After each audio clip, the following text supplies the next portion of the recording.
The Memoirs of Sherlock Holmes. By Arthur Conan Doyle. The Silver Blaze. I am afraid, Watson, that I shall have to go, said Holmes, as we sat down together to our breakfast one morning. Go? Where to? To Dartmoor, to King's Pyland. I was not surprised. Indeed, my only wonder was that he had not already been mixed up in this extraordinary case, which was the one topic of conversation through the length and breadth of England.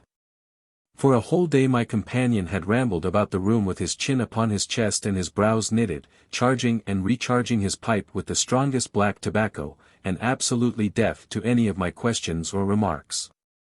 Fresh editions of every paper had been sent up by our news agent, only to be glanced over and tossed down into a corner. Yet, silent as he was, I knew perfectly well what it was over which he was brooding.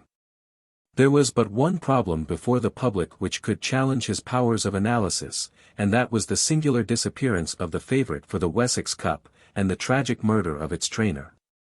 When, therefore, he suddenly announced his intention of setting out for the scene of the drama, it was only what I had both expected and hoped for.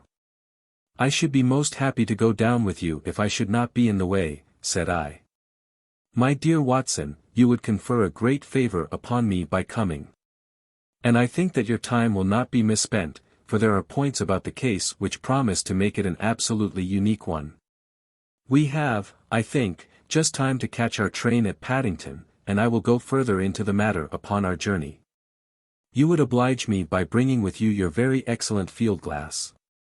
And so it happened that an hour or so later I found myself in the corner of a first-class carriage flying along en route for Exeter, while Sherlock Holmes, with his sharp, eager face framed in his ear-flapped travelling cap, dipped rapidly into the bundle of fresh papers which he had procured at Paddington.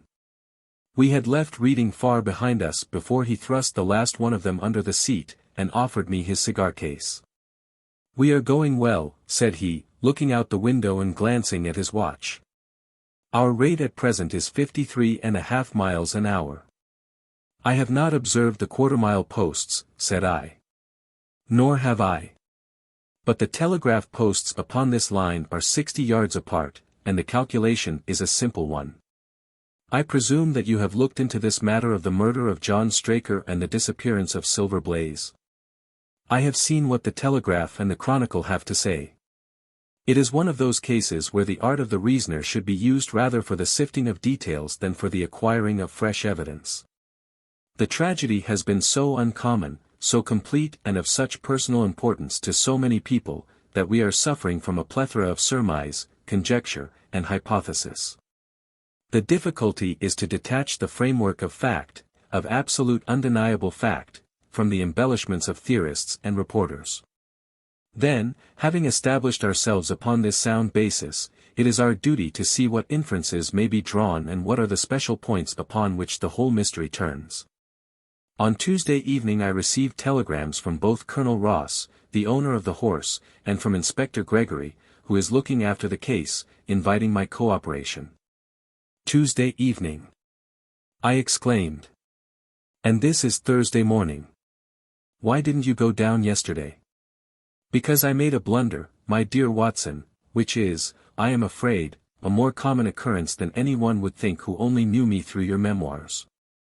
The fact is that I could not believe it possible that the most remarkable horse in England could long remain concealed, especially in so sparsely inhabited a place as the north of Dartmoor. From hour to hour yesterday I expected to hear that he had been found, and that his abductor was the murderer of John Straker. When, however, another morning had come, and I found that beyond the arrest of young Fitzroy Simpson nothing had been done, I felt that it was time for me to take action. Yet in some ways I feel that yesterday has not been wasted." "You have formed a theory, then?" "At least I have got a grip of the essential facts of the case. I shall enumerate them to you, for nothing clears up a case so much as stating it to another person, and I can hardly expect your cooperation if I do not show you the position from which we start." I lay back against the cushions, puffing at my cigar, while Holmes, leaning forward, with his long, thin forefinger checking off the points upon the palm of his left hand, gave me a sketch of the events which had led to our journey. Silver Blaze, said he, is from the Isonomy stock, and holds as brilliant a record as his famous ancestor. He is now in his 5th year, and has brought in turn each of the prizes of the turf to Colonel Ross, his fortunate owner. Up to the time of the catastrophe he was the first favourite for the Wessex Cup, the betting being 3-1 on him. He has always, however, been a prime favourite with the racing public, and has never yet disappointed them, so that even at those odds enormous sums of money have been laid upon him. It is obvious, therefore, that there were many people who had the strongest interest in preventing Silver Blaze from being there at the fall of the flag next Tuesday. The fact was, of course, appreciated at King's Pyland, where the Colonel's training stable is situated. Every precaution was taken to guard the favourite. The trainer, John Straker, is a retired jockey who rode in Colonel Ross's colours before he became too heavy for the weighing chair. He has served the Colonel for 5 years as jockey and for 7 as trainer, and has always shown himself to be a zealous and honest servant. Under him were 3 lads, for the establishment was a small one, containing only 4 horses in all. One of these lads sat up each night in the stable, while the others slept in the loft. All 3 bore excellent characters. John Straker, who is a married man, lived in a small villa about 200 yards from the stables. He has no children, keeps 1 maid servant, and is comfortably off. The country round is very lonely, but about half a mile to the north there is a small cluster of villas which have been built by a Tavistock contractor for the use of invalids and others who may wish to enjoy the pure Dartmoor air. Tavistock itself lies 2 miles to the west, while across the moor, also about 2 miles distant, is the larger training establishment of Mapleton, which belongs to Lord Backwater, and is managed by Silas Brown. In every other direction the moor is a complete wilderness, inhabited only by a few roaming gypsies. Such was the general situation last Monday night when the catastrophe occurred. On that evening the horses had been exercised and watered as usual, and the stables were locked up at 9 o'clock. 2 of the lads walked up to the trainer's house, where they had supper in the kitchen, while the third, Ned Hunter, remained on guard. At a few minutes after 9 the maid, Edith Baxter, carried down to the stables his supper, which consisted of a dish of curried mutton. She took no liquid, as there was a water tap in the stables, and it was the rule that the lad on duty should drink nothing else. The maid carried a lantern with her, as it was very dark and the path ran across the open moor. Edith Baxter was within 30 yards of the stables, when a man appeared out of the darkness and called to her to stop. As he stepped into the circle of yellow light thrown by the lantern she saw that he was a person of gentlemanly bearing, dressed in a grey suit of tweeds, with a cloth cap. He wore gaiters, and carried a heavy stick with a knob to it. She was most impressed, however, by the extreme pallor of his face and by the nervousness of his manner. His age, she thought, would be rather over 30 than under it. "Can you tell me where I am?" he asked. "I had almost made up my mind to sleep on the moor, when I saw the light of your lantern." "You are close to the King's Pyland training stables," said she.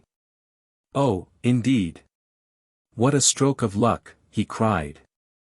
"I understand that a stable boy sleeps there alone every night. Perhaps that is his supper which you are carrying to him. Now I am sure that you would not be too proud to earn the price of a new dress, would you?" He took a piece of white paper folded up out of his waistcoat pocket. "See that the boy has this tonight, and you shall have the prettiest frock that money can buy." She was frightened by the earnestness of his manner, and ran past him to the window through which she was accustomed to hand the meals. It was already opened, and Hunter was seated at the small table inside. She had begun to tell him of what had happened, when the stranger came up again. "Good evening," said he, looking through the window. "I wanted to have a word with you." The girl has sworn that as he spoke she noticed the corner of the little paper packet protruding from his closed hand. "What business have you here?" asked the lad. "It's business that may put something into your pocket," said the other. "You've 2 horses in for the Wessex Cup, Silver Blaze and Bayard. Let me have the straight tip and you won't be a loser. Is it a fact that at the weights Bayard could give the other 100 yards in 5 furlongs, and that the stable have put their money on him?" "So, you're one of those damned touts," cried the lad. "I'll show you how we serve them in King's Pyland." He sprang up and rushed across the stable to unloose the dog. The girl fled away to the house, but as she ran she looked back and saw that the stranger was leaning through the window. A minute later, however, when Hunter rushed out with the hound he was gone, and though he ran all round the buildings he failed to find any trace of him. "One moment," I asked. "Did the stable boy, when he ran out with the dog, leave the door unlocked behind him?" "Excellent, Watson, excellent," murmured my companion. The importance of the point struck me so forcibly that I sent a special wire to Dartmoor yesterday to clear the matter up. The boy locked the door before he left it. The window, I may add, was not large enough for a man to get through. Hunter waited until his fellow grooms had returned, when he sent a message to the trainer and told him what had occurred. Straker was excited at hearing the account, although he does not seem to have quite realized its true significance. It left him, however, vaguely uneasy, and Mrs. Straker, waking at 1 in the morning, found that he was dressing. In reply to her inquiries, he said that he could not sleep on account of his anxiety about the horses, and that he intended to walk down to the stables to see that all was well. She begged him to remain at home, as she could hear the rain pattering against the window, but in spite of her entreaties he pulled on his large mackintosh and left the house. Mrs.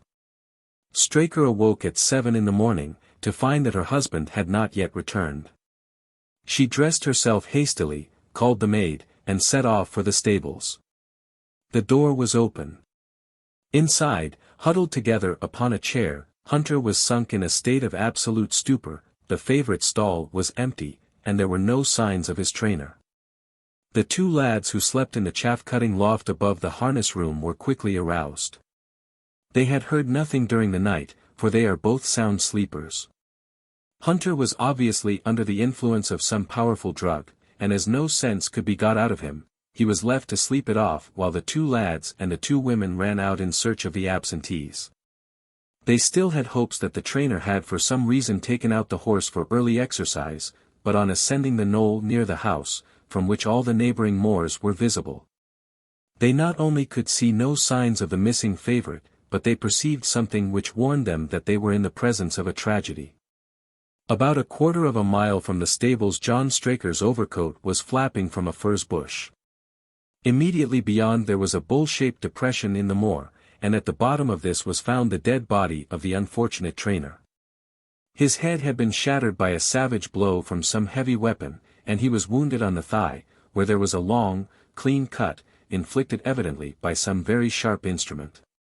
It was clear, however, that Straker had defended himself vigorously against his assailants, for in his right hand he held a small knife, which was clotted with blood up to the handle, while in his left he clasped a red and black silk cravat, which was recognized by the maid as having been worn on the preceding evening by the stranger who had visited the stables.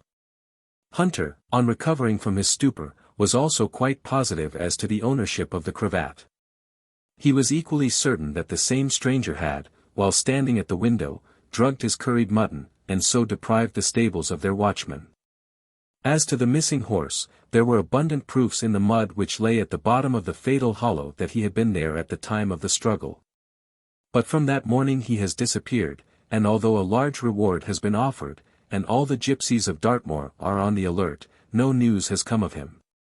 Finally, an analysis has shown that the remains of his supper left by the stable lad contain an appreciable quantity of powdered opium, while the people at the house partook of the same dish on the same night without any ill effect. Those are the main facts of the case, stripped of all surmise, and stated as baldly as possible. I shall now recapitulate what the police have done in the matter. Inspector Gregory, to whom the case has been committed, is an extremely competent officer. Were he but gifted with imagination he might rise to great heights in his profession. On his arrival he promptly found and arrested the man upon whom suspicion naturally rested. There was little difficulty in finding him, for he inhabited one of those villas which I have mentioned. His name, it appears, was Fitzroy Simpson. He was a man of excellent birth and education, who had squandered a fortune upon the turf, and who lived now by doing a little quiet and genteel bookmaking in the sporting clubs of London. An examination of his betting book shows that bets to the amount of £5,000 had been registered by him against the favourite. On being arrested he volunteered the statement that he had come down to Dartmoor in the hope of getting some information about the King's Pyland horses, and also about Desborough, the second favourite, which was in charge of Silas Brown at the Mapleton stables.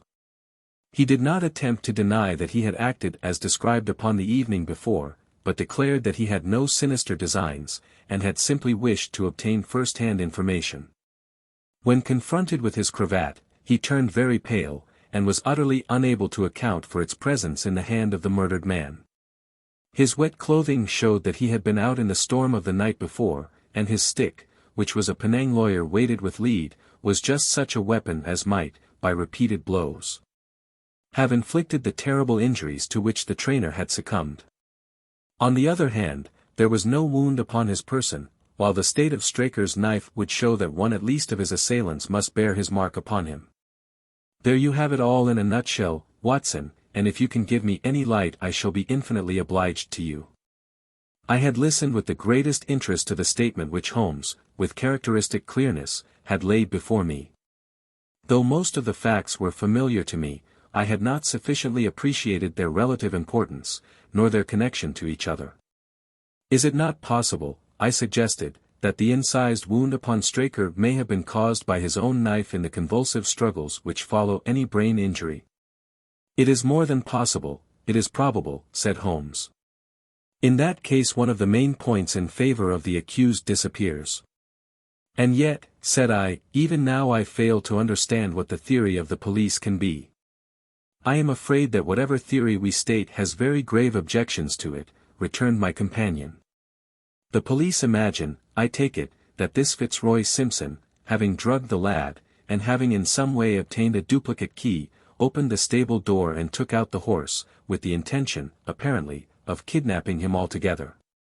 His bridle is missing, so that Simpson must have put this on.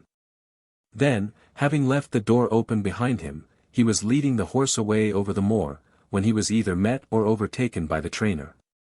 A row naturally ensued. Simpson beat out the trainer's brains with his heavy stick without receiving any injury from the small knife which Straker used in self-defense, and then the thief either led the horse on to some secret hiding-place, or else it may have bolted during the struggle, and be now wandering out on the moors. That is the case as it appears to the police, and improbable as it is, all other explanations are more improbable still. However, I shall very quickly test the matter when I am once upon the spot, and until then I cannot really see how we can get much further than our present position.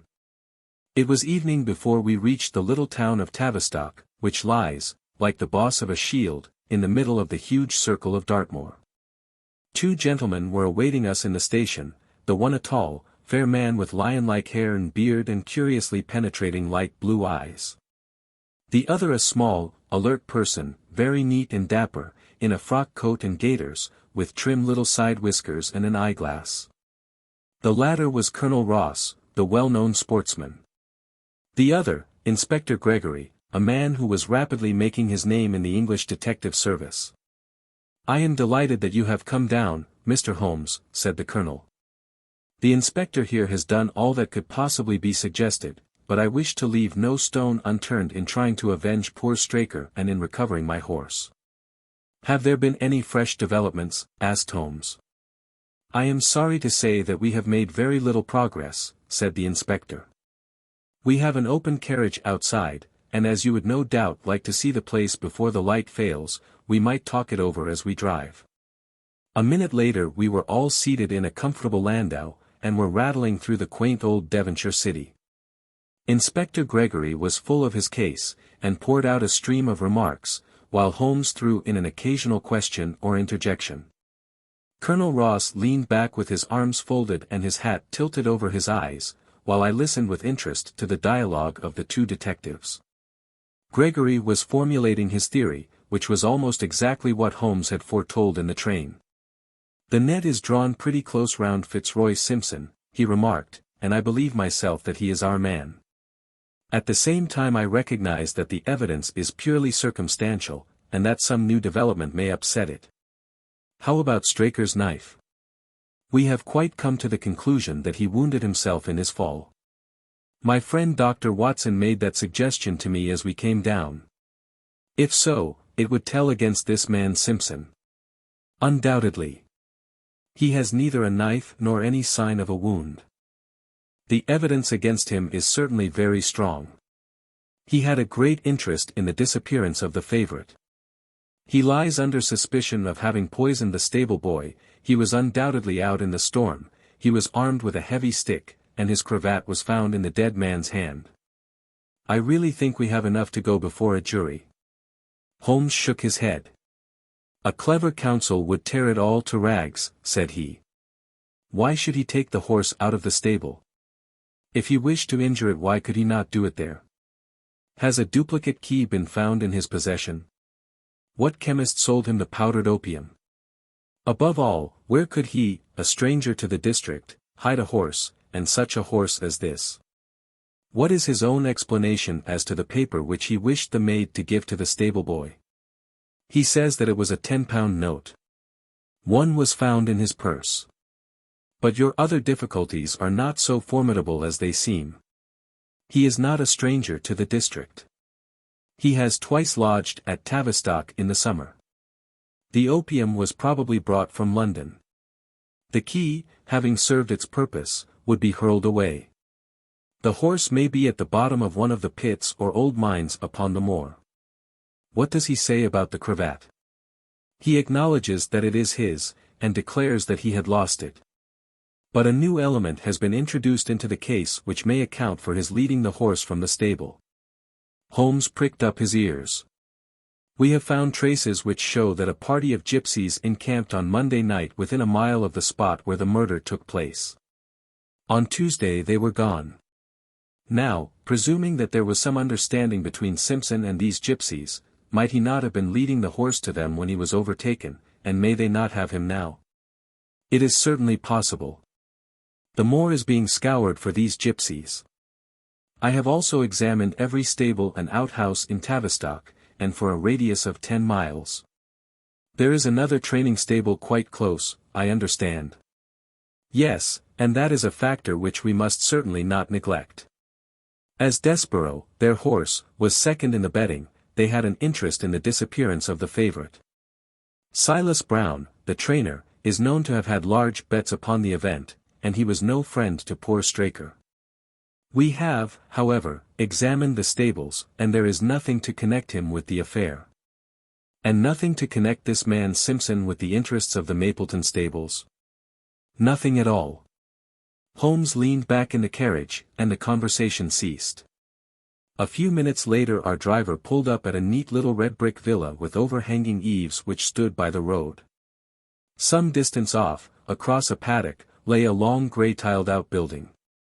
In every other direction the low curves of the moor, bronze-coloured from the fading ferns, stretched away to the sky-line, broken only by the steeples of Tavistock, and by a cluster of houses away to the westward which marked the Mapleton stables. We all sprang out with the exception of Holmes, who continued to lean back with his eyes fixed upon the sky in front of him, entirely absorbed in his own thoughts. It was only when I touched his arm that he roused himself with a violent start and stepped out of the carriage. "Excuse me," said he, turning to Colonel Ross, who had looked at him in some surprise. "I was daydreaming." There was a gleam in his eyes and a suppressed excitement in his manner which convinced me, used as I was to his ways, that his hand was upon a clue, though I could not imagine where he had found it. "Perhaps you would prefer at once to go on to the scene of the crime, Mr. Holmes," said Gregory. "I think that I should prefer to stay here a little and go into one or two questions of detail. Straker was brought back here, I presume?" "Yes. He lies upstairs. The inquest is tomorrow. He has been in your service some years, Colonel Ross. I have always found him an excellent servant. I presume that you made an inventory of what he had in his pockets at the time of his death, Inspector. I have the things themselves in the sitting room, if you would care to see them." "I should be very glad." We all filed into the front room and sat round the central table while the inspector unlocked a square tin box and laid a small heap of things before us.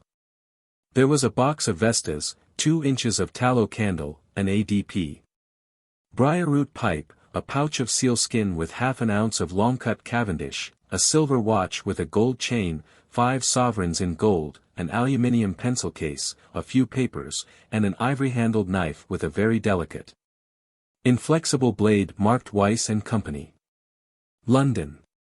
"This is a very singular knife," said Holmes, lifting it up and examining it minutely. "I presume, as I see blood stains upon it, that it is the one which was found in the dead man's grasp. Watson, this knife is surely in your line." "It is what we call a cataract knife," said I. "I thought so.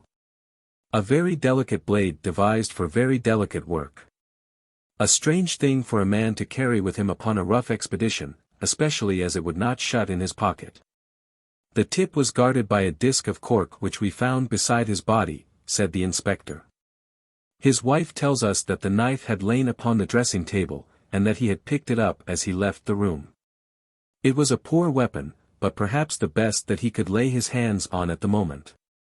"Very possible. How about these papers?" 3 of them are receipted hay dealers' accounts.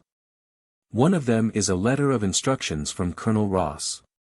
This other is a milliner's account for £37.15 made out by Madame Legerier, of Bond Street, to William Derbyshire. Mrs. Straker tells us that Derbyshire was a friend of her husband's and that occasionally his letters were addressed here. "Madame Derbyshire had somewhat expensive tastes," remarked Holmes, glancing down the account. 22 guineas is rather heavy for a single costume. However, there appears to be nothing more to learn, and we may now go down to the scene of the crime. As we emerged from the sitting-room, a woman, who had been waiting in the passage, took a step forward and laid her hand upon the inspector's sleeve. Her face was haggard and thin and eager, stamped with the print of a recent horror. "Have you got them? Have you found them?" she panted. "No, Mrs. Straker.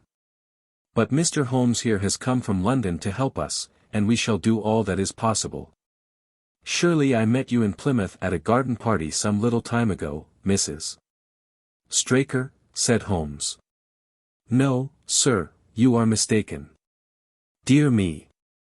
Why, I could have sworn to it.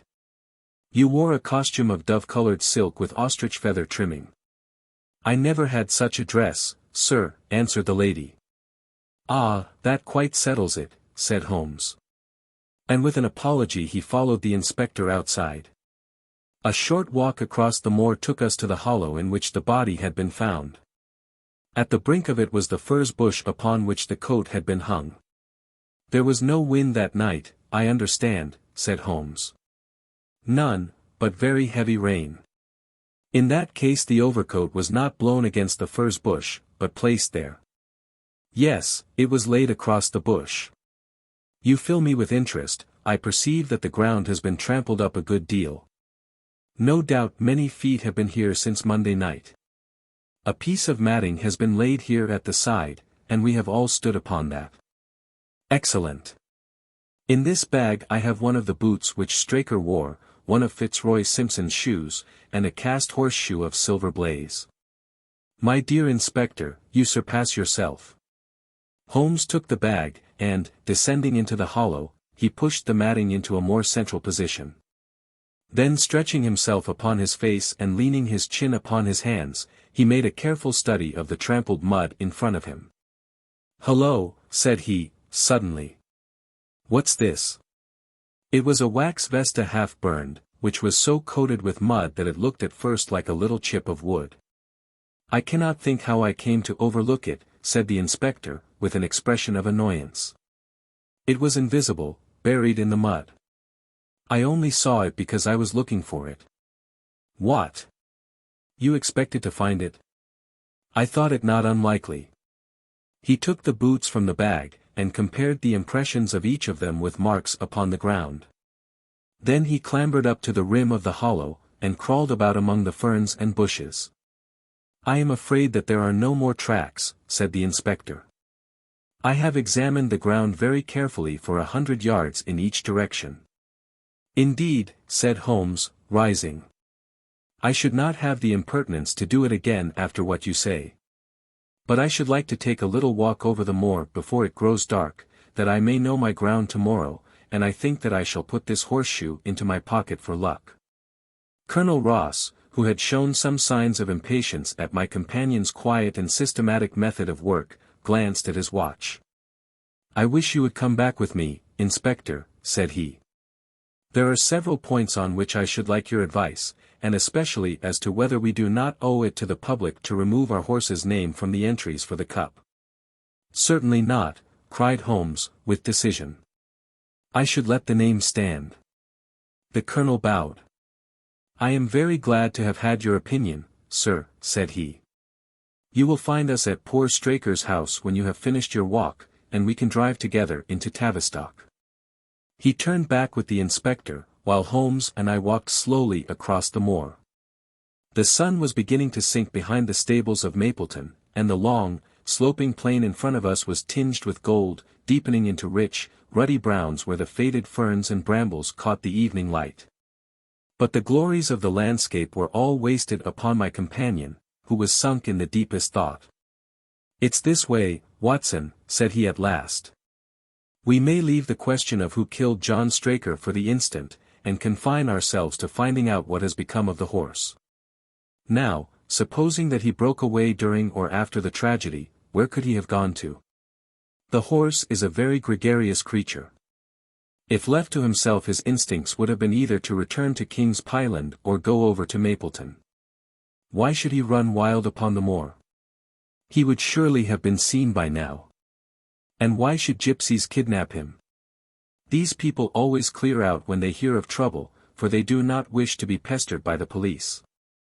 They could not hope to sell such a horse. They would run a great risk and gain nothing by taking him. Surely that is clear. Where is he, then? I have already said that he must have gone to King's Pyland or to Mapleton. He is not at King's Pyland. Therefore he is at Mapleton. Let us take that as a working hypothesis and see what it leads us to. This part of the moor, as the inspector remarked, is very hard and dry. But it falls away towards Mapleton, and you can see from here that there is a long hollow over yonder, which must have been very wet on Monday night. If our supposition is correct, then the horse must have crossed that, and there is the point where we should look for his tracks. We had been walking briskly during this conversation, and a few more minutes brought us to the hollow in question. At Holmes' request I walked down the bank to the right, and he to the left, but I had not taken 50 paces before I heard him give a shout, and saw him waving his hand to me. The track of a horse was plainly outlined in the soft earth in front of him, and the shoe which he took from his pocket exactly fitted the impression. See the value of imagination, said Holmes. It is the one quality which Gregory lacks. We imagined what might have happened, acted upon the supposition, and find ourselves justified. Let us proceed. We crossed the marshy bottom and passed over a quarter of a mile of dry, hard turf. Again the ground sloped, and again we came on the tracks. Then we lost them for half a mile, but only to pick them up once more quite close to Mapleton. It was Holmes who saw them first, and he stood pointing with a look of triumph upon his face. A man's track was visible beside the horse's. The horse was alone before, I cried. Quite so. It was alone before. Hullo, what is this? The double track turned sharp off and took the direction of King's Pyland. Holmes whistled, and we both followed along after it. His eyes were on the trail, but I happened to look a little to one side, and saw to my surprise the same tracks coming back again in the opposite direction. One for you, Watson, said Holmes, when I pointed it out. You have saved us a long walk, which would have brought us back on our own traces. Let us follow the return track. We had not to go far. It ended at the paving of asphalt which led up to the gates of the Mapleton stables. As we approached, a groom ran out from them. We don't want any loiterers about here, said he.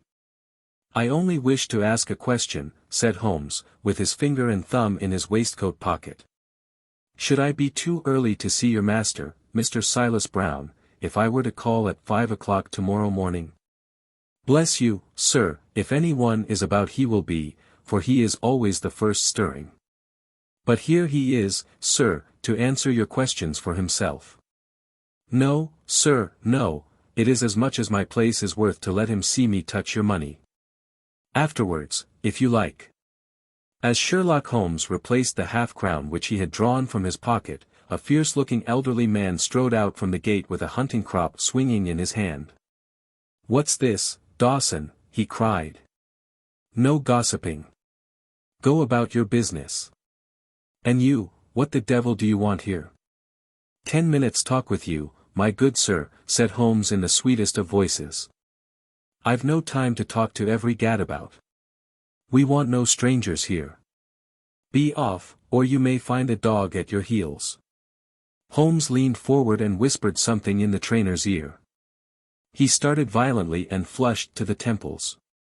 "It's a lie," he shouted, "an infernal lie." "Very good. Shall we argue about it here in public or talk it over in your parlor?" "Oh, come in if you wish to." Holmes smiled. "I shall not keep you more than a few minutes, Watson," said he. "Now, Mr. Brown, I am quite at your disposal." It was 20 minutes, and the reds had all faded into greys before Holmes and the trainer reappeared. Never have I seen such a change as had been brought about in Silas Brown in that short time. His face was ashy pale, beads of perspiration shone upon his brow, and his hands shook until the hunting crop wagged like a branch in the wind. His bullying, overbearing manner was all gone too, and he cringed along at my companion's side like a dog with its master. "Your instructions will be done." "It shall all be done," said he. "There must be no mistake," said Holmes, looking round at him. The other winced as he read the menace in his eyes. "Oh no, there shall be no mistake. It shall be there. Should I change it first or not?" Holmes thought a little and then burst out laughing. "No, don't," said he, "I shall write to you about it. No tricks, now, or... Oh, you can trust me, you can trust me." "Yes, I think I can." "Well, you shall hear from me tomorrow." He turned upon his heel, disregarding the trembling hand which the other held out to him, and we set off for King's Pyland. A more perfect compound of the bully, coward, and sneak than Master Silas Brown I have seldom met with, remarked Holmes as we trudged along together. "He has the horse, then." He tried to bluster out of it, but I described to him so exactly what his actions had been upon that morning that he is convinced that I was watching him.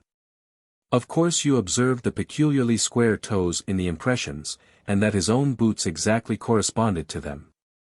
Again, of course no subordinate would have dared to do such a thing. I described to him how, when according to his custom he was the first down, he perceived a strange horse wandering over the moor. How he went out to it, and his astonishment at recognizing, from the white forehead which has given the favorite its name, that chance had put in his power the only horse which could beat the one upon which he had put his money. Then I described how his first impulse had been to lead him back to King's Pyland, and how the devil had shown him how he could hide the horse until the race was over, and how he had led it back and concealed it at Mapleton. When I told him every detail he gave it up and thought only of saving his own skin. But his stables had been searched. Oh, an old horsefaker like him has many a dodge. But are you not afraid to leave the horse in his power now, since he has every interest in injuring it? My dear fellow, he will guard it as the apple of his eye. He knows that his only hope of mercy is to produce it safe. Colonel Ross did not impress me as a man who would be likely to show much mercy in any case. The matter does not rest with Colonel Ross. I follow my own methods, and tell as much or as little as I choose. That is the advantage of being unofficial. I don't know whether you observed it, Watson, but the Colonel's manner has been just a trifle cavalier to me. I am inclined now to have a little amusement at his expense. Say nothing to him about the horse. Certainly not without your permission. And of course this is all quite a minor point compared to the question of who killed John Straker. And you will devote yourself to that? On the contrary, we both go back to London by the night train. I was thunderstruck by my friend's words. We had only been a few hours in Devonshire, and that he should give up an investigation which he had begun so brilliantly was quite incomprehensible to me. Not a word more could I draw from him until we were back at the trainer's house. The colonel and the inspector were awaiting us in the parlour. "My friend and I returned to town by the night express," said Holmes. "We have had a charming little breath of your beautiful Dartmoor air." The inspector opened his eyes, and the colonel's lip curled in a sneer. "So you despair of arresting the murderer of poor Straker," said he. Holmes shrugged his shoulders. "There are certainly grave difficulties in the way," said he. "I have every hope, however, that your horse will start upon Tuesday, and I beg that you will have your jockey in readiness. Might I ask for a photograph of Mr. John Straker?" The inspector took one from an envelope and handed it to him. "My dear Gregory, you anticipate all my wants. If I might ask you to wait here for an instant, I have a question which I should like to put to the maid." "I must say that I am rather disappointed in our London consultant," said Colonel Ross, bluntly, as my friend left the room. "I do not see that we are any further than when he came." "At least you have his assurance that your horse will run," said I. "Yes, I have his assurance," said the colonel, with a shrug of his shoulders. "I should prefer to have the horse." I was about to make some reply in defense of my friend when he entered the room again. "Now, gentlemen," said he, "I am quite ready for Tavistock." As we stepped into the carriage, one of the stable lads held the door open for us. A sudden idea seemed to occur to Holmes, for he leaned forward and touched the lad upon the sleeve. "You have a few sheep in the paddock," he said. "Who attends to them?" "I do, sir." "Have you noticed anything amiss with them of late?" "Well, sir, not of much account, but 3 of them have gone lame, sir." I could see that Holmes was extremely pleased, for he chuckled and rubbed his hands together. "A long shot, Watson, a very long shot," said he, pinching my arm. "Gregory, let me recommend to your attention this singular epidemic among the sheep. Drive on, coachman." Colonel Ross still wore an expression which showed the poor opinion which he had formed of my companion's ability, but I saw by the inspector's face that his attention had been keenly aroused. "You consider that to be important?" he asked. "Exceedingly so." "Is there any point to which you would wish to draw my attention?" "To the curious incident of the dog in the night time."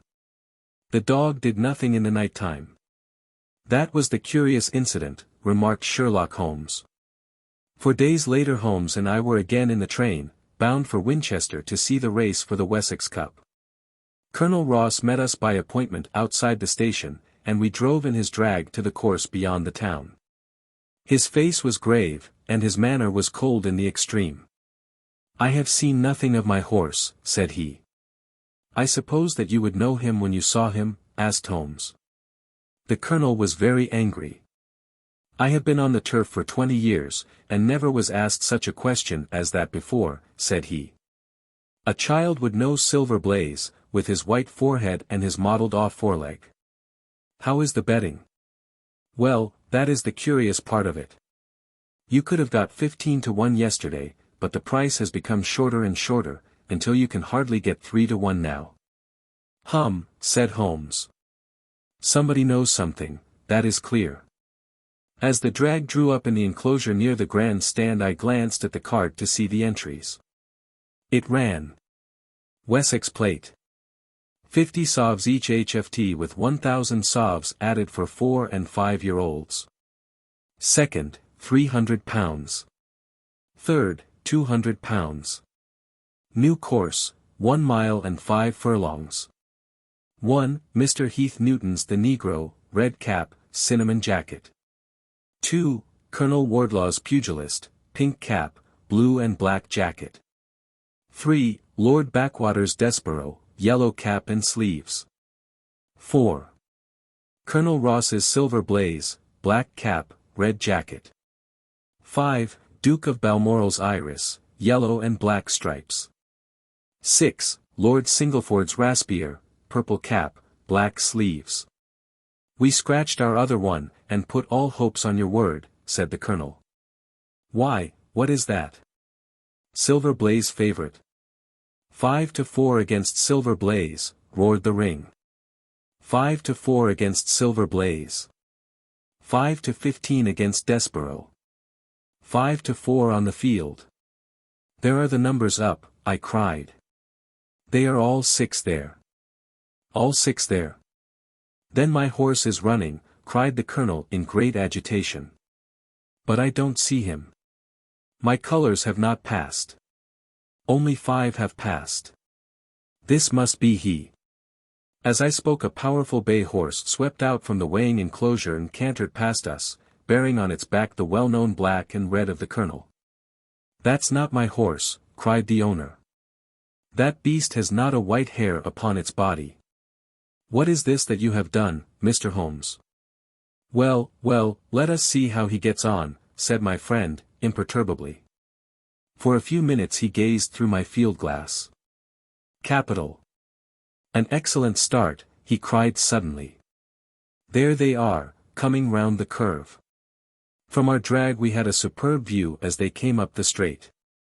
The 6 horses were so close together that a carpet could have covered them, but halfway up the yellow of the Mapleton stable showed to the front.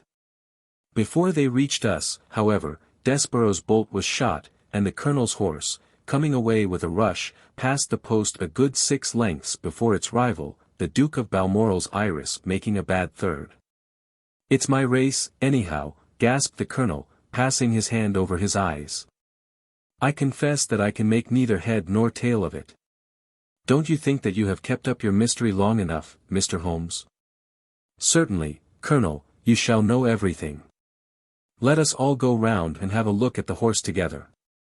Here he is, he continued, as we made our way into the weighing enclosure, where only owners and their friends find admittance. You have only to wash his face and his leg in spirits of wine, and you will find that he is the same old Silver Blaze as ever. You take my breath away. I found him in the hands of a faker, and took the liberty of running him just as he was sent over. My dear sir, you have done wonders. The horse looks very fit and well. It never went better in its life. I owe you 1,000 apologies for having doubted your ability. You have done me a great service by recovering my horse. You would do me a greater still if you could lay your hands on the murderer of John Straker. I have done so, said Holmes quietly. The colonel and I stared at him in amazement. You have got him. Where is he, then? He is here. Here. Where? In my company at the present moment. The colonel flushed angrily.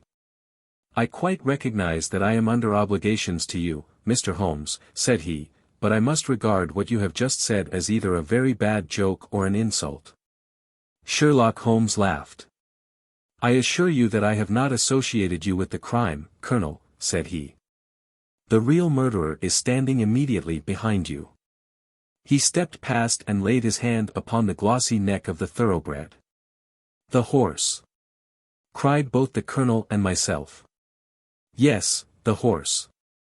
And it may lessen his guilt if I say that it was done in self-defense, and that John Straker was a man who was entirely unworthy of your confidence. But there goes the bell, and as I stand to win a little on this next race, I shall defer a lengthy explanation until a more fitting time. We had the corner of a Pullman car to ourselves that evening as we whirled back to London, and I fancy that the journey was a short one to Colonel Ross as well as to myself. As we listened to our companion's narrative of the events which had occurred at the Dartmoor training stables upon the Monday night, and the means by which he had unravelled them. I confess, said he, that any theories which I had formed from the newspaper reports were entirely erroneous. And yet there were indications there, had they not been overlaid by other details which concealed their true import. I went to Devonshire with the conviction that Fitzroy Simpson was the true culprit, although, of course, I saw that the evidence against him was by no means complete. It was while I was in the carriage, just as we reached the trainer's house, that the immense significance of the curried mutton occurred to me. You may remember that I was distrait, and remained sitting after you had all alighted. I was marveling in my own mind how I could possibly have overlooked so obvious a clue. "I confess," said the colonel, "that even now I cannot see how it helps us." It was the first link in my chain of reasoning. Powdered opium is by no means tasteless. The flavor is not disagreeable, but it is perceptible. Were it mixed with any ordinary dish the eater would undoubtedly detect it, and would probably eat no more. A curry was exactly the medium which would disguise this taste.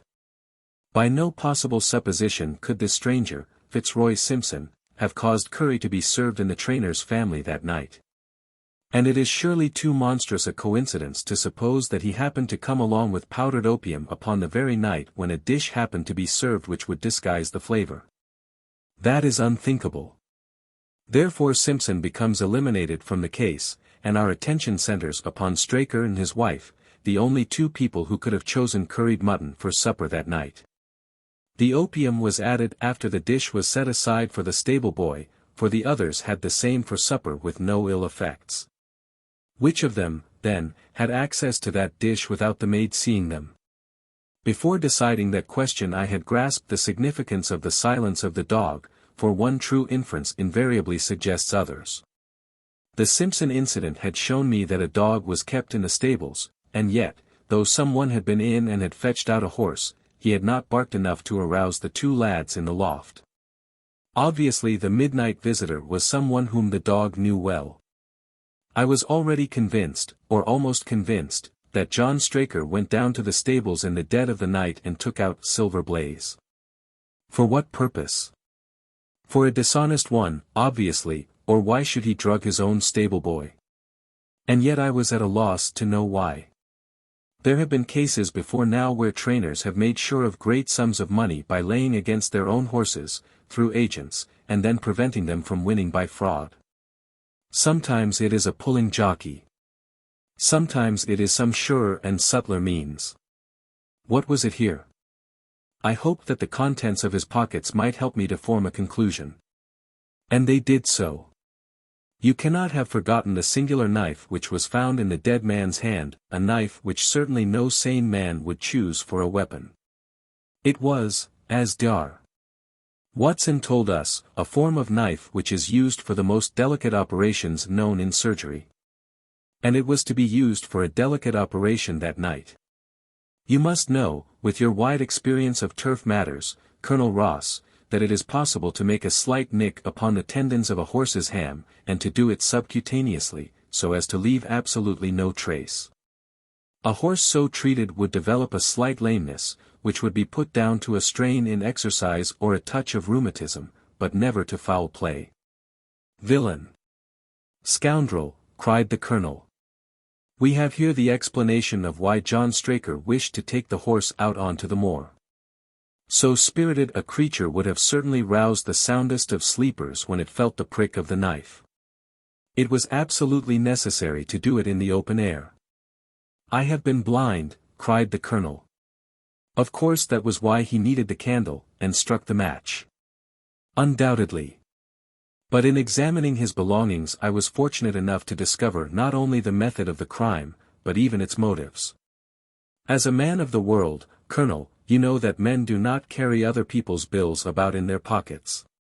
We have most of us quite enough to do to settle our own.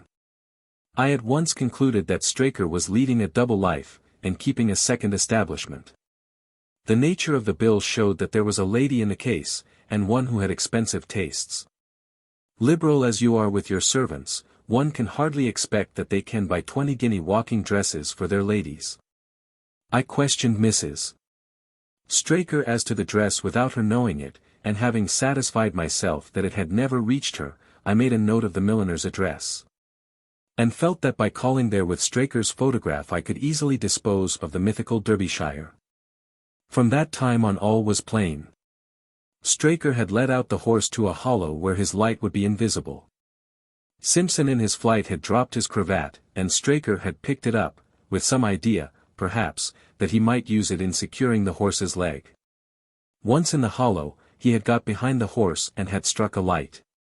But the creature, frightened at the sudden glare, and with the strange instinct of animals feeling that some mischief was intended, had lashed out, and the steel shoe had struck Straker full on the forehead. He had already, in spite of the rain, taken off his overcoat in order to do his delicate task, and so, as he fell, his knife gashed his thigh. "Do I make it clear?" "Wonderful," cried the colonel. "Wonderful. You might have been there." My final shot was, I confess, a very long one. It struck me that so astute a man as Straker would not undertake this delicate tendon nicking without a little practice. What could he practice on? My eyes fell upon the sheep, and I asked a question which, rather to my surprise, showed that my surmise was correct. When I returned to London I called upon the milliner, who had recognized Straker as an excellent customer of the name of Derbyshire, who had a very dashing wife, with a strong partiality for expensive dresses. I have no doubt that this woman had plunged him over head and ears in debt, and so led him into this miserable plot. "You have explained all but one thing," cried the colonel. "Where was the horse?" "Ah, it bolted, and was cared for by one of your neighbors. We must have an amnesty in that direction, I think. This is Clapham Junction, if I am not mistaken, and we shall be in Victoria in less than 10 minutes. If you care to smoke a cigar in our rooms, Colonel, I shall be happy to give you any other details which might interest you. How do you find this book? Any thoughts about the book or the author? Any suggestion for improvement? Please take a moment to share your thoughts in a comment. If you like it, share it with your friends who might enjoy it as well. Subscribe to keep in touch. Visit CompleteAudiobooks.com for more quality content. 2. The Cardboard Box.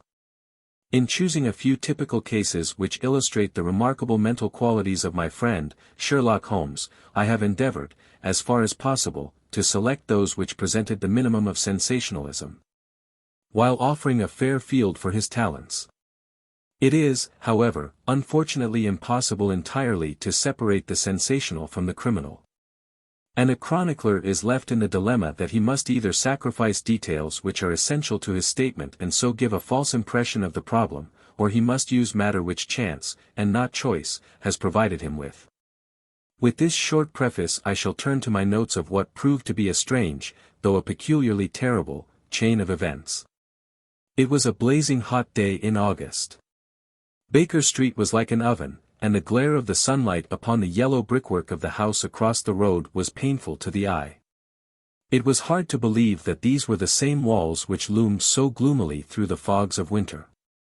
Our blinds were half drawn, and Holmes lay curled upon the sofa, reading and rereading a letter which he had received by the morning post. For myself, my term of service in India had trained me to stand heat better than cold, and a thermometer at 90 was no hardship. But the morning paper was uninteresting. Parliament had risen. Everybody was out of town, and I yearned for the glades of the New Forest or the shingle of Southsea. A depleted bank account had caused me to postpone my holiday, and as to my companion, neither the country nor the sea presented the slightest attraction to him. He loved to lie in the very center of 5 millions of people, with his filaments stretching out and running through them, responsive to every little rumor or suspicion of unsolved crime.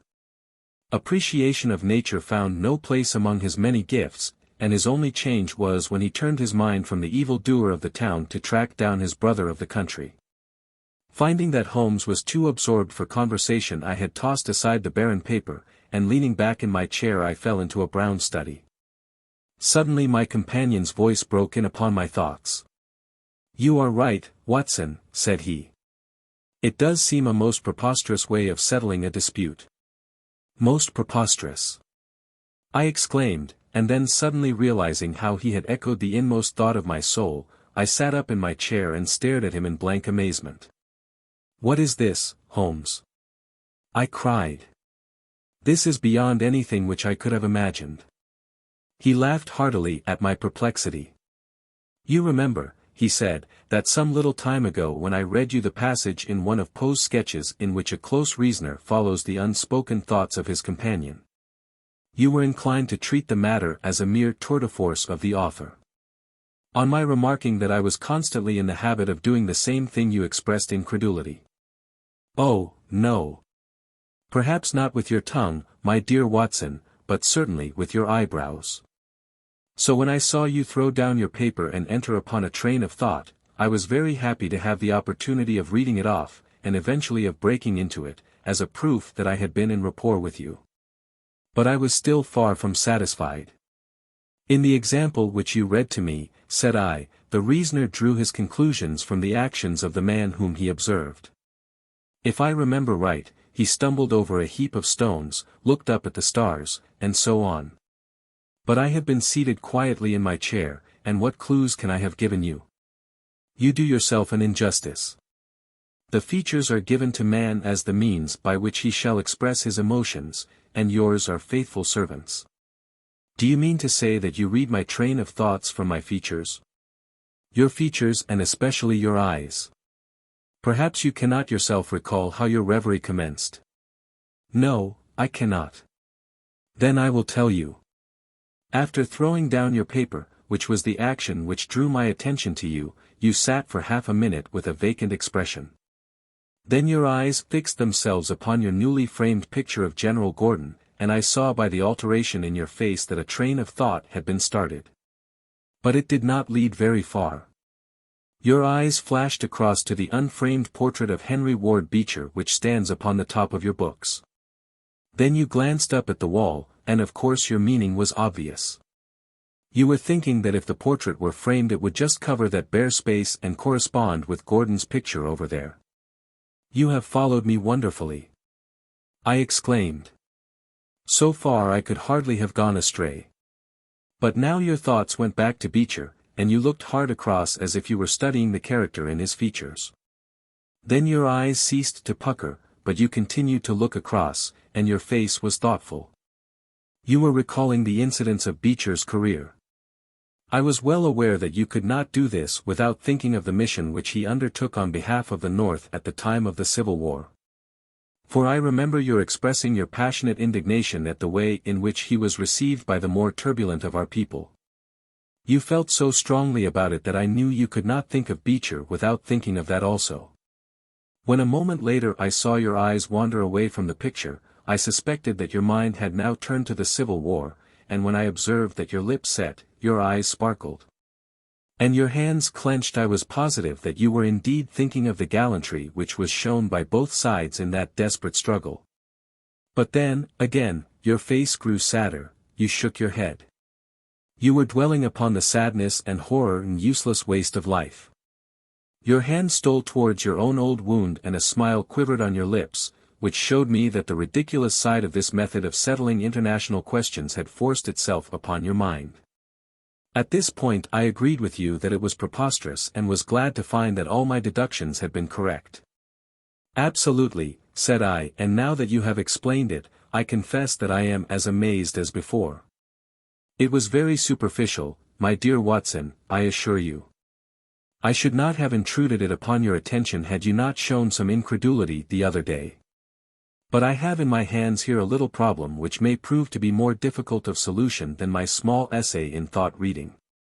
Have you observed in the paper a short paragraph referring to the remarkable contents of a packet sent through the post to Miss Cushing, of Cross Street, Croydon?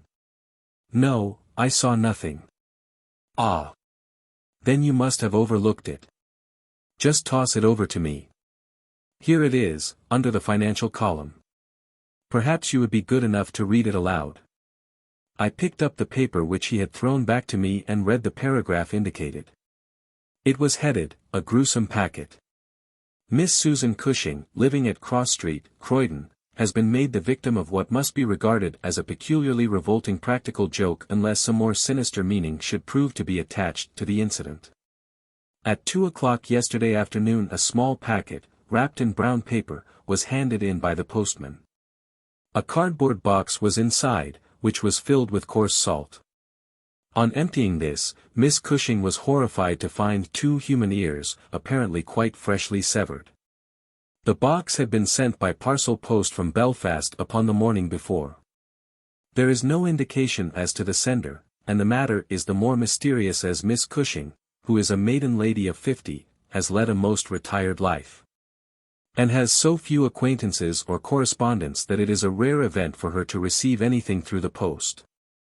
Some years ago, however, when she resided at Penge, she let apartments in her house to 3 young medical students, whom she was obliged to get rid of on account of their noisy and irregular habits. The police are of opinion that this outrage may have been perpetrated upon Miss Cushing by these youths, who owed her a grudge and who hoped to frighten her by sending her these relics of the dissecting rooms. Some probability is lent to the theory by the fact that one of these students came from the north of Ireland, and, to the best of Miss Cushing's belief, from Belfast. In the meantime, the matter is being actively investigated, Mr. Lestrade, one of the very smartest of our detective officers, being in charge of the case. So much for the Daily Chronicle, said Holmes as I finished reading. Now for our friend Lestrade. I had a note from him this morning, in which he says, I think that this case is very much in your line. We have every hope of clearing the matter up, but we find a little difficulty in getting anything to work upon. We have, of course, wired to the Belfast post office, but a large number of parcels were handed in upon that day, and they have no means of identifying this particular one, or of remembering the sender. The box is a half-pound box of honeydew tobacco and does not help us in any way. The medical student theory still appears to me to be the most feasible, but if you should have a few hours to spare I should be very happy to see you out here. I shall be either at the house or in the police station all day. What say you, Watson? Can you rise superior to the heat and run down to Croydon with me on the off chance of a case for your annals? I was longing for something to do. You shall have it then. Ring for our boots and tell them to order a cab. I'll be back in a moment when I have changed my dressing gown and filled my cigar case. A shower of rain fell while we were in the train, and the heat was far less oppressive in Croydon than in town. Holmes had sent on a wire, so that Lestrade, as wiry, as dapper, and as ferret-like as ever, was waiting for us at the station. A walk of 5 minutes took us to Cross Street, where Miss Cushing resided. It was a very long street of 2-story brick houses, neat and prim, with whitened stone steps and little groups of aproned women gossiping at the doors. Halfway down, Lestrade stopped and tapped at a door, which was opened by a small servant girl. Miss Cushing was sitting in the front room, into which we were ushered. She was a placid-faced woman, with large, gentle eyes, and grizzled hair curving down over her temples on each side. A worked antimacassar lay upon her lap and a basket of colored silks stood upon a stool beside her. They are in the outhouse, those dreadful things, said she as Lestrade entered. I wish that you would take them away altogether. So I shall, Miss Cushing. I only kept them here until my friend, Mr. Holmes, should have seen them in your presence. Why in my presence, sir? In case he wished to ask any questions. What is the use of asking me questions when I tell you I know nothing whatever about it? Quite so, madam, said Holmes in his soothing way. I have no doubt that you have been annoyed more than enough already over this business. Indeed, I have, sir. I am a quiet woman and live a retired life. It is something new for me to see my name in the papers and to find the police in my house. I won't have those things in here, Mr. Lestrade. If you wish to see them you must go to the outhouse. It was a small shed in the narrow garden which ran behind the house. Lestrade went in and brought out a yellow cardboard box, with a piece of brown paper and some string. There was a bench at the end of the path, and we all sat down while Holmes examined, one by one, the articles which Lestrade had handed to him. The string is exceedingly interesting, he remarked, holding it up to the light and sniffing at it. What do you make of this string, Lestrade? It has been tarred. Precisely. It is a piece of tarred twine. You have also, no doubt, remarked that Miss Cushing has cut the cord with a scissors, as can be seen by the double fray on each side. This is of importance. I cannot see the importance, said Lestrade. The importance lies in the fact that the knot is left intact, and that this knot is of a peculiar character. It is very neatly tied. I had already made a note to that effect, said Lestrade complacently. So much for the string, then, said Holmes, smiling, now for the box wrapper. Brown paper, with a distinct smell of coffee. What, did you not observe it? I think there can be no doubt of it. Address printed in rather straggling characters, Miss S. Cushing, Cross Street, Croydon. Done with a broad-pointed pen, probably A.J., and with very inferior ink. The word Croydon has been originally spelled with an I, which has been changed to Y. The parcel was directed, then, by a man. The printing is distinctly masculine, of limited education and unacquainted with the town of Croydon. So far, so good. The box is a yellow half-pound honeydew box, with nothing distinctive save 2 thumb marks at the left bottom corner. It is filled with rough salt of the quality used for preserving hides and other of the coarser commercial purposes. And embedded in it are these very singular enclosures. He took out the 2 ears as he spoke, and laying a board across his knee he examined them minutely, while Lestrade and I, bending forward on each side of him, glanced alternately at these dreadful relics and at the thoughtful, eager face of our companion. Finally he returned them to the box once more and sat for a while in deep meditation. You have observed, of course, said he at last, that the ears are not a pair. Yes, I have noticed that. But if this were the practical joke of some students from the dissecting rooms, it would be as easy for them to send 2 odd ears as a pair. Precisely. But this is not a practical joke. You are sure of it? The presumption is strongly against it. Bodies in the dissecting rooms are injected with preservative fluid. These ears bear no signs of this. They are fresh, too. They have been cut off with a blunt instrument, which would hardly happen if a student had done it. Again, carbolic or rectified spirits would be the preservatives which would suggest themselves to the medical mind, certainly not rough salt. I repeat that there is no practical joke here, but that we are investigating a serious crime. A vague thrill ran through me as I listened to my companion's words and saw the stern gravity which had hardened his features. This brutal preliminary seemed to shadow forth some strange and inexplicable horror in the background. Lestrade, however, shook his head like a man who is only half convinced. There are objections to the joke theory, no doubt, said he, but there are much stronger reasons against the other. We know that this woman has led a most quiet and respectable life at Penge and here for the last 20 years. She has hardly been away from her home for a day during that time. Why on earth, then, should any criminal send her the proofs of his guilt, especially as, unless she is a most consummate actress, she understands quite as little of the matter as we do? That is the problem which we have to solve, Holmes answered, and for my part one shall set about it by presuming that my reasoning is correct, and that a double murder has been committed.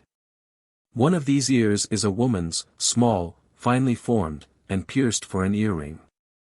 The other is a man's, sunburned, discolored, and also pierced for an earring.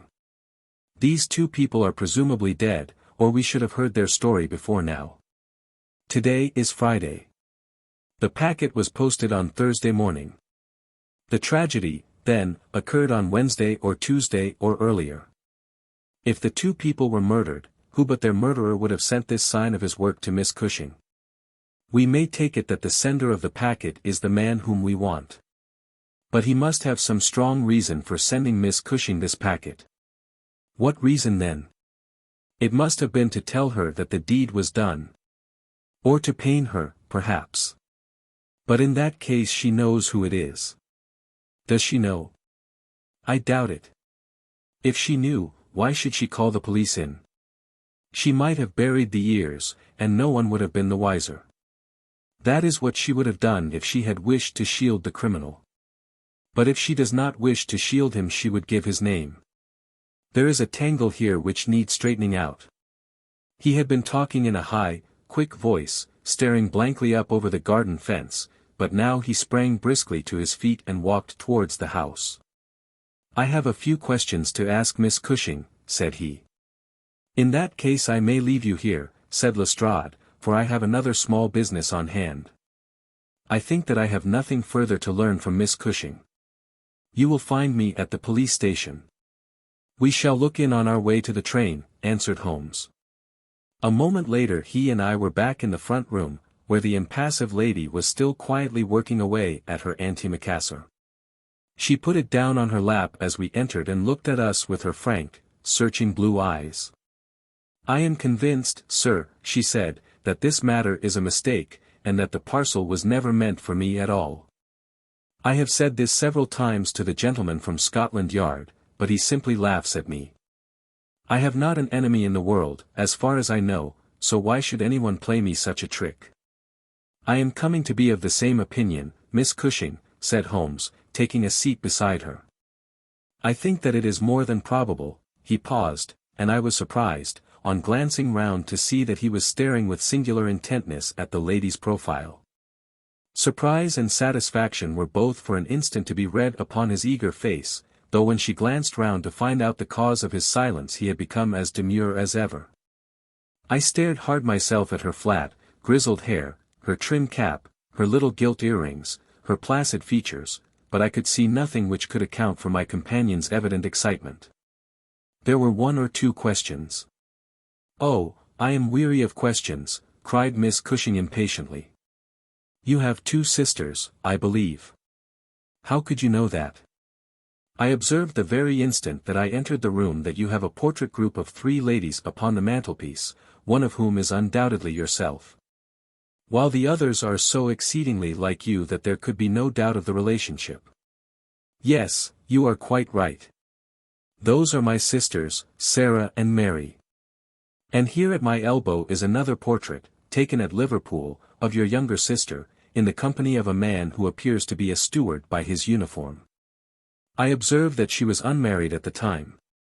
"You are very quick at observing." "That is my trade." "Well, you are quite right. But she was married to Mr. Browner a few days afterwards. He was on the South American line when that was taken, but he was so fond of her that he couldn't abide to leave her for so long, and he got into the Liverpool and London boats." "Ah, the Conqueror, perhaps?" "No, the May Day, when last I heard. Jim came down here to see me once. That was before he broke the pledge, but afterwards he would always take drink when he was ashore, and a little drink would send him stark, staring mad. Ah! It was a bad day that ever he took a glass in his hand again. First he dropped me, then he quarrelled with Sarah, and now that Mary has stopped writing we don't know how things are going with them." It was evident that Miss Cushing had come upon a subject on which she felt very deeply. Like most people who lead a lonely life, she was shy at first, but ended by becoming extremely communicative. She told us many details about her brother-in-law the steward, and then wandering off on the subject of her former lodgers, the medical students, she gave us a long account of their delinquencies, with their names and those of their hospitals. Holmes listened attentively to everything, throwing in a question from time to time. "About your second sister, Sarah," said he. "I wonder, since you are both maiden ladies, that you do not keep house together." "Ah! You don't know Sarah's temper, or you would wonder no more. I tried it when I came to Croydon, and we kept on until about 2 months ago, when we had to part. I don't want to say a word against my own sister, but she was always meddlesome and hard to please, was Sarah." "You say that she quarrelled with your Liverpool relations?" "Yes, and they were the best of friends at one time. Why, she went up there to live in order to be near them. And now she has no word hard enough for Jim Browner. The last 6 months that she was here she would speak of nothing but his drinking and his ways. He had caught her meddling, I suspect, and given her a bit of his mind, and that was the start of it." "Thank you, Miss Cushing," said Holmes, rising and bowing. "Your sister Sarah lives, I think you said, at New Street, Wallington. Good-bye, and I am very sorry that you should have been troubled over a case with which, as you say, you have nothing whatever to do." There was a cab passing as we came out, and Holmes hailed it. "How far to Wallington?" he asked. "Only about a mile, sir." "Very good. Jump in, Watson. We must strike while the iron is hot." Simple as the case is, there have been 1 or 2 very instructive details in connection with it. Just pull up at a telegraph office as you pass, cabby. Holmes sent off a short wire and for the rest of the drive lay back in the cab, with his hat tilted over his nose to keep the sun from his face. Our driver pulled up at a house which was not unlike the one which we had just quitted. My companion ordered him to wait, and had his hand upon the knocker, when the door opened and a grave young gentleman in black, with a very shiny hat, appeared on the step. "Is Miss Cushing at home?" asked Holmes. "Miss Sarah Cushing is extremely ill," said he. "She has been suffering since yesterday from brain symptoms of great severity.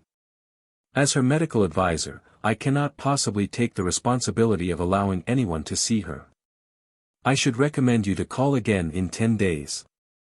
He drew on his gloves, closed the door, and marched off down the street. "Well, if we can't we can't," said Holmes, cheerfully. "Perhaps she could not or would not have told you much. I did not wish her to tell me anything. I only wanted to look at her. However, I think that I have got all that I want. Drive us to some decent hotel, cabby, where we may have some lunch, and afterwards we shall drop down upon friend Lestrade at the police station."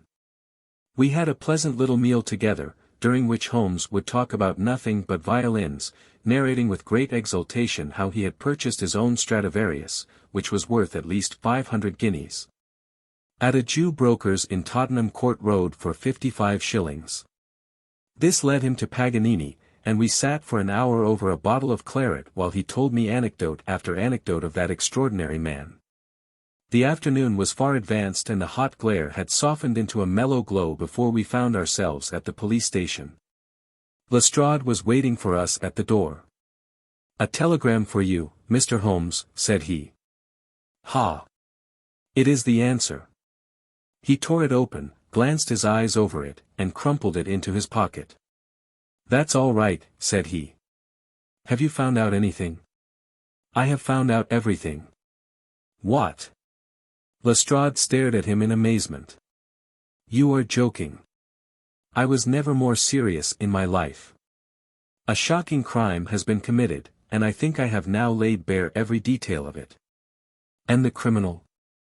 Holmes scribbled a few words upon the back of one of his visiting cards and threw it over to Lestrade.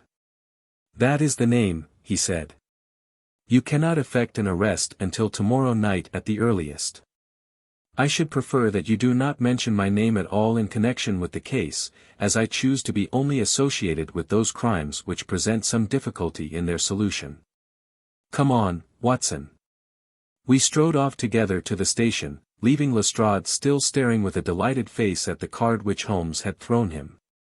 "The case," said Sherlock Holmes as we chatted over our cigars that night in our rooms at Baker Street, "is one where, as in the investigations which you have chronicled under the names of A Study in Scarlet and of The Sign of 4, we have been compelled to reason backward from effects to causes.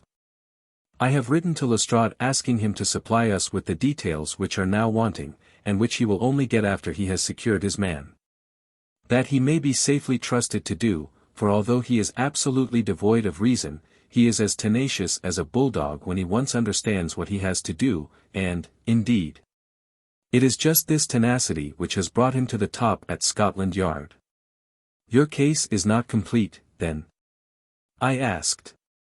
"It is fairly complete in essentials. We know who the author of the revolting business is, although one of the victims still escapes us. Of course, you have formed your own conclusions. I presume that this Jim Browner, the steward of a Liverpool boat, is the man whom you suspect." "Oh. It is more than a suspicion. And yet I cannot see anything save very vague indications. On the contrary, to my mind nothing could be more clear. Let me run over the principal steps. We approached the case, you remember, with an absolutely blank mind, which is always an advantage. We had formed no theories. We were simply there to observe and to draw inferences from our observations. What did we see first? A very placid and respectable lady, who seemed quite innocent of any secret, and a portrait which showed me that she had 2 younger sisters. It instantly flashed across my mind that the box might have been meant for one of these. I set the idea aside as one which could be disproved or confirmed at our leisure. Then we went to the garden, as you remember, and we saw the very singular contents of the little yellow box. The string was of the quality which is used by sailmakers aboard ship, and at once a whiff of the sea was perceptible in our investigation. When I observed that the knot was one which is popular with sailors, that the parcel had been posted at a port, and that the male ear was pierced for an earring which is so much more common among sailors than landsmen, I was quite certain that all the actors in the tragedy were to be found among our seafaring classes. When I came to examine the address of the packet, I observed that it was to Miss S. Cushing.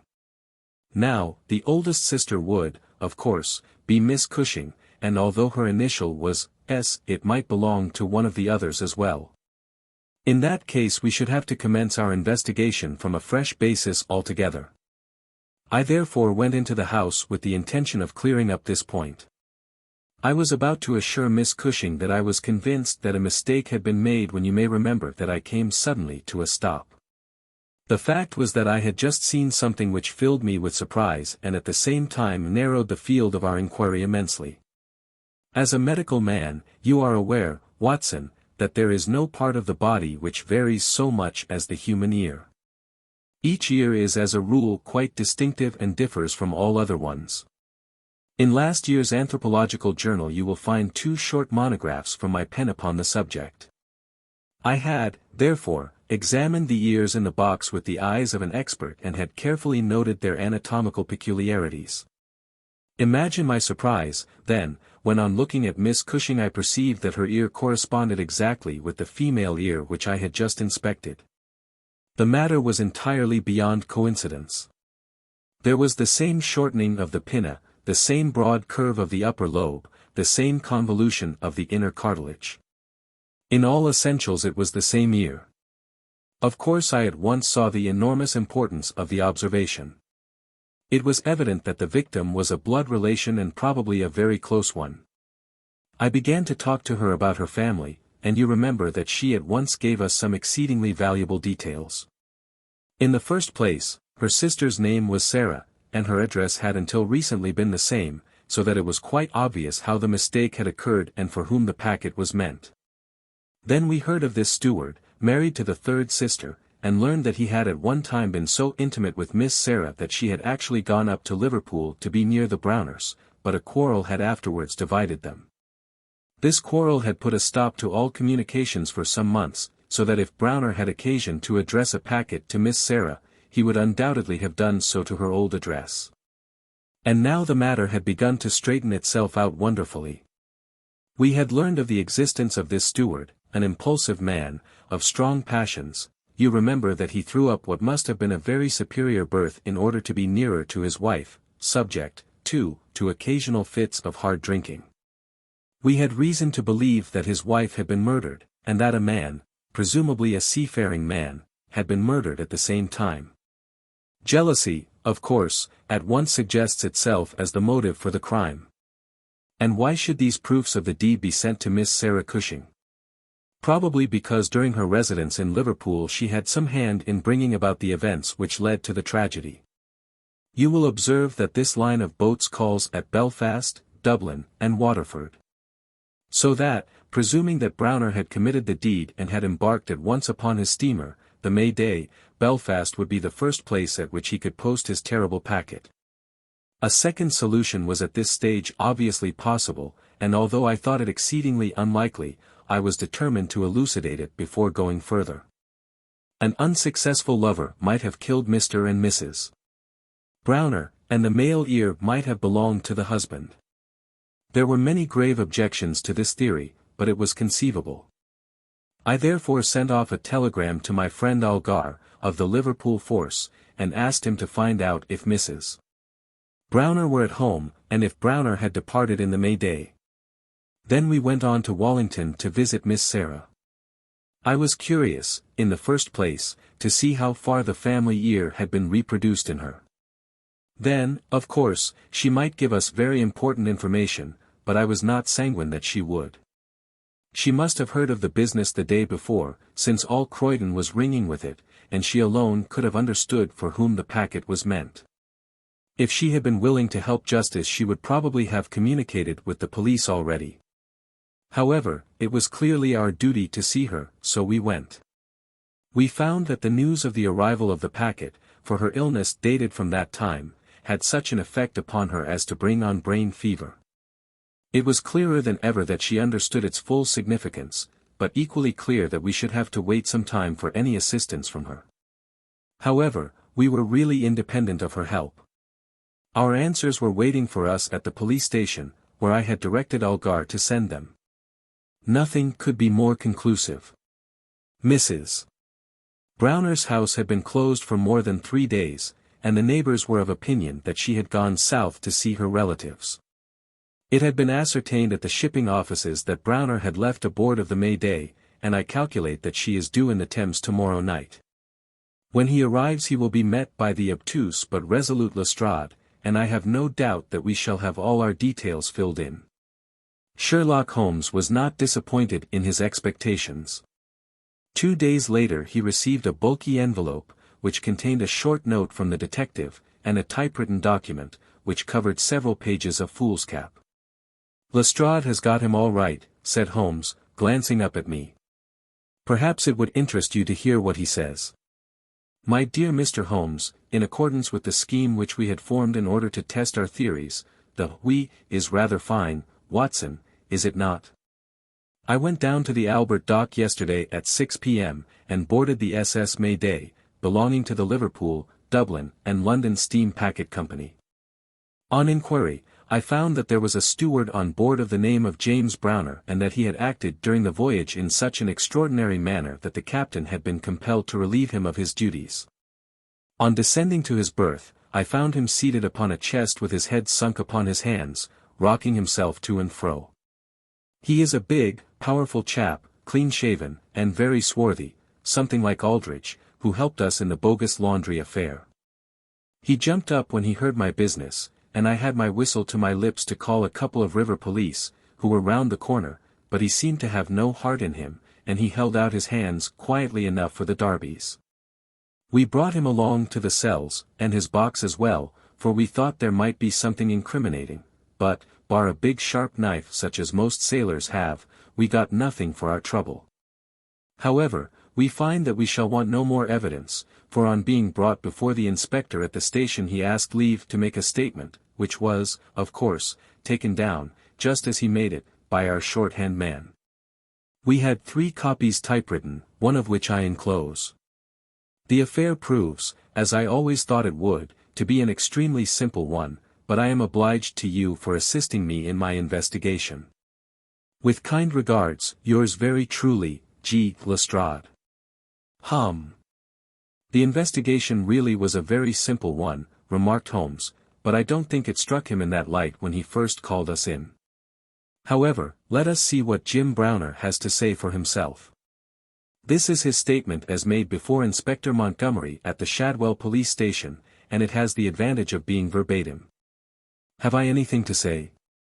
Yes, I have a deal to say. I have to make a clean breast of it all. You can hang me, or you can leave me alone. I don't care a plug which you do. I tell you I've not shut an eye in sleep since I did it, and I don't believe I ever will again until I get past all waking. Sometimes it's his face, but most generally it's hers. I'm never without one or the other before me. He looks frowning and black-like, but she has a kind, surprise upon her face. The white lamb, she might well be surprised when she read death on a face that had seldom looked anything but love upon her before. But it was Sarah's fault, and may the curse of a broken man put a blight on her and set the blood rotting in her veins. It's not that I want to clear myself. I know that I went back to drink, like the beast that I was. But she would have forgiven me, she would have stuck as close to me as a rope to a block if that woman had never darkened our door. For Sarah Cushing loved me, that's the root of the business, she loved me until all her love turned to poisonous hate when she knew that I thought more of my wife's footmark in the mud than I did of her whole body and soul. There were 3 sisters altogether. The old one was just a good woman, the second was a devil, and the third was an angel. Sarah was 33, and Mary was 29 when I married. We were just as happy as the day was long when we set up house together, and in all Liverpool there was no better woman than my Mary.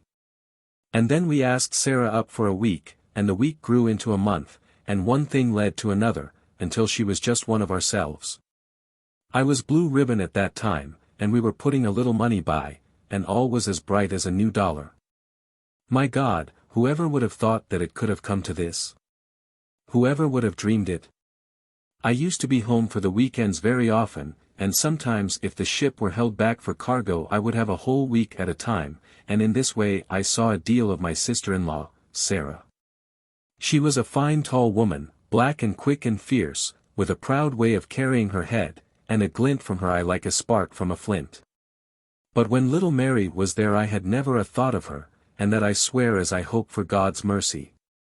It had seemed to me sometimes that she liked to be alone with me, or to coax me out for a walk with her, but I had never thought anything of that. But one evening my eyes were opened. I had come up from the ship and found my wife out, but Sarah at home. "Where's Mary?" I asked. "Oh, she has gone to pay some accounts." I was impatient and paced up and down the room. "Can't you be happy for 5 minutes without Mary, Jim?" says she. "It's a bad compliment to me that you can't be contented with my society for so short a time."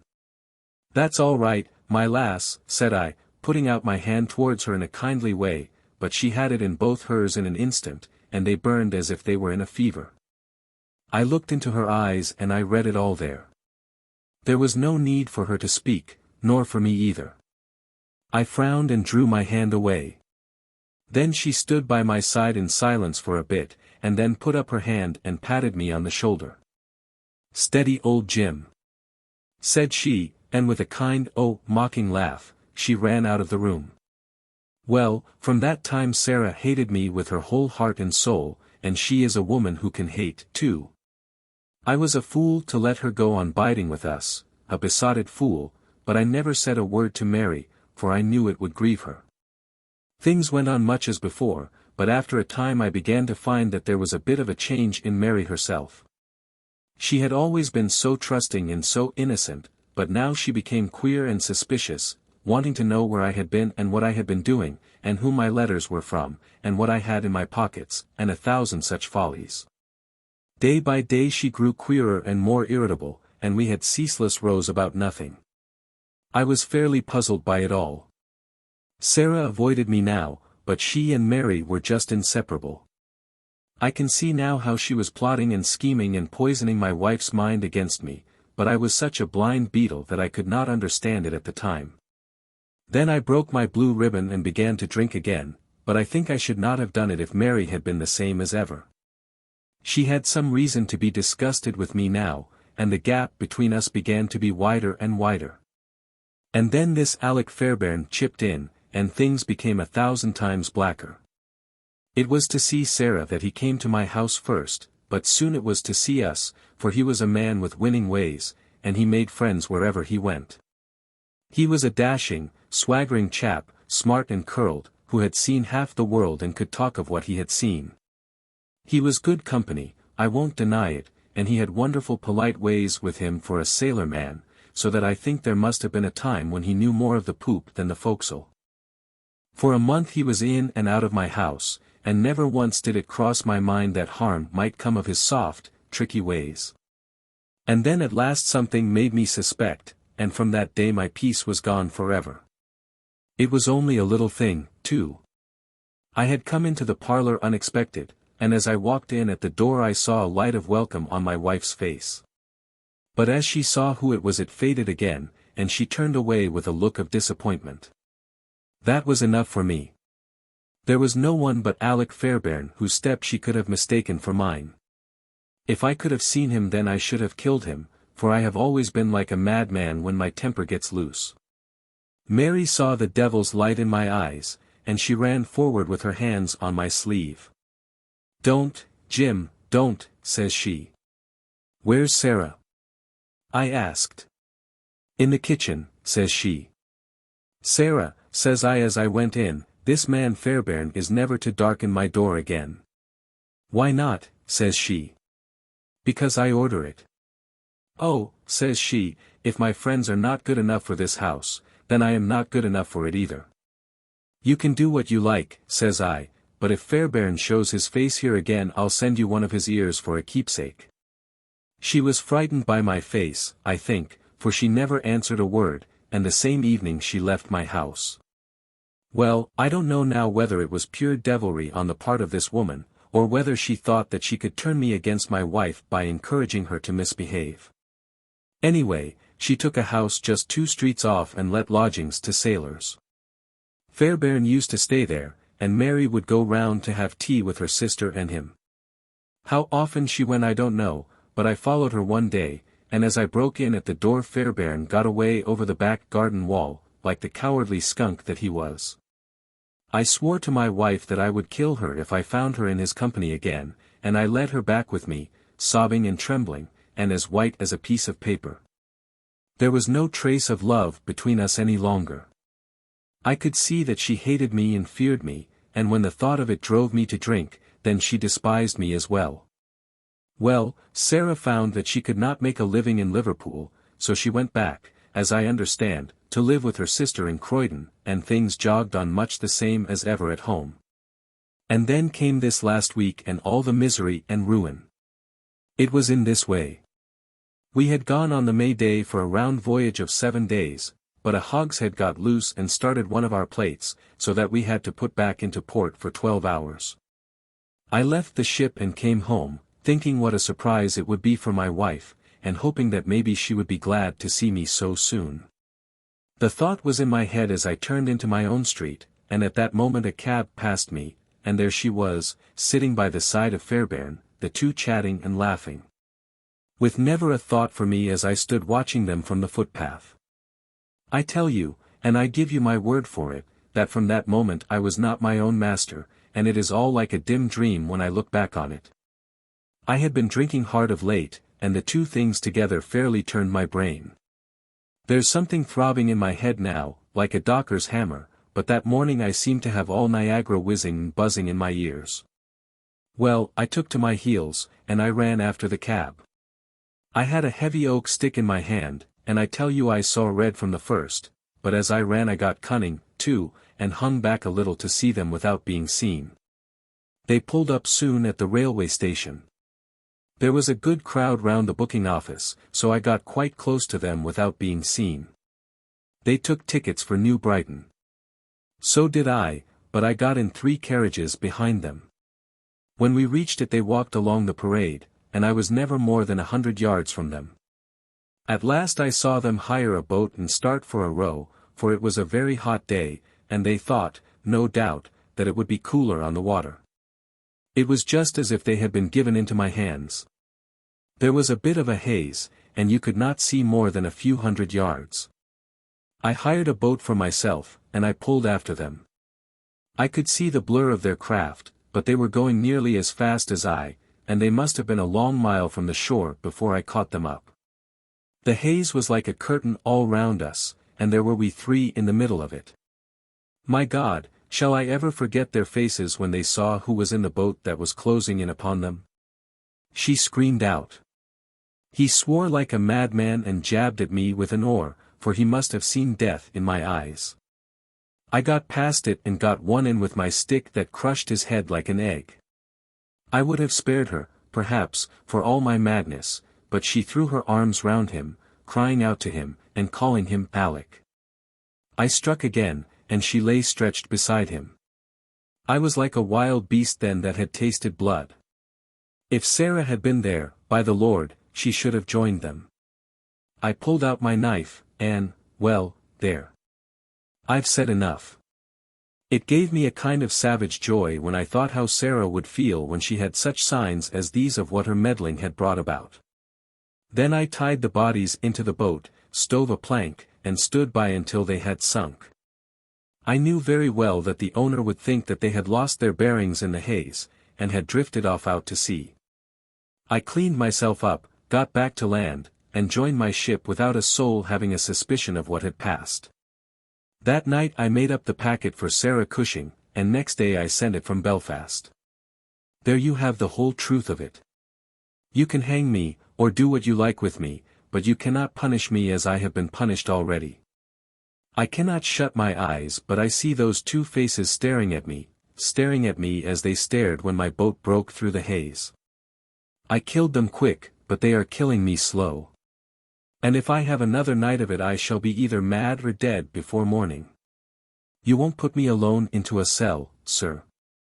For pity's sake don't, and may you be treated in your day of agony as you treat me now.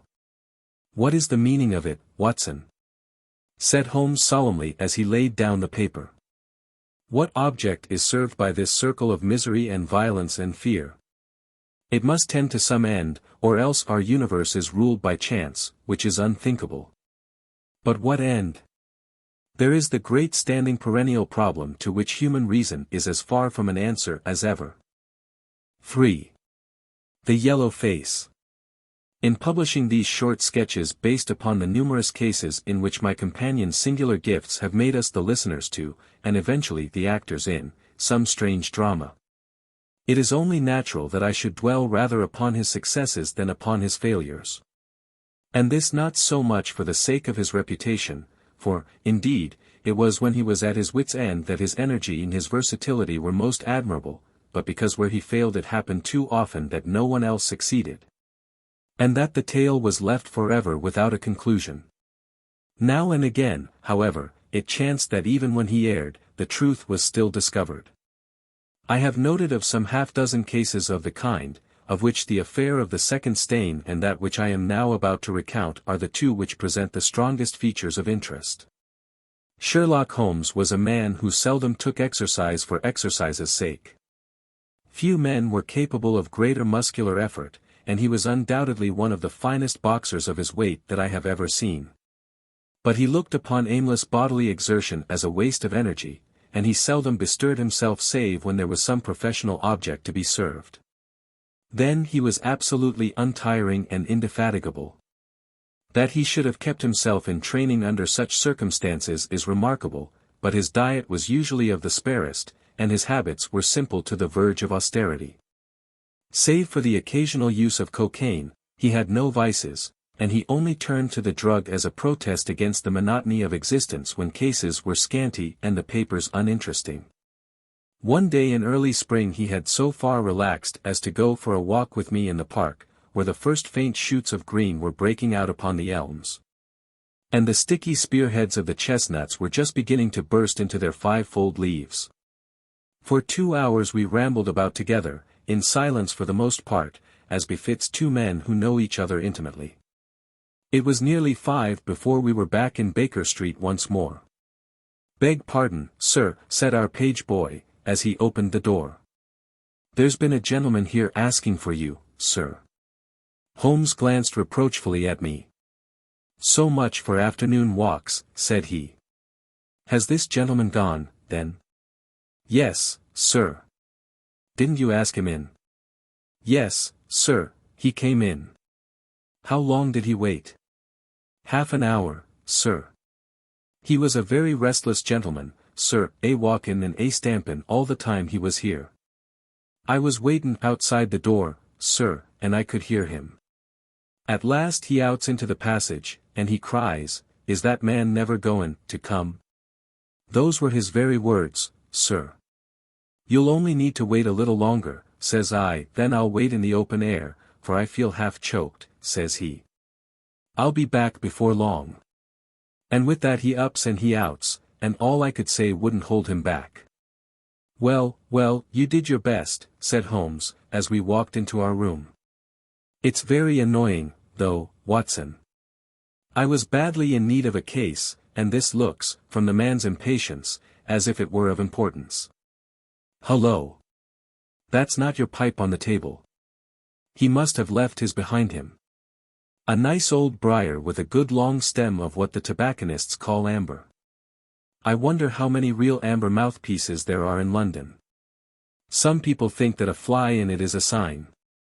Well, he must have been disturbed in his mind to leave a pipe behind him which he evidently values highly."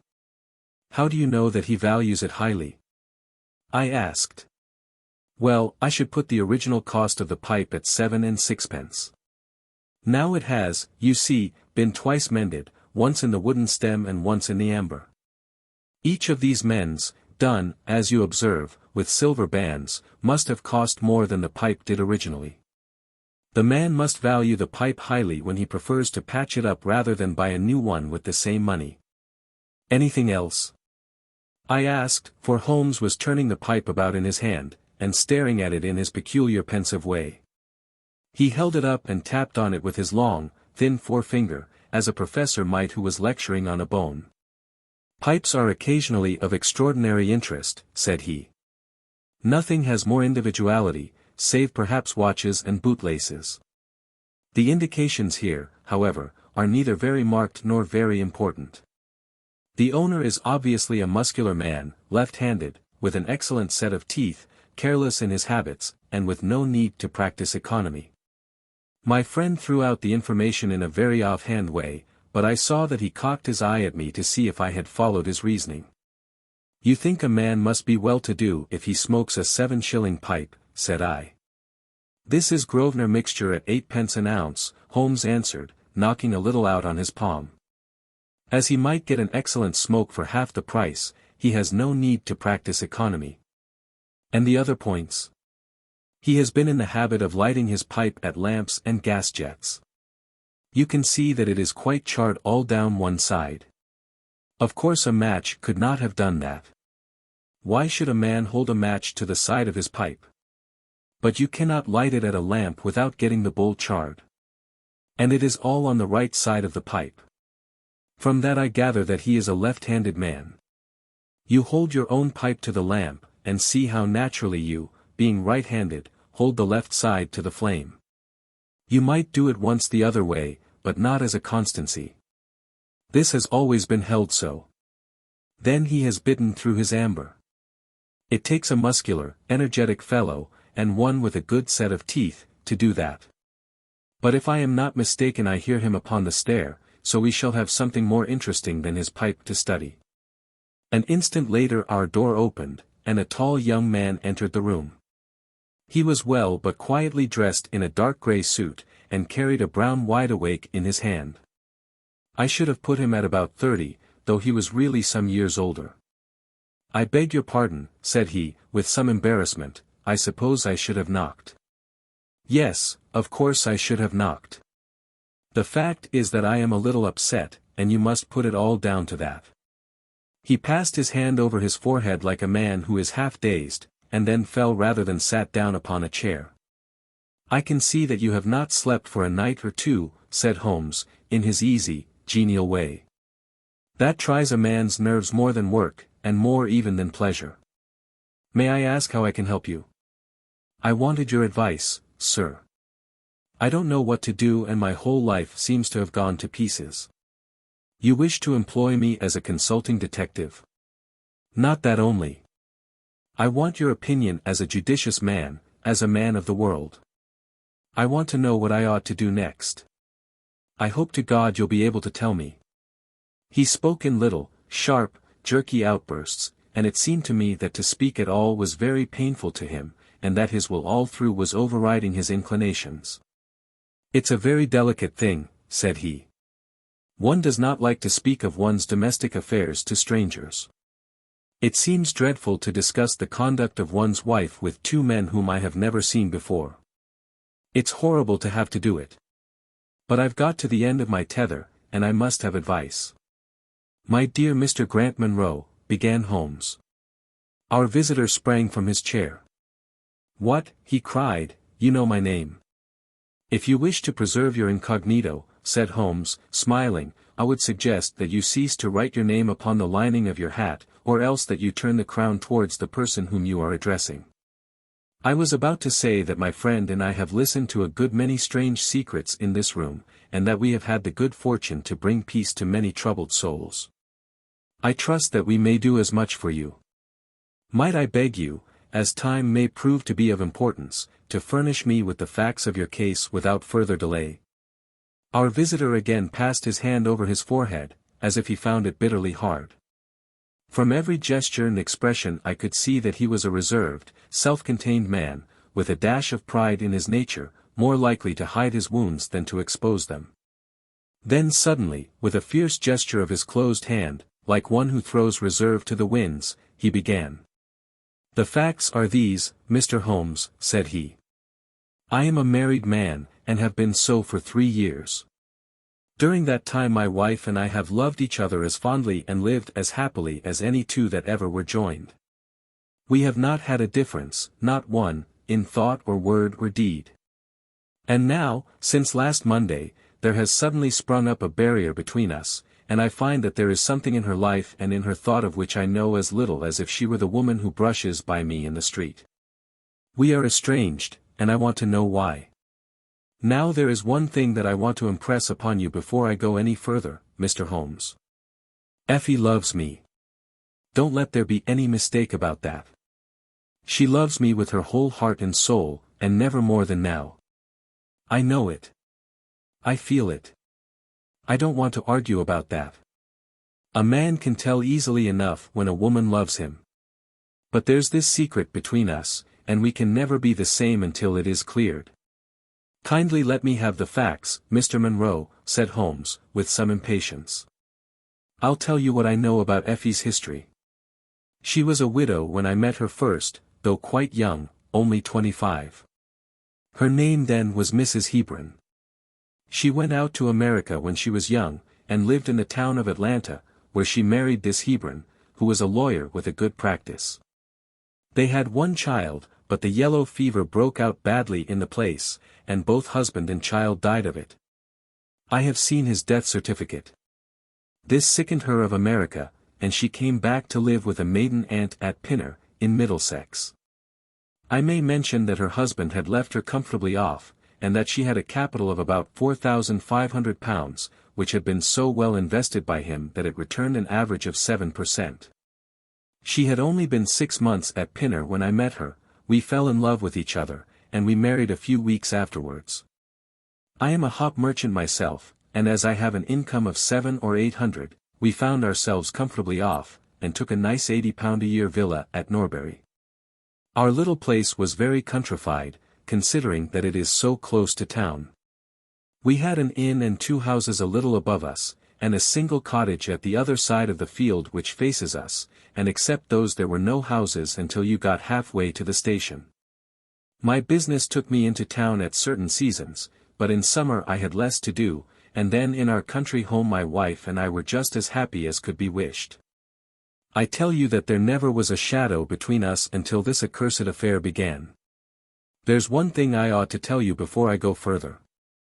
When we married, my wife made over all her property to me, rather against my will, for I saw how awkward it would be if my business affairs went wrong. However, she would have it so, and it was done. Well, about 6 weeks ago she came to me. Jack, said she, when you took my money you said that if ever I wanted any I was to ask you for it. Certainly, said I, it's all your own. Well, said she, I want £100. I was a bit staggered at this, for I had imagined it was simply a new dress or something of the kind that she was after. What on earth for? I asked. Oh, said she, in her playful way, you said that you were only my banker, and bankers never ask questions, you know. If you really mean it, of course you shall have the money, said I. Oh, yes, I really mean it. And you won't tell me what you want it for? Some day, perhaps, but not just at present, Jack. So I had to be content with that, though it was the first time that there had ever been any secret between us. I gave her a check, and I never thought any more of the matter. It may have nothing to do with what came afterwards, but I thought it only right to mention it. Well, I told you just now that there is a cottage not far from our house. There is just a field between us, but to reach it you have to go along the road and then turn down a lane. Just beyond it is a nice little grove of Scotch firs, and I used to be very fond of strolling down there, for trees are always a neighborly kind of things. The cottage had been standing empty this 8 months, and it was a pity, for it was a pretty 2-storied place, with an old-fashioned porch and honeysuckle about it. I have stood many a time and thought what a neat little homestead it would make. Well, last Monday evening I was taking a stroll down that way, when I met an empty van coming up the lane, and saw a pile of carpets and things lying about on the grass plot beside the porch. It was clear that the cottage had at last been let. I walked past it, and wondered what sort of folk they were who had come to live so near us. And as I looked I suddenly became aware that a face was watching me out of one of the upper windows. I don't know what there was about that face, Mr. Holmes, but it seemed to send a chill right down my back. I was some little way off, so that I could not make out the features, but there was something unnatural and inhuman about the face. That was the impression that I had, and I moved quickly forwards to get a nearer view of the person who was watching me. But as I did so the face suddenly disappeared, so suddenly that it seemed to have been plucked away into the darkness of the room. I stood for 5 minutes thinking the business over, and trying to analyze my impressions. I could not tell if the face were that of a man or a woman. It had been too far from me for that. But its color was what had impressed me most. It was of a livid chalky white, and with something set and rigid about it which was shockingly unnatural.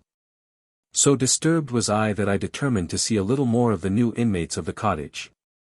I approached and knocked at the door, which was instantly opened by a tall, gaunt woman with a harsh, forbidding face. "What may you be wantin'?" she asked, in a northern accent. "I am your neighbor over yonder," said I, nodding towards my house. "I see that you have only just moved in, so I thought that if I could be of any help to you in any." "I will just ask ye when we want ye," said she, and shut the door in my face. Annoyed at the churlish rebuff, I turned my back and walked home. All evening, though I tried to think of other things, my mind would still turn to the apparition at the window and the rudeness of the woman. I determined to say nothing about the former to my wife, for she is a nervous, highly strung woman, and I had no wish that she would share the unpleasant impression which had been produced upon myself. I remarked to her, however, before I fell asleep, that the cottage was now occupied, to which she returned no reply. I am usually an extremely sound sleeper. It has been a standing jest in the family that nothing could ever wake me during the night. And yet somehow on that particular night, whether it may have been the slight excitement produced by my little adventure or not I know not, but I slept much more lightly than usual. Half in my dreams I was dimly conscious that something was going on in the room, and gradually became aware that my wife had dressed herself and was slipping on her mantle and her bonnet. My lips were parted to murmur out some sleepy words of surprise or remonstrance at this untimely preparation, when suddenly my half-opened eyes fell upon her face, illuminated by the candlelight, and astonishment held me dumb. She wore an expression such as I had never seen before, such as I should have thought her incapable of assuming.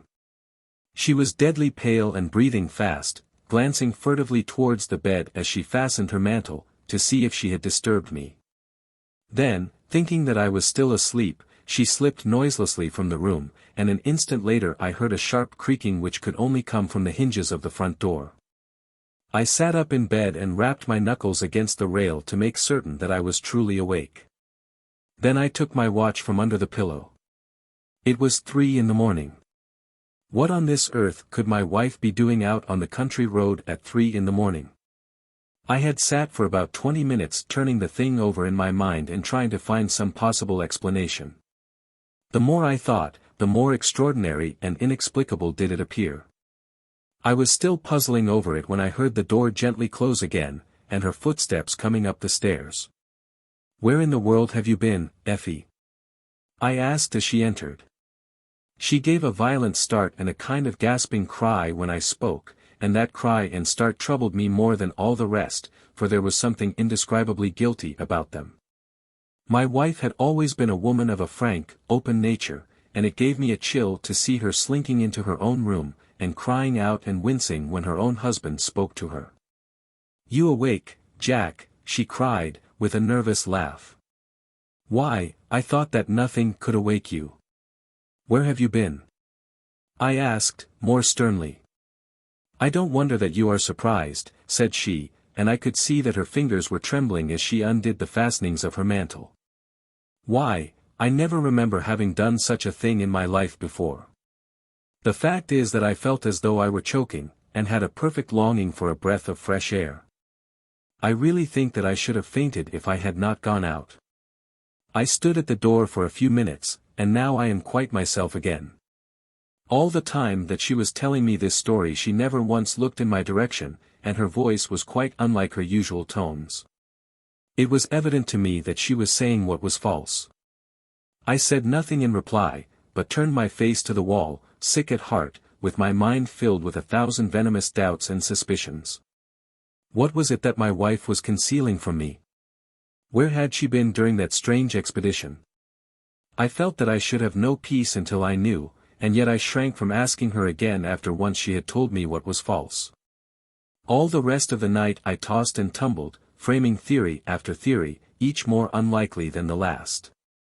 I should have gone to the city that day, but I was too disturbed in my mind to be able to pay attention to business matters. My wife seemed to be as upset as myself, and I could see from the little questioning glances which she kept shooting at me that she understood that I disbelieved her statement, and that she was at her wit's end what to do. We hardly exchanged a word during breakfast, and immediately afterwards I went out for a walk, that I might think the matter out in the fresh morning air. I went as far as the Crystal Palace, spent an hour in the grounds, and was back in Norbury by 1 o'clock. It happened that my way took me past the cottage, and I stopped for an instant to look at the windows, and to see if I could catch a glimpse of the strange face which had looked out at me on the day before. As I stood there, imagine my surprise, Mr. Holmes, when the door suddenly opened and my wife walked out.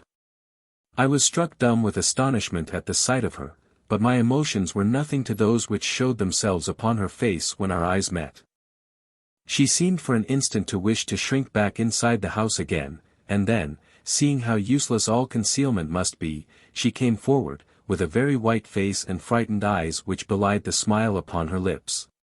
"Ah, Jack," she said, "I have just been in to see if I can be of any assistance to our new neighbors." "Why do you look at me like that, Jack? You are not angry with me?" "So," said I, "this is where you went during the night." "What do you mean?" she cried. "You came here." "I am sure of it." "Who are these people, that you should visit them at such an hour?" "I have not been here before." "How can you tell me what you know is false?"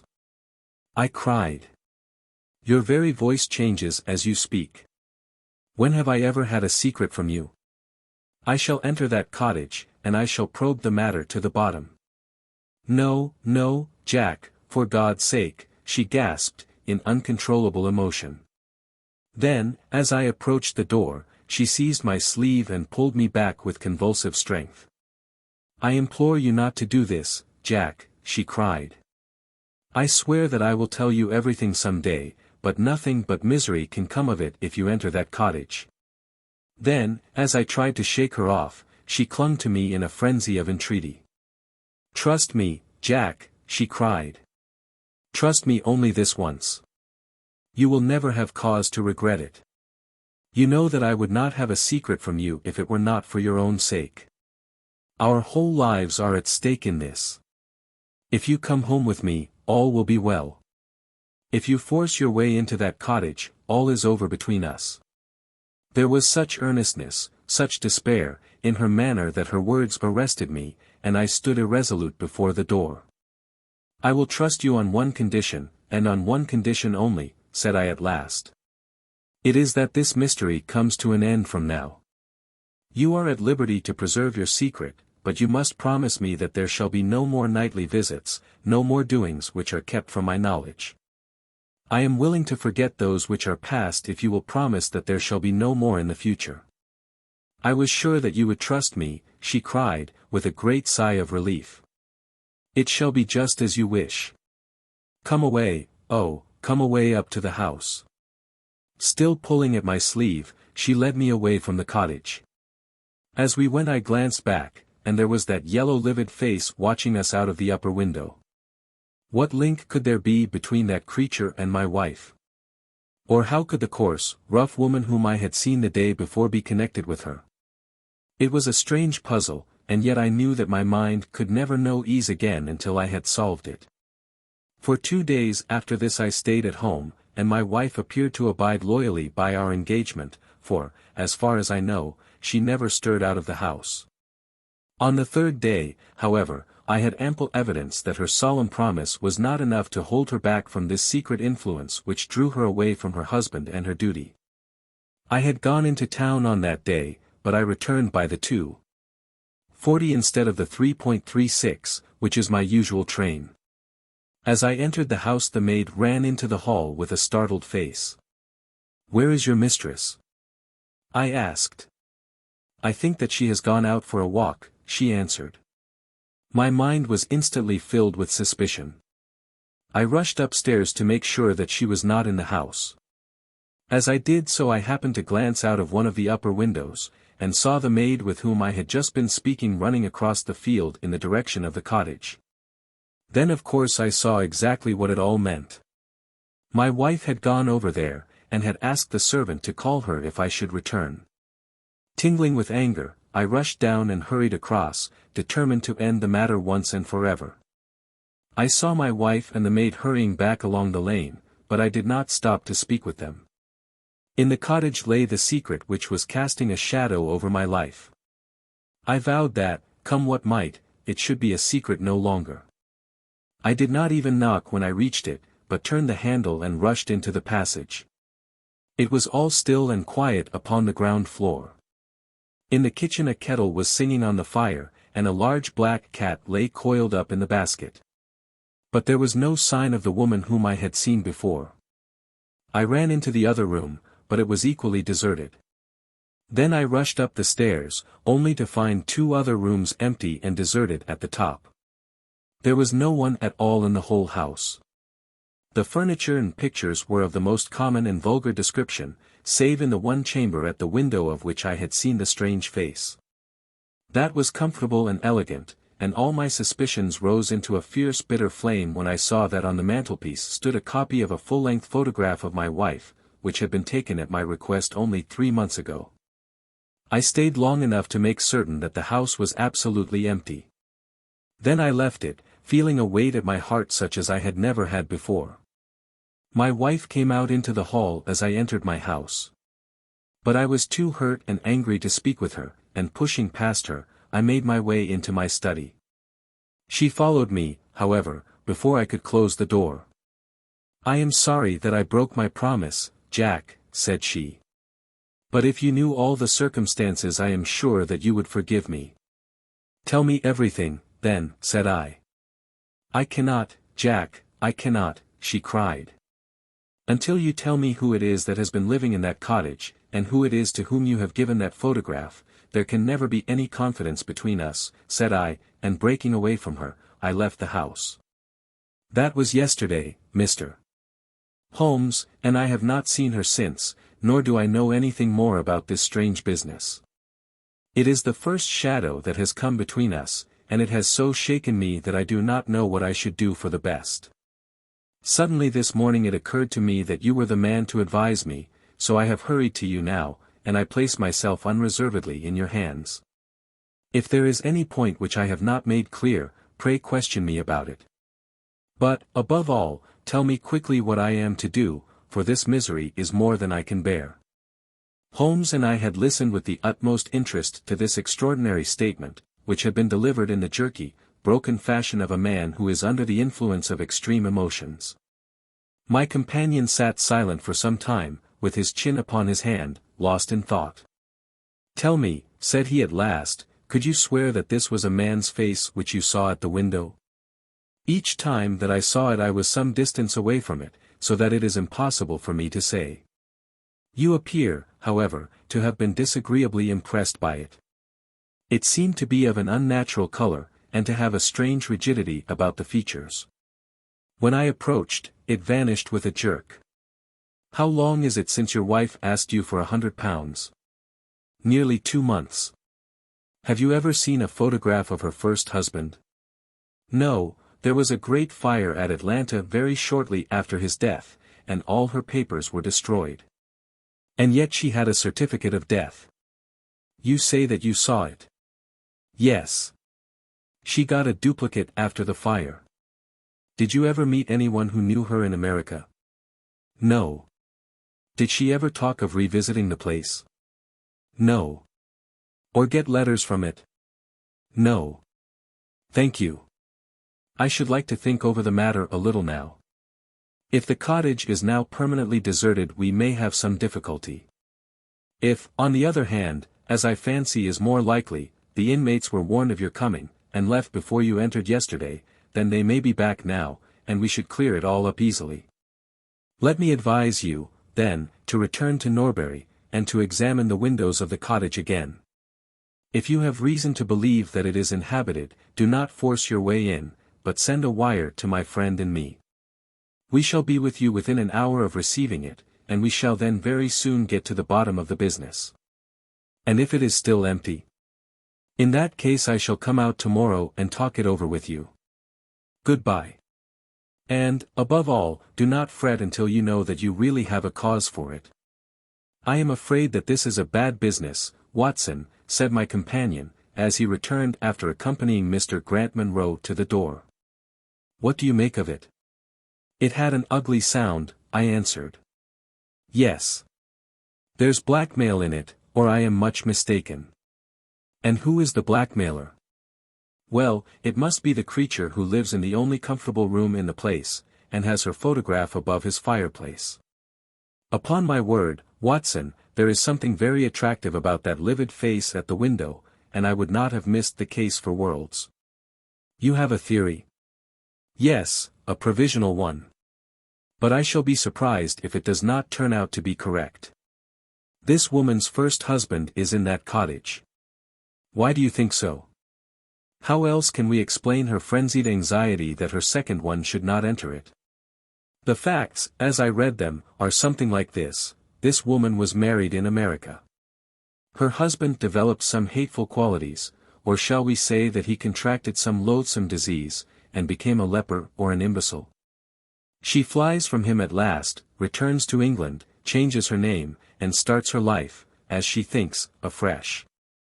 She has been married 3 years, and believes that her position is quite secure, having shown her husband the death certificate of some man whose name she has assumed, when suddenly her whereabouts is discovered by her first husband. Or, we may suppose, by some unscrupulous woman who has attached herself to the invalid. They write to the wife, and threaten to come and expose her. She asks for £100, and endeavours to buy them off. They come in spite of it, and when the husband mentions casually to the wife that there are newcomers in the cottage, she knows in some way that they are her pursuers. She waits until her husband is asleep, and then she rushes down to endeavour to persuade them to leave her in peace. Having no success, she goes again next morning, and her husband meets her, as he has told us, as she comes out. She promises him then not to go there again, but 2 days afterwards the hope of getting rid of those dreadful neighbours was too strong for her, and she made another attempt. Taking down with her the photograph which had probably been demanded from her.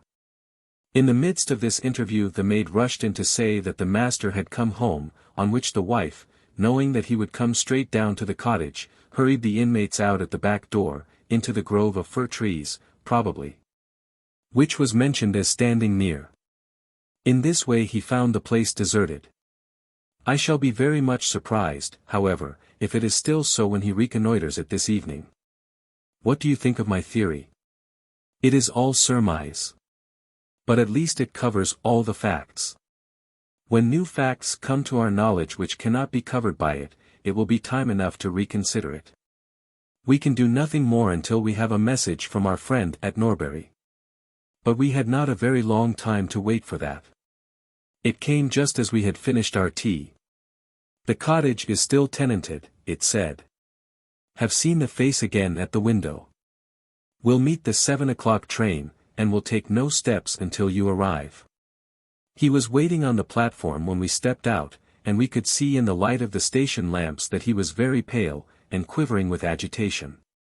They are still there, Mr. Holmes, said he, laying his hand hard upon my friend's sleeve. I saw lights in the cottage as I came down. We shall settle it now once and for all. What is your plan, then? Asked Holmes, as he walked down the dark tree-lined road. I am going to force my way in and see for myself who is in the house. I wish you both to be there as witnesses. You are quite determined to do this, in spite of your wife's warning that it is better that you should not solve the mystery. Yes, I am determined. Well, I think that you are in the right. Any truth is better than indefinite doubt. We had better go up at once. Of course, legally, we are putting ourselves hopelessly in the wrong, but I think that it is worth it. It was a very dark night, and a thin rain began to fall as we turned from the high road into a narrow lane, deeply rutted, with hedges on either side. Mr. Grant Munro pushed impatiently forward, however, and we stumbled after him as best we could. There are the lights of my house, he murmured, pointing to a glimmer among the trees. And here is the cottage which I am going to enter. We turned a corner in the lane as he spoke, and there was the building close beside us. A yellow bar falling across the black foreground showed that the door was not quite closed, and one window in the upper story was brightly illuminated. As we looked, we saw a dark blur moving across the blind. "There is that creature!" cried Grant Munro. "You can see for yourselves that someone is there. Now follow me, and we shall soon know all." We approached the door, but suddenly a woman appeared out of the shadow and stood in the golden track of the lamplight. I could not see her face in the darkness, but her arms were thrown out in an attitude of entreaty. "For God's sake, don't, Jack," she cried. "I had a presentiment that you would come this evening. Think better of it, dear. Trust me again, and you will never have cause to regret it." "I have trusted you too long, Effie," he cried, sternly. "Leave go of me. I must pass you. My friends and I are going to settle this matter once and forever." He pushed her to one side, and we followed closely after him. As he threw the door open, an old woman ran out in front of him and tried to bar his passage, but he thrust her back, and an instant afterwards we were all upon the stairs. Grant Munro rushed into the lighted room at the top, and we entered at his heels. It was a cosy, well-furnished apartment, with 2 candles burning upon the table and 2 upon the mantelpiece. In the corner, stooping over a desk, there sat what appeared to be a little girl. Her face was turned away as we entered, but we could see that she was dressed in a red frock, and that she had long white gloves on. As she whisked round to us, I gave a cry of surprise and horror. The face which she turned towards us was of the strangest livid tint, and the features were absolutely devoid of any expression. An instant later the mystery was explained. Holmes, with a laugh, passed his hand behind the child's ear, a mask peeled off from her countenance, and there was a little coal-black negress, with all her white teeth flashing in amusement at our amazed faces. I burst out laughing, out of sympathy with her merriment, but Grant Munro stood staring, with his hand clutching his throat. "My God," he cried. "What can be the meaning of this?" "I will tell you the meaning of it," cried the lady, sweeping into the room with a proud, set face. "You have forced me, against my own judgment, to tell you, and now we must both make the best of it. My husband died at Atlanta. My child survived." "Your child?" She drew a large silver locket from her bosom. "You have never seen this open." I understood that it did not open. She touched a spring, and the front hinged back. There was a portrait within of a man strikingly handsome and intelligent-looking, but bearing unmistakable signs upon his features of his African descent. "That is John Hebron, of Atlanta," said the lady, "and a nobler man never walked the earth. I cut myself off from my race in order to wed him, but never once while he lived did I for an instant regret it. It was our misfortune that our only child took after his people rather than mine. It is often so in such matches, and little Lucy is darker far than ever her father was. But dark or fair, she is my own dear little girlie, and her mother's pet." The little creature ran across at the words and nestled up against the lady's dress. "When I left her in America," she continued, "it was only because her health was weak, and the change might have done her harm. She was given to the care of a faithful Scotch woman who had once been our servant. Never for an instant did I dream of disowning her as my child. But when chance threw you in my way, Jack, and I learned to love you, I feared to tell you about my child. God forgive me, I feared that I should lose you, and I had not the courage to tell you. I had to choose between you, and in my weakness I turned away from my own little girl. For 3 years I have kept her existence a secret from you, but I heard from the nurse, and I knew that all was well with her. At last, however, there came an overwhelming desire to see the child once more. I struggled against it, but in vain. Though I knew the danger, I determined to have the child over, if it were but for a few weeks. I sent £100 to the nurse, and I gave her instructions about this cottage, so that she might come as a neighbour, without my appearing to be in any way connected with her. I pushed my precautions so far as to order her to keep the child in the house during the daytime, and to cover up her little face and hands so that even those who might see her at the window should not gossip about there being a black child in the neighborhood. If I had been less cautious I might have been more wise, but I was half crazy with fear that you should learn the truth.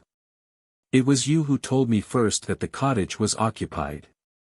I should have waited for the morning, but I could not sleep for excitement, and so at last I slipped out, knowing how difficult it is to awake you. But you saw me go, and that was the beginning of my troubles. Next day you had my secret at your mercy, but you nobly refrained from pursuing your advantage. 3 days later, however, the nurse and child only just escaped from the back door as you rushed in at the front one.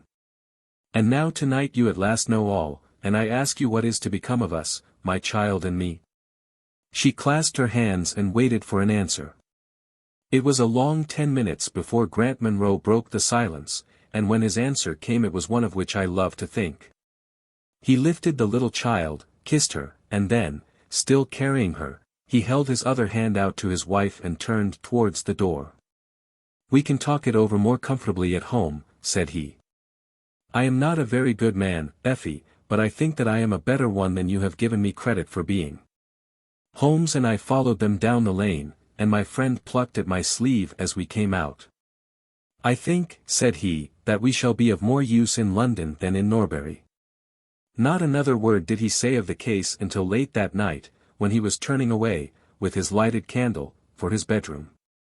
"Watson," said he, "if it should ever strike you that I am getting a little overconfident in my powers, or giving less pains to a case than it deserves, kindly whisper Norbury in my ear, and I shall be infinitely obliged to you." 4. The Stockbroker's Clerk. Shortly after my marriage I had bought a connection in the Paddington district. Old Mr. Farquhar, from whom I purchased it, had at one time an excellent general practice.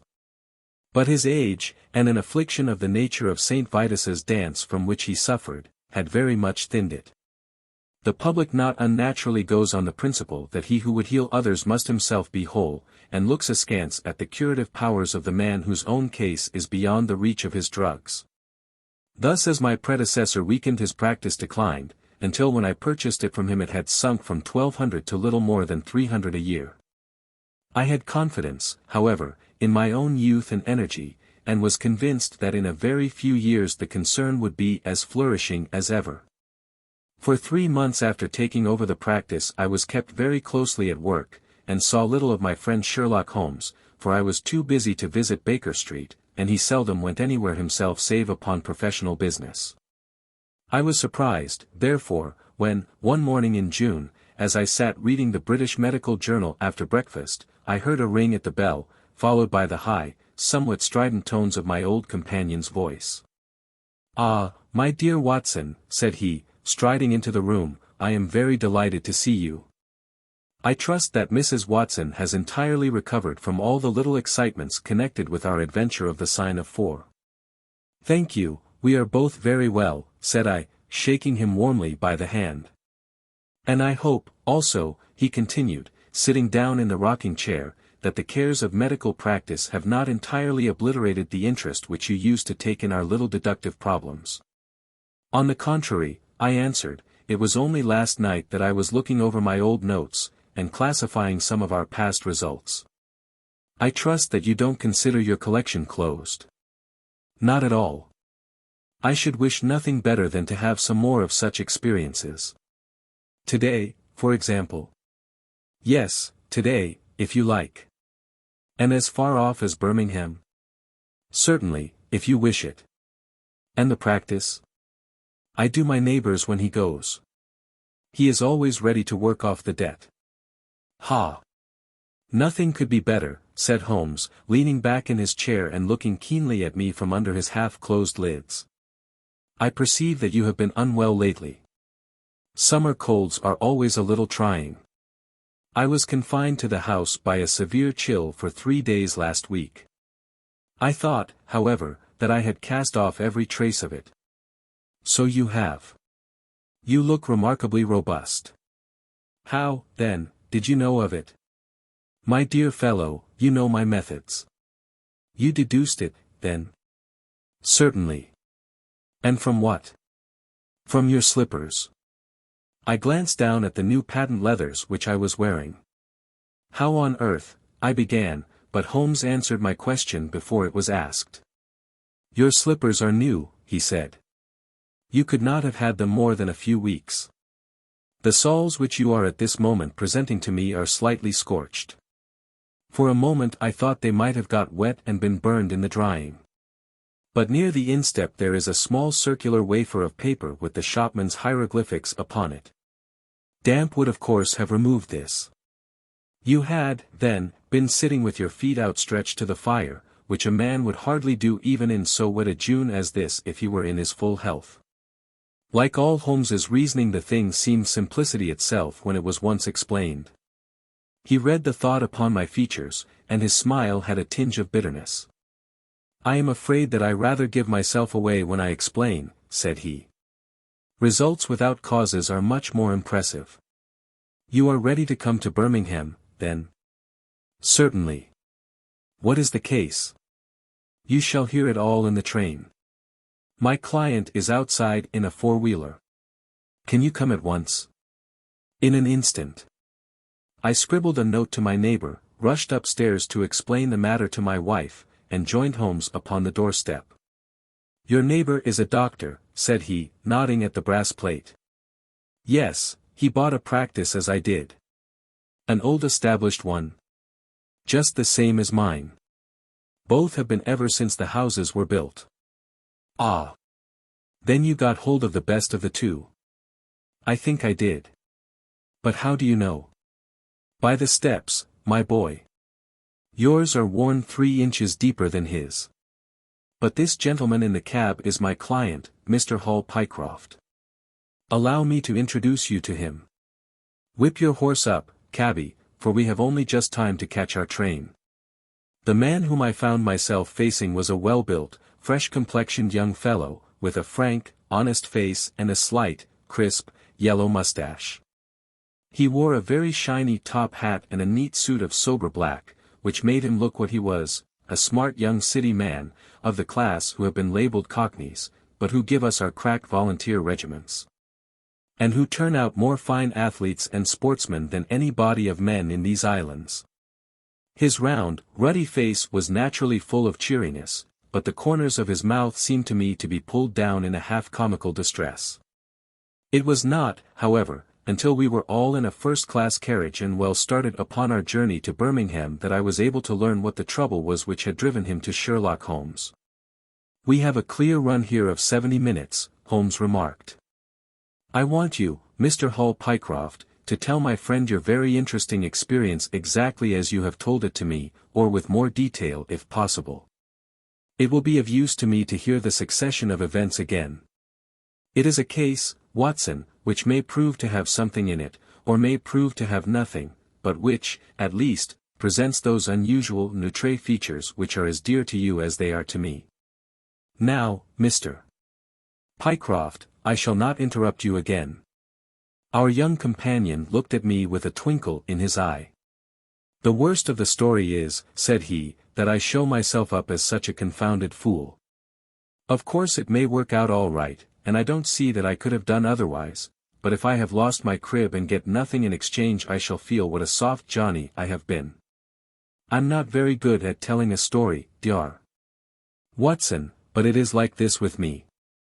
I used to have a billet at Coxon and Woodhouse, of Draper's Gardens, but they were let in early in the spring through the Venezuelan loan, as no doubt you remember, and came a nasty cropper. I had been with them 5 years, and old Coxon gave me a ripping good testimonial when the smash came, but of course we clerks were all turned adrift, the 27 of us. I tried here and tried there, but there were lots of other chaps on the same lay as myself, and it was a perfect frost for a long time. I had been taking £3 a week at Coxon's, and I had saved about 70 of them, but I soon worked my way through that and out at the other end. I was fairly at the end of my tether at last, and could hardly find the stamps to answer the advertisements or the envelopes to stick them to. I had worn out my boots paddling up office stairs, and I seemed just as far from getting a billet as ever. At last I saw a vacancy at Mawson and Williams, the great stockbroking firm in Lombard Street. I dare say EC is not much in your line, but I can tell you that this is about the richest house in London. The advertisement was to be answered by letter only. I sent in my testimonial and application, but without the least hope of getting it. Back came an answer by return, saying that if I would appear next Monday I might take over my new duties at once, provided that my appearance was satisfactory.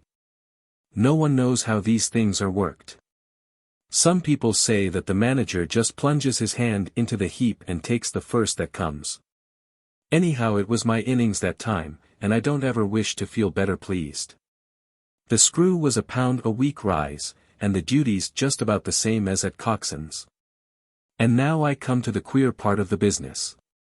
I was in diggings out Hampstead Way, 17, Potter's Terrace.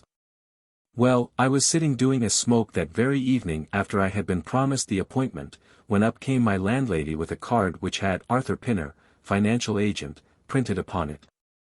I had never heard the name before and could not imagine what he wanted with me, but, of course, I asked her to show him up.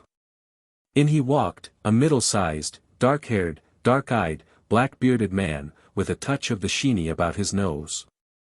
He had a brisk kind of way with him and spoke sharply, like a man who knew the value of time. "Mr. Hall Pycroft, I believe," said he. "Yes, sir," I answered, pushing a chair towards him. "Lately engaged at Coxon and Woodhouse's?" "Yes, sir." "And now on the staff of Mawson's?" "Quite so." "Well," said he, "the fact is that I have heard some really extraordinary stories about your financial ability. You remember Parker, who used to be Coxon's manager?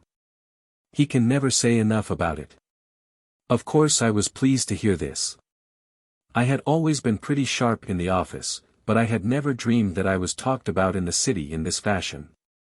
"You have a good memory," said he. "Pretty fair," I answered, modestly. "Have you kept in touch with the market while you have been out of work?" he asked. "Yes, I read the stock exchange list every morning." "Now that shows real application," he cried. "That is the way to prosper. You won't mind my testing you, will you? Let me see. How are Ayrshires?" 106 1/4 to 105 7/8. "And New Zealand Consolidated?" 104. "And British Broken Hills?" 7 to 7 6. "Wonderful," he cried, with his hands up. "This quite fits in with all that I had heard. My boy, you are very much too good to be a clerk at Mawson's." This outburst rather astonished me, as you can think. "Well," said I, "other people don't think quite so much of me as you seem to do, Mr. Pinner. I had a hard enough fight to get this berth, and I am very glad to have it." "Pooh, man. You should soar above it. You are not in your true sphere. Now, I'll tell you how it stands with me. What I have to offer is little enough when measured by your ability, but when compared with Mawson's, it's light to dark. Let me see. When do you go to Mawson's?" "On Monday." "Ha, ha. I think I would risk a little sporting flutter that you don't go there at all." "Not go to Mawson's?" "No, sir. By that day you will be the business manager of the Franco-Midland Hardware Company, Limited, with 134 branches in the towns and villages of France, not counting one in Brussels and one in San Remo." This took my breath away. "I never heard of it," said I. "Very likely not. It has been kept very quiet, for the capital was all privately subscribed, and it's too good a thing to let the public into. My brother, Harry Pinner, is promoter, and joins the board after allotment as managing director. He knew I was in the swim down here, and asked me to pick up a good man cheap. A young, pushing man with plenty of snap about him. Parker spoke of you, and that brought me here tonight. We can only offer you a beggarly 500 to start with. 500 a year. I shouted. Only that at the beginning. But you are to have an overriding commission of 1% on all business done by your agents, and you may take my word for it that this will come to more than your salary. But I know nothing about hardware. Tut, my boy. You know about figures. My head buzzed, and I could hardly sit still in my chair. But suddenly a little chill of doubt came upon me. I must be frank with you, said I. Mawson only gives me 200, but Mawson is safe. Now, really, I know so little about your company that. Ah, smart, smart, he cried, in a kind of ecstasy of delight. You are the very man for us. You are not to be talked over, and quite right, too. Now, here's a note for £100, and if you think that we can do business you may just slip it into your pocket as an advance upon your salary. That is very handsome, said I. When should I take over my new duties? Be in Birmingham tomorrow at 1, said he. I have a note in my pocket here which you will take to my brother. You will find him at 126B, Corporation Street, where the temporary offices of the company are situated. Of course he must confirm your engagement, but between ourselves it will be all right. Really, I hardly know how to express my gratitude, Mr. Pinner, said I. Not at all, my boy. You have only got your deserts. There are one or two small things, mere formalities, which I must arrange with you. You have a bit of paper beside you there. Kindly write upon it. I am perfectly willing to act as business manager to the Franco-Midland Hardware Company, Limited, at a minimum salary of £500. I did as he asked, and he put the paper in his pocket. There is one other detail, said he. What do you intend to do about Mawson's? I had forgotten all about Mawson's in my joy. I'll write and resign, said I. Precisely what I don't want you to do. I had a row over you with Mawson's manager. I had gone up to ask him about you, and he was very offensive, accused me of coaxing you away from the service of the firm, and that sort of thing. At last I fairly lost my temper. If you want good men you should pay them a good price, said I. He would rather have our small price than your big one, said he. I'll lay you a fiver, said I, that when he has my offer you'll never so much as hear from him again. Done, said he. We picked him out of the gutter, and he won't leave us so easily. Those were his very words. The impudent scoundrel. I cried. I've never so much as seen him in my life. Why should I consider him in any way? I shall certainly not write if you would rather I didn't. Good. That's a promise, said he, rising from his chair. Well, I'm delighted to have got so good a man for my brother. Here's your advance of £100, and here is the letter. Make a note of the address, 126B, Corporation Street, and remember that 1 o'clock tomorrow is your appointment. Good night, and may you have all the fortune that you deserve. That's just about all that passed between us, as near as I can remember. You can imagine, Dr. Watson, how pleased I was at such an extraordinary bit of good fortune. I sat up half the night hugging myself over it, and next day I was off to Birmingham in a train that would take me in plenty time for my appointment. I took my things to a hotel in New Street, and then I made my way to the address which had been given me. It was a quarter of an hour before my time, but I thought that would make no difference. 126B was a passage between two large shops, which led to a winding stone stair, from which there were many flats, let as offices to companies or professional men. The names of the occupants were painted at the bottom on the wall, but there was no such name as the Franco-Midland Hardware Company, Limited. I stood for a few minutes with my heart in my boots, wondering whether the whole thing was an elaborate hoax or not, when up came a man and addressed me. He was very like the chap I had seen the night before, the same figure and voice, but he was clean-shaven and his hair was lighter.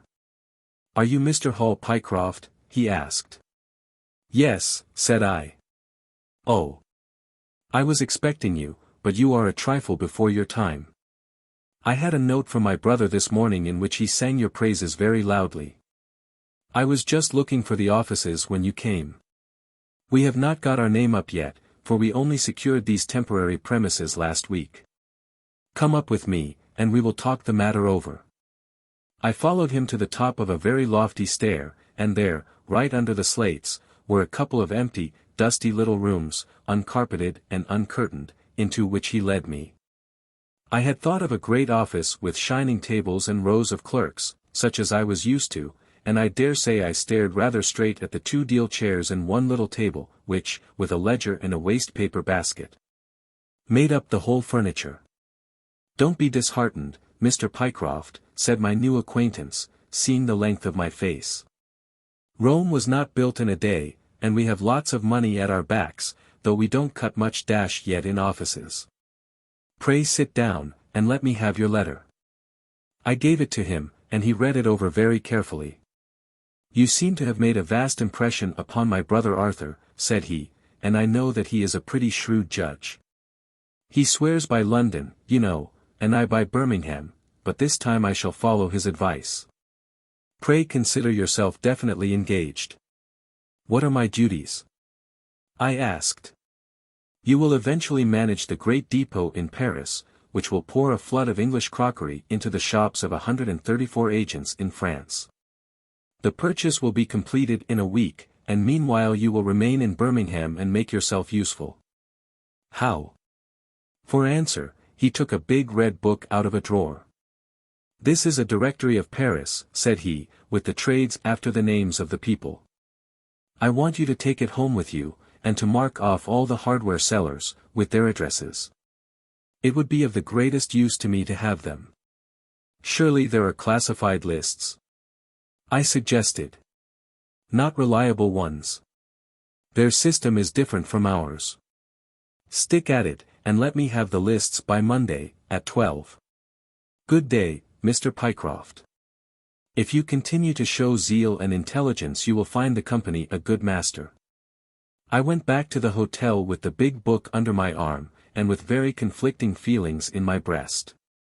On the one hand, I was definitely engaged and had £100 in my pocket.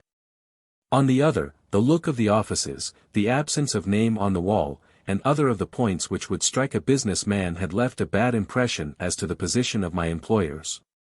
However, come what might, I had my money, so I settled down to my task.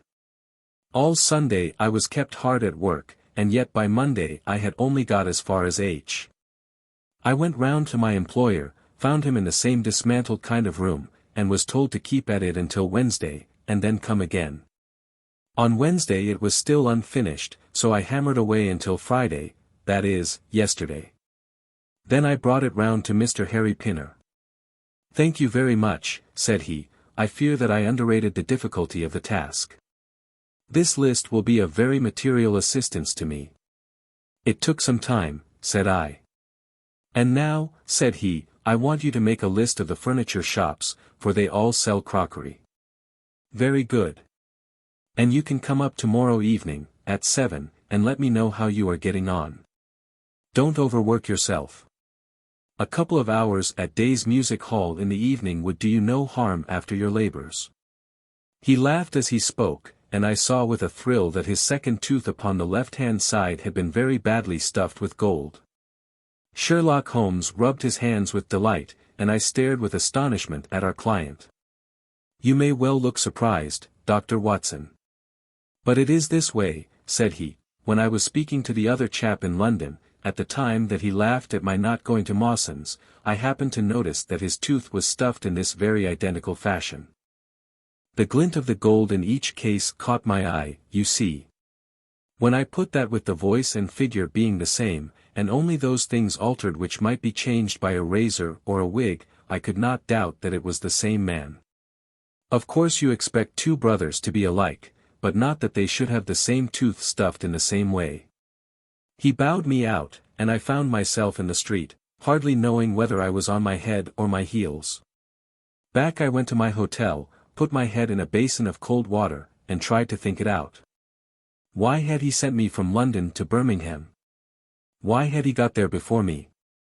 And why had he written a letter from himself to himself? It was altogether too much for me, and I could make no sense of it. And then suddenly it struck me that what was dark to me might be very light to Mr. Sherlock Holmes.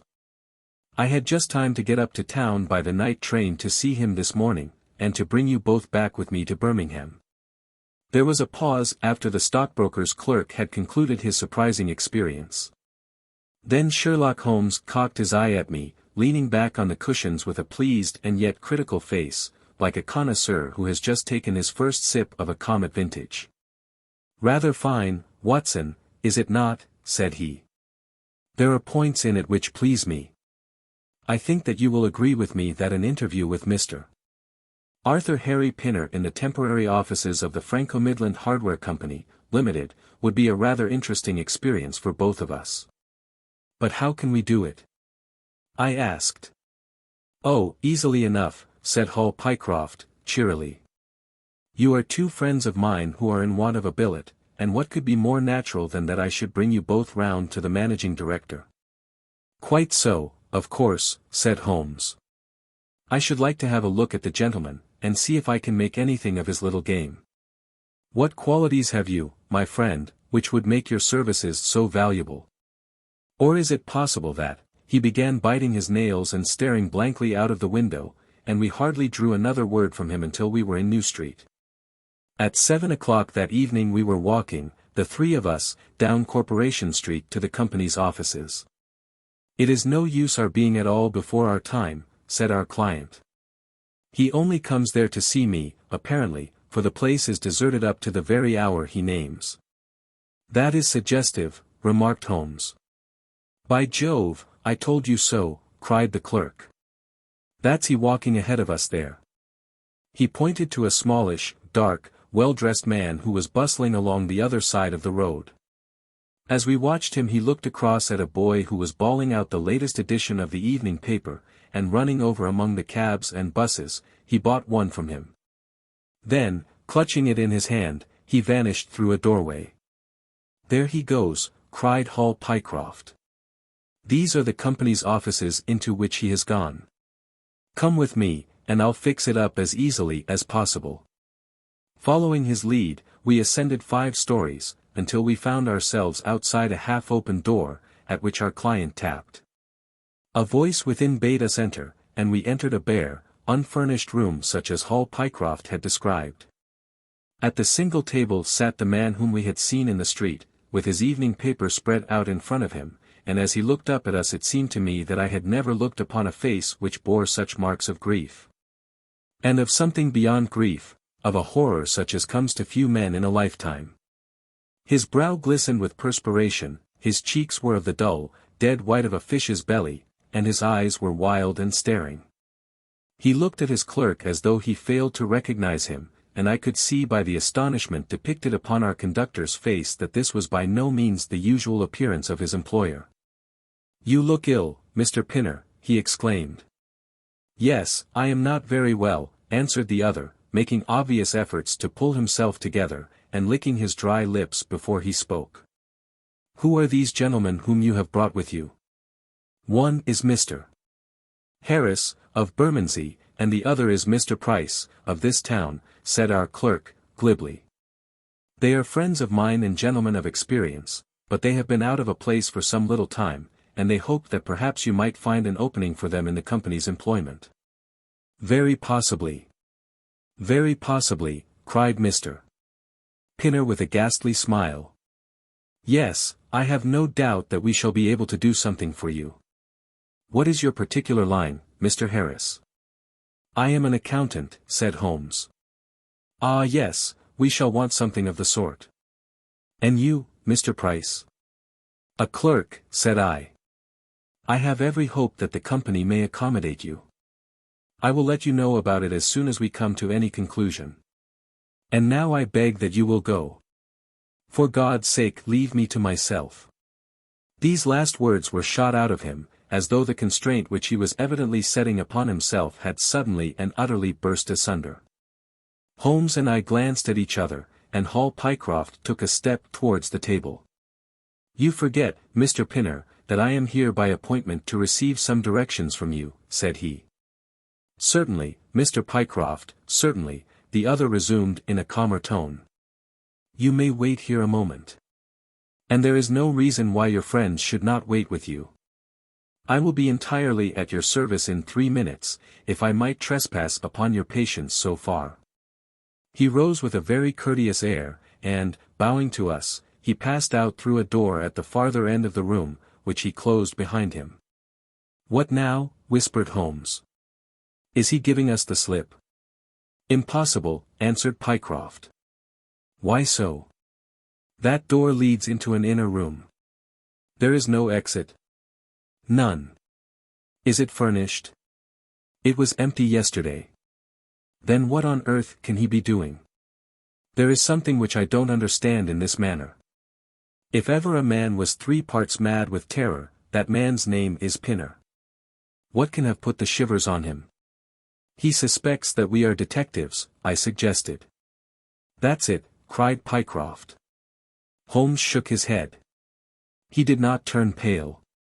"He was pale when we entered the room," said he. "It is just possible that—" His words were interrupted by a sharp rat-tat from the direction of the inner door. "What the deuce is he knocking at his own door for?" cried the clerk. Again and much louder came the rat-tat-tat. We all gazed expectantly at the closed door. Glancing at Holmes, I saw his face turn rigid, and he leaned forward in intense excitement. Then suddenly came a low gargling sound, and a brisk drumming upon woodwork. Holmes sprang frantically across the room and pushed at the door. It was fastened on the inner side. Following his example, we threw ourselves upon it with all our weight. One hinge snapped, then the other, and down came the door with a crash. Rushing over it, we found ourselves in the inner room. It was empty. But it was only for a moment that we were at fault. At one corner, the corner nearest the room which we had left, there was a second door. Holmes sprang to it and pulled it open. A coat and waistcoat were lying on the floor, and from a hook behind the door, with his own braces round his neck, was hanging the managing director of the Franco-Midland Hardware Company. His knees were drawn up, his head hung at a dreadful angle to his body, and the clatter of his heels against the door made the noise which had broken in upon our conversation. In an instant I had caught him round the waist, and held him up while Holmes and Pycroft untied the elastic bands which had disappeared between the livid creases of skin. Then we carried him into the other room, where he lay with a clay-colored face, puffing his purple lips in and out with every breath, a dreadful wreck of all that he had been but 5 minutes before. "What do you think of him, Watson?" asked Holmes. I stooped over him and examined him. His pulse was feeble and intermittent, but his breathing grew longer, and there was a little shivering of his eyelids, which showed a thin white slit of ball beneath. "It has been touch and go with him," said I, "but he'll live now. Just open that window, and hand me the water carafe." I undid his collar, poured the cold water over his face, and raised and sank his arms until he drew a long, natural breath. "It's only a question of time now," said I, as I turned away from him. Holmes stood by the table, with his hands deep in his trousers pockets and his chin upon his breast. "I suppose we ought to call the police in now," said he. "And yet I confess that I'd like to give them a complete case when they come." "It's a blessed mystery to me," cried Pycroft, scratching his head. "Whatever they wanted to bring me all the way up here for, and then—" "Pooh! All that is clear enough," said Holmes impatiently. "It is this last sudden move. You understand the rest, then?" "I think that it is fairly obvious. What do you say, Watson?" I shrugged my shoulders. "I must confess that I am out of my depths," said I. "Oh, surely if you consider the events at first they can only point to one conclusion." "What do you make of them?" "Well, the whole thing hinges upon 2 points. The first is the making of Pycroft write a declaration by which he entered the service of this preposterous company. Do you not see how very suggestive that is? I am afraid I missed the point." "Well, why did they want him to do it? Not as a business matter, for these arrangements are usually verbal, and there was no earthly business reason why this should be an exception. Don't you see, my young friend, that they were very anxious to obtain a specimen of your handwriting, and had no other way of doing it? And why? Quite so. Why? When we answer that we have made some progress with our little problem. Why? There can be only one adequate reason. Someone wanted to learn to imitate your writing, and had to procure a specimen of it first. And now if we pass on to the second point, we find that each throws light upon the other. That point is the request made by Pinner that you should not resign your place, but should leave the manager of this important business in the full expectation that a Mr. Hall Pycroft, whom he had never seen, was about to enter the office upon the Monday morning. "My God," cried our client, "what a blind beetle I have been!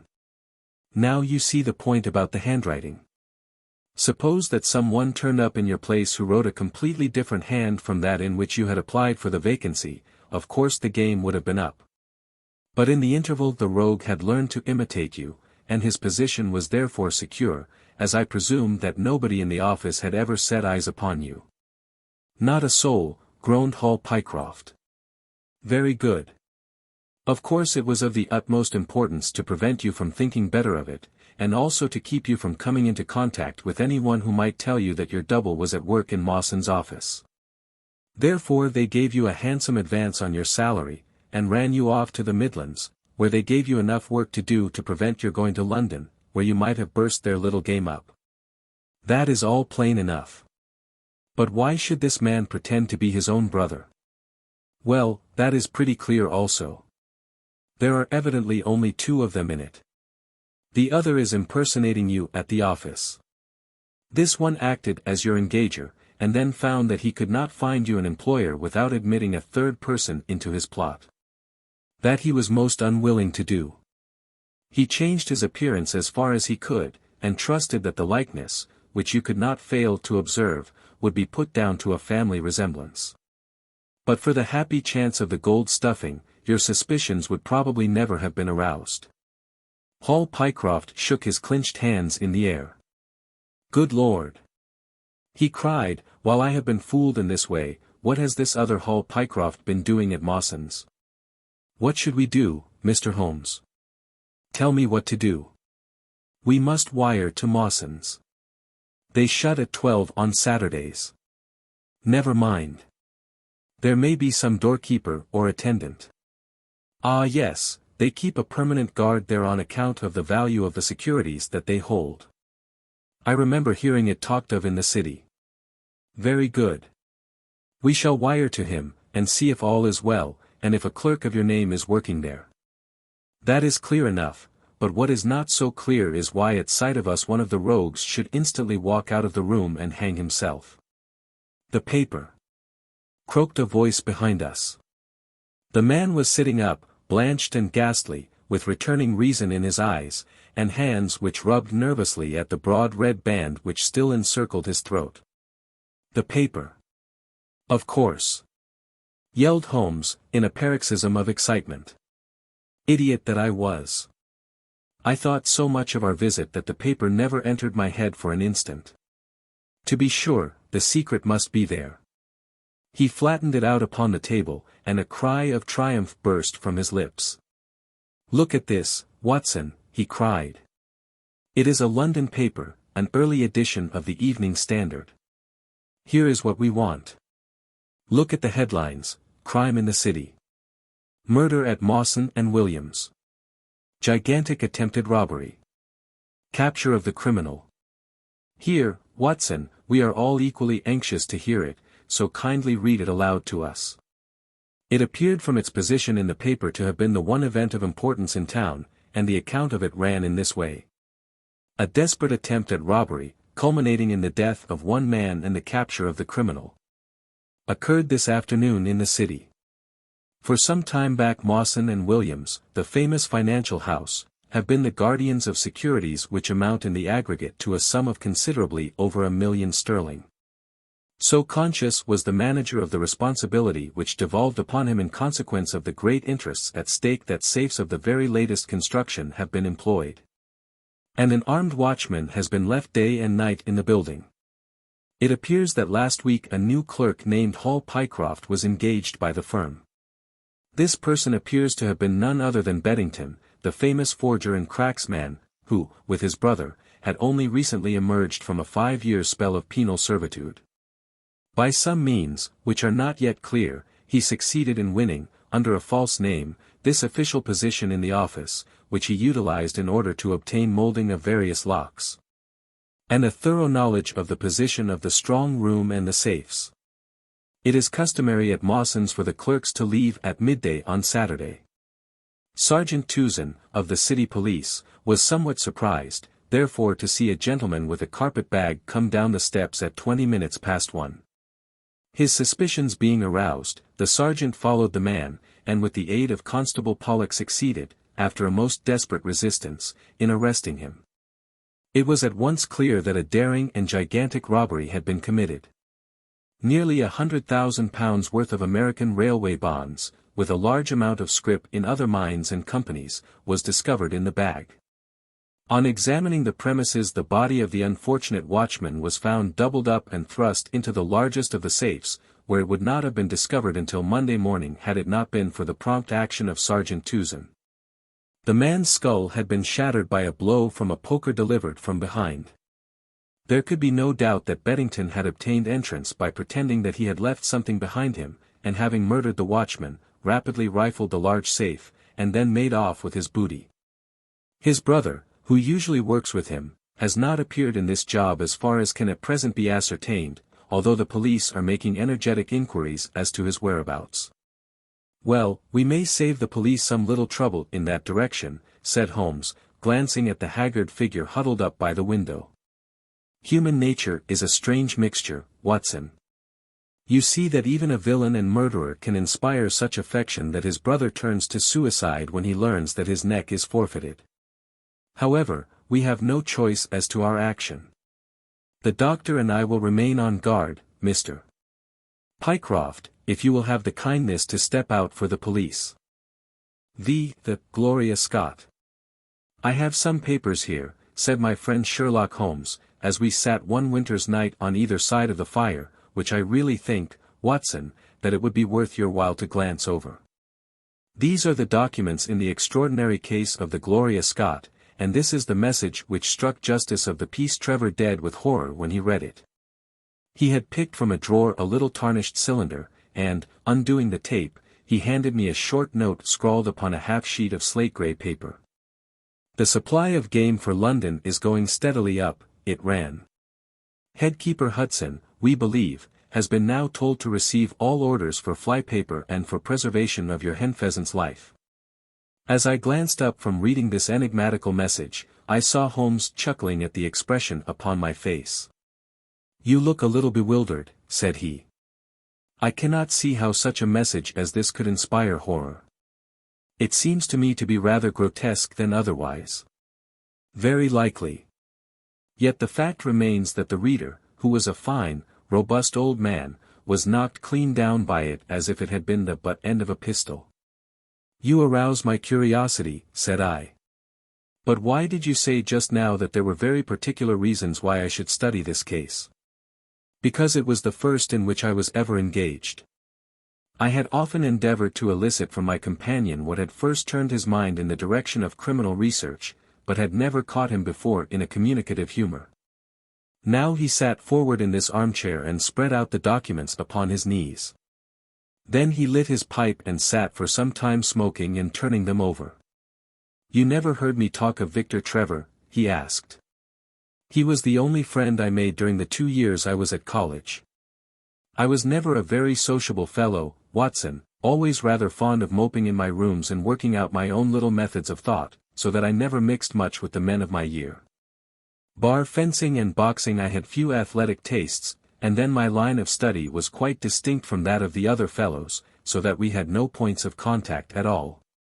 Trevor was the only man I knew, and that only through the accident of his bull terrier freezing on to my ankle one morning as I went down to chapel. It was a prosaic way of forming a friendship, but it was effective. I was laid by the heels for 10 days, but Trevor used to come in to inquire after me. At first it was only a minute's chat, but soon his visits lengthened, and before the end of the term we were close friends. He was a hearty, full-blooded fellow, full of spirits and energy, the very opposite to me in most respects, but we had some subjects in common, and it was a bond of union when I found that he was as friendless as I. Finally, he invited me down to his father's place at Donnithorpe, in Norfolk, and I accepted his hospitality for a month of the long vacation. Old Trevor was evidently a man of some wealth and consideration, a J.P. and a landed proprietor. Donnithorpe is a little hamlet just to the north of Langmere, in the country of the Broads. The house was an old-fashioned, widespread, oak-beamed brick building, with a fine lime-lined avenue leading up to it. There was excellent wild duck shooting in the fens, remarkably good fishing, a small but select library, taken over, as I understood, from a former occupant, and a tolerable cook. So that he would be a fastidious man who could not put in a pleasant month there. Trevor Sr. was a widower, and my friend his only son. There had been a daughter, I heard, but she had died of diphtheria while on a visit to Birmingham. The father interested me extremely. He was a man of little culture, but with a considerable amount of rude strength, both physically and mentally. He knew hardly any books, but he had travelled far, had seen much of the world. And had remembered all that he had learned. In person he was a thick-set, burly man with a shock of grizzled hair, a brown, weather-beaten face, and blue eyes which were keen to the verge of fierceness. Yet he had a reputation for kindness and charity on the countryside, and was noted for the leniency of his sentences from the bench. One evening, shortly after my arrival, we were sitting over a glass of port after dinner, when young Trevor began to talk about those habits of observation and inference which I had already formed into a system.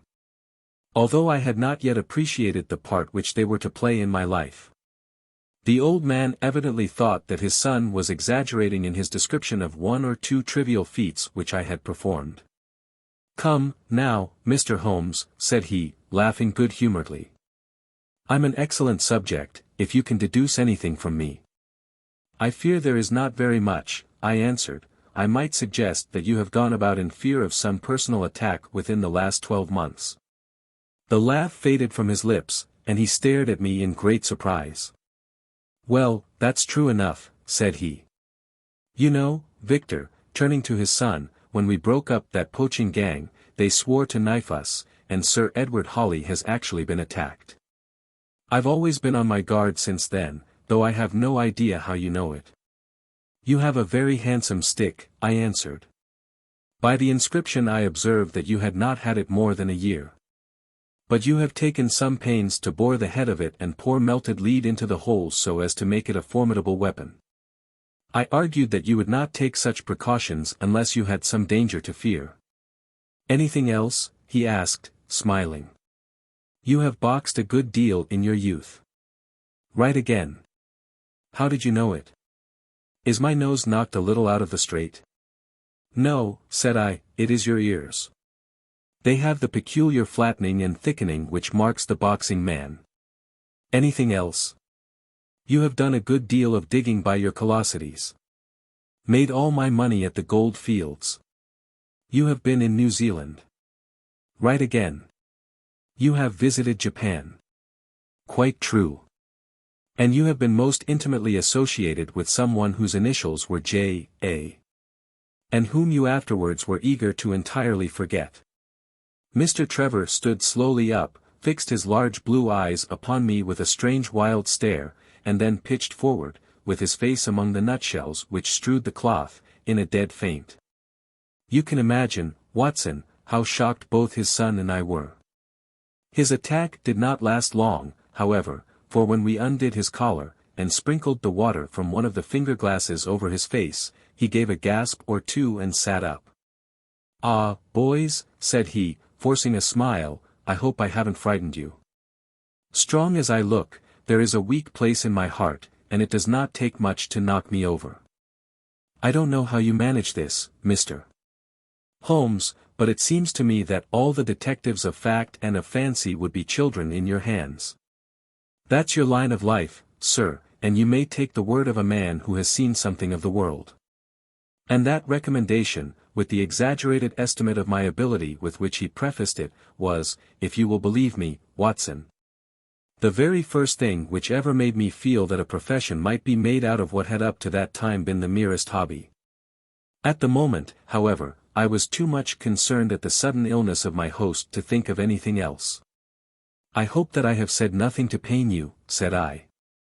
Well, you certainly touched upon rather a tender point. Might I ask how you know, and how much you know? He spoke now in a half-jesting fashion, but a look of terror still lurked at the back of his eyes. It is simplicity itself, said I. When you bared your arm to draw that fish into the boat I saw that J.A. had been tattooed in the bend of the elbow.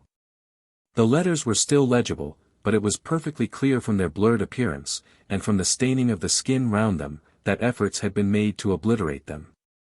It was obvious, then, that those initials had once been very familiar to you, and that you had afterwards wished to forget them. What an eye you have, he cried, with a sigh of relief. It is just as you say. But we won't talk of it. Of all ghosts the ghosts of our old lovers are the worst. Come into the billiard room and have a quiet cigar. From that day, amid all his cordiality, there was always a touch of suspicion in Mr. Trevor's manner towards me.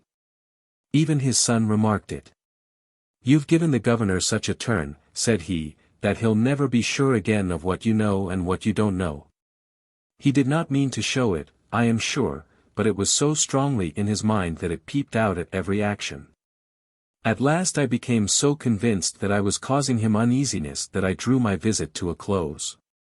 On the very day, however, before I left, an incident occurred which proved in the sequel to be of importance.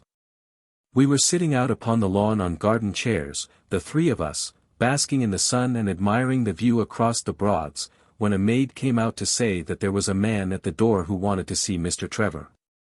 What is his name? Asked my host. He would not give any. What does he want, then? He says that you know him, and that he only wants a moment's conversation. Show him round here.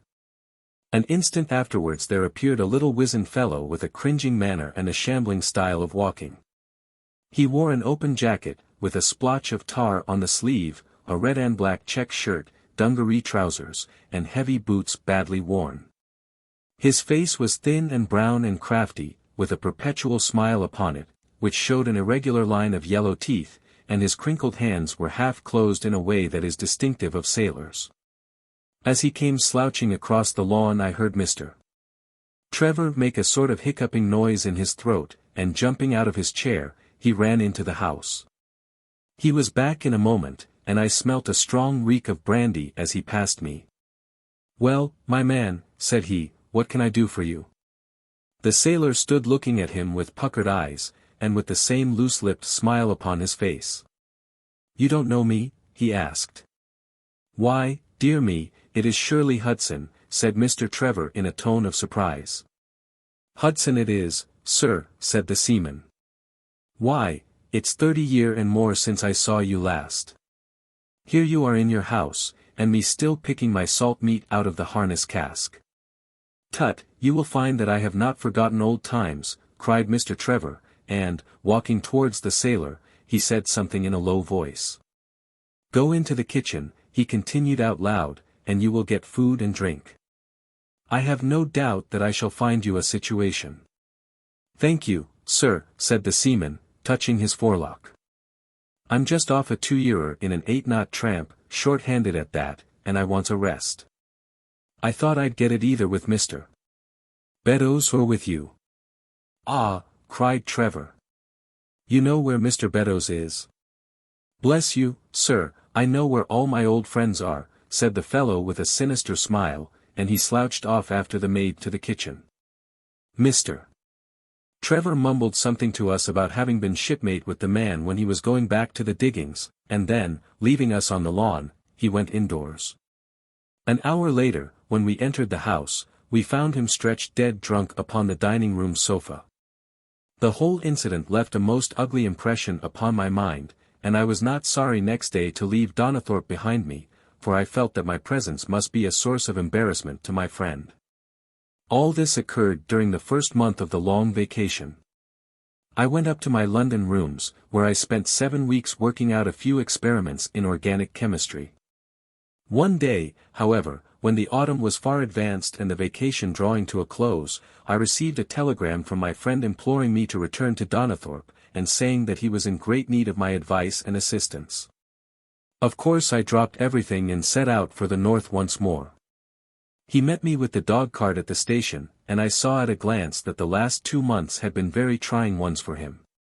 He had grown thin and careworn, and had lost the loud, cheery manner for which he had been remarkable. "The governor is dying," were the first words he said. "Impossible!" I cried. "What is the matter?" "Apoplexy. Nervous shock, he's been on the verge all day. I doubt if we shall find him alive." I was, as you may think, Watson, horrified at this unexpected news. "What has caused it?" I asked. "Ah, that is the point. Jump in and we can talk it over while we drive. You remember that fellow who came upon the evening before you left us?" "Perfectly." "Do you know who it was that we let into the house that day?" "I have no idea." "It was the devil, Holmes," he cried. I stared at him in astonishment. "Yes, it was the devil himself. We have not had a peaceful hour since, not one. The governor has never held up his head from that evening, and now the life has been crushed out of him and his heart broken, all through this accursed Hudson. What power had he, then? Ah, that is what I would give so much to know. The kindly, charitable, good old governor, how could he have fallen into the clutches of such a ruffian? But I am so glad that you have come, Holmes. I trust very much to your judgment and discretion, and I know that you will advise me for the best." We were dashing along the smooth white country road, with the long stretch of the Broads in front of us glimmering in the red light of the setting sun. From a grove upon our left I could already see the high chimneys and the flagstaff which marked the squire's dwelling. "My father made the fellow gardener," said my companion, and then, as that did not satisfy him, he was promoted to be butler. The house seemed to be at his mercy, and he wandered about and did what he chose in it. The maids complained of his drunken habits and his vile language. The dad raised their wages all round to recompense them for the annoyance. The fellow would take the boat and my father's best gun and treat himself to little shooting trips. And all this with such a sneering, leering, insolent face that I would have knocked him down 20 times over if he had been a man of my own age. I tell you, Holmes, I have had to keep a tight hold upon myself all this time, and now I am asking myself whether, if I had let myself go a little more, I might not have been a wiser man. Well, matters went from bad to worse with us, and this animal Hudson became more and more intrusive, until at last, on making some insolent reply to my father in my presence one day, I took him by the shoulders and turned him out of the room. He slunk away with a livid face and 2 venomous eyes which uttered more threats than his tongue could do. I don't know what passed between the poor dad and him after that, but the dad came to me next day and asked me whether I would mind apologizing to Hudson. I refused, as you can imagine, and asked my father how he could allow such a wretch to take such liberties with himself and his household. "Ah, my boy," said he, "it is all very well to talk, but you don't know how I am placed." "But you shall know, Victor. I'll see that you shall know, come what may. You wouldn't believe harm of your poor old father, would you, lad?" He was very much moved, and shut himself up in the study all day, where I could see through the window that he was writing busily. That evening there came what seemed to me to be a grand release, for Hudson told us that he was going to leave us. He walked into the dining room as we sat after dinner, and announced his intention in the thick voice of a half-drunken man. "I've had enough of Norfolk," said he. "I'll run down to Mr. Beddoes in Hampshire. He'll be as glad to see me as you were, I dare say. You're not going away in an unkind spirit, Hudson, I hope," said my father, with a tameness which made my blood boil. "I've not had my apology," said he sulkily, glancing in my direction. "Victor, you will acknowledge that you have used this worthy fellow rather roughly," said the dad, turning to me.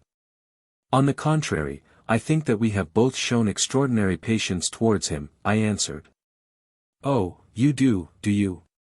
he snarls. "Very good, mate. We'll see about that."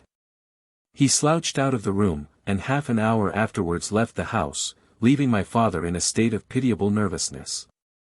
Night after night I heard him pacing his room, and it was just as he was recovering his confidence that the blow did at last fall.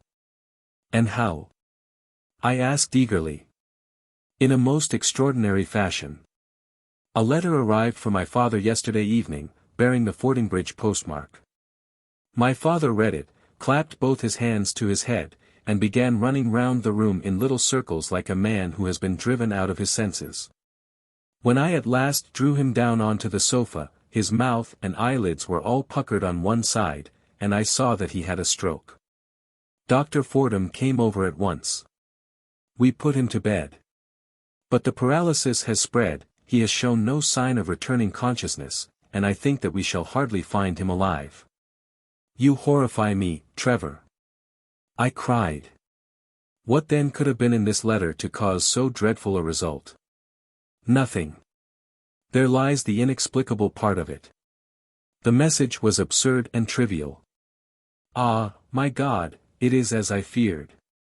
As he spoke we came round the curve of the avenue, and saw in the fading light that every blind in the house had been drawn down. As we dashed up to the door, my friend's face convulsed with grief, a gentleman in black emerged from it.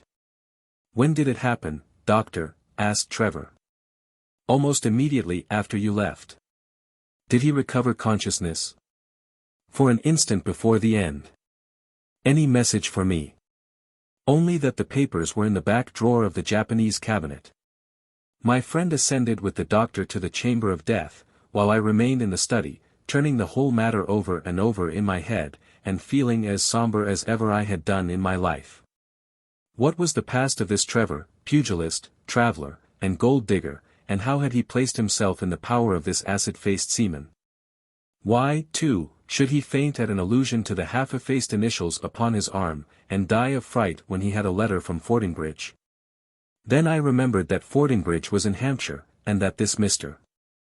Beddoes, whom the seaman had gone to visit and presumably to blackmail, had also been mentioned as living in Hampshire.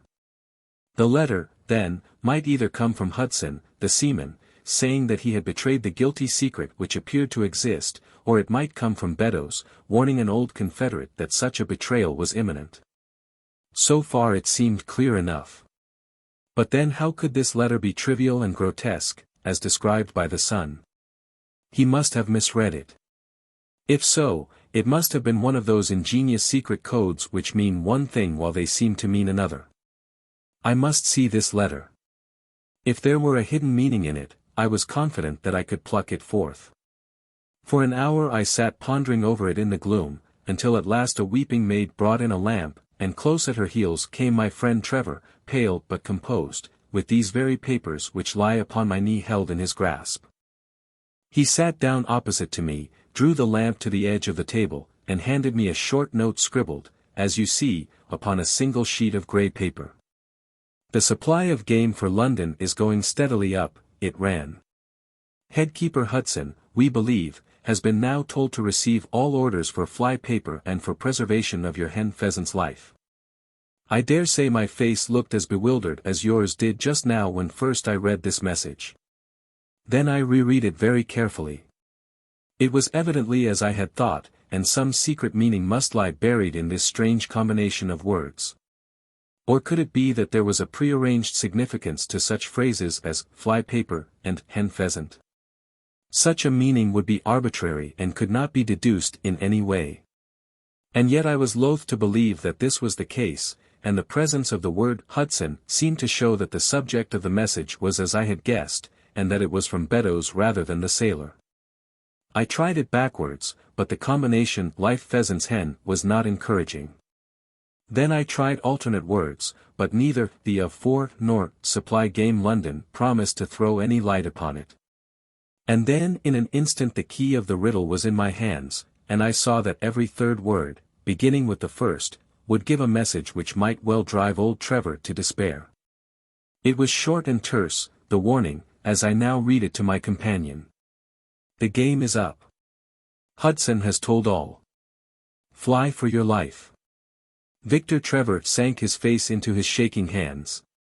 It must be that, I suppose, said he. This is worse than death, for it means disgrace as well. But what is the meaning of these head-keepers and hen pheasants? It means nothing to the message, but it might mean a good deal to us if we had no other means of discovering the sender. You see that he has begun by writing, the game is, and so on. Afterwards he had, to fulfill the prearranged cipher, to fill in any 2 words in each space. He would naturally use the first words which came to his mind, and if there were so many which referred to sport among them, you may be tolerably sure that he is either an ardent shot or interested in breeding. Do you know anything of this, Beddoes? Why, now that you mention it, said he, I remember that my poor father used to have an invitation from him to shoot over his preserves every autumn. Then it is undoubtedly from him that the note comes, said I. It only remains for us to find out what this secret was which the sailor Hudson seems to have held over the heads of these 2 wealthy and respected men. Alas, Holmes, I fear that it is one of sin and shame, cried my friend. But from you I shall have no secrets. Here is the statement which was drawn up by my father when he knew that the danger from Hudson had become imminent. I found it in the Japanese cabinet, as he told the doctor. Take it and read it to me, for I have neither the strength nor the courage to do it myself. These are the very papers, Watson, which he handed to me, and I will read them to you, as I read them in the old study that night to him. They are endorsed outside, as you see, some particulars of the voyage of the bark Gloria Scott, from her leaving Falmouth on the October 8, 1855, to her destruction in N. lat. 15 degrees 20 foot, W. long. 25 degrees 14 foot on November 6. It is in the form of a letter, and runs in this way. My dear, dear son, now that approaching disgrace begins to darken the closing years of my life, I can write with all truth and honesty that it is not the terror of the law. It is not the loss of my position in the county, nor is it my fall in the eyes of all who have known me, which cuts me to the heart. But it is the thought that you should come to blush for me, you who love me and who have seldom, I hope, had reason to do other than respect me. But if the blow falls which is forever hanging over me, then I should wish you to read this, that you may know straight from me how far I have been to blame. On the other hand, if all should go well, which may kind God Almighty grant, then if by any chance this paper should be still undestroyed and should fall into your hands, I conjure you, by all you hold sacred, by the memory of your dear mother, and by the love which had been between us, to hurl it into the fire and to never give one thought to it again. If then your eye goes on to read this line, I know that I shall already have been exposed and dragged from my home, or as is more likely, for you know that my heart is weak, by lying with my tongue sealed forever in death. In either case the time for suppression is past, and every word which I tell you is the naked truth, and this I swear as I hope for mercy. My name, dear lad, is not Trevor. I was James Armitage in my younger days, and you can understand now the shock that it was to me a few weeks ago when your college friend addressed me in words which seemed to imply that he had surmised my secret. As Armitage it was that I entered a London banking house, and as Armitage I was convicted of breaking my country's laws, and was sentenced to transportation. Do not think very harshly of me, laddie. It was a debt of honor, so called, which I had to pay, and I used money which was not my own to do it, in the certainty that I could replace it before there could be any possibility of its being missed. But the most dreadful ill luck pursued me. The money which I had reckoned upon never came to hand, and a premature examination of accounts exposed my deficit. The case might have been dealt leniently with, but the laws were more harshly administered 30 years ago than now. And on my 23rd birthday I found myself chained as a felon with 37 other convicts in 'tween decks of the bark Gloria Scott, bound for Australia. It was the year '55 when the Crimean War was at its height, and the old convict ships had been largely used as transports in the Black Sea. The government was compelled, therefore, to use smaller and less suitable vessels for sending out their prisoners. The Gloria Scott had been in the Chinese tea trade, but she was an old-fashioned, heavy-bowed, broad-beamed craft, and the new clippers had cut her out. She was a 500-ton boat, and besides her 38 jailbirds, she carried 26 of a crew, 18 soldiers, a captain, 3 mates, a doctor, a chaplain, and 4 warders. Nearly 100 souls were in her, all told, when we set sail from Falmouth. The partitions between the cells of the convicts, instead of being of thick oak, as is usual in convict ships, were quite thin and frail. The man next to me, upon the aft side, was one whom I had particularly noticed when we were led down the quay. He was a young man with a clear, hairless face, a long, thin nose, and rather nutcracker jaws. He carried his head very jauntily in the air, had a swaggering style of walking, and was, above all else, remarkable for his extraordinary height. I don't think any of our heads would have come up to his shoulder, and I am sure that he could not have measured less than 6½ feet. It was strange among so many sad and weary faces to see one which was full of energy and resolution. The sight of it was to me like a fire in a snowstorm. I was glad, then, to find that he was my neighbor, and gladder still when, in the dead of the night, I heard a whisper close to my ear, and found that he had managed to cut an opening in the board which separated us. "How Lao, chummy," said he, "what's your name, and what are you here for?"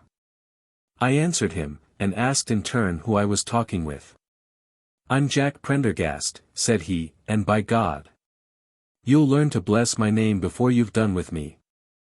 I remembered hearing of his case, for it was one which had made an immense sensation throughout the country some time before my own arrest. He was a man of good family and of great ability, but of incurably vicious habits, who had by an ingenious system of fraud obtained huge sums of money from the leading London merchants. "Ha, ha! You remember my case," said he proudly. "Very well, indeed. Then maybe you remember something queer about it." "What was that, then?" "I'd had nearly $250,000, hadn't I?" "So it was said." "But none was recovered, eh?" "No." "Well, where d'ye suppose the balance is?" he asked. "I have no idea," said I. "Right between my finger and thumb," he cried. "By God! I've got more pounds to my name than you've hairs on your head. And if you've money, my son, and know how to handle it and spread it, you can do anything. Now, you don't think it likely that a man who could do anything is going to wear his breeches out sitting in the stinking hold of a rat-gutted, beetle-ridden, moldy old coffin of a China coaster. No, sir, such a man will look after himself and will look after his chums. You may lay to that. You hold on to him, and you may kiss the book that he'll haul you through." That was his style of talk, and at first I thought it meant nothing. But after a while, when he had tested me and sworn me in with all possible solemnity, he let me understand that there really was a plot to gain command of the vessel. A dozen of the prisoners had hatched it before they came aboard. Prendergast was the leader, and his money was the motive power. "I'd a partner," said he, "a rare good man, as true as a stock to a barrel.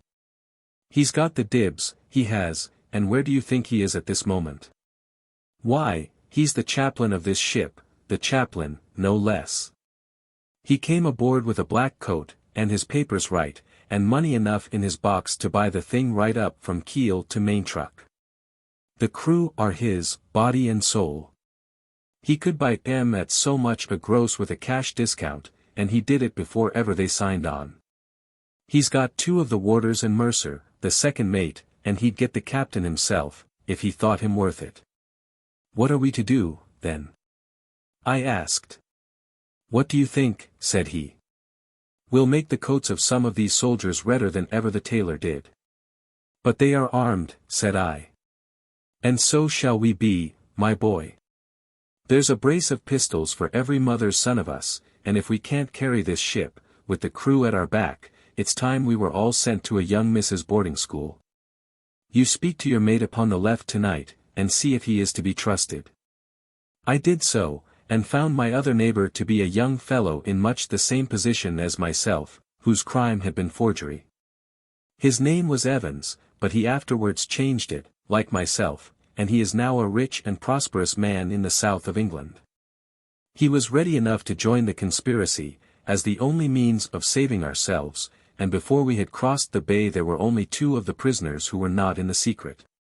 One of these was of weak mind, and we did not dare to trust him, and the other was suffering from jaundice, and could not be of any use to us.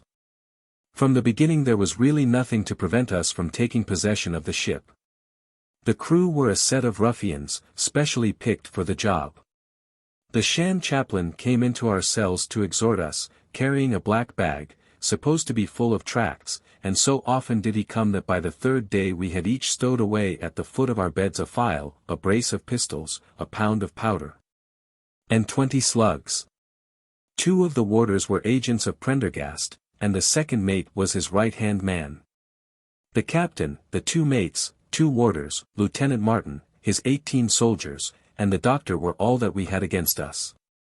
Yet, safe as it was, we determined to neglect no precaution, and to make our attack suddenly by night. It came, however, more quickly than we expected, and in this way. One evening, about the 3rd week after our start, the doctor had come down to see one of the prisoners who was ill, and putting his hand down on the bottom of his bunk he felt the outline of the pistols. If he had been silent he might have blown the whole thing, but he was a nervous little chap, so he gave a cry of surprise and turned so pale that the man knew what was up in an instant and seized him. He was gagged before he could give the alarm, and tied down upon the bed. He had unlocked the door that led to the deck, and we were through it in a rush. The 2 sentries were shot down, and so was a corporal who came running to see what was the matter. There were 2 more soldiers at the door of the stateroom, and their muskets seemed not to be loaded, for they never fired upon us, and they were shot while trying to fix their bayonets. Then we rushed on into the captain's cabin, but as we pushed open the door there was an explosion from within, and there he lay with his brains smeared over the chart of the Atlantic which was pinned upon the table, while the chaplain stood with a smoking pistol in his hand at his elbow. The 2 mates had both been seized by the crew, and the whole business seemed to be settled. The stateroom was next the cabin, and we flocked in there and flopped down on the settees, all speaking together, for we were just mad with the feeling that we were free once more. There were lockers all round, and Wilson, the sham chaplain, knocked one of them in, and pulled out a dozen of brown sherry. We cracked off the necks of the bottles, poured the stuff out into tumblers, and were just tossing them off, when in an instant without warning there came the roar of muskets in our ears.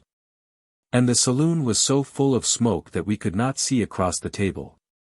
When it cleared again the place was a shambles.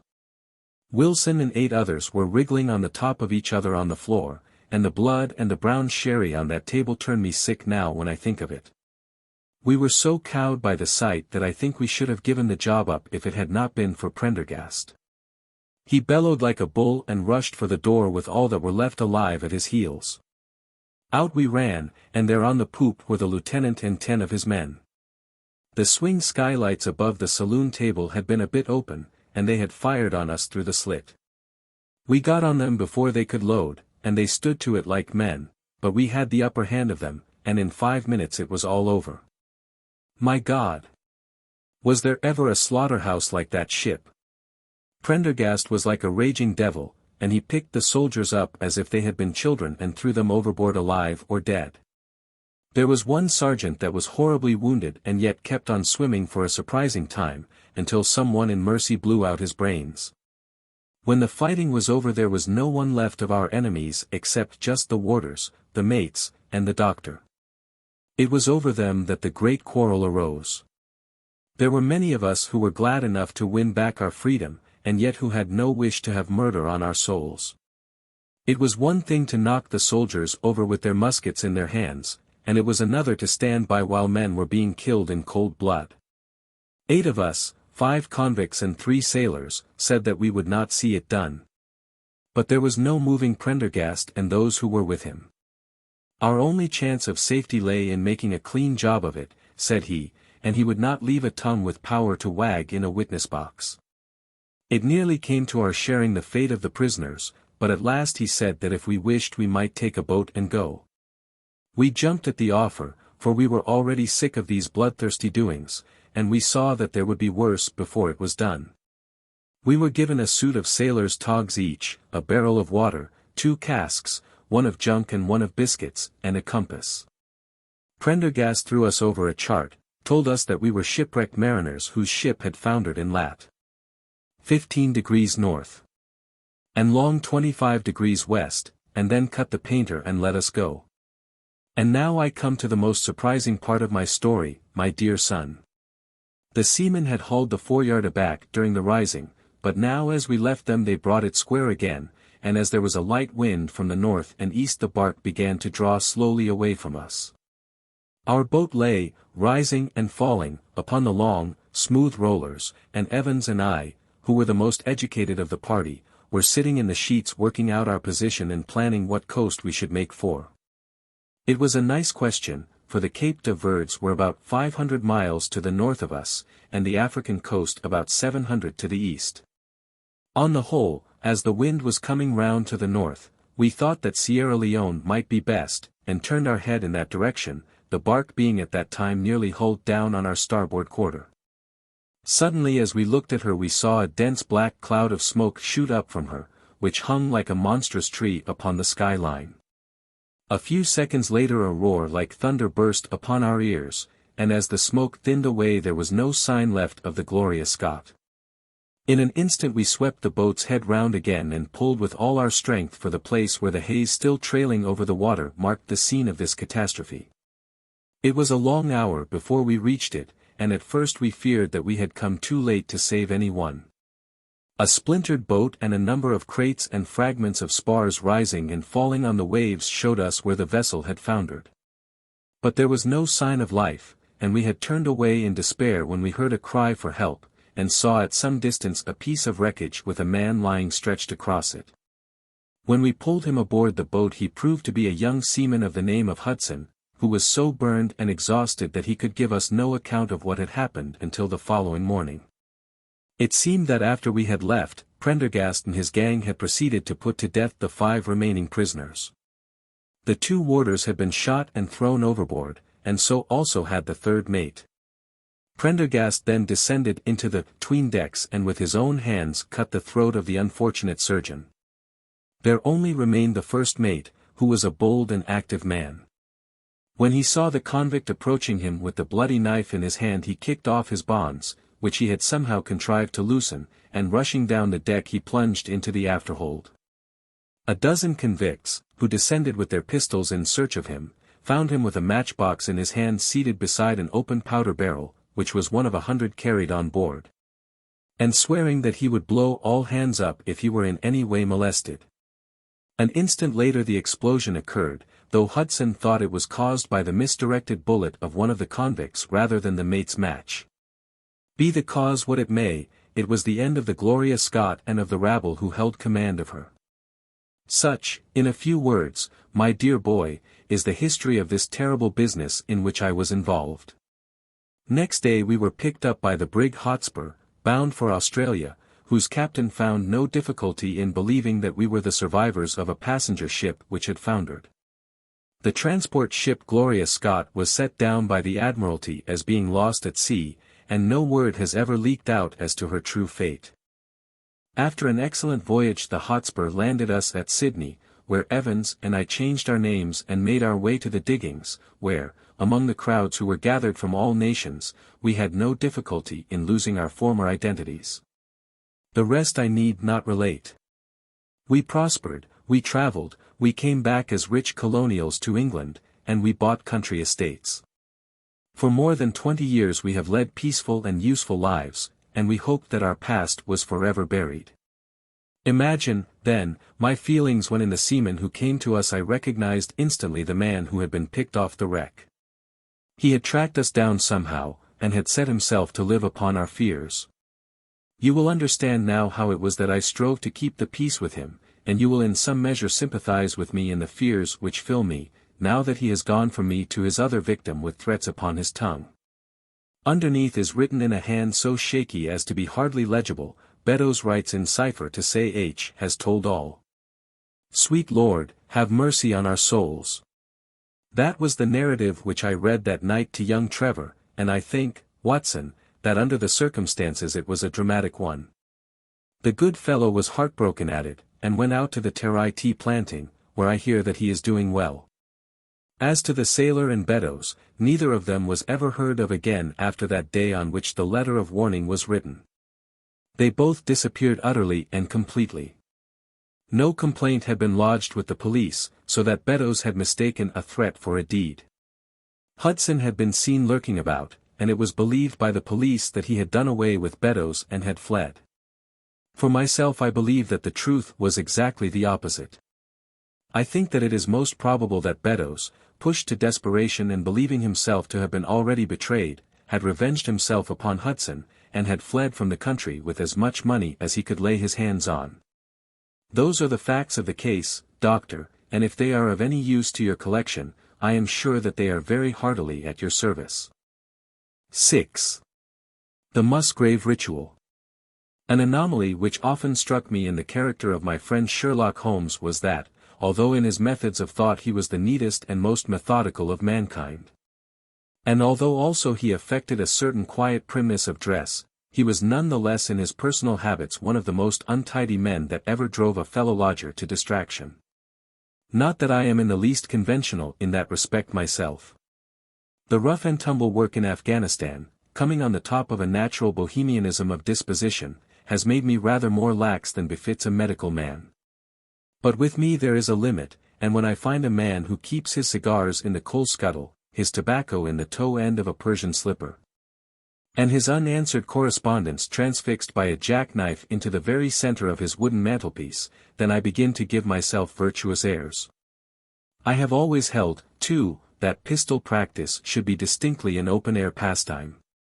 And when Holmes, in one of his queer humors, would sit in an armchair with his hair trigger and 100 Boxer cartridges, and proceed to adorn the opposite wall with a patriotic V.R. done in bullet pocks, I felt strongly that neither the atmosphere nor the appearance of our room was improved by it. Our chambers were always full of chemicals and of criminal relics which had a way of wandering into unlikely positions, and of turning up in the butter dish or in even less desirable places.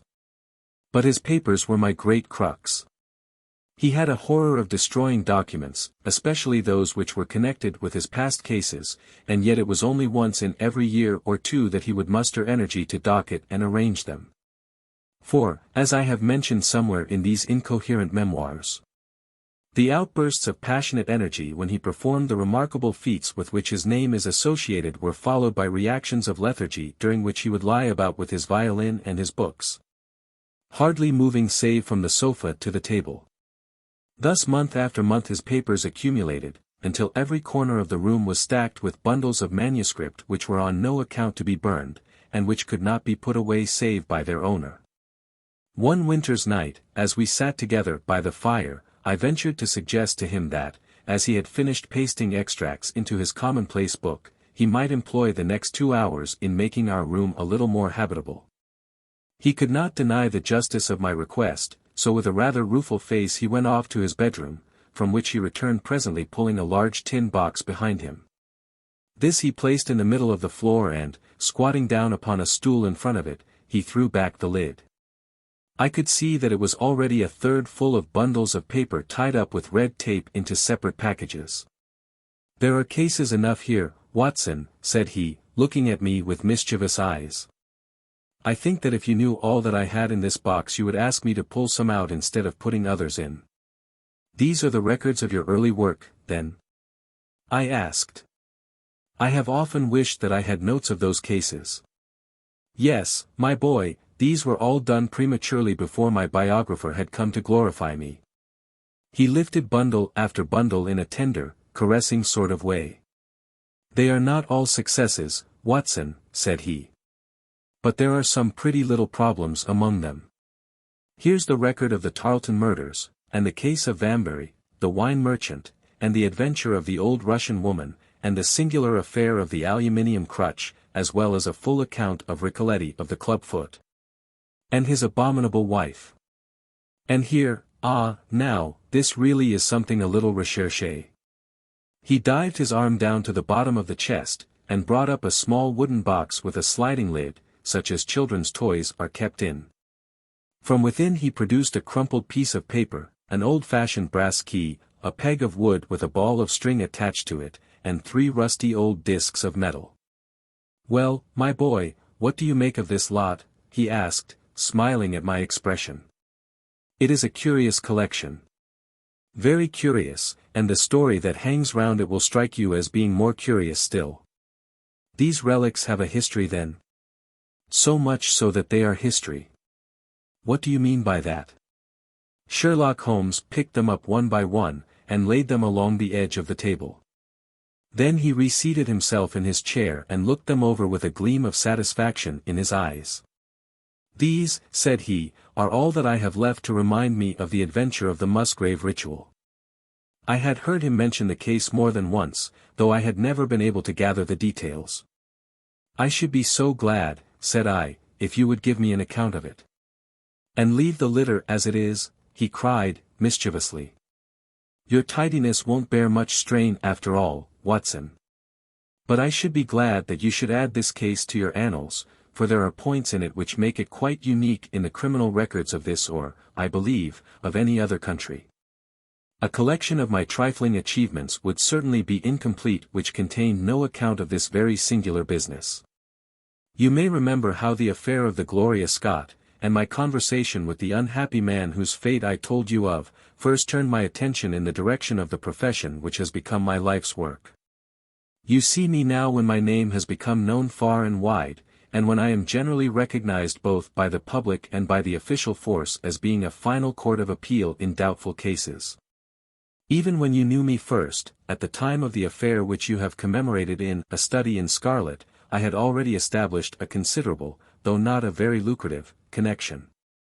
You can hardly realize, then, how difficult I found it at first, and how long I had to wait before I succeeded in making any headway. When I first came up to London I had rooms in Montague Street, just round the corner from the British Museum, and there I waited, filling in my too abundant leisure time by studying all those branches of science which might make me more efficient. Now and again cases came in my way, principally through the introduction of old fellow students, for during my last years at the university there was a good deal of talk there about myself and my methods. The third of these cases was that of the Musgrave Ritual, and it is to the interest which was aroused by that singular chain of events, and the large issues which proved to be at stake, that I trace my first stride towards the position which I now hold. Reginald Musgrave had been in the same college as myself, and I had some slight acquaintance with him. He was not generally popular among the undergraduates, though it always seemed to me that what was set down as pride was really an attempt to cover extreme natural diffidence. In appearance he was a man of exceedingly aristocratic type, thin, high-nosed, and large-eyed, with languid and yet courtly manners. He was indeed a scion of one of the very oldest families in the kingdom, though his branch was a cadet one which had separated from the northern Musgraves some time in the 16th century, and had established itself in western Sussex, where the manor house of Holstone is perhaps the oldest inhabited building in the county. Something of his birthplace seemed to cling to the man, and I never looked at his pale, keen face or the poise of his head without associating him with grey archways and mullioned windows and all the venerable wreckage of a feudal keep. Once or twice we drifted into talk, and I can remember that more than once he expressed a keen interest in my methods of observation and inference. For 4 years I had seen nothing of him until one morning he walked into my room in Montague Street. He had changed little, was dressed like a young man of fashion, he was always a bit of a dandy, and preserved the same quiet, suave manner which had formerly distinguished him. "How has all gone with you, Musgrave?" I asked, after we had cordially shaken hands. "You probably heard of my poor father's death," said he. "He was carried off about 2 years ago. Since then I have of course had the Holstone estates to manage, and as I am member for my district as well, my life has been a busy one. But I understand, Holmes, that you are turning to practical ends those powers with which you used to amaze us?" "Yes," said I have taken to living by my wits." "I am delighted to hear it, for your advice at present would be exceedingly valuable to me. We have had some very strange doings at Holstone, and the police have been able to throw no light upon the matter. It is really the most extraordinary and inexplicable business. You can imagine with what eagerness I listened to him, Watson, for the very chance for which I had been panting during all those months of inaction seemed to have come within my reach. In my inmost heart I believed that I could succeed where others failed, and now I had the opportunity to test myself. "Pray, let me have the details," I cried. Reginald Musgrave sat down opposite to me, and lit the cigarette which I had pushed towards him. "You must know," said he, "that though I am a bachelor, I have to keep up a considerable staff of servants at Holstone, for it is a rambling old place, and takes a good deal of looking after.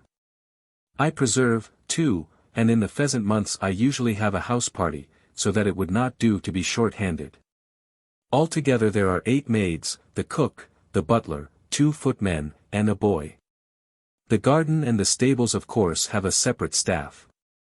Of these servants the one who had been longest in our service was Brunton the butler. He was a young schoolmaster out of place when he was first taken up by my father, but he was a man of great energy and character, and he soon became quite invaluable in the household. He was a well-grown, handsome man, with a splendid forehead, and though he has been with us for 20 years he cannot be more than 40 now. With his personal advantages and his extraordinary gifts, for he can speak several languages and play nearly every musical instrument, it is wonderful that he should have been satisfied so long in such a position. But I suppose that he was comfortable, and lacked energy to make any change. The butler of Holstone is always a thing that is remembered by all who visit us. But this paragon has one fault. He is a bit of a Don Juan, and you can imagine that for a man like him it is not a very difficult part to play in a quiet country district.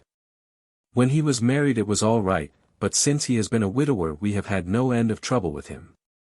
A few months ago we were in hopes that he was about to settle down again, for he became engaged to Rachel Howells, our second housemaid, but he has thrown her over since then and taken up with Janet Tregellis, the daughter of the head gamekeeper. Rachel, who is a very good girl, but of an excitable Welsh temperament, had a sharp touch of brain fever, and goes about the house now, or did until yesterday, like a black-eyed shadow of her former self. That was our first drama at Holstone. But a second one came to drive it from our minds, and it was prefaced by the disgrace and dismissal of Butler Brunton. This was how it came about. I have said that the man was intelligent, and this very intelligence has caused his ruin, for it seems to have led to an insatiable curiosity about things which did not in the least concern him. I had no idea of the lengths to which this would carry him, until the merest accident opened my eyes to it. I have said that the house is a rambling one. One day last week, on Thursday night, to be more exact, I found that I could not sleep, having foolishly taken a cup of strong café noir after my dinner. After struggling against it until 2 in the morning, I felt that it was quite hopeless, so I rose and lit the candle with the intention of continuing a novel which I was reading. The book, however, had been left in the billiard room, so I pulled on my dressing gown and started off to get it. In order to reach the billiard room I had to descend a flight of stairs and then to cross the head of a passage which led to the library and the gun room. You can imagine my surprise when, as I looked down this corridor, I saw a glimmer of light coming from the open door of the library. I had myself extinguished the lamp and closed the door before coming to bed. Naturally my first thought was of burglars. The corridors at Holstone have their walls largely decorated with trophies of old weapons. From one of these I picked a battle-axe, and then, leaving my candle behind me, I crept on tiptoe down the passage and peeped in at the open door. Brunton, the butler, was in the library. He was sitting, fully dressed, in an easy chair, with a slip of paper which looked like a map upon his knee, and his forehead sunk forward upon his hand in deep thought. I stood dumb with astonishment, watching him from the darkness. A small taper on the edge of the table shed a feeble light which sufficed to show me that he was fully dressed. Suddenly, as I looked, he rose from his chair, and walking over to a bureau at the side, he unlocked it and drew out one of the drawers. From this he took a paper, and returning to his seat he flattened it out beside the taper on the edge of the table, and began to study it with minute attention. My indignation at this calm examination of our family documents overcame me so far that I took a step forward, and Brunton, looking up, saw me standing in the doorway. He sprang to his feet, his face turned livid with fear, and he thrust into his breast the chart-like paper which he had been originally studying. "So," said I, "this is how you repay the trust which we have reposed in you. You will leave my service tomorrow." He bowed with the look of a man who is utterly crushed, and slunk past me without a word. The taper was still on the table, and by its light I glanced to see what the paper was which Brunton had taken from the bureau. To my surprise it was nothing of any importance at all, but simply a copy of the questions and answers in the singular old observance called the Musgrave Ritual. It is a sort of ceremony peculiar to our family, which each Musgrave for centuries past has gone through on his coming of age, a thing of private interest, and perhaps of some little importance to the archaeologist. Like our own blazonings and charges, but of no practical use whatever. "We had better come back to the paper afterwards," said I. "If you think it really necessary," he answered, with some hesitation. To continue my statement, however, I relocked the bureau, using the key which Brunton had left, and I had turned to go when I was surprised to find that the butler had returned, and was standing before me. "Mr. Musgrave, sir," he cried, in a voice which was hoarse with emotion, "I can't bear disgrace, sir. I've always been proud above my station in life, and disgrace would kill me. My blood will be on your head, sir, it will, indeed, if you drive me to despair. If you cannot keep me after what has passed, then for God's sake let me give you notice and leave in a month, as if of my own free will. I could stand that, Mr. Musgrave, but not to be cast out before all the folk that I know so well." "You don't deserve much consideration, Brunton," I answered. "Your conduct has been most infamous. However, as you have been a long time in the family, I have no wish to bring public disgrace upon you. A month, however, is too long. Take yourself away in a week, and give what reason you like for going." "Only a week, sir," he cried, in a despairing voice. "A fortnight, say at least a fortnight." "A week," I repeated, "and you may consider yourself to have been very leniently dealt with." He crept away, his face sunk upon his breast, like a broken man, while I put out the light and returned to my room. For 2 days after this Brunton was most assiduous in his attention to his duties. I made no allusion to what had passed, and waited with some curiosity to see how he would cover his disgrace. On the 3rd morning, however, he did not appear, as was his custom, after breakfast to receive my instructions for the day. As I left the dining room I happened to meet Rachel Howells, the maid. I have told you that she had only recently recovered from an illness, and was looking so wretchedly pale and wan that I remonstrated with her for being at work. "You should be in bed," I said. "Come back to your duties when you are stronger." She looked at me with so strange an expression that I began to suspect that her brain was affected. "I am strong enough, Mr. Musgrave," said she. "We will see what the doctor says," I answered. "You must stop work now, and when you go downstairs just say that I wish to see Brunton." "The butler is gone," said she. "Gone? Gone where?" "He is gone. No one has seen him. He is not in his room." "Oh, yes, he is gone, he is gone." She fell back against the wall with shriek after shriek of laughter, while I, horrified at this sudden hysterical attack, rushed to the bell to summon help. The girl was taken to her room, still screaming and sobbing, while I made inquiries about Brunton. There was no doubt about it that he had disappeared.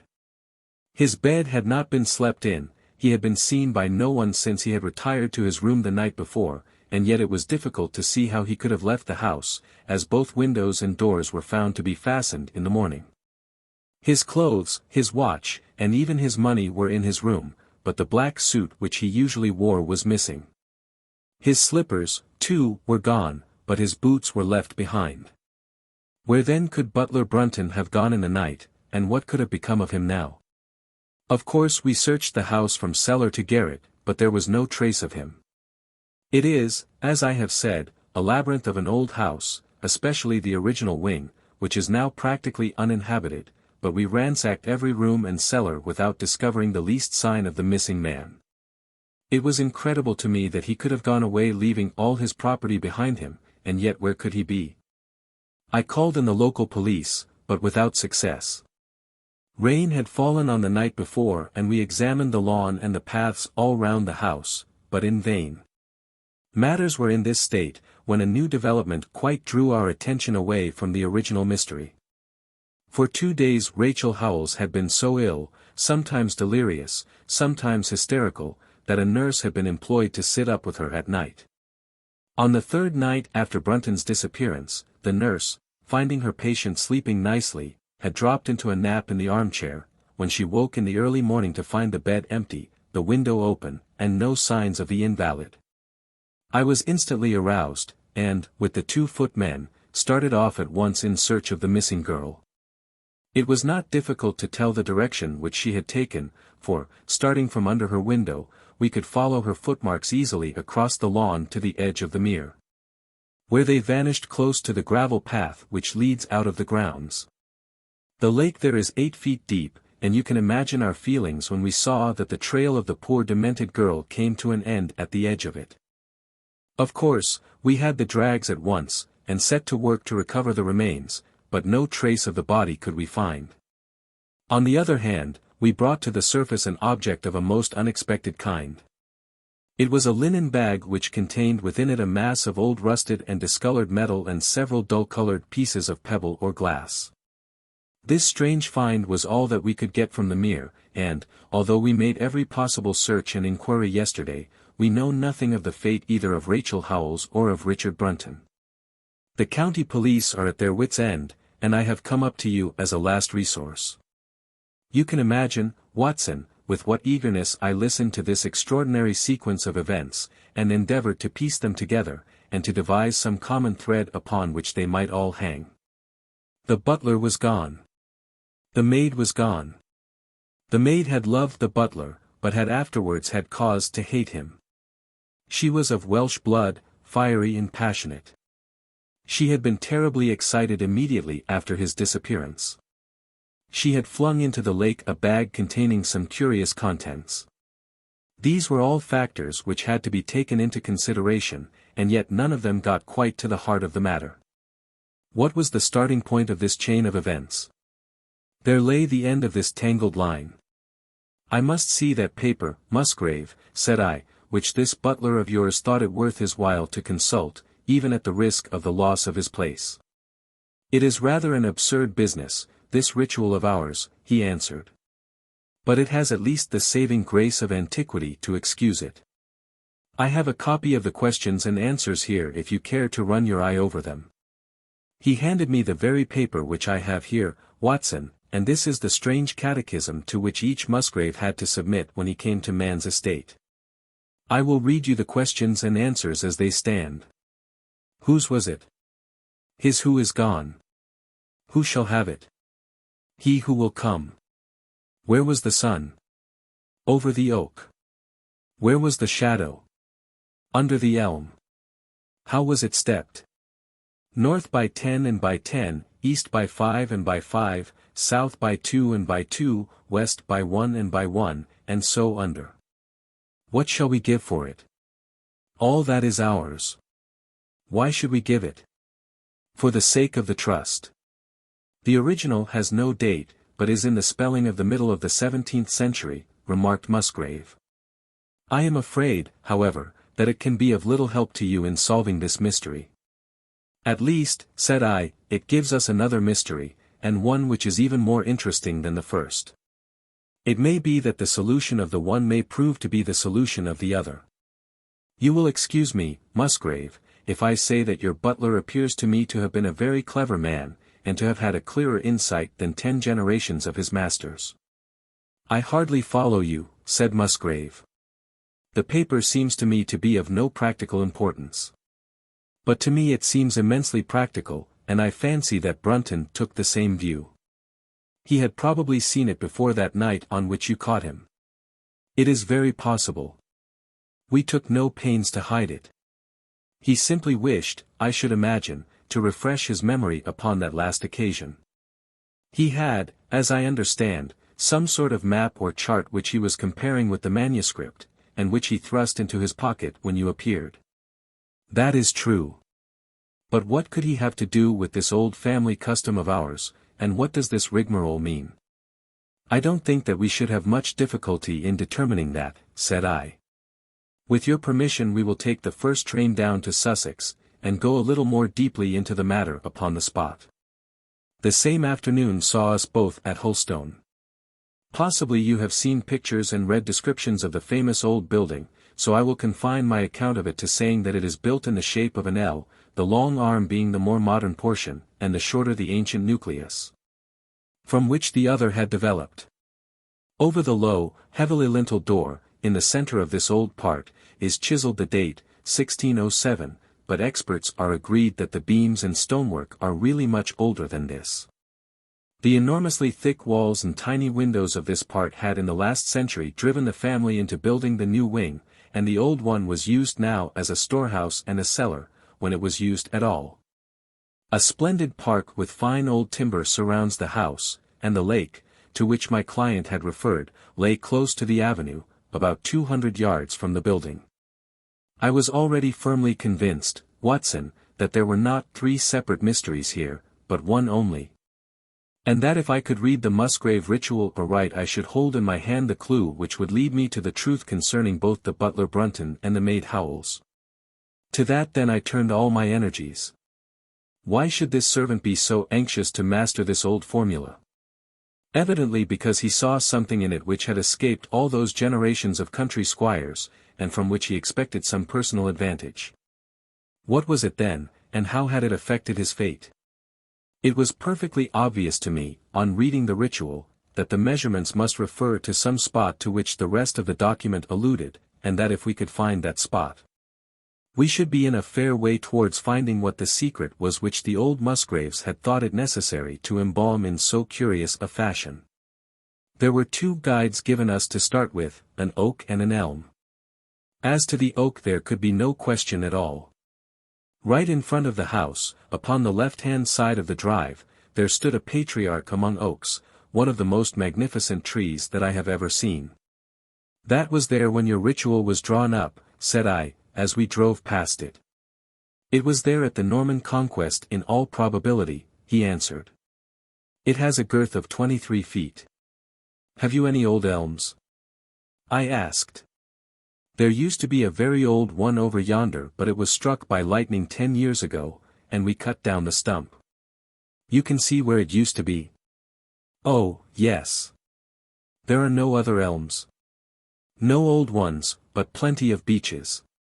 I should like to see where it grew.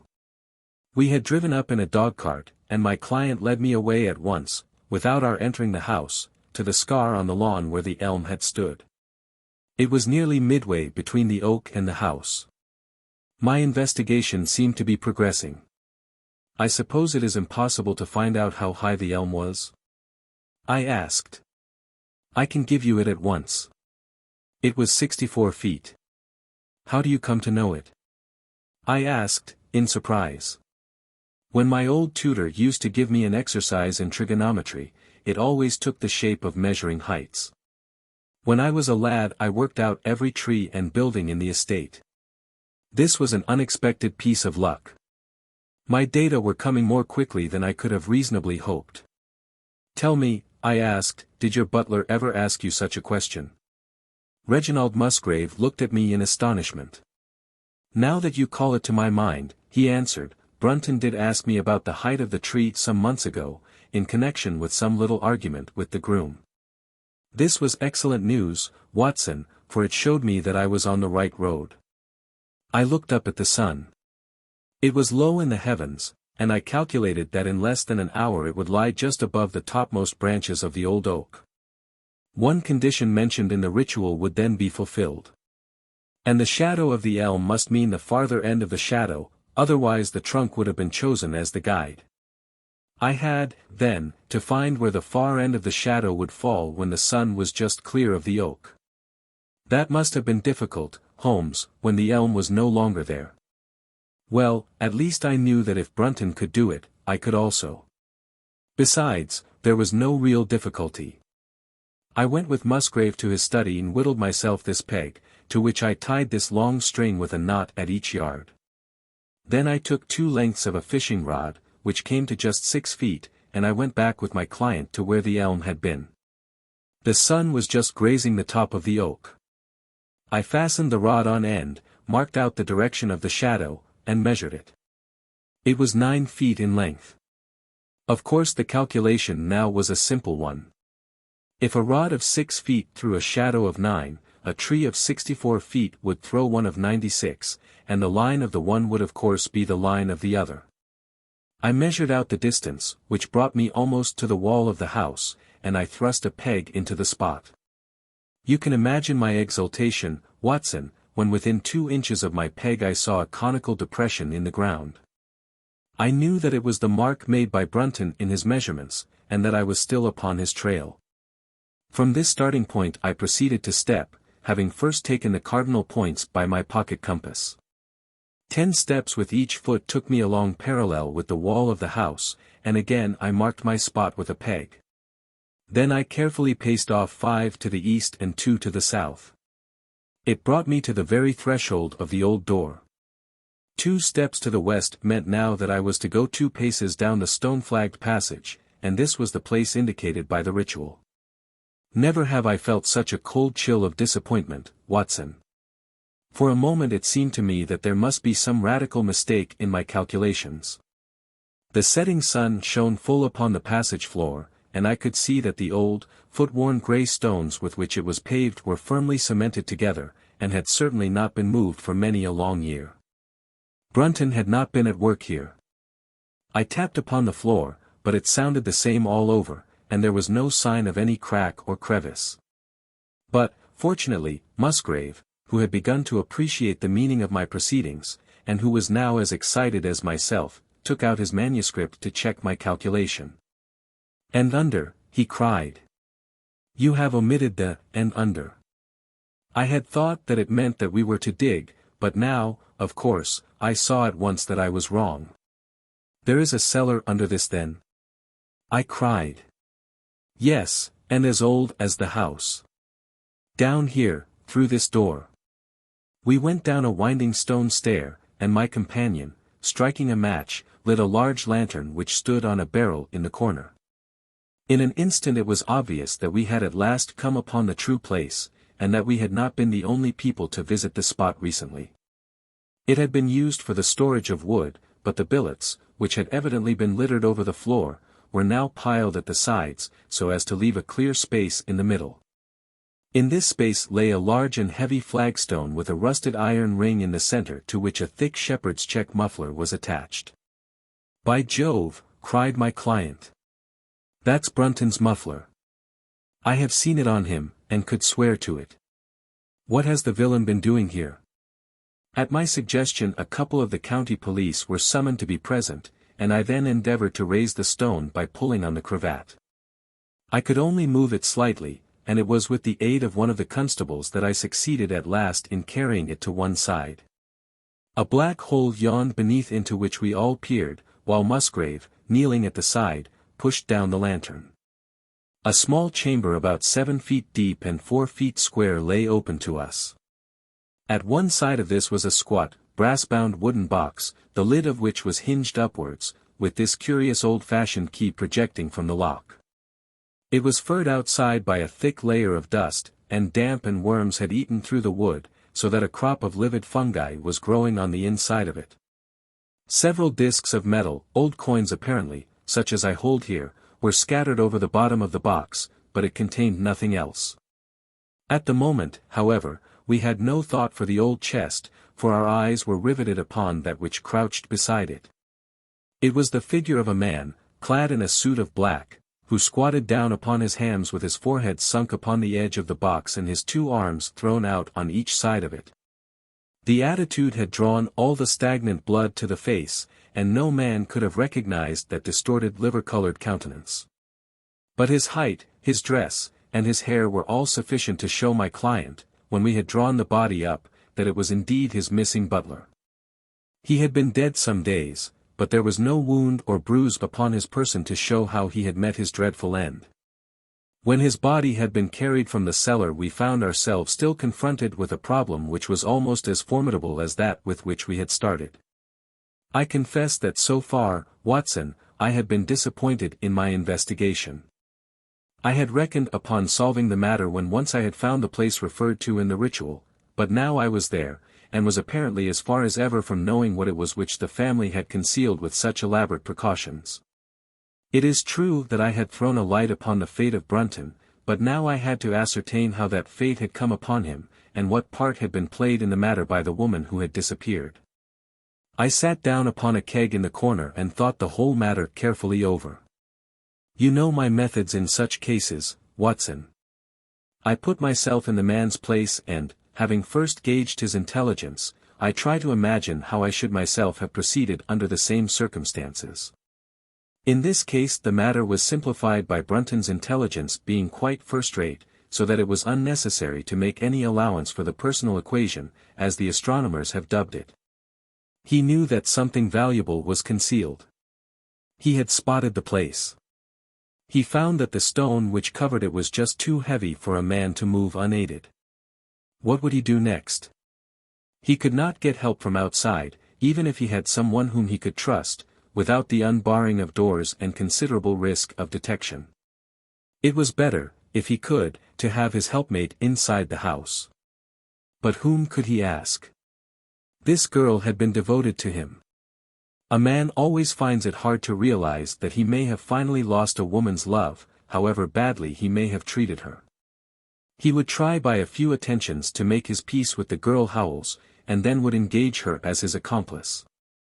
Together they would come at night to the cellar, and their united force would suffice to raise the stone. So far I could follow their actions as if I had actually seen them. But for two of them, and one a woman, it must have been heavy work the raising of that stone. A burly Sussex policeman and I had found it no light job. What would they do to assist them? Probably what I should have done myself. I rose and examined carefully the different billets of wood which were scattered round the floor. Almost at once I came upon what I expected. One piece, about 3 feet in length, had a very marked indentation at one end, while several were flattened at the sides as if they had been compressed by some considerable weight. Evidently, as they had dragged the stone up they had thrust the chunks of wood into the chink, until at last, when the opening was large enough to crawl through, they would hold it open by a billet placed lengthwise, which might very well become indented at the lower end, since the whole weight of the stone would press it down on to the edge of this other slab. So far I was still on safe ground. And now how was I to proceed to reconstruct this midnight drama? Clearly, only one could fit into the hole, and that one was Brunton. The girl must have waited above. Brunton then unlocked the box, handed up the contents presumably, since they were not to be found, and then what happened? What smouldering fire of vengeance had suddenly sprung into flame in this passionate Celtic woman's soul when she saw the man who had wronged her, perhaps, far more than we suspected, in her power? Was it a chance that the wood had slipped, and that the stone had shut Brunton into what had become his sepulchre? Had she only been guilty of silence as to his fate? Or had some sudden blow from her hand dashed the support away and sent the slab crashing down into its place? Be that as it might, I seemed to see that woman's figure still clutching at her treasure trove and flying wildly up the winding stair, with her ears ringing perhaps with the muffled screams from behind her and with the drumming of frenzied hands against the slab of stone which was choking her faithless lover's life out. Here was the secret of her blanched face, her shaken nerves, her peals of hysterical laughter on the next morning. But what had been in the box? What had she done with that? Of course, it must have been the old metal and pebbles which my client had dragged from the mere. She had thrown them in there at the first opportunity to remove the last trace of her crime. For 20 minutes I had sat motionless, thinking the matter out. Musgrave still stood with a very pale face, swinging his lantern and peering down into the hole. "These are coins of Charles I," said he, holding out the few which had been in the box. "You see we were right in fixing our date for the ritual. "We may find something else of Charles I," I cried, as the probable meaning of the first two questions of the ritual broke suddenly upon me. "Let me see the contents of the bag which you fished from the mere." We ascended to his study, and he laid the debris before me. I could understand his regarding it as of small importance when I looked at it, for the metal was almost black and the stones lustreless and dull. I rubbed one of them on my sleeve, however, and it glowed afterwards like a spark in the dark hollow of my hand. The metal work was in the form of a double ring, but it had been bent and twisted out of its original shape. "You must bear in mind," said I, "that the royal party made head in England even after the death of the king, and that when they at last fled they probably left many of their most precious possessions buried behind them, with the intention of returning for them in more peaceful times. My ancestor, Sir Ralph Musgrave, was a prominent cavalier and the right-hand man of Charles II in his wanderings," said my friend. "Ah, indeed," I answered. "Well now, I think that really should give us the last link that we wanted.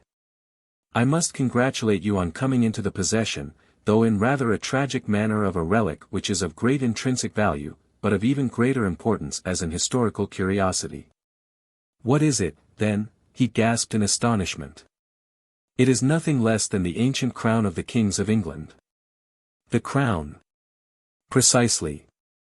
Consider what the ritual says. How does it run?" "Whose was it?" "His who is gone." "That was after the execution of Charles." "Then, who shall have it?" "He who will come." "That was Charles II, whose advent was already foreseen." There can, I think, be no doubt that this battered and shapeless diadem once encircled the brows of the royal Stuarts. "And how came it in the pond?" "Ah, that is a question that will take some time to answer." And with that I sketched out to him the whole long chain of surmise and of proof which I had constructed. The twilight had closed in and the moon was shining brightly in the sky before my narrative was finished. "And how was it then that Charles did not get his crown when he returned?" asked Musgrave, pushing back the relic into its linen bag. "Ah, there you lay your finger upon the one point which we shall probably never be able to clear up. It is likely that the Musgrave who held the secret died in the interval, and by some oversight left this guide to his descendant without explaining the meaning of it. From that day to this it has been handed down from father to son, until at last it came within reach of a man who tore its secret out of it and lost his life in the venture. And that's the story of the Musgrave Ritual, Watson. They have the crown down at Hulstone, though they had some legal bother and a considerable sum to pay before they were allowed to retain it. I am sure that if you mentioned my name they would be happy to show it to you. Of the woman nothing was ever heard, and the probability is that she got away out of England and carried herself and the memory of her crime to some land beyond the seas." 7. The Reigate Squires. It was some time before the health of my friend Mr. Sherlock Holmes recovered from the strain caused by his immense exertions in the spring of '87. The whole question of the Netherland Sumatra Company and of the colossal schemes of Baron Maupertuis are too recent in the minds of the public, and are too intimately concerned with politics and finance to be fitting subjects for this series of sketches. They led, however, in an indirect fashion to a singular and complex problem which gave my friend an opportunity of demonstrating the value of a fresh weapon among the many with which he waged his lifelong battle against crime. On referring to my notes I see that it was upon the 14th of April that I received a telegram from Lyons which informed me that Holmes was lying ill in the Hotel Dulong. Within 24 hours I was in his sick room, and was relieved to find that there was nothing formidable in his symptoms. Even his iron constitution, however, had broken down under the strain of an investigation which had extended over 2 months, during which period he had never worked less than 15 hours a day, and had more than once, as he assured me, kept to his task for 5 days at a stretch. Even the triumphant issue of his labors could not save him from reaction after so terrible an exertion.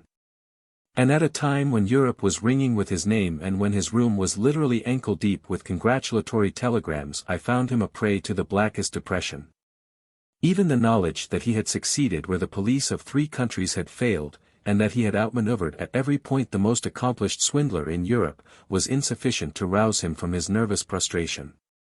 3 days later we were back in Baker Street together, but it was evident that my friend would be much the better for a change, and the thought of a week of springtime in the country was full of attractions to me also. My old friend, Colonel Hayter, who had come under my professional care in Afghanistan, had now taken a house near Reigate in Surrey, and had frequently asked me to come down to him upon a visit. On the last occasion he had remarked that if my friend would only come with me he would be glad to extend his hospitality to him also. A little diplomacy was needed, but when Holmes understood that the establishment was a bachelor one, and that he would be allowed the fullest freedom, he fell in with my plans, and a week after our return from Lyons we were under the Colonel's roof. Hayter was a fine old soldier who had seen much of the world, and he soon found, as I had expected, that Holmes and he had much in common. On the evening of our arrival we were sitting in the Colonel's gun-room after dinner, Holmes stretched upon the sofa, while Hayter and I looked over his little armory of firearms. "By the way," said he suddenly, "I think I'll take one of these pistols upstairs with me in case we have an alarm." "An alarm," said I.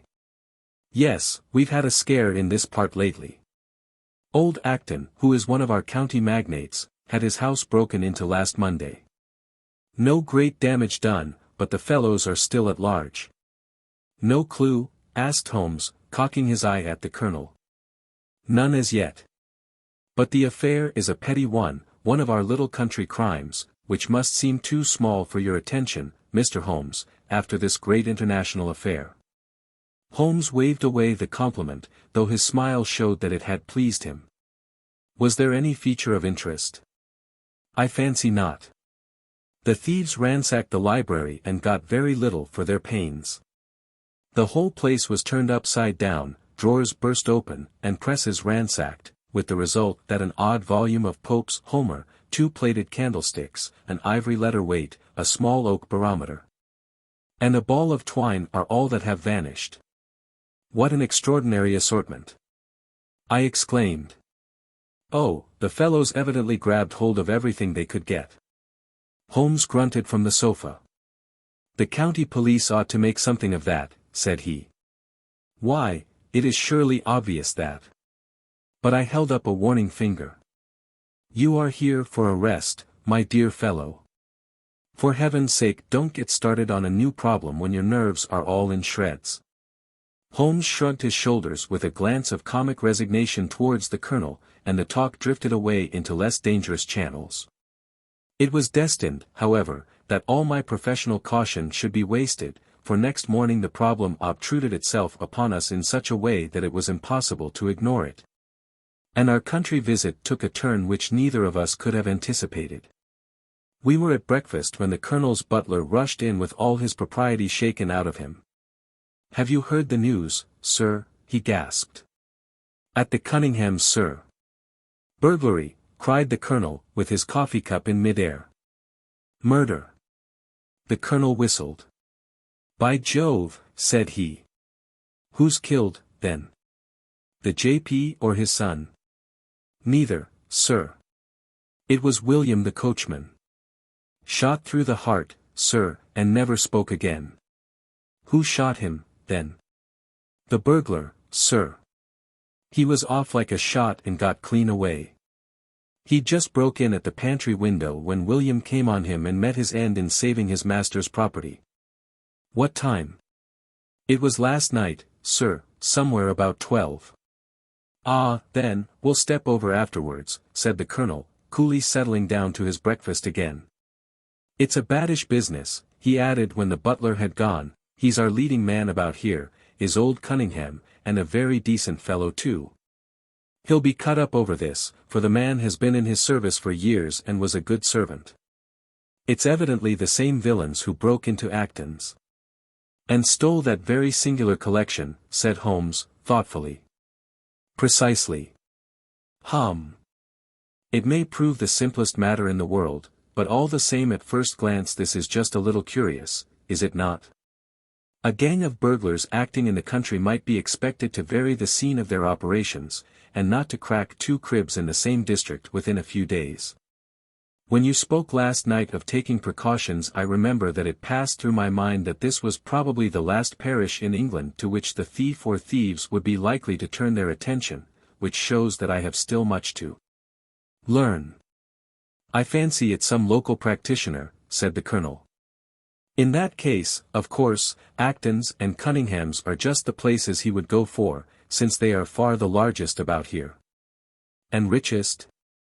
Well, they ought to be, but they've had a lawsuit for some years which has sucked the blood out of both of them, I fancy.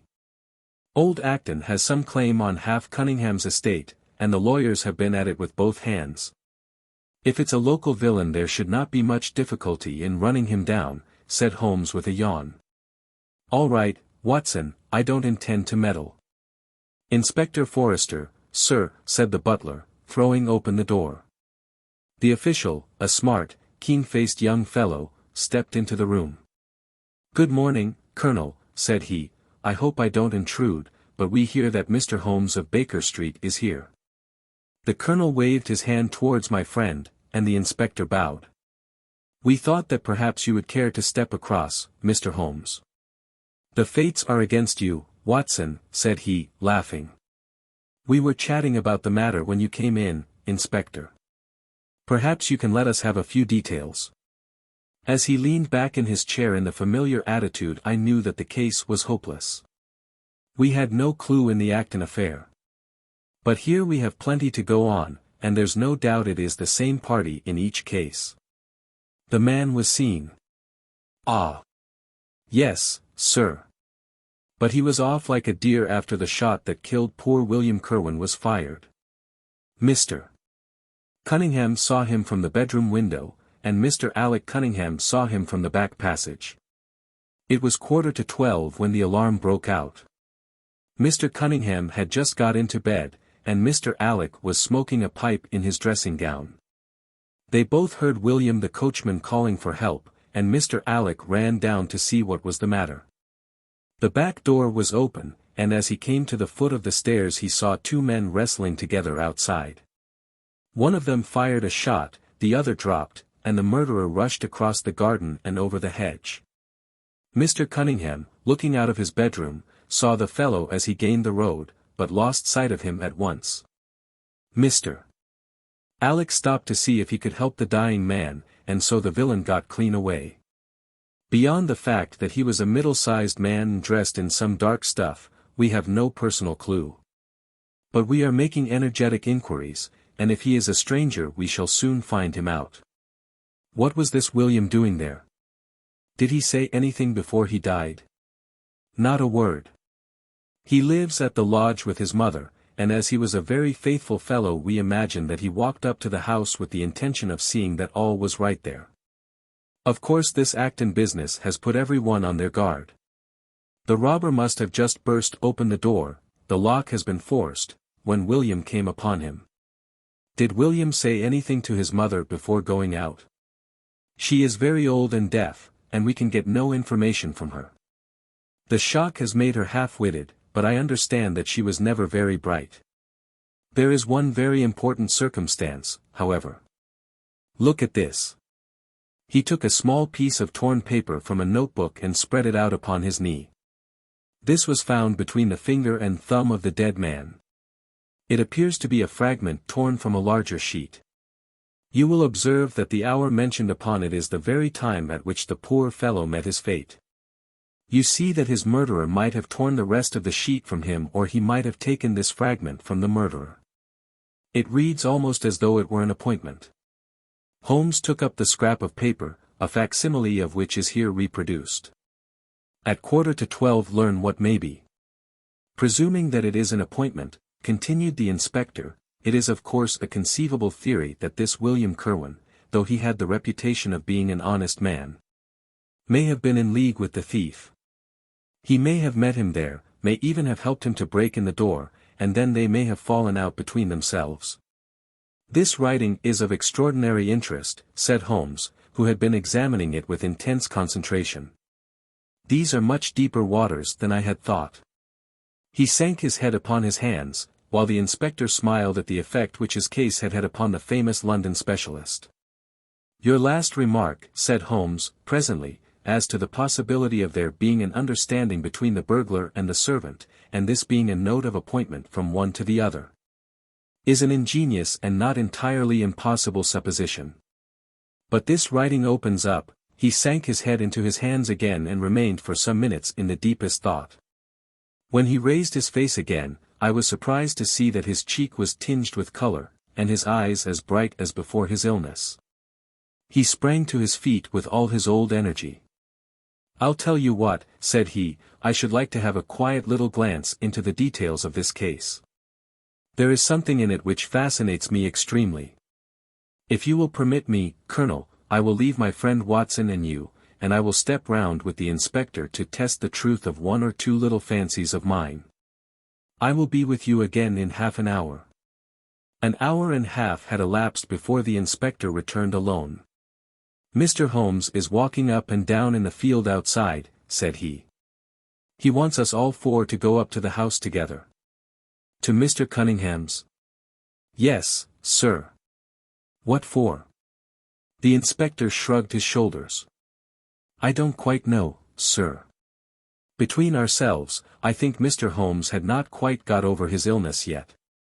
He's been behaving very queerly, and he is very much excited." "I don't think you need alarm yourself," said I. "I have usually found that there was method in his madness." "Some folks might say there was madness in his method," muttered the inspector. "But he's all on fire to start, Colonel, so we had best go out if you are ready." We found Holmes pacing up and down in the field, his chin sunk upon his breast, and his hands thrust into his trousers pockets. "The matter grows in interest," said he. "Watson, your country trip has been a distinct success." "I have had a charming morning." "You have been up to the scene of the crime, I understand," said the colonel. "Yes. The inspector and I have made quite a little reconnaissance together." "Any success?" "Well, we have seen some very interesting things. I'll tell you what we did as we walk. First of all, we saw the body of this unfortunate man. He certainly died from a revolver wound as reported." "Had you doubted it, then?" "Oh, it is as well to test everything. Our inspection was not wasted." We then had an interview with Mr. Cunningham and his son, who were able to point out the exact spot where the murderer had broken through the garden hedge in his flight. That was of great interest. Naturally. Then we had a look at this poor fellow's mother. We could get no information from her, however, as she is very old and feeble. "And what is the result of your investigations?" "The conviction that the crime is a very peculiar one. Perhaps our visit now may do something to make it less obscure. I think that we are both agreed, Inspector, that the fragment of paper in the dead man's hand, bearing, as it does, the very hour of his death written upon it, is of extreme importance. It should give a clue, Mr. Holmes." "It does give a clue. Whoever wrote that note was the man who brought William Kirwan out of his bed at that hour." "But where is the rest of that sheet of paper?" "I examined the ground carefully in the hope of finding it," said the inspector. "It was torn out of the dead man's hand." "Why was someone so anxious to get possession of it?" "Because it incriminated him." "And what would he do with it?" "Thrust it into his pocket, most likely, never noticing that a corner of it had been left in the grip of the corpse. If we could get the rest of that sheet, it is obvious that we should have gone a long way towards solving the mystery." "Yes, but how can we get at the criminal's pocket before we catch the criminal?" Well, it was worth thinking over. Then there is another obvious point. The note was sent to William. The man who wrote it could not have taken it. Otherwise, of course, he might have delivered his own message by word of mouth. Who brought the note, then? Or did it come through the post? "I have made inquiries," said the inspector. "William received a letter by the afternoon post yesterday. The envelope was destroyed by him." "Excellent," cried Holmes, clapping the inspector on the back. "You've seen the postman. It is a pleasure to work with you. Well, here is the lodge, and if you will come up, Colonel, I will show you the scene of the crime."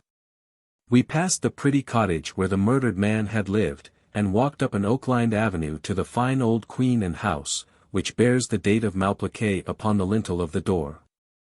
Holmes and the inspector led us round it until we came to the side gate, which is separated by a stretch of garden from the hedge which lines the road. A constable was standing at the kitchen door. "Throw the door open, officer," said Holmes. Now, it was on those stairs that young Mr. Cunningham stood and saw the two men struggling just where we are. Old Mr. Cunningham was at that window, the second on the left, and he saw the fellow get away just to the left of that bush. Then Mr. Alec ran out and knelt beside the wounded man. The ground is very hard, you see, and there are no marks to guide us. As he spoke, two men came down the garden path, from round the angle of the house. The one was an elderly man, with a strong, deep-lined, heavy-eyed face, the other a dashing young fellow, whose bright, smiling expression and showy dress were in strange contrast with the business which had brought us there. "Still at it, then?" said he to Holmes. "I thought you Londoners were never at fault. You don't seem to be so very quick, after all." "Ah, you must give us a little time," said Holmes good-humouredly. "You'll want it," said young Alec Cunningham. "Why, I don't see that we have any clue at all." "There's only one," answered the inspector. "We thought that if we could only find, good heavens, Mr. Holmes." "What is the matter?" My poor friend's face had suddenly assumed the most dreadful expression. His eyes rolled upwards, his features writhed in agony, and with a suppressed groan he dropped on his face upon the ground. Horrified at the suddenness and severity of the attack, we carried him into the kitchen, where he lay back in a large chair, and breathed heavily for some minutes. Finally, with a shamefaced apology for his weakness, he rose once more. "Watson would tell you that I have only just recovered from a severe illness," he explained. "I am liable to these sudden nervous attacks." "Shall I send you home in my trap?" asked old Cunningham. "Well, since I am here, there is one point on which I should like to feel sure. We can very easily verify it." "What was it?" "Well, it seems to me that it is just possible that the arrival of this poor fellow William was not before, but after, the entrance of the burglar into the house. You appear to take it for granted that, although the door was forced, the robber never got in."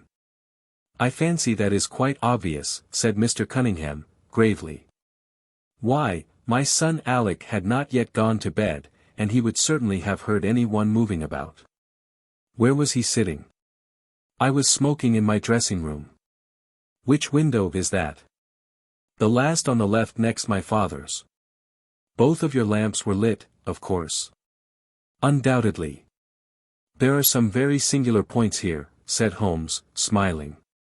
"Is it not extraordinary that a burglar, and a burglar who had had some previous experience, should deliberately break into a house at a time when he could see from the lights that two of the family were still afoot? He must have been a cool hand. Well, of course, if the case were not an odd one we should not have been driven to ask you for an explanation," said young Mr. Alec.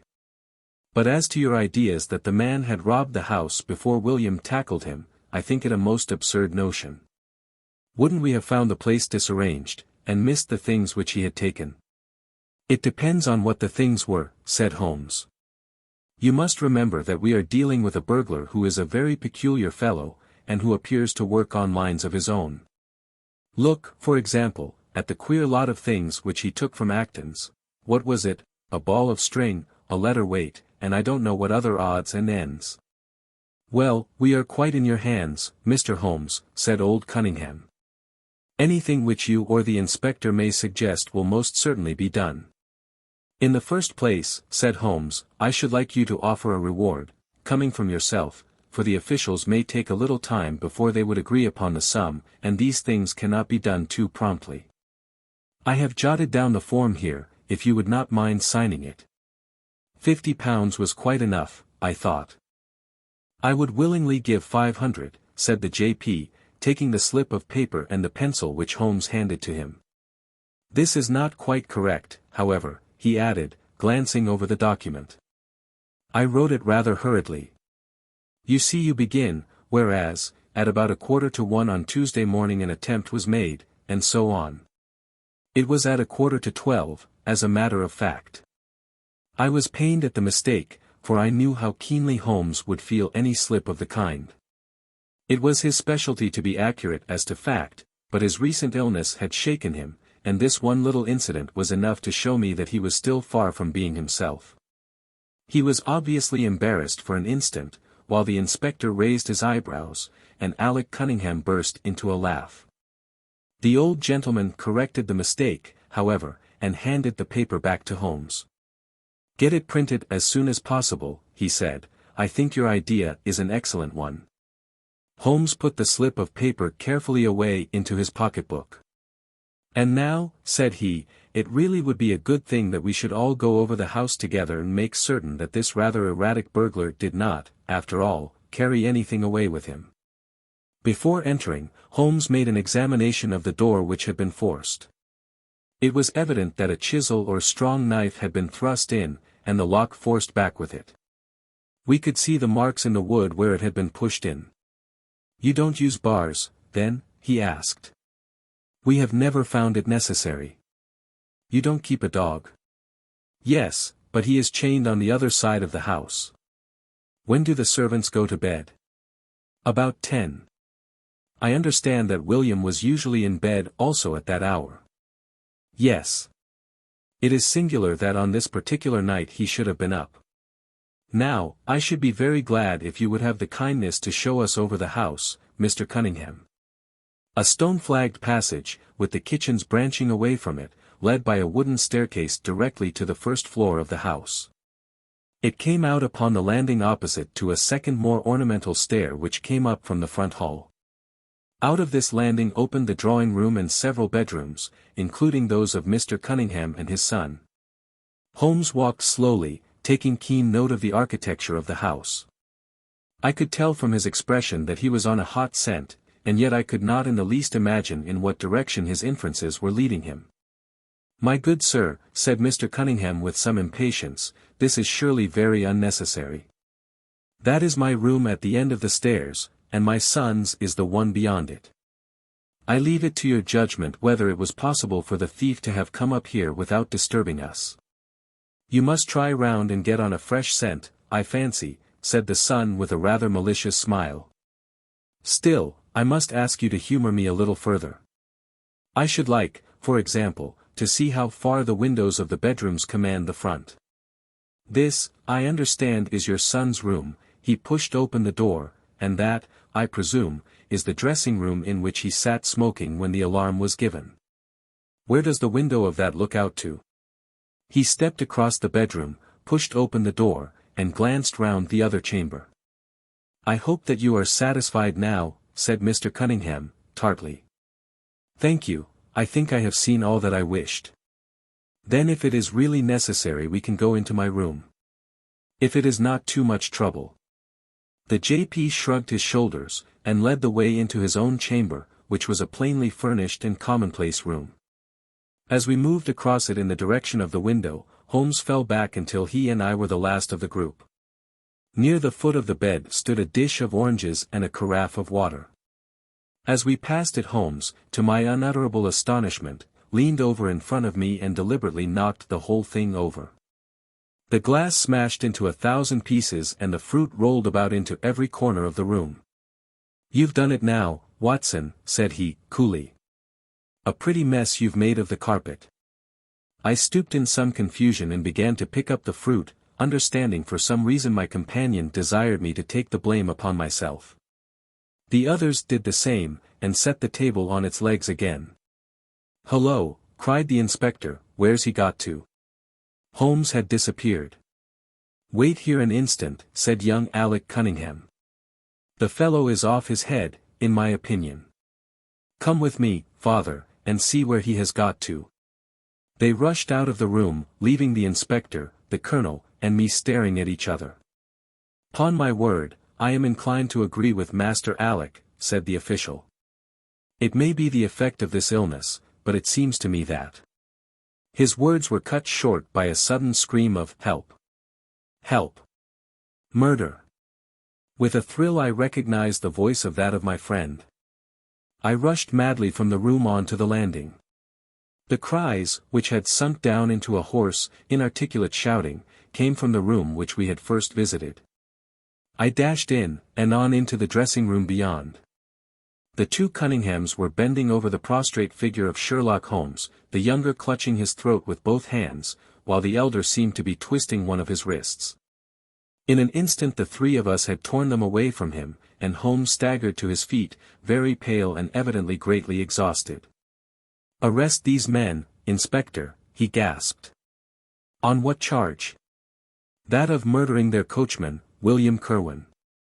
The inspector stared about him in bewilderment. "Oh, come now, Mr. Holmes," said he at last, "I'm sure you don't really mean to." "Tut, man, look at their faces," cried Holmes, curtly. "Never, certainly, have I seen a plainer confession of guilt upon human countenances."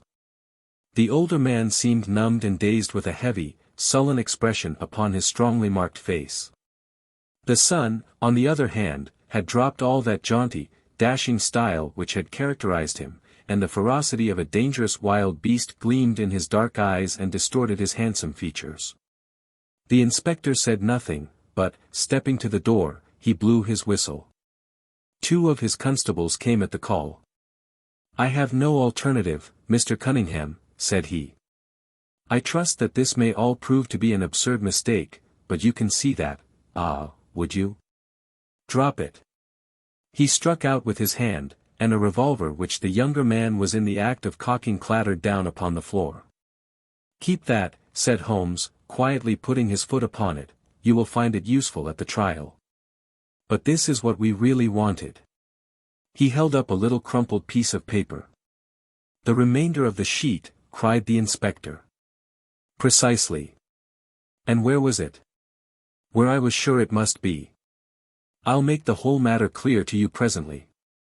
I think, Colonel, that you and Watson might return now, and I will be with you again in an hour at the furthest. The inspector and I must have a word with the prisoners, but you will certainly see me back at luncheon time." Sherlock Holmes was as good as his word, for about 1 o'clock he rejoined us in the Colonel's smoking room. He was accompanied by a little elderly gentleman, who was introduced to me as the Mr. Acton whose house had been the scene of the original burglary. I wished Mr. Acton to be present while I demonstrated this small matter to you, said Holmes, for it is natural that he should take a keen interest in the details. "I am afraid, my dear Colonel, that you must regret the hour that you took in such a stormy petrel as I am." "On the contrary," answered the Colonel, warmly, "I consider it the greatest privilege to have been permitted to study your methods of working. I confess that they quite surpass my expectations, and that I am utterly unable to account for your result. I have not yet seen the vestige of a clue. I am afraid that my explanation may disillusionize you, but it has always been my habit to hide none of my methods, either from my friend Watson or from anyone who might take an intelligent interest in them. But, first, as I am rather shaken by the knocking about which I had in the dressing-room, I think that I shall help myself to a dash of your brandy, Colonel. My strength has been rather tried of late. I trust that you had no more of those nervous attacks." Sherlock Holmes laughed heartily. "We will come to that in its turn," said he. "I will lay an account of the case before you in its due order, showing you the various points which guided me in my decision. Pray interrupt me if there is any inference which is not perfectly clear to you. It is of the highest importance in the art of detection to be able to recognize, out of a number of facts, which are incidental and which vital. Otherwise your energy and attention must be dissipated instead of being concentrated. Now, in this case there was not the slightest doubt in my mind from the first that the key of the whole matter must be looked for in the scrap of paper in the dead man's hand. Before going into this, I would draw your attention to the fact that, if Alec Cunningham's narrative was correct, and if the assailant, after shooting William Kirwan, had instantly fled, then it obviously could not be he who tore the paper from the dead man's hand. But if it was not he, it must have been Alec Cunningham himself, for by the time that the old man had descended several servants were upon the scene. The point is a simple one, but the inspector had overlooked it because he had started with the supposition that these county magnates had had nothing to do with the matter. Now, I make a point of never having any prejudices, and of following docilely wherever fact may lead me, and so, in the very first stage of the investigation, I found myself looking a little askance at the part which had been played by Mr. Alec Cunningham. And now I made a very careful examination of the corner of paper which the inspector had submitted to us. It was at once clear to me that it formed part of a very remarkable document. Here it is. Do you not now observe something very suggestive about it? It has a very irregular look, said the colonel. My dear sir, cried Holmes, there cannot be the least doubt in the world that it has been written by two persons doing alternate words. When I draw your attention to the strong T's of at and to, and ask you to compare them with the weak ones of quarter and 12, you will instantly recognize the fact. A very brief analysis of these four words would enable you to say with the utmost confidence that the learn and the maybe are written in the stronger hand, and the what in the weaker. By Jove, it's as clear as day, cried the colonel. Why on earth should two men write a letter in such a fashion? Obviously the business was a bad one, and one of the men who distrusted the other was determined that, whatever was done, each should have an equal hand in it. Now, of the two men, it is clear that the one who wrote the at and to was the ringleader. How do you get at that? We might deduce it from the mere character of the one hand as compared with the other. But we have more assured reasons than that for supposing it. If you examine this scrap with attention you will come to the conclusion that the man with the stronger hand wrote all his words first, leaving blanks for the other to fill up. These blanks were not always sufficient, and you can see that the second man had a squeeze to fit his quarter in between the at and the to, showing that the latter were already written. The man who wrote all his words first is undoubtedly the man who planned the affair. Excellent, cried Mr. Acton. But very superficial, said Holmes. We come now, however, to a point which is of importance. You may not be aware that the deduction of a man's age from his writing is one which has been brought to considerable accuracy by experts. In normal cases one can place a man in his true decade with tolerable confidence. I say normal cases, because ill health and physical weakness reproduce the signs of old age, even when the invalid is a youth.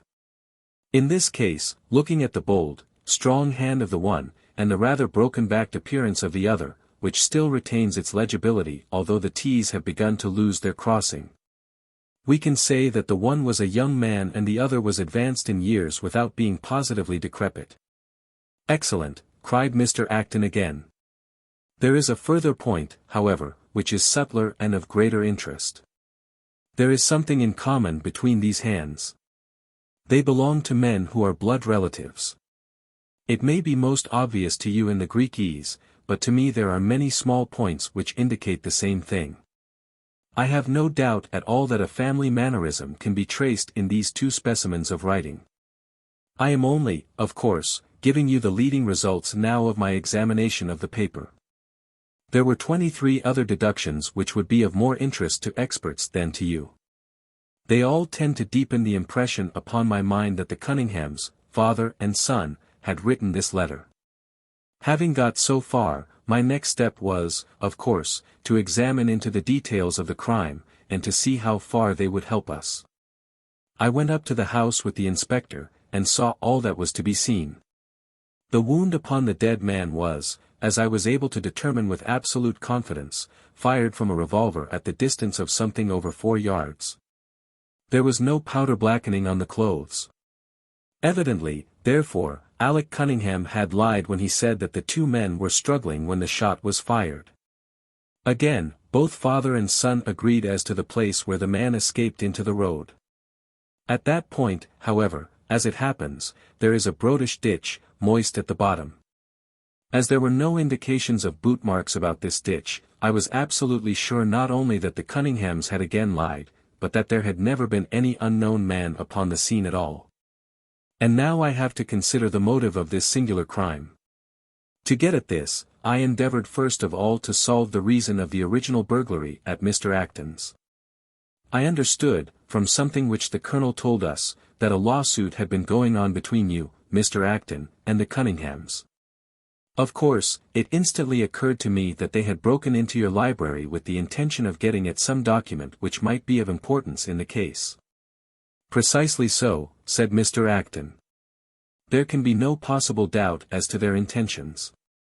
I have the clearest claim upon half of their present estate, and if they could have found a single paper, which, fortunately, was in the strong-box of my solicitors, they would undoubtedly have crippled our case. There you are, said Holmes, smiling. It was a dangerous, reckless attempt, in which I seemed to trace the influence of young Alec. Having found nothing, they tried to divert suspicion by making it appear to be an ordinary burglary, to which end they carried off whatever they could lay their hands upon. That is all clear enough, but there was much that was still obscure. What I wanted above all was to get the missing part of that note. I was certain that Alec had torn it out of the dead man's hand, and almost certain that he must have thrust it into the pocket of his dressing gown. Where else could he have put it? The only question was whether it was still there. It was worth an effort to find out, and for that object we all went up to the house. The Cunninghams joined us, as you doubtless remember, outside the kitchen door. It was, of course, of the very first importance that they should not be reminded of the existence of this paper, otherwise they would naturally destroy it without delay. The inspector was about to tell them the importance which we attached to it when, by the luckiest chance in the world, I tumbled down in a sort of fit and so changed the conversation. Good heavens! Cried the colonel, laughing, do you mean to say all our sympathy was wasted and your fit an imposture? Speaking professionally, it was admirably done, cried I, looking in amazement at this man who was forever confounding me with some new phase of his astuteness. It is an art which is often useful, said he.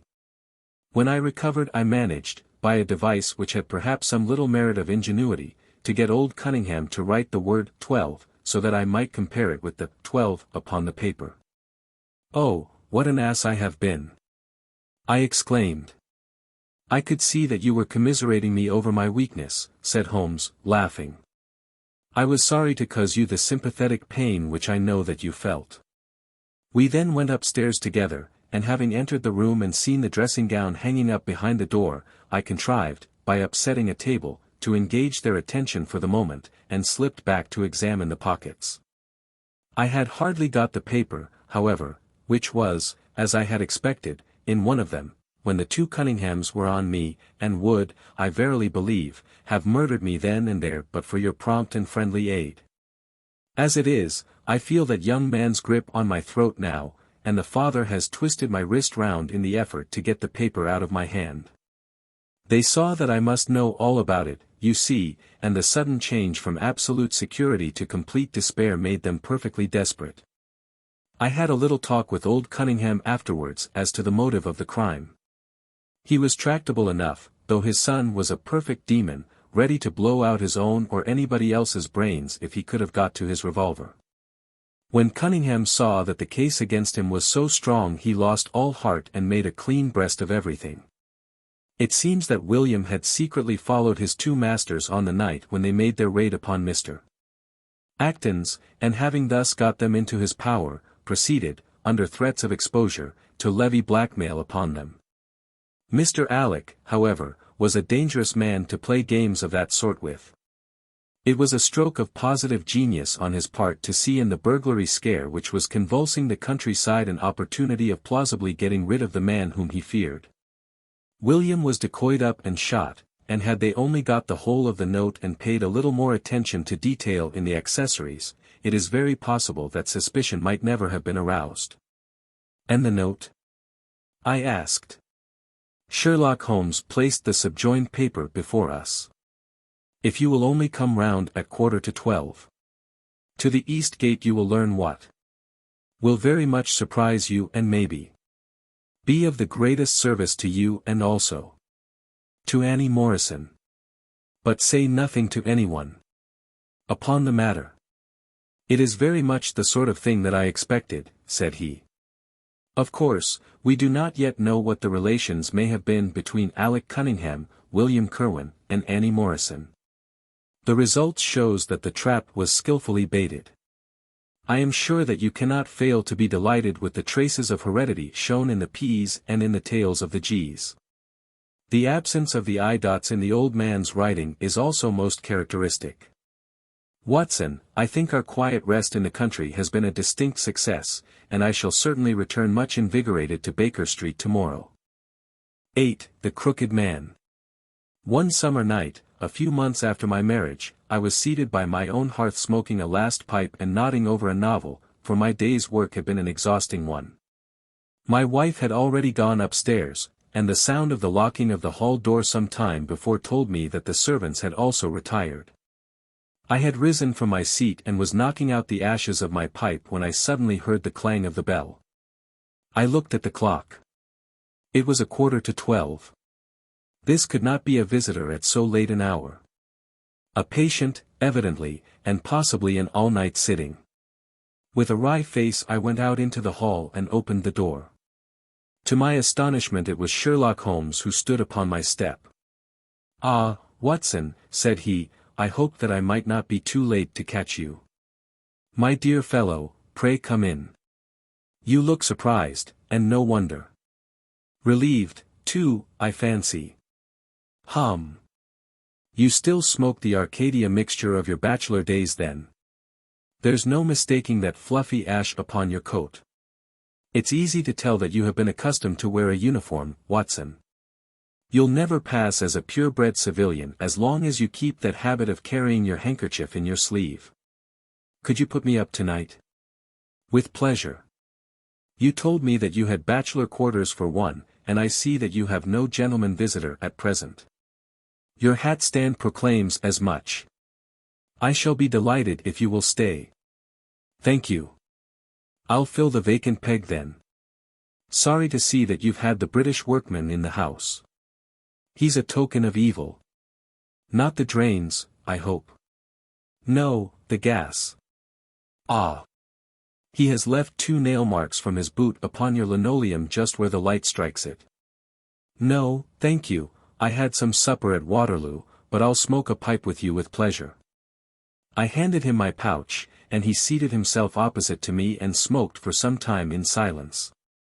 I was well aware that nothing but business of importance would have brought him to me at such an hour, so I waited patiently until he should come round to it. "I see that you are professionally rather busy just now," said he, glancing very keenly across at me. "Yes, I've had a busy day," I answered. "It may seem very foolish in your eyes," I added, "but really I don't know how you deduced it." Holmes chuckled to himself.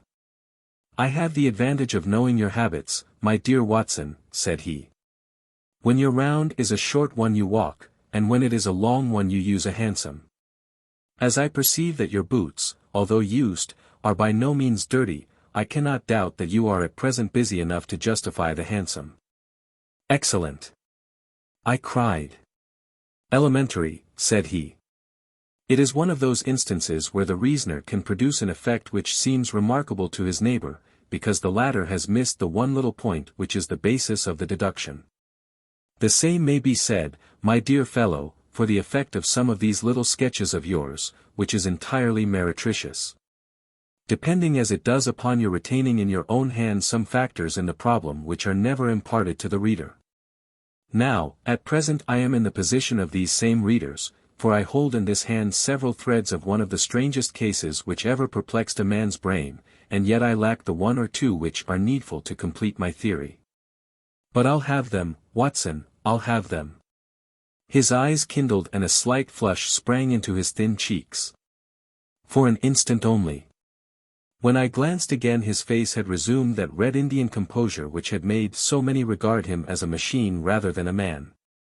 "The problem presents features of interest," said he. "I may even say exceptional features of interest.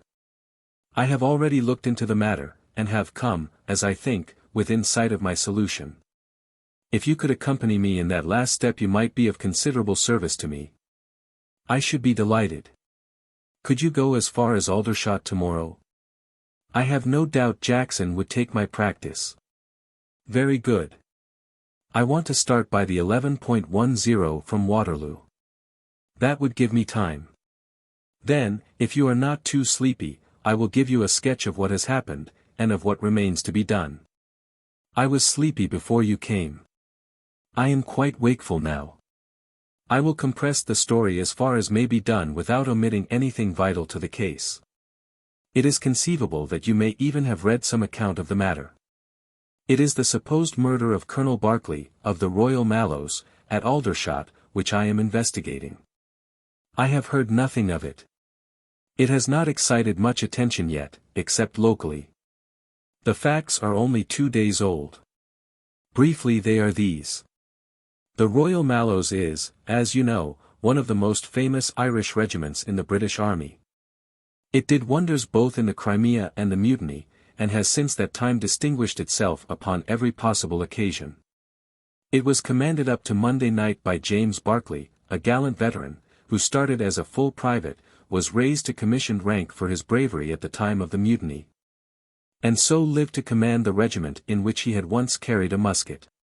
Colonel Berkeley had married at the time when he was a sergeant, and his wife, whose maiden name was Miss Nancy Devoy, was the daughter of a former colour sergeant in the same corps. There was, therefore, as can be imagined, some little social friction when the young couple, for they were still young, found themselves in their new surroundings. They appear, however, to have quickly adapted themselves, and Mrs. Berkeley has always, I understand, been as popular with the ladies of the regiment as her husband was with his brother officers. I may add that she was a woman of great beauty, and that even now, when she has been married for upwards of 30 years, she is still of a striking and queenly appearance. Colonel Berkeley's family life appears to have been a uniformly happy one. Major Murphy, to whom I owe most of my facts, assures me that he has never heard of any misunderstanding between the pair. On the whole, he thinks that Berkeley's devotion to his wife was greater than his wife's to Berkeley. He was acutely uneasy if he were absent from her for a day. She, on the other hand, though devoted and faithful, was less obtrusively affectionate. But they were regarded in the regiment as the very model of a middle-aged couple. There was absolutely nothing in their mutual relations to prepare people for the tragedy which was to follow. Colonel Berkeley himself seems to have had some singular traits in his character. He was a dashing, jovial old soldier in his usual mood, but there were occasions on which he seemed to show himself capable of considerable violence and vindictiveness. This side of his nature, however, appears never to have been turned towards his wife. Another fact, which had struck Major Murphy and 3 out of 5 of the other officers with whom I conversed, was the singular sort of depression which came upon him at times. As the Major expressed it, the smile had often been struck from his mouth, as if by some invisible hand, when he has been joining the gaieties and chaff of the mess table. For days on end, when the mood was on him, he has been sunk in the deepest gloom. This and a certain tinge of superstition were the only unusual traits in his character which his brother officers had observed. The latter peculiarity took the form of a dislike to being left alone, especially after dark.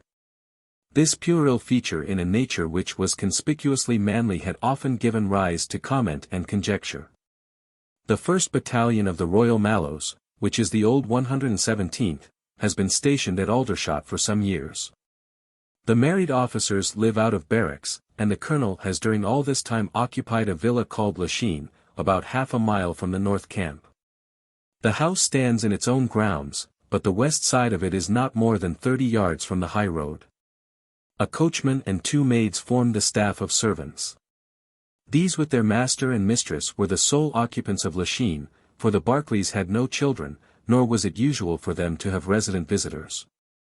Now for the events at Lachine between 9 and 10 on the evening of last Monday. Mrs. Berkeley was, it appears, a member of the Roman Catholic Church, and had interested herself very much in the establishment of the Guild of St. George, which was formed in connection with the Watt Street Chapel for the purpose of supplying the poor with cast-off clothing. A meeting of the Guild had been held that evening at 8, and Mrs. Berkeley had hurried over her dinner in order to be present at it. When leaving the house she was heard by the coachman to make some commonplace remark to her husband, and to assure him that she would be back before very long. She then called for Miss Morrison, a young lady who lives in the next villa, and the two went off together to their meeting. It lasted 40 minutes, and at 9:15 Mrs. Berkeley returned home, having left Miss Morrison at her door as she passed. There is a room which is used as a morning room at Lachine. This faces the road and opens by a large glass folding door onto the lawn. The lawn is 30 yards across, and is only divided from the highway by a low wall with an iron rail above it. It was into this room that Mrs. Barclay went upon her return. The blinds were not down, for the room was seldom used in the evening, but Mrs. Barclay herself lit the lamp and then rang the bell, asking Jane Stewart, the housemaid, to bring her a cup of tea, which was quite contrary to her usual habits. The Colonel had been sitting in the dining room, but hearing that his wife had returned he joined her in the morning room. The coachman saw him cross the hall and enter it. He was never seen again alive. The tea which had been ordered was brought up at the end of 10 minutes, but the maid, as she approached the door, was surprised to hear the voices of her master and mistress in furious altercation. She knocked without receiving any answer, and even turned the handle, but only to find that the door was locked upon the inside. Naturally enough she ran down to tell the cook, and the two women with the coachman came up into the hall and listened to the dispute which was still raging. They all agreed that only two voices were to be heard, those of Barclay and of his wife. Barclay's remarks were subdued and abrupt, so that none of them were audible to the listeners.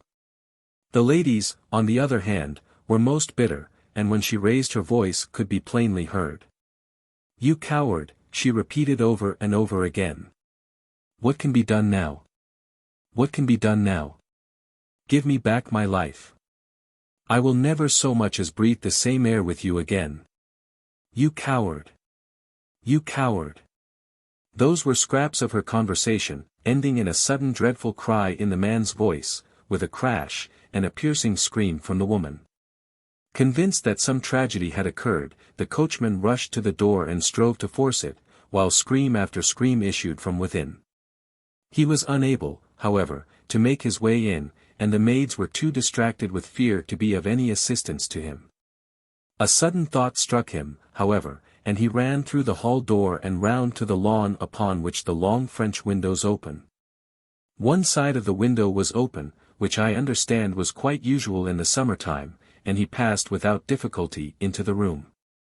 His mistress had ceased to scream and was stretched insensible upon a couch, while with his feet tilted over the side of an armchair, and his head upon the ground near the corner of the fender, was lying the unfortunate soldier stone dead in a pool of his own blood.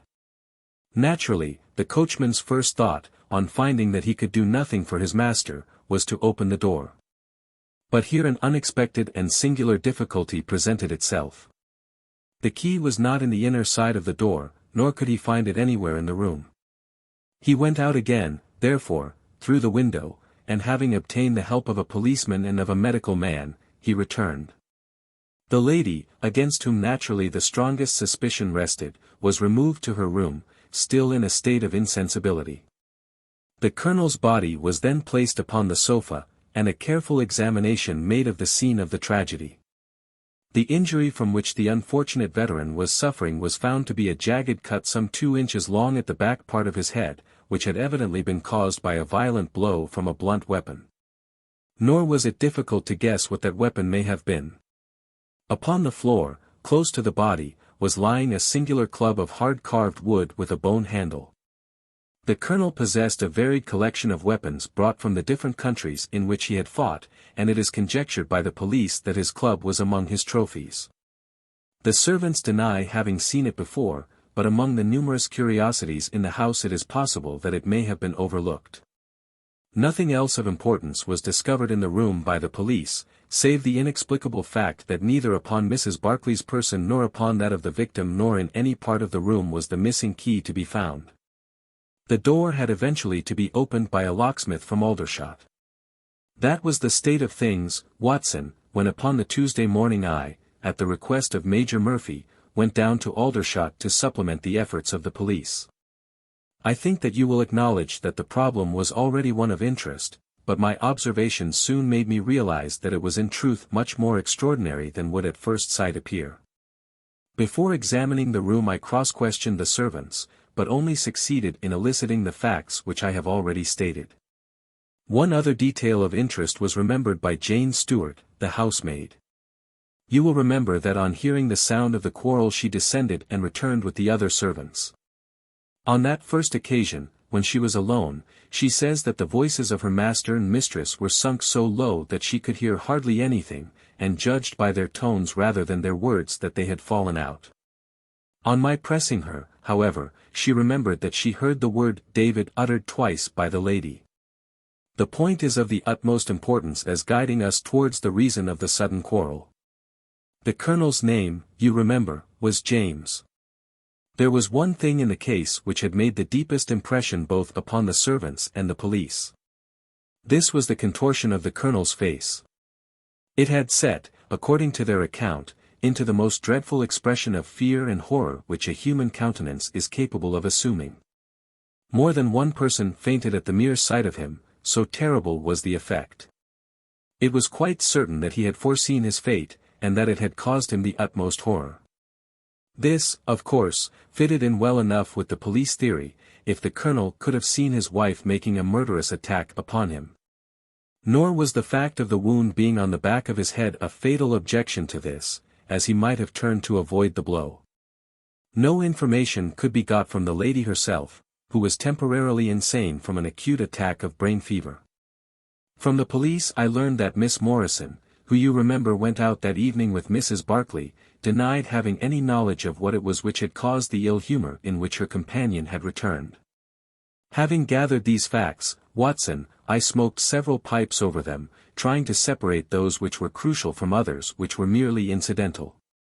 There could be no question that the most distinctive and suggestive point in the case was the singular disappearance of the door key. A most careful search had failed to discover it in the room. Therefore it must have been taken from it. But neither the colonel nor the colonel's wife could have taken it. That was perfectly clear. Therefore a third person must have entered the room. And that third person could only have come in through the window. It seemed to me that a careful examination of the room and the lawn might possibly reveal some traces of this mysterious individual. You know my methods, Watson. There was not one of them which I did not apply to the inquiry. And it ended by my discovering traces, but very different ones from those which I had expected. There had been a man in the room, and he had crossed the lawn coming from the road. I was able to obtain 5 very clear impressions of his footmarks, one in the roadway itself, at the point where he had climbed the low wall, 2 on the lawn, and 2 very faint ones upon the stained boards near the window where he had entered. He had apparently rushed across the lawn, for his toe marks were much deeper than his heels. But it was not the man who surprised me. It was his companion. His companion. Holmes pulled a large sheet of tissue paper out of his pocket and carefully unfolded it upon his knee. "What do you make of that?" he asked. The paper was covered with the tracings of the footmarks of some small animal. It had 5 well-marked footpads, an indication of long nails, and the whole print might be nearly as large as a dessert spoon. "It's a dog," said I. "Did you ever hear of a dog running up a curtain?" I found distinct traces that this creature had done so. "A monkey, then?" "But it is not the print of a monkey." "What can it be, then?" "Neither dog nor cat nor monkey nor any creature that we are familiar with. I have tried to reconstruct it from the measurements. Here are 4 prints where the beast has been standing motionless. You see that it is no less than 15 inches from forefoot to hind. Add to that the length of neck and head, and you get a creature not much less than 2 feet long, probably more if there is any tail. But now observe this other measurement. The animal has been moving, and we have the length of its stride. In each case it is only about 3 inches. You have an indication, you see, of a long body with very short legs attached to it.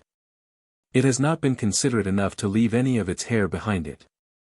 But its general shape must be what I have indicated, and it can run up a curtain, and it is carnivorous. How do you deduce that? Because it ran up the curtain. A canary's cage was hanging in the window, and its aim seems to have been to get at the bird. Then what was the beast? Ah, if I could give it a name it might go a long way towards solving the case. On the whole, it was probably some creature of the weasel and stoat tribe, and yet it is larger than any of these that I have seen.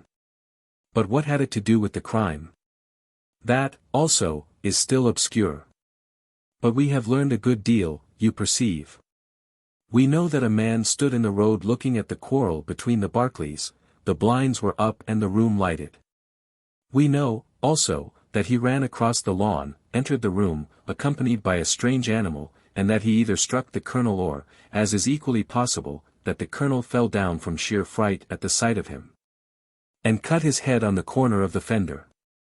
Finally, we have the curious fact that the intruder carried away the key with him when he left. Your discoveries seem to have left the business more obscure than it was before, said I. Quite so. They undoubtedly showed that the affair was much deeper than was at first conjectured. I thought the matter over, and I came to the conclusion that I must approach the case from another aspect. But really, Watson, I am keeping you up, and I might just as well tell you all this on our way to Aldershot tomorrow. Thank you, you have gone rather too far to stop. It is quite certain that when Mrs. Barclay left the house at 7:30 she was on good terms with her husband.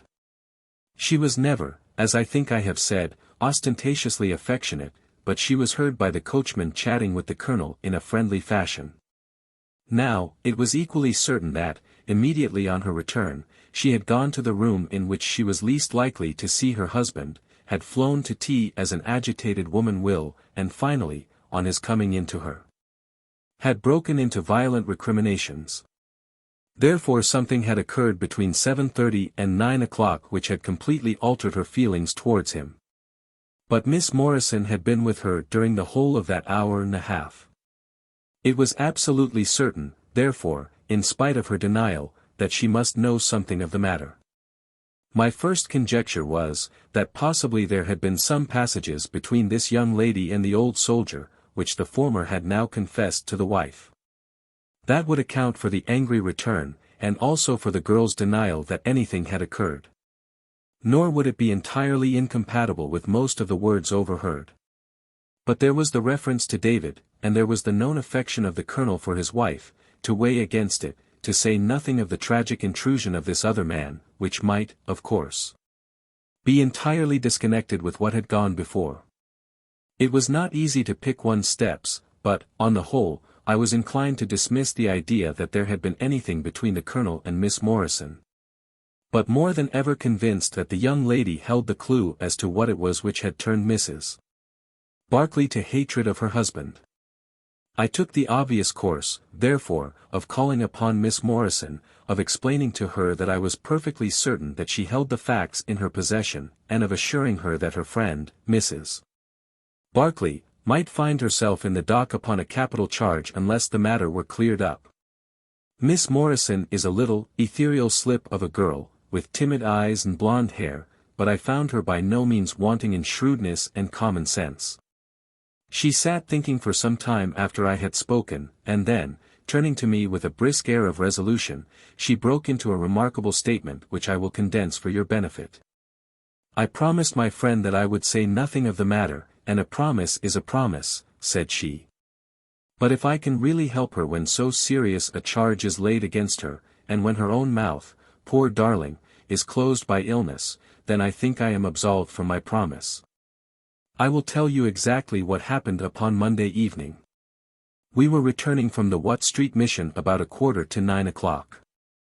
On our way we had to pass through Hudson Street, which is a very quiet thoroughfare.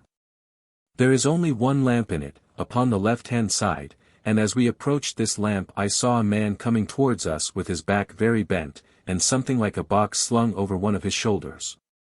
He appeared to be deformed, for he carried his head low and walked with his knees bent.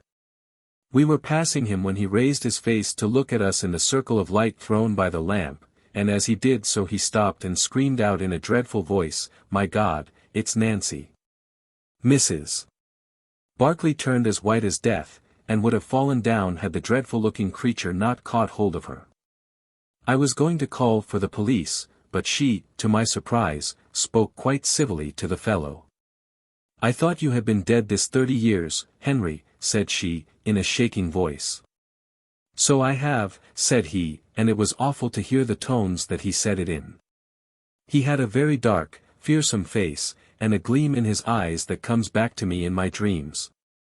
His hair and whiskers were shot with grey, and his face was all crinkled and puckered like a withered apple. "Just walk on a little way, dear," said Mrs. Barclay, "I want to have a word with this man. There is nothing to be afraid of." She tried to speak boldly, but she was still deadly pale and could hardly get her words out for the trembling of her lips. I did as she asked me, and they talked together for a few minutes. Then she came down the street with her eyes blazing, and I saw the crippled wretch standing by the lamp-post and shaking his clenched fists in the air as if he were mad with rage. She never said a word until we were at the door here, when she took me by the hand and begged me to tell no one what had happened. "It's an old acquaintance of mine who has come down in the world," said she. When I promised her I would say nothing she kissed me, and I have never seen her since. I have told you now the whole truth, and if I withheld it from the police it is because I did not realize then the danger in which my dear friend stood. I know that it can only be to her advantage that everything should be known. There was her statement, Watson, and to me, as you can imagine, it was like a light on a dark night. Everything which had been disconnected before began at once to assume its true place, and I had a shadowy presentiment of the whole sequence of events. My next step obviously was to find the man who had produced such a remarkable impression upon Mrs. Barclay. If he were still in Aldershot it should not be a very difficult matter. There are not such a very great number of civilians, and a deformed man was sure to have attracted attention. I spent a day in the search, and by evening, this very evening, Watson, I had run him down. The man's name is Henry Wood, and he lives in lodgings in this same street in which the ladies met him. He has only been 5 days in the place. In the character of a registration agent I had a most interesting gossip with his landlady. The man is by trade a conjurer and performer, going round the canteens after nightfall, and giving a little entertainment at each. He carries some creature about with him in that box, about which the landlady seemed to be in considerable trepidation, for she had never seen an animal like it. He uses it in some of his tricks according to her account. So much the woman was able to tell me, and also that it was a wonder the man lived, seeing how twisted he was, and that he spoke in a strange tongue sometimes, and that for the last 2 nights she had heard him groaning and weeping in his bedroom. He was all right, as far as money went, but in his deposit he had given her what looked like a bad florin. She showed it to me, Watson, and it was an Indian rupee.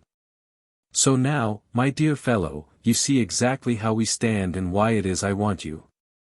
It is perfectly plain that after the ladies parted from this man he followed them at a distance, that he saw the quarrel between husband and wife through the window, that he rushed in, and that the creature which he carried in his box got loose. That is all very certain. But he is the only person in this world who can tell us exactly what happened in that room. And you intend to ask him? Most certainly, but in the presence of a witness. And I am the witness? If you will be so good. If he can clear the matter up, well and good. If he refuses, we have no alternative but to apply for a warrant. But how do you know he'll be there when we return? You may be sure that I took some precautions.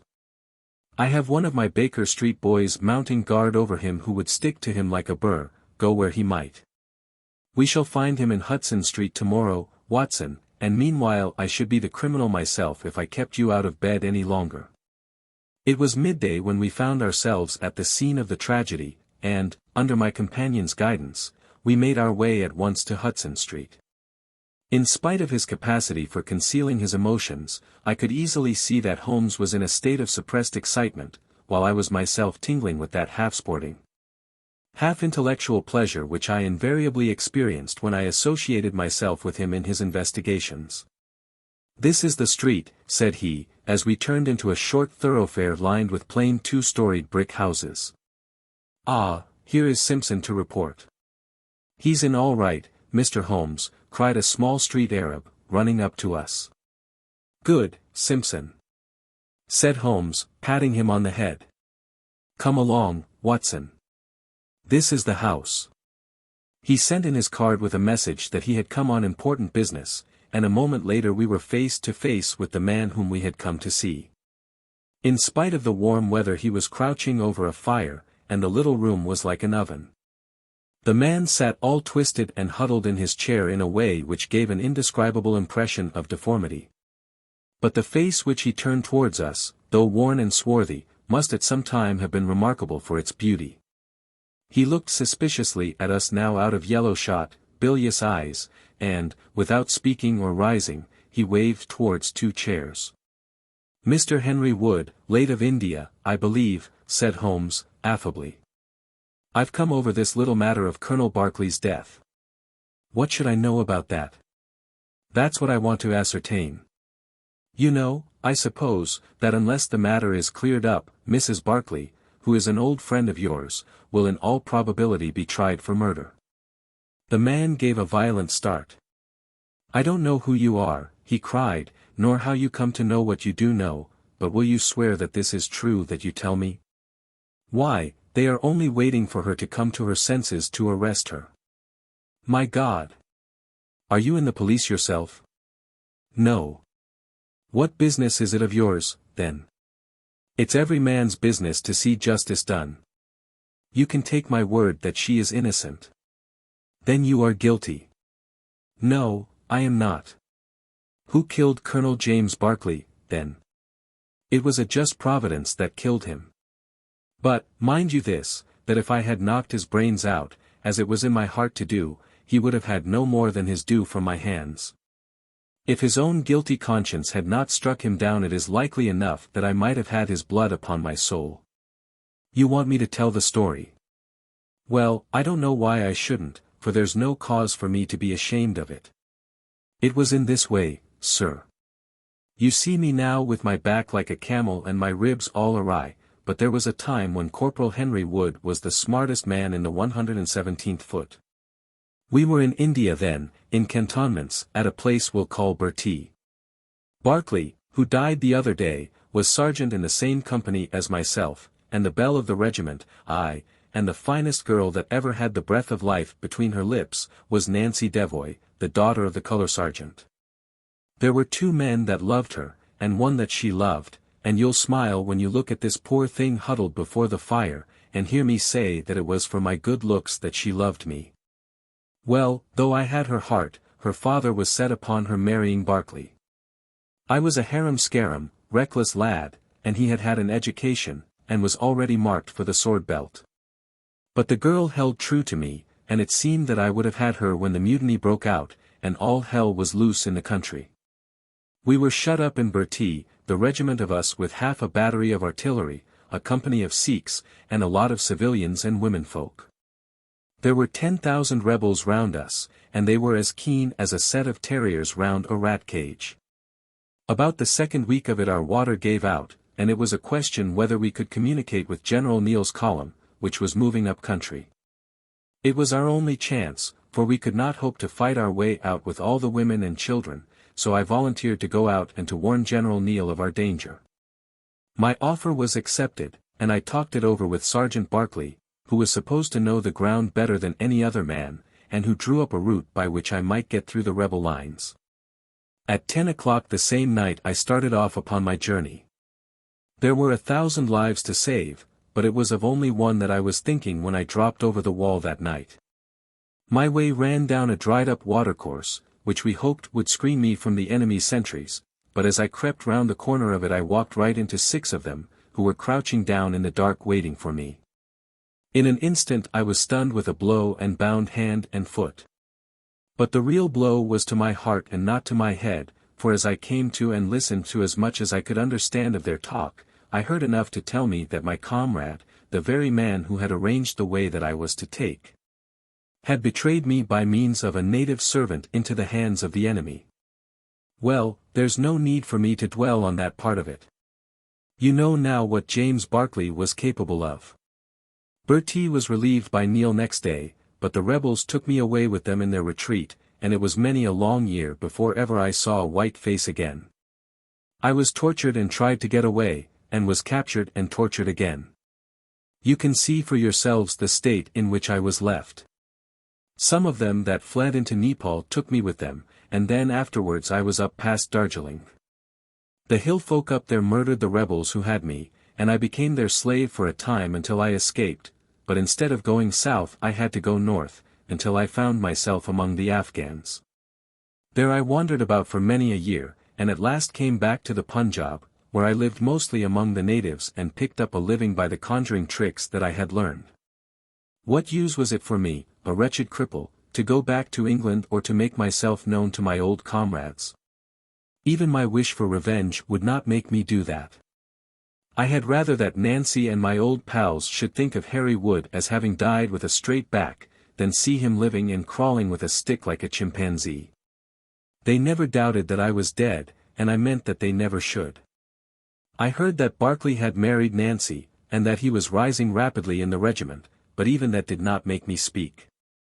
But when one gets old one has a longing for home. For years I've been dreaming of the bright green fields and the hedges of England. At last I determined to see them before I died. I saved enough to bring me across, and then I came here where the soldiers are, for I know their ways and how to amuse them and so earn enough to keep me. Your narrative is most interesting, said Sherlock Holmes. I have already heard of your meeting with Mrs. Barclay, and your mutual recognition. You then, as I understand, followed her home and saw through the window an altercation between her husband and her, in which she doubtless cast his conduct to you in his teeth. Your own feelings overcame you, and you ran across the lawn and broke in upon them. I did, sir, and at the sight of me he looked as I have never seen a man look before, and over he went with his head on the fender. But he was dead before he fell. I read death on his face as plain as I can read that text over the fire. The bare sight of me was like a bullet through his guilty heart.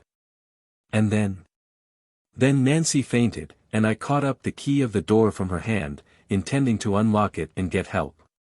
But as I was doing it seemed to me better to leave it alone and get away, for the thing might look black against me, and anyway my secret would be out if I were taken. In my haste I thrust the key into my pocket, and dropped my stick while I was chasing Teddy, who had run up the curtain. When I got him into his box, from which he had slipped, I was off as fast as I could run. Who's Teddy? Asked Holmes. The man leaned over and pulled up the front of a kind of hutch in the corner. In an instant out there slipped a beautiful reddish-brown creature, thin and lithe, with the legs of a stoat, a long, thin nose, and a pair of the finest red eyes that ever I saw in an animal's head. It's a mongoose, I cried. Well, some call them that, and some call them ichneumon, said the man. Snake catcher is what I call them, and Teddy is amazing quick on cobras. I have one here without the fangs, and Teddy catches it every night to please the folk in the canteen. Any other point, sir? Well, we may have to apply to you again if Mrs. Barclay should prove to be in serious trouble. In that case, of course, I'd come forward. But if not, there is no object in raking up this scandal against a dead man, foully as he has acted. You have at least the satisfaction of knowing that for 30 years of his life his conscience bitterly reproached him for this wicked deed. Ah, there goes Major Murphy on the other side of the street. Goodbye, Wood. I want to learn if anything has happened since yesterday. We were in time to overtake the Major before he reached the corner. Ah, Holmes, he said, I suppose you have heard that all this fuss has come to nothing. What then? The inquest is just over.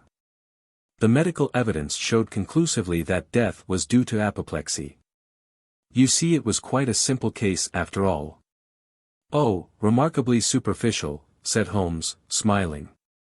Come, Watson, I don't think we shall be wanted in Aldershot any more. There's one thing, said I, as we walked down to the station. If the husband's name was James, and the other was Henry, what was this talk about David? That one word, my dear Watson, should have told me the whole story had I been the ideal reasoner which you are so fond of depicting. It was evidently a term of reproach. Of reproach? Yes. David strayed a little occasionally, you know, and on one occasion in the same direction as Sergeant James Barclay. You remember the small affair of Uriah and Bathsheba? My biblical knowledge is a trifle rusty, I fear, but you will find the story in the 1st or 2nd of Samuel. 9, the resident patient. In glancing over the somewhat incoherent series of memoirs with which I have endeavored to illustrate a few of the mental peculiarities of my friend Mr. Sherlock Holmes, I have been struck by the difficulty which I have experienced in picking out examples which shall in every way answer my purpose.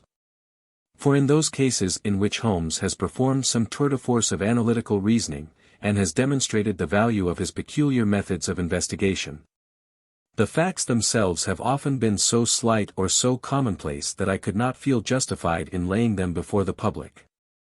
On the other hand, it has frequently happened that he has been concerned in some research where the facts have been of the most remarkable and dramatic character, but where the share which he has himself taken in determining their causes has been less pronounced than I, as his biographer, could wish. The small matter which I have chronicled under the heading of A Study in Scarlet, and that other later one connected with the loss of the Gloria Scott, may serve as examples of this Scylla and Charybdis which are forever threatening the historian. It may be that in the business of which I am now about to write the part which my friend played is not sufficiently accentuated. And yet the whole train of circumstances is so remarkable that I cannot bring myself to omit it entirely from this series. I cannot be sure of the exact date, for some of my memoranda upon the matter have been mislaid, but it must have been towards the end of the first year during which Holmes and I shared chambers in Baker Street. It was boisterous October weather, and we had both remained indoors all day, I because I feared with my shaken health to face the keen autumn wind, while he was deep in some of those abstruse chemical investigations which absorbed him utterly as long as he was engaged upon them. Towards evening, however, the breaking of a test tube brought his research to a premature ending, and he sprang up from his chair with an exclamation of impatience and a clouded brow. "A day's work ruined, Watson," said he, striding across to the window.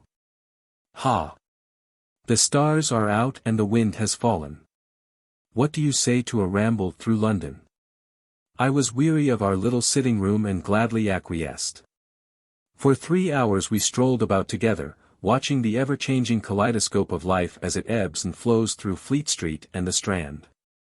Holmes had shaken off his temporary ill humor, and his characteristic talk, with its keen observance of detail and subtle power of inference, held me amused and enthralled. It was 10 o'clock before we reached Baker Street again. A brougham was waiting at our door. "Hum. A doctor's, general practitioner, I perceive," said Holmes. "Not been long in practice, but has had a good deal to do. Come to consult us, I fancy. Lucky we came back." I was sufficiently conversant with Holmes's methods to be able to follow his reasoning, and to see that the nature and state of the various medical instruments in the wicker basket which hung in the lamplight inside the brougham had given him the data for his swift deduction. The light in our window above showed that this late visit was indeed intended for us. With some curiosity as to what could have sent a brother medico to us at such an hour, I followed Holmes into our sanctum. A pale, taper-faced man with sandy whiskers rose up from a chair by the fire as we entered. His age may not have been more than 3 or 34, but his haggard expression and unhealthy hue told of a life which has sapped his strength and robbed him of his youth.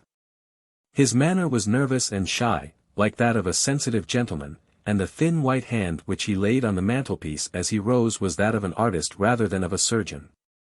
His dress was quiet and somber, a black frock coat, dark trousers, and a touch of color about his necktie.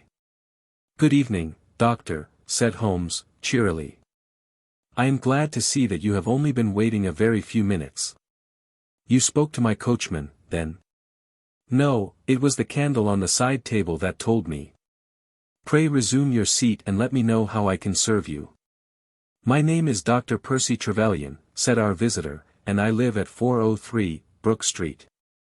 "Are you not the author of a monograph upon obscure nervous lesions?" I asked. His pale cheeks flushed with pleasure at hearing that his work was known to me. "I so seldom hear of the work that I thought it was quite dead," said he. "My publishers gave me a most discouraging account of its sale." "You are yourself, I presume, a medical man?" "A retired army surgeon. My own hobby has always been nervous disease. I should wish to make it an absolute specialty, but, of course, a man must take what he can get at first. This, however, is beside the question, Mr. Sherlock Holmes, and I quite appreciate how valuable your time is. The fact is that a very singular train of events has occurred recently at my house in Brook Street, and tonight they came to such a head that I felt it was quite impossible for me to wait another hour before asking for your advice and assistance. Sherlock Holmes sat down and lit his pipe. "You are very welcome to both," said he. "Pray let me have a detailed account of what the circumstances are which have disturbed you."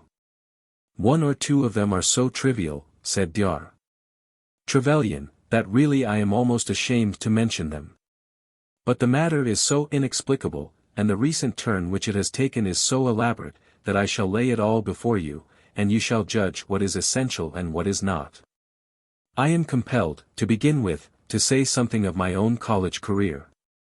I am a London University man, you know, and I am sure that you will not think that I am unduly singing my own praises if I say that my student career was considered by my professors to be a very promising one.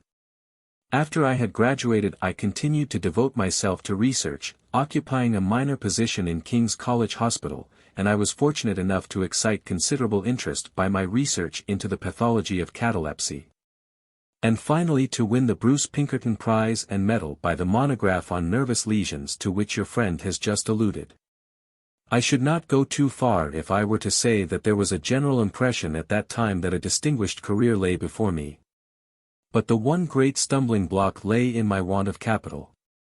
As you will readily understand, a specialist who aims high is compelled to start in one of a dozen streets in the Cavendish Square quarter, all of which entail enormous rents and furnishing expenses.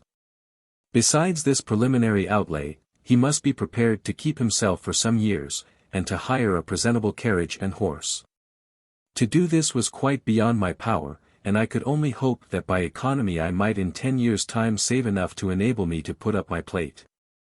Suddenly, however, an unexpected incident opened up quite a new prospect to me. This was a visit from a gentleman of the name of Blessington, who was a complete stranger to me. He came up to my room one morning, and plunged into business in an instant. "You are the same Percy Trevelyan who has had so distinguished a career and won a great prize lately," said he. I bowed. "Answer me frankly," he continued, "for you will find it to your interest to do so. You have all the cleverness which makes a successful man. Have you the tact?" I could not help smiling at the abruptness of the question. "I trust that I have my share," I said. "Any bad habits? Not drawn towards drink, eh?" "Really, sir?" I cried. "Quite right. That's all right. But I was bound to ask. With all these qualities, why are you not in practice?" I shrugged my shoulders. "Come, come," said he, in his bustling way. "It's the old story. More in your brains than in your pocket, eh? What would you say if I were to start you in Brook Street?" I stared at him in astonishment. "Oh, it's for my sake, not for yours," he cried. "I'll be perfectly frank with you, and if it suits you it will suit me very well. I have a few thousands to invest, GEC, and I think I'll sink them in you." "But why?" I gasped. "Well, it's just like any other speculation, and safer than most." "What am I to do, then?" "I'll tell you. I'll take the house, furnish it, pay the maids, and run the whole place. All you have to do is just to wear out your chair in the consulting room. I'll let you have pocket money and everything. Then you hand over to me 3/4 of what you earn, and you keep the other quarter for yourself." This was the strange proposal, Mr. Holmes, with which the man Blessington approached me. I won't weary you with the account of how we bargained and negotiated. It ended in my moving into the house next Lady Day, and starting in practice on very much the same conditions as he had suggested. He came himself to live with me in the character of a resident patient. His heart was weak, it appears, and he needed constant medical supervision. He turned the 2 best rooms of the first floor into a sitting room and bedroom for himself. He was a man of singular habits, shunning company and very seldom going out. His life was irregular, but in one respect he was regularity itself. Every evening, at the same hour, he walked into the consulting room, examined the books, put down 5 and 3 pence for every guinea that I had earned, and carried the rest off to the strong-box in his own room. I may say with confidence that he never had occasion to regret his speculation. From the first it was a success. A few good cases and the reputation which I had won in the hospital brought me rapidly to the front, and during the last few years I have made him a rich man. So much, Mr. Holmes, for my past history and my relations with Mr. Blessington. It only remains for me now to tell you what has occurred to bring me here tonight. Some weeks ago Mr. Blessington came down to me in, as it seemed to me, a state of considerable agitation. He spoke of some burglary which, he said, had been committed in the West End, and he appeared, I remember, to be quite unnecessarily excited about it, declaring that a day should not pass before we should add stronger bolts to our windows and doors. For a week he continued to be in a peculiar state of restlessness, peering continually out of the windows, and ceasing to take the short walk which had usually been the prelude to his dinner. From his manner it struck me that he was in mortal dread of something or somebody, but when I questioned him upon the point he became so offensive that I was compelled to drop the subject. Gradually, as time passed, his fears appeared to die away, and he had renewed his former habits, when a fresh event reduced him to the pitiable state of prostration in which he now lies. What happened was this. 2 days ago I received the letter which I now read to you. Neither address nor date is attached to it. A Russian nobleman who is now resident in England, it runs, would be glad to avail himself of the professional assistance of Dr. Percy Trevelyan. He has been for some years a victim to cataleptic attacks, on which, as is well known, Dr. Trevelyan is an authority. He proposes to call at about 6:15 tomorrow evening, if Dr. Trevelyan will make it convenient to be at home. This letter interested me deeply, because the chief difficulty in the study of catalepsy is the rareness of the disease. You may believe, then, that I was in my consulting room when, at the appointed hour, the page showed in the patient. He was an elderly man, thin, demure, and commonplace, by no means the conception one forms of a Russian nobleman. I was much more struck by the appearance of his companion. This was a tall young man, surprisingly handsome, with a dark, fierce face, and the limbs and chest of a Hercules. He had his hand under the other's arm as they entered, and helped him to a chair with a tenderness which one would hardly have expected from his appearance. "You will excuse my coming in, doctor," said he to me, speaking English with a slight lisp. "This is my father, and his health is a matter of the most overwhelming importance to me." I was touched by this filial anxiety. "You would, perhaps, care to remain during the consultation," said I. "Not for the world," he cried with a gesture of horror. "It is more painful to me than I can express. If I were to see my father in one of these dreadful seizures I am convinced that I should never survive it. My own nervous system is an exceptionally sensitive one. With your permission, I will remain in the waiting room while you go into my father's case." To this, of course, I assented, and the young man withdrew. The patient and I then plunged into a discussion of his case, of which I took exhaustive notes. He was not remarkable for intelligence, and his answers were frequently obscure, which I attributed to his limited acquaintance with our language. Suddenly, however, as I sat writing, he ceased to give any answer at all to my inquiries, and on my turning towards him I was shocked to see that he was sitting bolt upright in his chair, staring at me with a perfectly blank and rigid face. He was again in the grip of his mysterious malady. My first feeling, as I have just said, was one of pity and horror. My second, I fear, was rather one of professional satisfaction. I made notes of my patient's pulse and temperature, tested the rigidity of his muscles, and examined his reflexes. There was nothing markedly abnormal in any of these conditions, which harmonized with my former experiences. I had obtained good results in such cases by the inhalation of nitrite of amyl, and the present seemed an admirable opportunity of testing its virtues. The bottle was downstairs in my laboratory, so leaving my patient seated in his chair, I ran down to get it. There was some little delay in finding it, 5 minutes, let us say, and then I returned. Imagine my amazement to find the room empty and the patient gone. Of course, my first act was to run into the waiting room. The son had gone also. The hall door had been closed, but not shut. My page who admits patients is a new boy and by no means quick. He waits downstairs, and runs up to show patients out when I ring the consulting room bell. He had heard nothing, and the affair remained a complete mystery. Mr.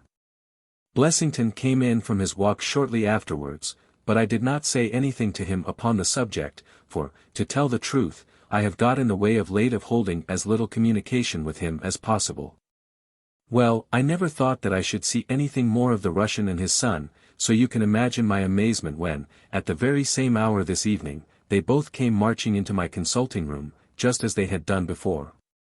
I feel that I owe you a great many apologies for my abrupt departure yesterday, doctor, said my patient. I confess that I was very much surprised at it, said I.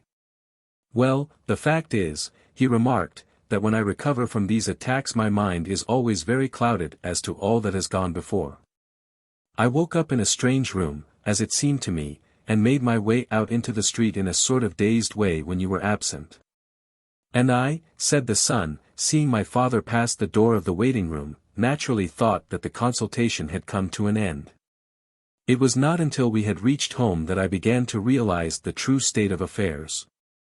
Well, said I, laughing, there is no harm done except that you puzzled me terribly, so if you, sir, would kindly step into the waiting room I shall be happy to continue our consultation which was brought to so abrupt an ending. For half an hour or so I discussed that old gentleman's symptoms with him, and then, having prescribed for him, I saw him go off upon the arm of his son. I have told you that Mr. Blessington generally chose this hour of the day for his exercise. He came in shortly afterwards and passed upstairs. An instant later I heard him running down, and he burst into my consulting room like a man who is mad with panic. "Who has been in my room?" he cried. "No one," said I. "It's a lie," he yelled. "Come up and look." I passed over the grossness of his language, as he seemed half out of his mind with fear. When I went upstairs with him he pointed to several footprints upon the light carpet. "Do you mean to say those are mine?" he cried.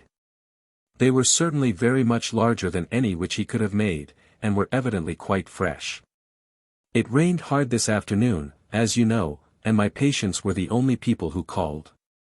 It must have been the case, then, that the man in the waiting room had, for some unknown reason, while I was busy with the other, ascended to the room of my resident patient. Nothing had been touched or taken, but there were the footprints to prove that the intrusion was an undoubted fact. Mr. Blessington seemed more excited over the matter than I should have thought possible, though of course it was enough to disturb anybody's peace of mind. He actually sat crying in an armchair, and I could hardly get him to speak coherently.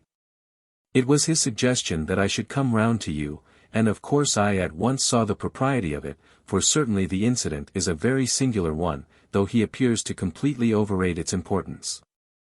If you would only come back with me in my brougham, you would at least be able to soothe him, though I can hardly hope that you will be able to explain this remarkable occurrence. Sherlock Holmes had listened to this long narrative with an intentness which showed me that his interest was keenly aroused. His face was as impassive as ever, but his lids had drooped more heavily over his eyes, and his smoke had curled up more thickly from his pipe to emphasize each curious episode in the doctor's tale. As our visitor concluded, Holmes sprang up without a word, handed me my hat, picked his own from the table, and followed Dr. Trevelyan to the door. Within a quarter of an hour we had been dropped at the door of the physician's residence in Brook Street, one of those sombre, flat-faced houses which one associates with a West End practice. A small page admitted us, and we began at once to ascend the broad, well-carpeted stair. But a singular interruption brought us to a standstill. The light at the top was suddenly whisked out, and from the darkness came a reedy, quivering voice. "I have a pistol," it cried. "I give you my word that I'll fire if you come any nearer." "This really grows outrageous, Mr. Blessington," cried Dr. Trevelyan. "Oh, then it is you, doctor," said the voice, with a great heave of relief. But those other gentlemen, are they what they pretend to be? We were conscious of a long scrutiny out of the darkness. Yes, it's all right, said the voice at last. You can come up, and I am sorry if my precautions have annoyed you. He relit the stair gas as he spoke, and we saw before us a singular-looking man, whose appearance, as well as his voice, testified to his jangled nerves. He was very fat, but had apparently at some time been much fatter, so that the skin hung about his face in loose pouches, like the cheeks of a bloodhound. He was of a sickly color, and his thin, sandy hair seemed to bristle up with the intensity of his emotion.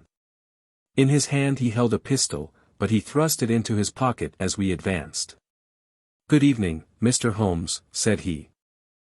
"I am sure I am very much obliged to you for coming round. No one ever needed your advice more than I do. I suppose that Dr. Trevelyan has told you of this most unwarrantable intrusion into my rooms." "Quite so," said Holmes. "Who are these two men, Mr. Blessington, and why do they wish to molest you?" Well, said the resident patient, in a nervous fashion, "of course it is hard to say that. You can hardly expect me to answer that, Mr. Holmes. Do you mean that you don't know? Come in here, if you please. Just have the kindness to step in here." He led the way into his bedroom, which was large and comfortably furnished. "You see that," said he, pointing to a big black box at the end of his bed. "I have never been a very rich man, Mr. Holmes, never made but one investment in my life, as Dr. Trevelyan would tell you. But I don't believe in bankers. I would never trust a banker, Mr. Holmes. Between ourselves, what little I have is in that box, so you can understand what it means to me when unknown people force themselves into my rooms." Holmes looked at Blessington in his questioning way and shook his head. "I cannot possibly advise you if you try to deceive me," said he. "But I have told you everything." Holmes turned on his heel with a gesture of disgust. "Good night, Dr. Trevelyan," said he. "And no advice for me?" cried Blessington, in a breaking voice. "My advice to you, sir, is to speak the truth." A minute later we were in the street and walking for home. We had crossed Oxford Street and were halfway down Harley Street before I could get a word from my companion. "Sorry to bring you out on such a fool's errand, Watson," he said at last. "It is an interesting case, too, at the bottom of it. I can make little of it," I confessed. "Well, it is quite evident that there are two men, more, perhaps, but at least two, who are determined for some reason to get at this fellow Blessington. I have no doubt in my mind that both on the first and on the second occasion that young man penetrated to Blessington's room, while his confederate, by an ingenious device, kept the doctor from interfering. And the catalepsy? A fraudulent imitation, Watson, though I should hardly dare to hint as much to our specialist. It is a very easy complaint to imitate. I have done it myself. And then?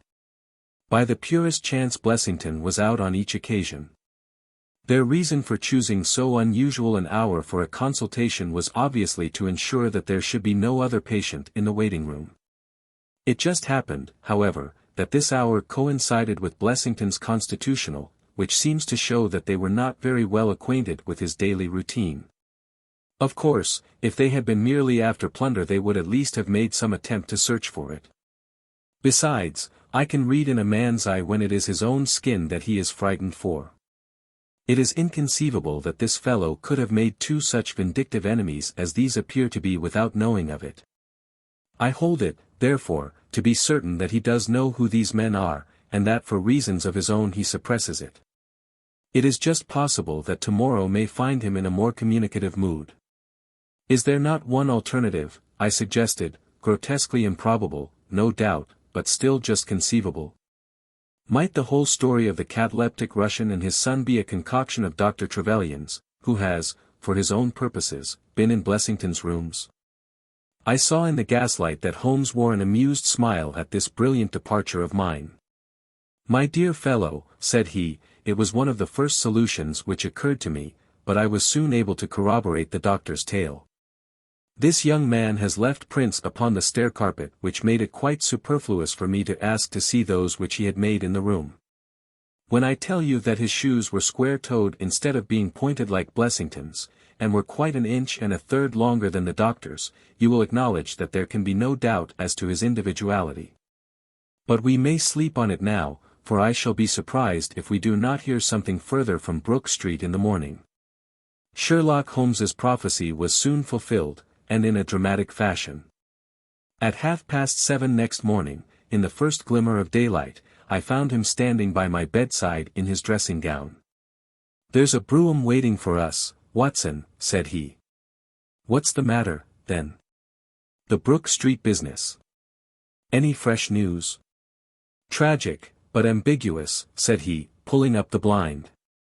"Look at this, a sheet from a notebook, with, 'For God's sake, come at once, P.T., scrawled upon it in pencil. Our friend, the doctor, was hard put to it when he wrote this. Come along, my dear fellow, for it's an urgent call. In a quarter of an hour or so we were back at the physician's house.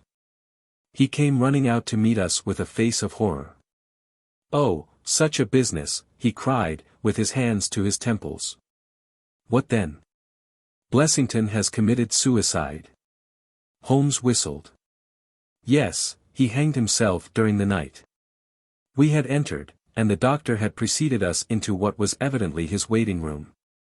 "I really hardly know what I am doing," he cried.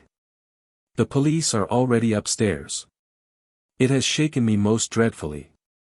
"When did you find it out?" "He has a cup of tea taken in to him early every morning. When the maid entered, about 7, there the unfortunate fellow was hanging in the middle of the room.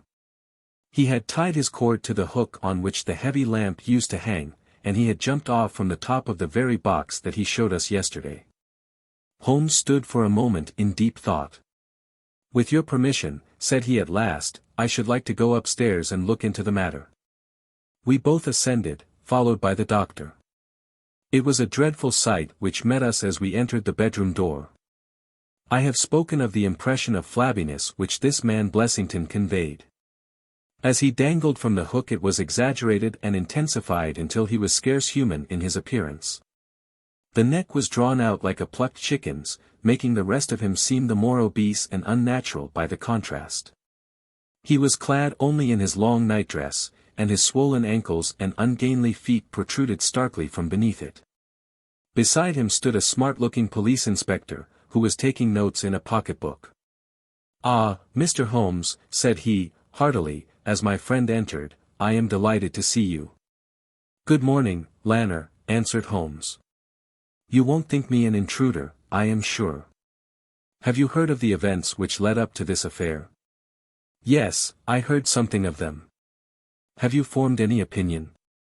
"As far as I can see, the man has been driven out of his senses by fright. The bed has been well slept in, you see. There's his impression deep enough. It's about 5 in the morning, you know, that suicides are most common. That would be about his time for hanging himself. It seems to have been a very deliberate affair. I should say that he has been dead about 3 hours, judging by the rigidity of the muscles," said I. "Noticed anything peculiar about the room?" asked Holmes. "Found a screwdriver and some screws on the wash-hand stand. Seems to have smoked heavily during the night, too. Here are 4 cigar ends that I picked out of the fireplace." "Hum," said Holmes, "have you got his cigar holder?" "No, I have seen none." "His cigar case, then?" "Yes, it was in his coat pocket." Holmes opened it and smelled the single cigar which it contained. "Oh, this is a Havana, and these others are cigars of the peculiar sort which are imported by the Dutch from their East Indian colonies. They are usually wrapped in straw, you know, and are thinner for their length than any other brand." He picked up the 4 ends and examined them with his pocket lens. "2 of these have been smoked from a holder and 2 without," said he. "2 have been cut by a not very sharp knife, and 2 have had the ends bitten off by a set of excellent teeth. This is no suicide, Mr. Lanner. It is a very deeply planned and cold-blooded murder." "Impossible," cried the inspector. "And why?" Why should any one murder a man in so clumsy a fashion as by hanging him? That is what we have to find out. How could they get in? Through the front door. It was barred in the morning. Then it was barred after them. How do you know? I saw their traces. Excuse me a moment, and I may be able to give you some further information about it. He went over to the door, and turning the lock he examined it in his methodical way. Then he took out the key, which was on the inside, and inspected that also. The bed, the carpet, the chairs, the mantelpiece, the dead body, and the rope were each in turn examined, until at last he professed himself satisfied. And with my aid and that of the inspector cut down the wretched object and laid it reverently under a sheet. How about this rope? He asked. It is cut off this, said Dr. Trevelyan, drawing a large coil from under the bed. He was morbidly nervous of fire, and always kept this beside him, so that he might escape by the window in case the stairs were burning. That must have saved them trouble, said Holmes, thoughtfully. Yes, the actual facts are very plain, and I shall be surprised if by the afternoon I cannot give you the reasons for them as well. I will take this photograph of Blessington, which I see upon the mantelpiece, as it may help me in my inquiries.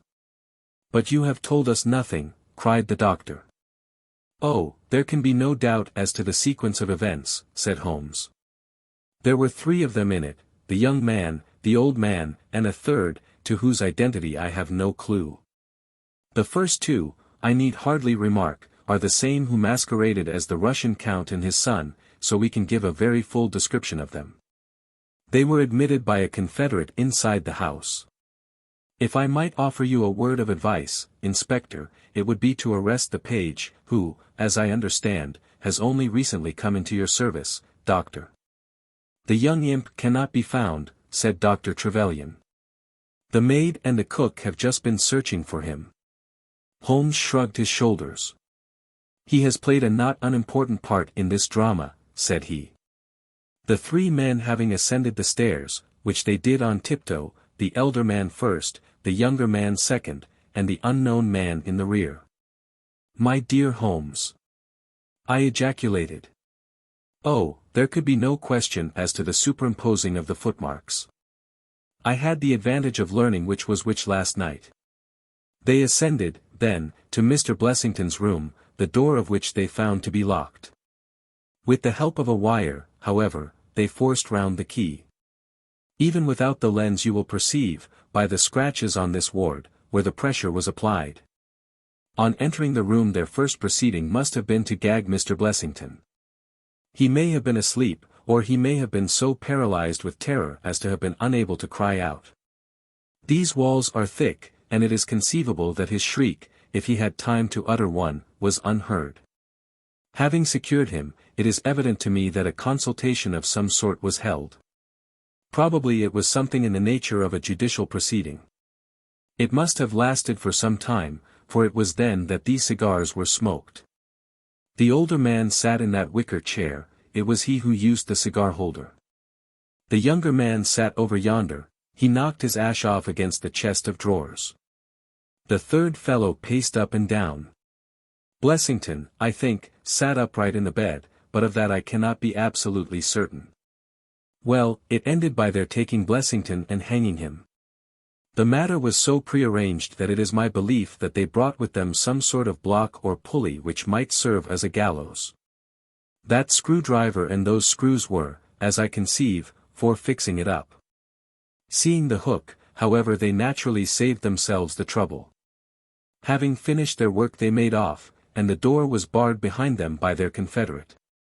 We had all listened with the deepest interest to this sketch of the night's doings, which Holmes had deduced from signs so subtle and minute that, even when he had pointed them out to us, we could scarcely follow him in his reasoning.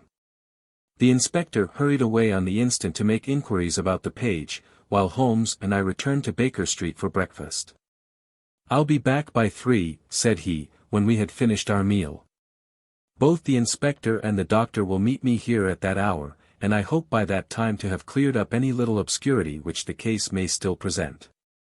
Our visitors arrived at the appointed time, but it was 3:15 before my friend put in an appearance.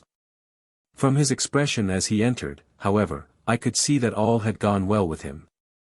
"Any news, Inspector?" "We have got the boy, sir." "Excellent, and I have got the men."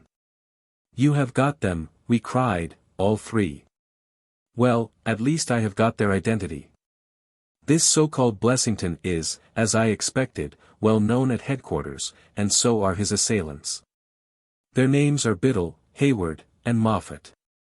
"The Worthington Bank gang," cried the inspector.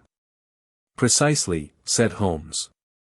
"Then Blessington must have been Sutton." "Exactly," said Holmes. "Why, that makes it as clear as crystal," said the inspector.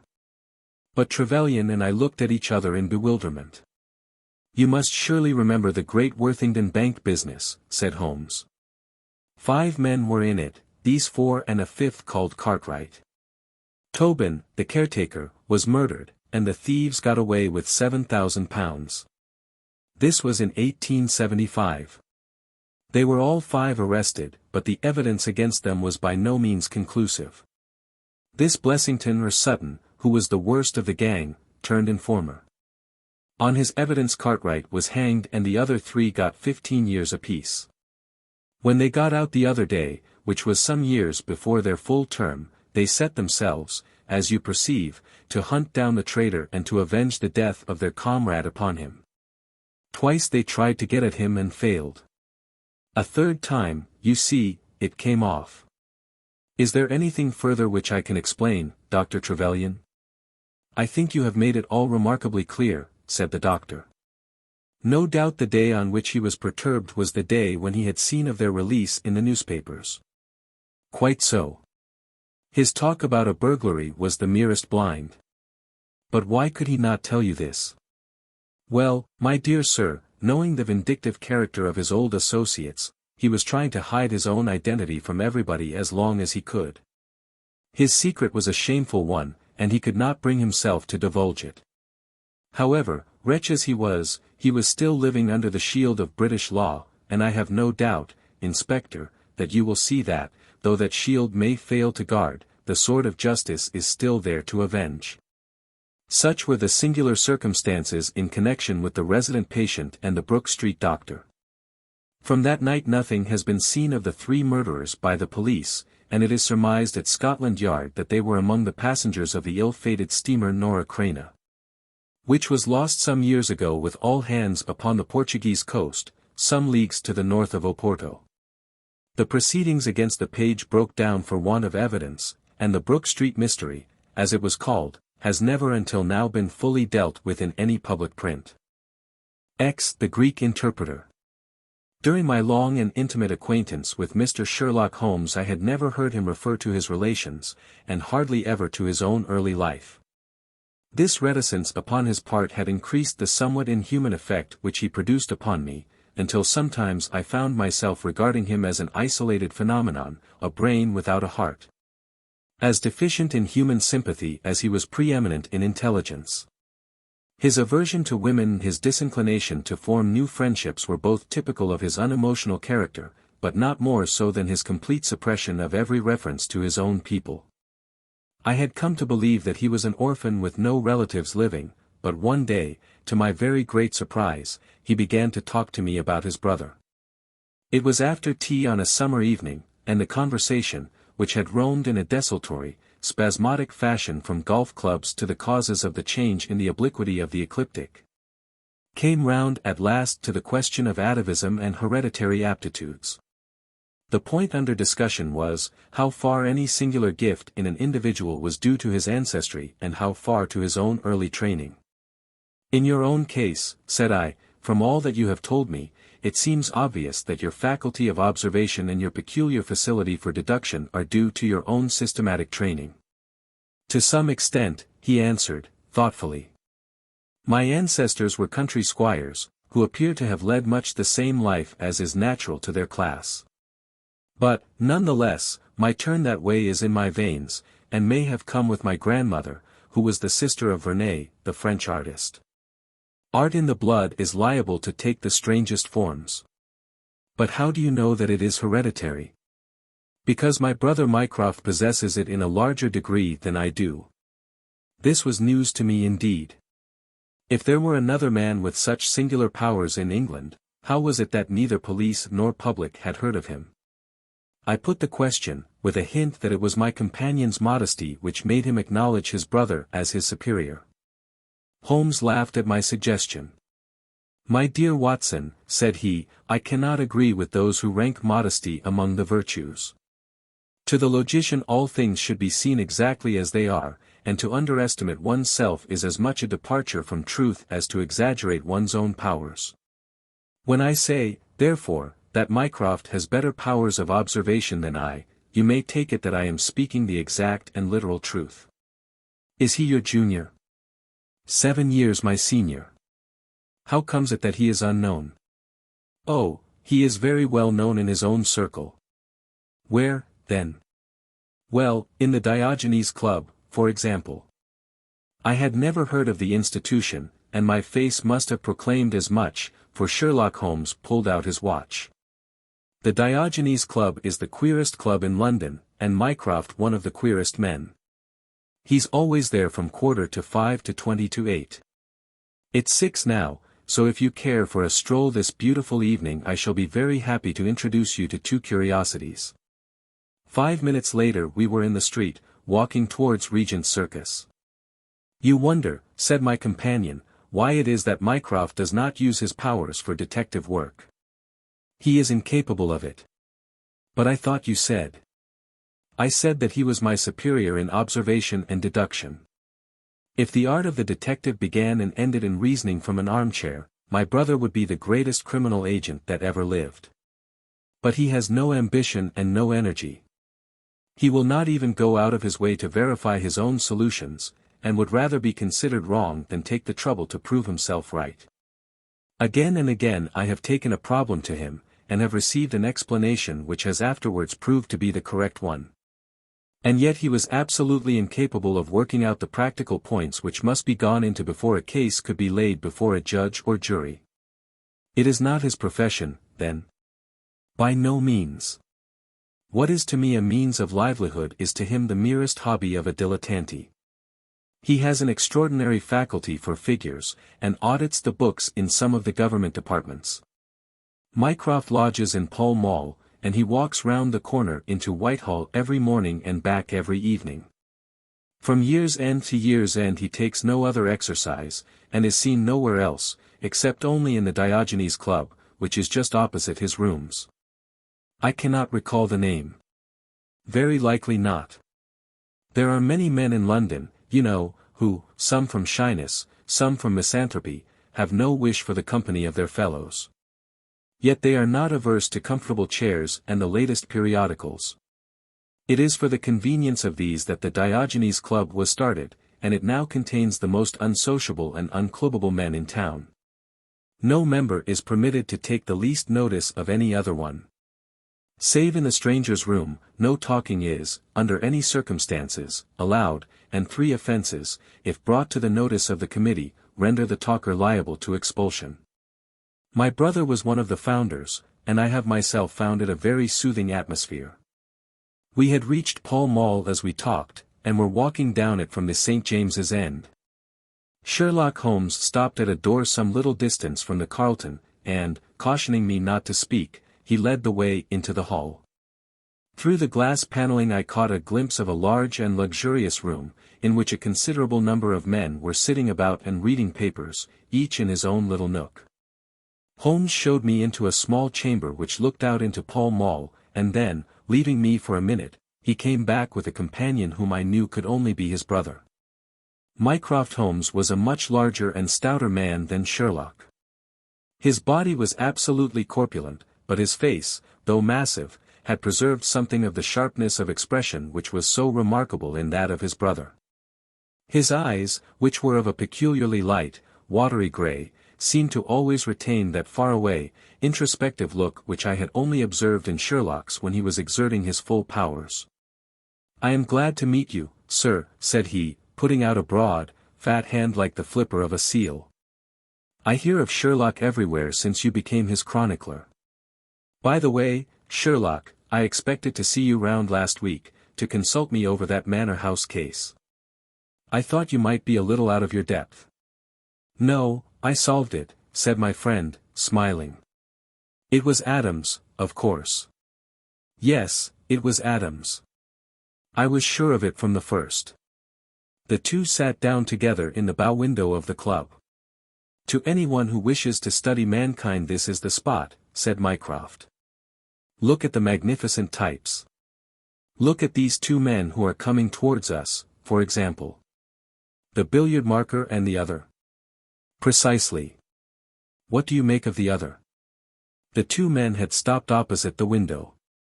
Some chalk marks over the waistcoat pocket were the only signs of billiards which I could see in one of them.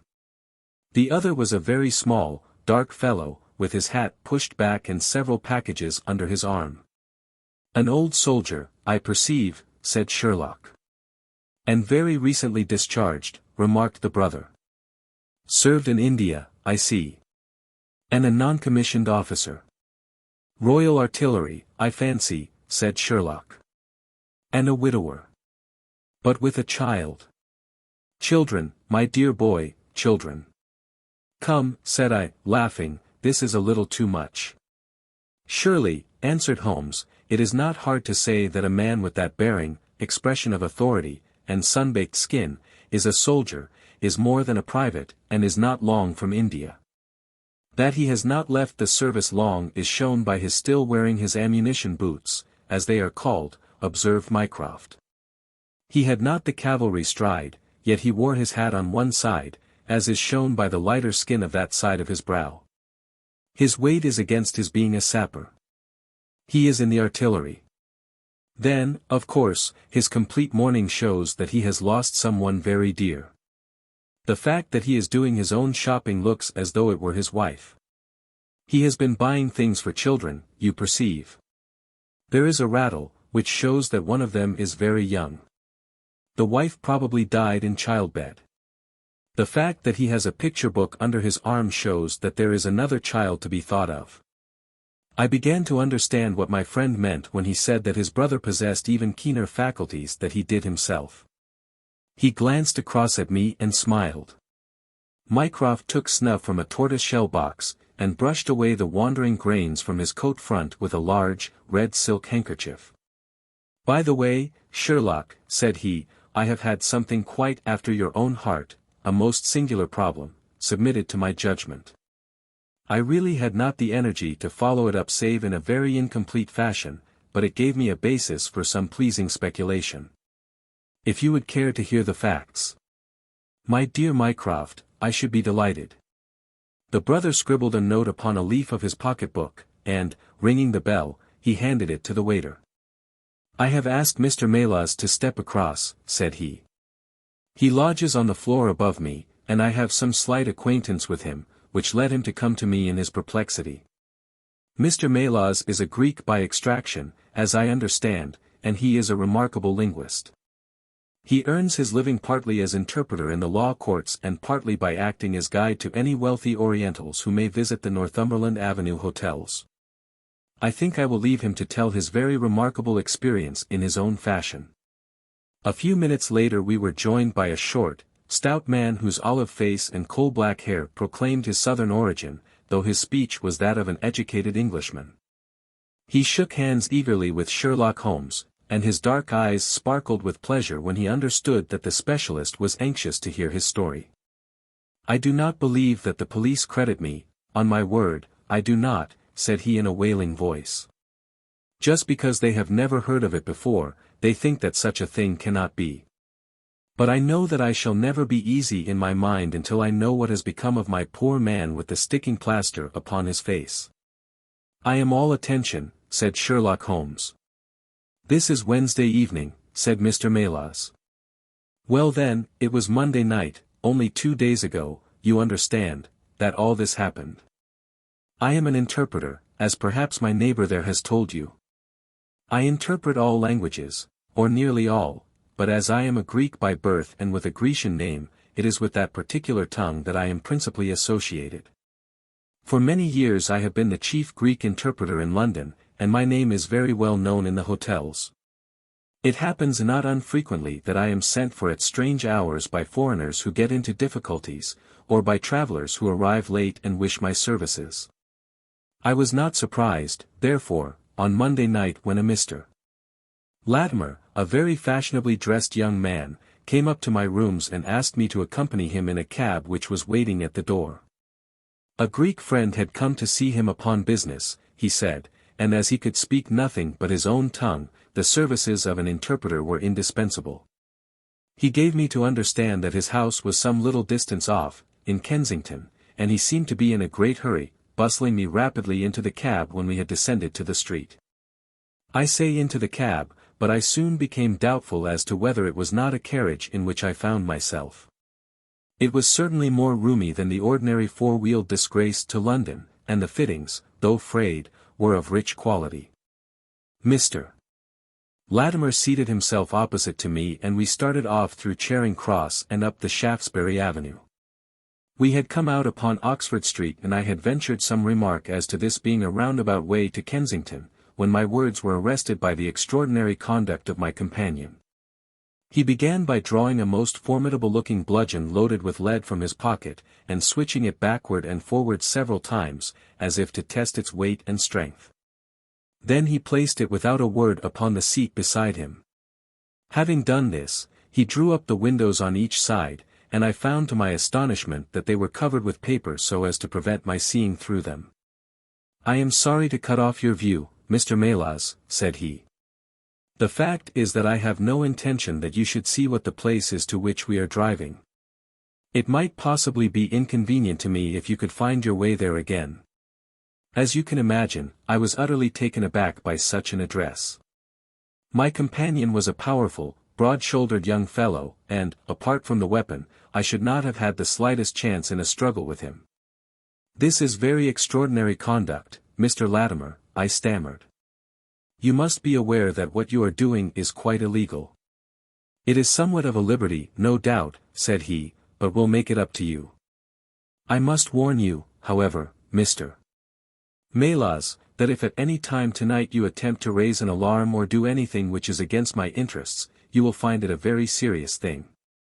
I beg you to remember that no one knows where you are, and that, whether you are in this carriage or in my house, you are equally in my power." His words were quiet, but he had a rasping way of saying them which was very menacing. I sat in silence wondering what on earth could be his reason for kidnapping me in this extraordinary fashion. Whatever it might be, it was perfectly clear that there was no possible use in my resisting, and that I could only wait to see what might befall. For nearly 2 hours we drove without my having the least clue as to where we were going. Sometimes the rattle of the stones told of a paved causeway, and at others our smooth, silent course suggested asphalt. But, save by this variation in sound, there was nothing at all which could in the remotest way help me to form a guess as to where we were. The paper over each window was impenetrable to light, and a blue curtain was drawn across the glass work in front. It was 7:15 when we left Pall Mall, and my watch showed me that it was 10 minutes to 9 when we at last came to a standstill. My companion let down the window, and I caught a glimpse of a low, arched doorway with a lamp burning above it. As I was hurried from the carriage it swung open, and I found myself inside the house, with a vague impression of a lawn and trees on each side of me as I entered. Whether these were private grounds, however, or bona fide country was more than I could possibly venture to say. There was a colored gas lamp inside which was turned so low that I could see little save that the hall was of some size and hung with pictures. In the dim light I could make out that the person who had opened the door was a small, mean-looking, middle-aged man with rounded shoulders. As he turned towards us the glint of the light showed me that he was wearing glasses. "Is this Mr. Melas, Harold?" said he. "Yes." "Well done, well done. No ill will, Mr. Melas, I hope, but we could not get on without you. If you deal fair with us you'll not regret it, but if you try any tricks, God help you."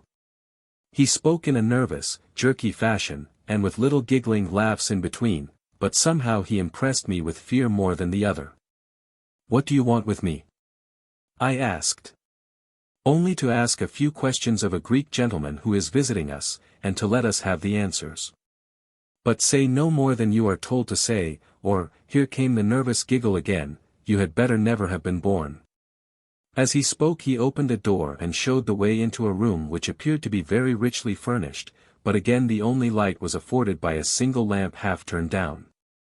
The chamber was certainly large, and the way in which my feet sank into the carpet as I stepped across it told me of its richness.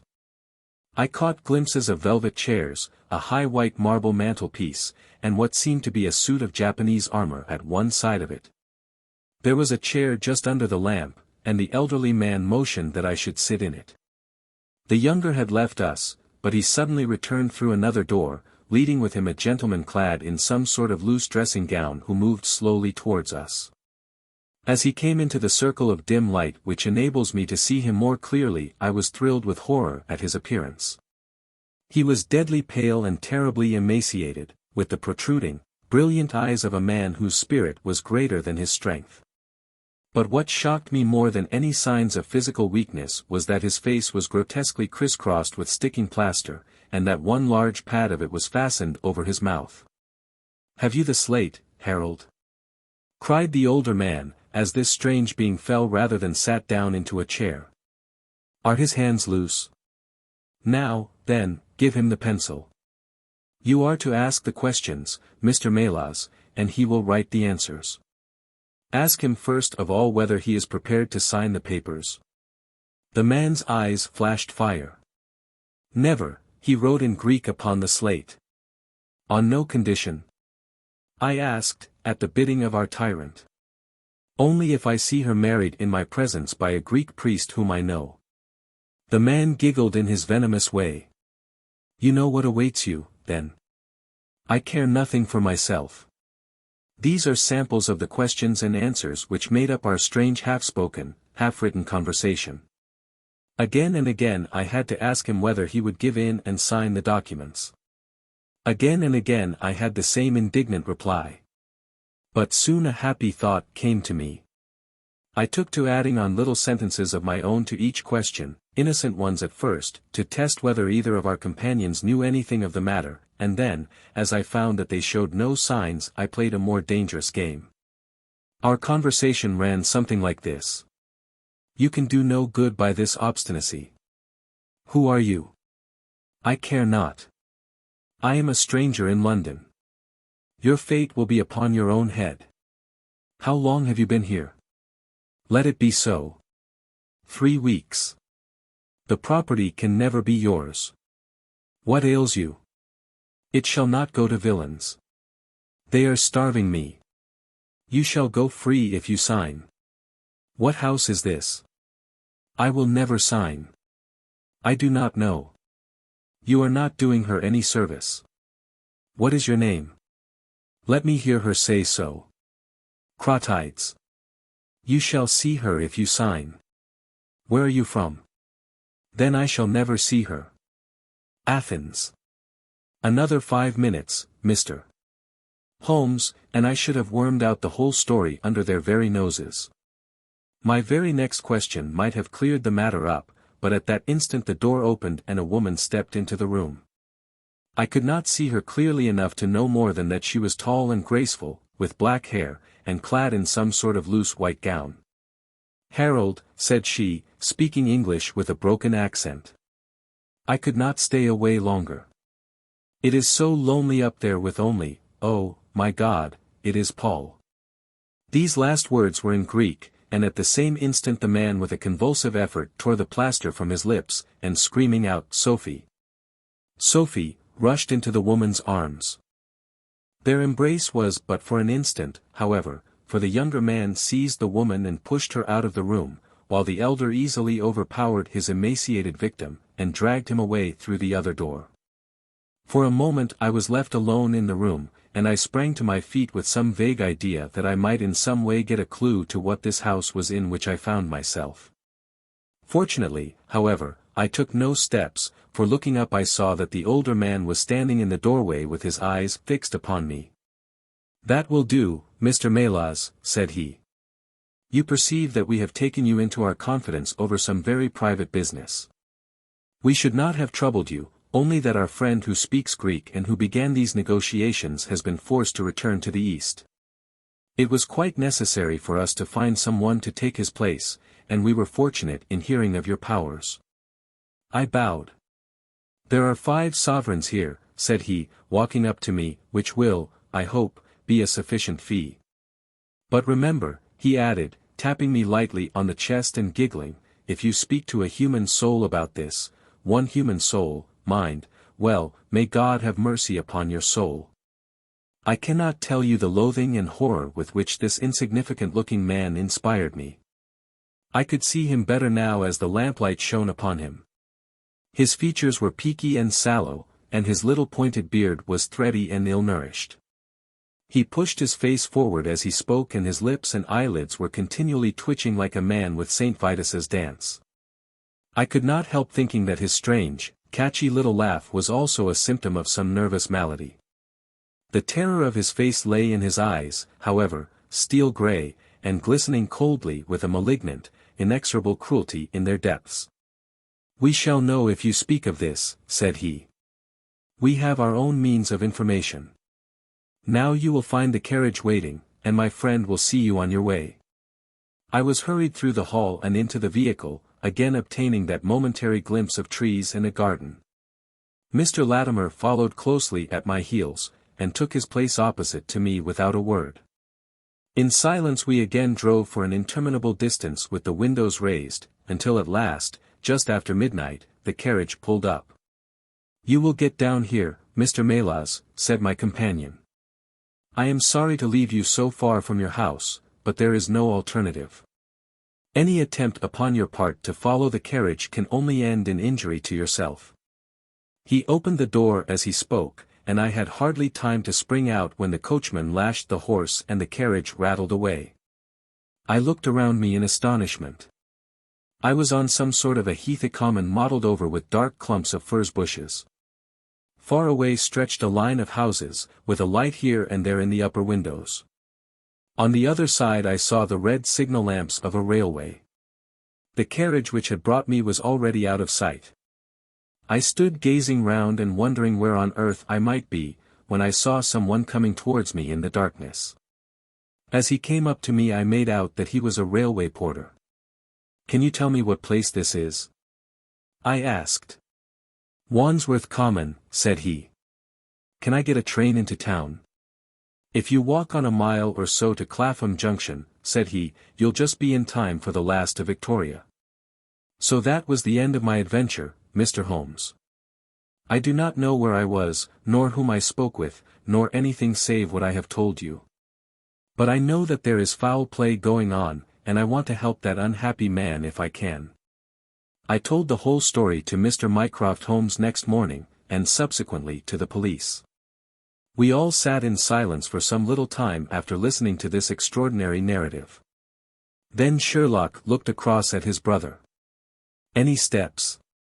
He asked. Mycroft picked up the Daily News, which was lying on the side table. Anybody supplying any information to the whereabouts of a Greek gentleman named Paul Crotides, from Athens, who is unable to speak English, will be rewarded. A similar reward paid to anyone giving information about a Greek lady whose first name is Sophie.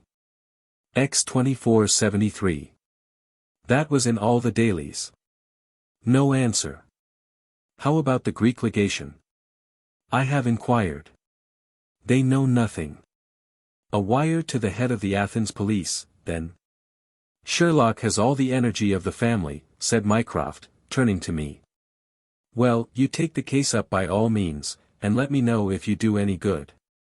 Certainly, answered my friend, rising from his chair. I'll let you know, and Mr. Melas also. In the meantime, Mr. Melas, I should certainly be on my guard, if I were you, for of course they must know through these advertisements that you have betrayed them. As we walked home together, Holmes stopped at a telegraph office and sent off several wires. You see, Watson, he remarked, our evening has been by no means wasted. Some of my most interesting cases have come to me in this way through Mycroft. The problem which we have just listened to, although it can admit of but one explanation, has still some distinguishing features. You have hopes of solving it? Well, knowing as much as we do, it will be singular indeed if we fail to discover the rest. You must yourself have formed some theory which will explain the facts to which we have listened. In a vague way, yes. What was your idea, then? It seemed to me to be obvious that this Greek girl had been carried off by the young Englishman named Harold Latimer. Carried off from where? Athens, perhaps. Sherlock Holmes shook his head. This young man could not talk a word of Greek. The lady could talk English fairly well. Inference, that she had been in England some little time, but he had not been in Greece. Well, then, we will presume that she had come on a visit to England, and that this Harold had persuaded her to fly with him. That is more probable. Then the brother, for that, I fancy, must be the relationship, comes over from Greece to interfere. He imprudently puts himself into the power of the young man and his older associate. They seize him and use violence towards him in order to make him sign some papers to make over the girl's fortune, of which he may be trustee, to them. This he refuses to do. In order to negotiate with him they have to get an interpreter, and they pitch upon this Mr. Melas, having used some other one before. The girl is not told of the arrival of her brother, and finds it out by the merest accident. Excellent, Watson, cried Holmes. I really fancy that you are not far from the truth. You see that we hold all the cards, and we have only to fear some sudden act of violence on their part. If they give us time we must have them. But how can we find where this house lies? Well, if our conjecture is correct and the girl's name is or was Sophie Crotides, we should have no difficulty in tracing her. That must be our main hope, for the brother is, of course, a complete stranger. It is clear that some time has elapsed since this Harold established these relations with the girl, some weeks, at any rate, since the brother in Greece has had time to hear of it and come across. If they have been living in the same place during this time, it is probable that we shall have some answer to Mycroft's advertisement. We had reached our house in Baker Street while we had been talking. Holmes ascended the stair first, and as he opened the door of our room he gave a start of surprise. Looking over his shoulder, I was equally astonished. His brother Mycroft was sitting smoking in the armchair. "Come in, Sherlock." "Come in, sir," said he blandly, smiling at our surprised faces. "You don't expect such energy from me, do you, Sherlock? But somehow this case attracts me. How did you get here?" "I passed you in a hansom." "There has been some new development." "I had an answer to my advertisement." "Ah. Yes, it came within a few minutes of your leaving." "And to what effect?" Mycroft Holmes took out a sheet of paper. "Here it is," said he, written with a J pen on royal cream paper by a middle-aged man with a weak constitution. "Sir," he says, "in answer to your advertisement of today's date, I beg to inform you that I know the young lady in question very well. If you should care to call upon me I could give you some particulars as to her painful history. She is living at present at the Myrtles, Beckenham. Yours faithfully, J. Davenport." "He writes from Lower Brixton," said Mycroft Holmes. "Do you not think that we might drive to him now, Sherlock, and learn these particulars?" "My dear Mycroft, the brother's life is more valuable than the sister's story. I think we should call at Scotland Yard for Inspector Gregson, and go straight out to Beckenham. We know that a man is being done to death, and every hour may be vital." "Better pick up Mr. Melas on our way," I suggested. "We may need an interpreter."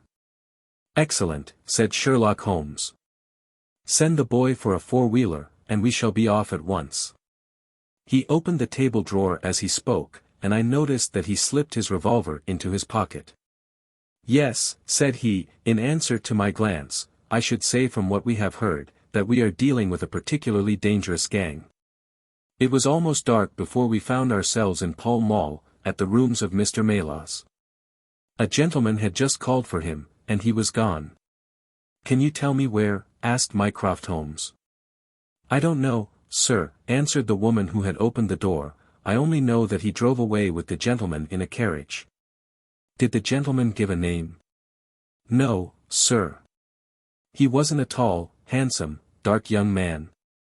Oh, no, sir. He was a little gentleman, with glasses, thin in the face, but very pleasant in his ways, for he was laughing all the time that he was talking. Come along, cried Sherlock Holmes, abruptly. This grows serious, he observed, as we drove to Scotland Yard. These men have got hold of Melas again. He is a man of no physical courage, as they are well aware from their experience the other night. This villain was able to terrorize him the instant that he got into his presence.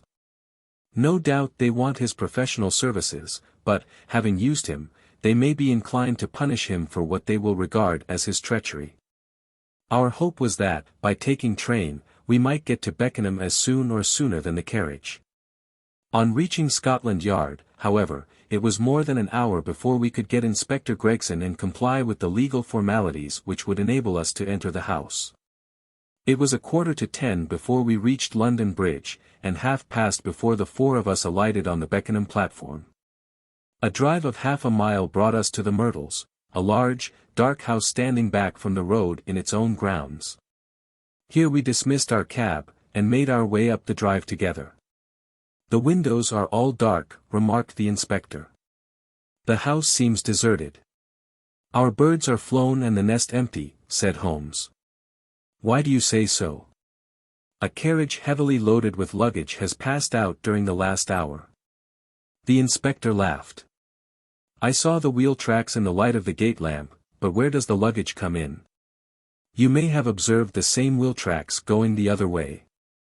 But the outward-bound ones were very much deeper, so much so that we can say for a certainty that there was a very considerable weight on the carriage. You get a trifle beyond me there, said the inspector, shrugging his shoulder. It will not be an easy door to force, but we will try if we cannot make someone hear us. He hammered loudly at the knocker and pulled at the bell, but without any success. Holmes had slipped away, but he came back in a few minutes. I have a window open, said he. It is a mercy that you are on the side of the force, and not against it, Mr. Holmes, remarked the inspector, as he noted the clever way in which my friend had forced back the catch. Well, I think that under the circumstances we may enter without an invitation. One after the other we made our way into a large apartment, which was evidently that in which Mr. Melas had found himself. The inspector had lit his lantern, and by its light we could see the two doors, the curtain, the lamp, and the suit of Japanese mail as he had described them. On the table lay 2 glasses, an empty brandy bottle, and the remains of a meal. What is that? Asked Holmes, suddenly. We all stood still and listened. A low moaning sound was coming from somewhere over our heads. Holmes rushed to the door and out into the hall. The dismal noise came from upstairs. He dashed up, the inspector and I at his heels, while his brother Mycroft followed as quickly as his great bulk would permit. 3 doors faced up upon the second floor, and it was from the central of these that the sinister sounds were issuing, sinking sometimes into a dull mumble and rising again into a shrill whine. It was locked, but the key had been left on the outside. Holmes flung open the door and rushed in, but he was out again in an instant, with his hand to his throat. It's charcoal, he cried. Give it time. It will clear. Peering in, we could see that the only light in the room came from a dull blue flame which flickered from a small brass tripod in the center. It threw a livid, unnatural circle upon the floor, while in the shadows beyond we saw the vague loom of 2 figures which crouched against the wall. From the open door there reeked a horrible poisonous exhalation which set us gasping and coughing. Holmes rushed to the top of the stairs to draw in the fresh air, and then, dashing into the room, he threw up the window and hurled the brazen tripod out into the garden. We can enter in a minute, he gasped, darting out again. Where is a candle? I doubt if we could strike a match in that atmosphere. Hold the light at the door and we shall get them out, Mycroft, now. With a rush we got to the poisoned men and dragged them out into the well-lit hall. Both of them were blue-lipped and insensible, with swollen, congested faces and protruding eyes. Indeed, so distorted were their features that, save for his black beard and stout figure, we might have failed to recognize in one of them the Greek interpreter who had parted from us only a few hours before at the Diogenes Club. His hands and feet were securely strapped together, and he bore over one eye the marks of a violent blow. The other, who was secured in a similar fashion, was a tall man in the last stage of emaciation, with several strips of sticking plaster arranged in a grotesque pattern over his face. He had ceased to moan as we laid him down, and a glance showed me that for him at least our aid had come too late. Mr. Melas, however, still lived, and in less than an hour, with the aid of ammonia and brandy I had the satisfaction of seeing him open his eyes, and of knowing that my hand had drawn him back from that dark valley in which all paths meet. It was a simple story which he had to tell, and one which did but confirm our own deductions. His visitor, on entering his rooms, had drawn a life-preserver from his sleeve, and had so impressed him with the fear of instant and inevitable death that he had kidnapped him for the second time. Indeed, it was almost mesmeric, the effect which this giggling ruffian had produced upon the unfortunate linguist, for he could not speak of him save with trembling hands and a blanched cheek. He had been taken swiftly to Beckenham, and had acted as interpreter in a second interview, even more dramatic than the first, in which the two Englishmen had menaced their prisoner with instant death if he did not comply with their demands. Finally, finding him proof against every threat, they had hurled him back into his prison, and after reproaching Melas with his treachery, which appeared from the newspaper advertisement, they had stunned him with a blow from a stick. And he remembered nothing more until he found us bending over him. And this was the singular case of the Grecian interpreter, the explanation of which is still involved in some mystery. We were able to find out, by communicating with the gentleman who had answered the advertisement, that the unfortunate young lady came of a wealthy Grecian family, and that she had been on a visit to some friends in England. While there she had met a young man named Harold Latimer, who had acquired an ascendancy over her and had eventually persuaded her to fly with him. Her friends, shocked at the event, had contented themselves with informing her brother at Athens, and had then washed their hands of the matter. The brother, on his arrival in England, had imprudently placed himself in the power of Latimer and of his associate, whose name was Wilson Kemp, a man of the foulest antecedents. These two, finding that through his ignorance of the language he was helpless in their hands, had kept him a prisoner, and had endeavored by cruelty and starvation to make him sign away his own and his sister's property. They had kept him in the house without the girl's knowledge, and the plaster over the face had been for the purpose of making recognition difficult in case she should ever catch a glimpse of him. Her feminine perception, however, had instantly seen through the disguise when, on the occasion of the interpreter's visit, she had seen him for the first time. The poor girl, however, was herself a prisoner, for there was no one about the house except the man who acted as coachman, and his wife, both of whom were tools of the conspirators. Finding that their secret was out, and that their prisoner was not to be coerced, the two villains with the girl had fled away at a few hours' notice from the furnished house which they had hired, having first, as they thought, taken vengeance both upon the man who had defied and the one who had betrayed them. Months afterwards a curious newspaper cutting reached us from Budapest. It told how two Englishmen who had been traveling with a woman had met with a tragic end. They had each been stabbed, it seems, and the Hungarian police were of opinion that they had quarrelled and had inflicted mortal injuries upon each other. Holmes, however, is, I fancy, of a different way of thinking, and holds to this day that, if one could find the Grecian girl, one might learn how the wrongs of herself and her brother came to be avenged. 11. The Naval Treaty. The July which immediately succeeded my marriage was made memorable by 3 cases of interest, in which I had the privilege of being associated with Sherlock Holmes and of studying his methods. I find them recorded in my notes under the headings of The Adventure of the Second Stain, The Adventure of the Naval Treaty, and The Adventure of the Tired Captain. The first of these, however, deals with interest of such importance and implicates so many of the first families in the kingdom that for many years it will be impossible to make it public. No case, however, in which Holmes was engaged has ever illustrated the value of his analytical method so clearly or has impressed those who were associated with him so deeply. I still retain an almost verbatim report of the interview in which he demonstrated the true facts of the case to Monsieur Dubuque of the Paris police, and Fritz von Waldbaum, the well-known specialist of Danzig. Both of whom had wasted their energies upon what proved to be side issues.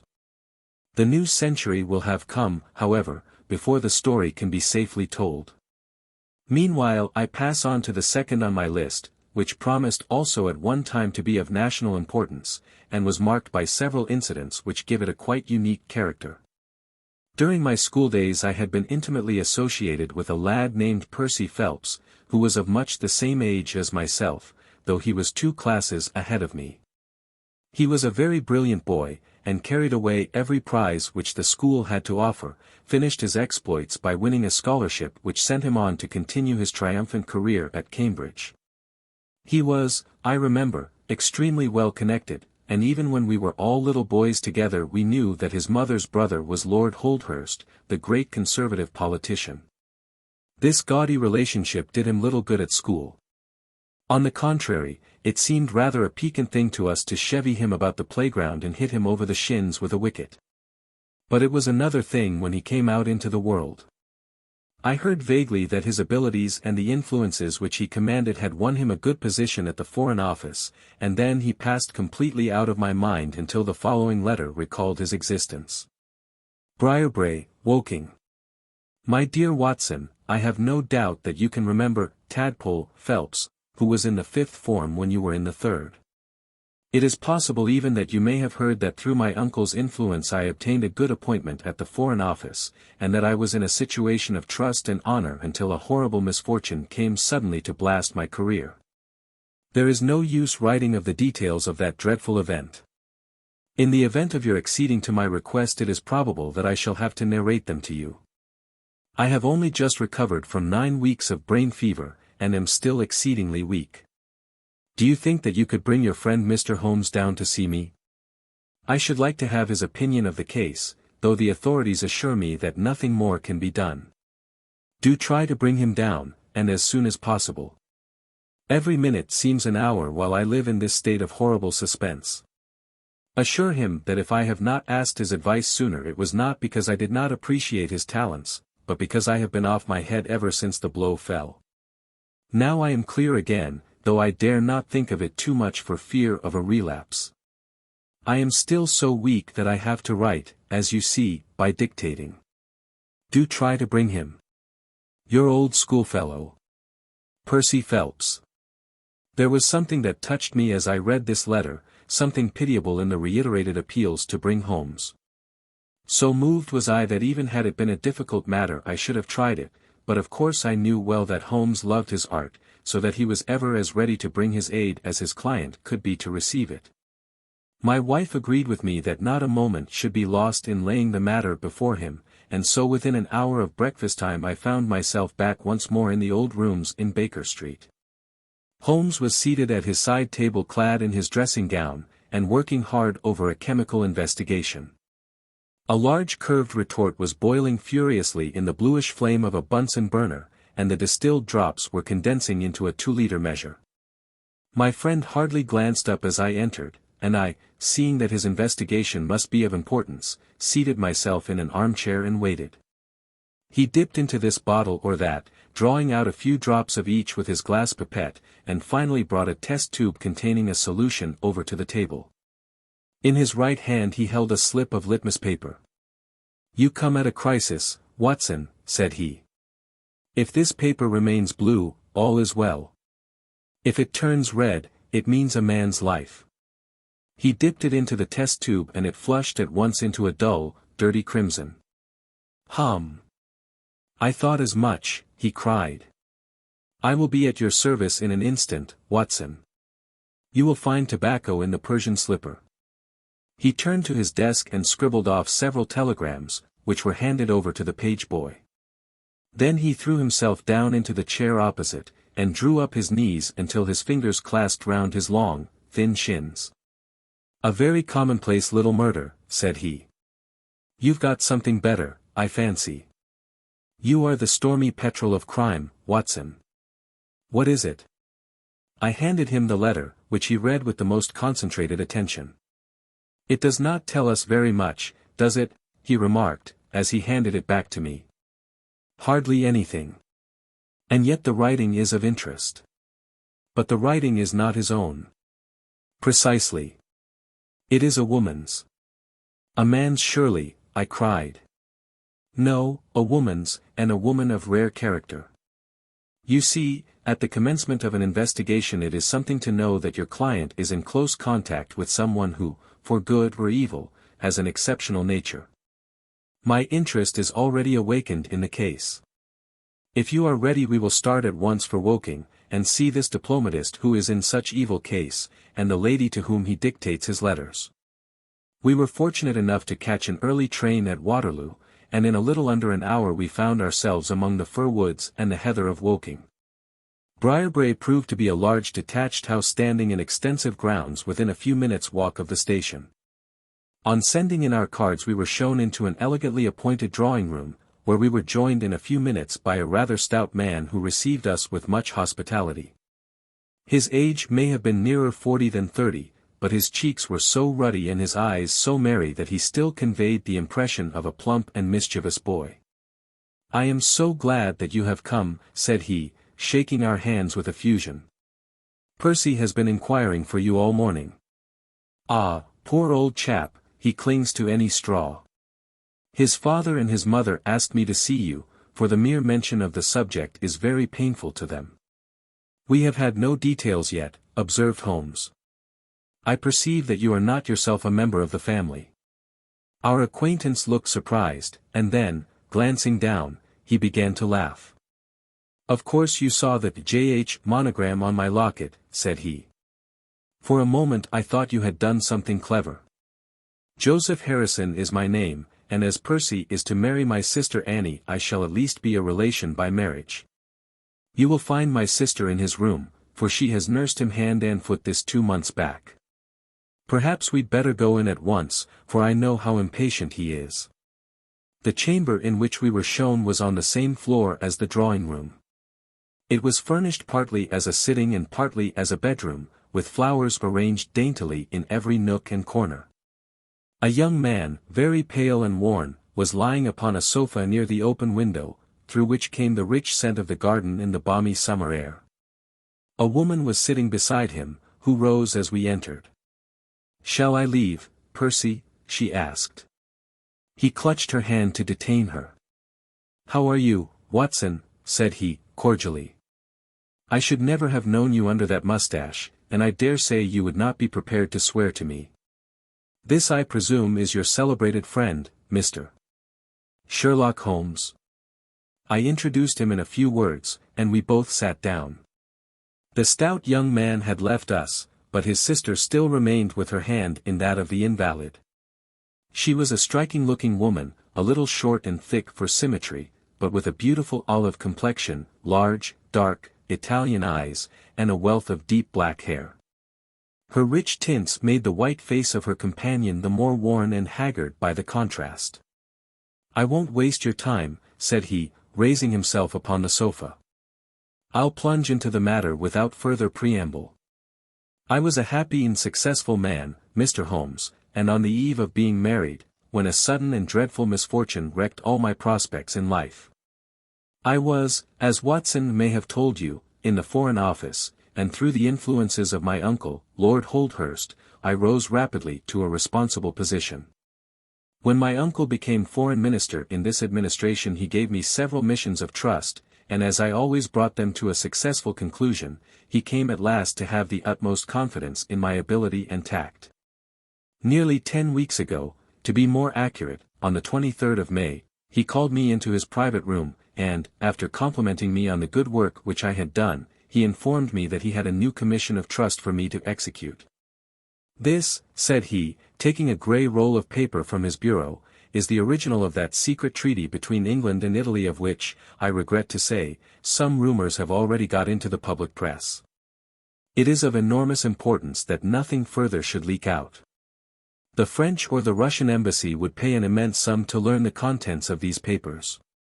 They should not leave my bureau were it not that it is absolutely necessary to have them copied.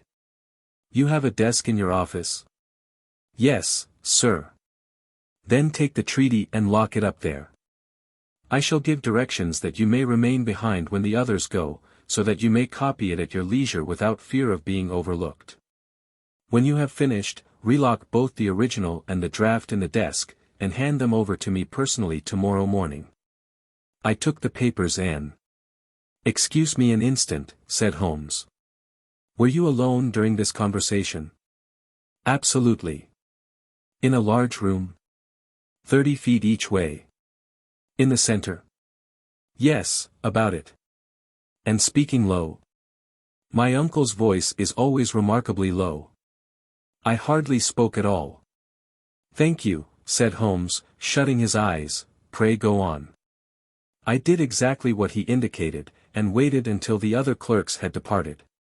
One of them in my room, Charles Gorret, had some arrears of work to make up, so I left him there and went out to dine. When I returned he was gone.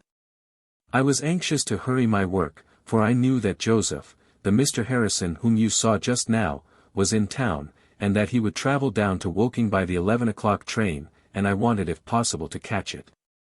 When I came to examine the treaty I saw at once that it was of such importance that my uncle had been guilty of no exaggeration in what he had said. Without going into details, I may say that it defined the position of Great Britain towards the Triple Alliance, and foreshadowed the policy which this country would pursue in the event of the French fleet gaining a complete ascendancy over that of Italy in the Mediterranean. The questions treated in it were purely naval. At the end were the signatures of the high dignitaries who had signed it. I glanced my eyes over it, and then settled down to my task of copying. It was a long document, written in the French language, and containing 26 separate articles. I copied as quickly as I could, but at 9 o'clock I had only done 9 articles, and it seemed hopeless for me to attempt to catch my train. I was feeling drowsy and stupid, partly from my dinner and also from the effects of a long day's work. A cup of coffee would clear my brain. A commissionaire remains all night in a little lodge at the foot of the stairs, and is in the habit of making coffee at his spirit lamp for any of the officials who may be working overtime. I rang the bell, therefore, to summon him. To my surprise, it was a woman who answered the summons, a large, coarse-faced, elderly woman, in an apron. She explained that she was the commissionaire's wife, who did the chairing, and I gave her the order for the coffee. I wrote 2 more articles and then, feeling more drowsy than ever, I rose and walked up and down the room to stretch my legs. My coffee had not yet come, and I wondered what the cause of the delay could be. Opening the door, I started down the corridor to find out. There was a straight passage, dimly lighted, which led from the room in which I had been working, and was the only exit from it. It ended in a curving staircase, with the commissionnaire's lodge in the passage at the bottom. Halfway down this staircase is a small landing, with another passage running into it at right angles. This second one leads by means of a second small stair to a side door, used by servants, and also as a short cut by clerks when coming from Charles Street. Here is a rough chart of the place. Thank you. I think that I quite follow you, said Sherlock Holmes. It is of the utmost importance that you should notice this point. I went down the stairs and into the hall, where I found the commissionaire fast asleep in his box, with the kettle boiling furiously upon the spirit lamp. I took off the kettle and blew out the lamp, for the water was spurting over the floor. Then I put out my hand and was about to shake the man, who was still sleeping soundly, when a bell over his head rang loudly, and he woke with a start. "Mr. Phelps, sir," said he, looking at me in bewilderment. "I came down to see if my coffee was ready." "I was boiling the kettle when I fell asleep, sir." He looked at me and then up at the still quivering bell with an ever-growing astonishment upon his face. "If you was here, sir, then who rang the bell?" he asked. "The bell," I cried. "What bell is it?" "It's the bell of the room you were working in." A cold hand seemed to close round my heart. Someone, then, was in that room where my precious treaty lay upon the table. I ran frantically up the stairs and along the passage. There was no one in the corridors, Mr. Holmes. There was no one in the room. All was exactly as I left it, save only that the papers which had been committed to my care had been taken from the desk on which they lay. The copy was there, and the original was gone. Holmes sat up in his chair and rubbed his hands. I could see that the problem was entirely to his heart. "Pray, what did you do then?" he murmured. I recognized in an instant that the thief must have come up the stairs from the side door. Of course I must have met him if he had come the other way. You were satisfied that he could not have been concealed in the room all the time, or in the corridor which you have just described as dimly lighted? It is absolutely impossible. A rat could not conceal himself either in the room or the corridor. There is no cover at all. Thank you. Pray proceed. The commissionaire, seeing by my pale face that something was to be feared, had followed me upstairs. Now we both rushed along the corridor and down the steep steps which led to Charles Street. The door at the bottom was closed, but unlocked. We flung it open and rushed out. I can distinctly remember that as we did so there came 3 chimes from a neighboring clock. It was 10:15. "That is of enormous importance," said Holmes, making a note upon his shirt cuff. The night was very dark, and a thin, warm rain was falling. There was no one in Charles Street, but a great traffic was going on, as usual, in Whitehall, at the extremity. We rushed along the pavement, bareheaded as we were, and at the far corner we found a policeman standing. "A robbery has been committed," I gasped. "A document of immense value has been stolen from the Foreign Office. Has any one passed this way?"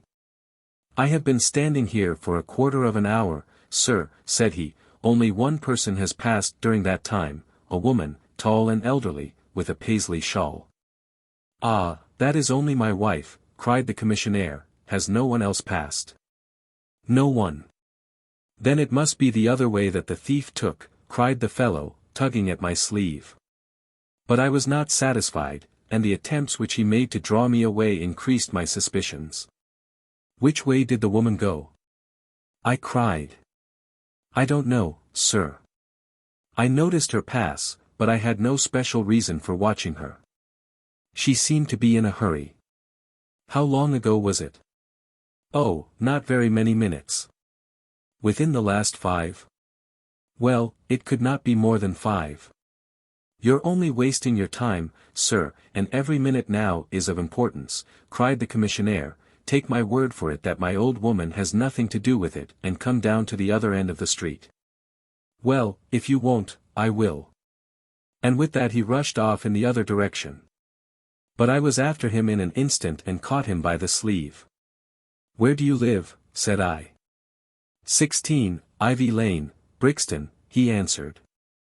"But don't let yourself be drawn away upon a false scent, Mr. Phelps. Come to the other end of the street and let us see if we can hear of anything." Nothing was to be lost by following his advice.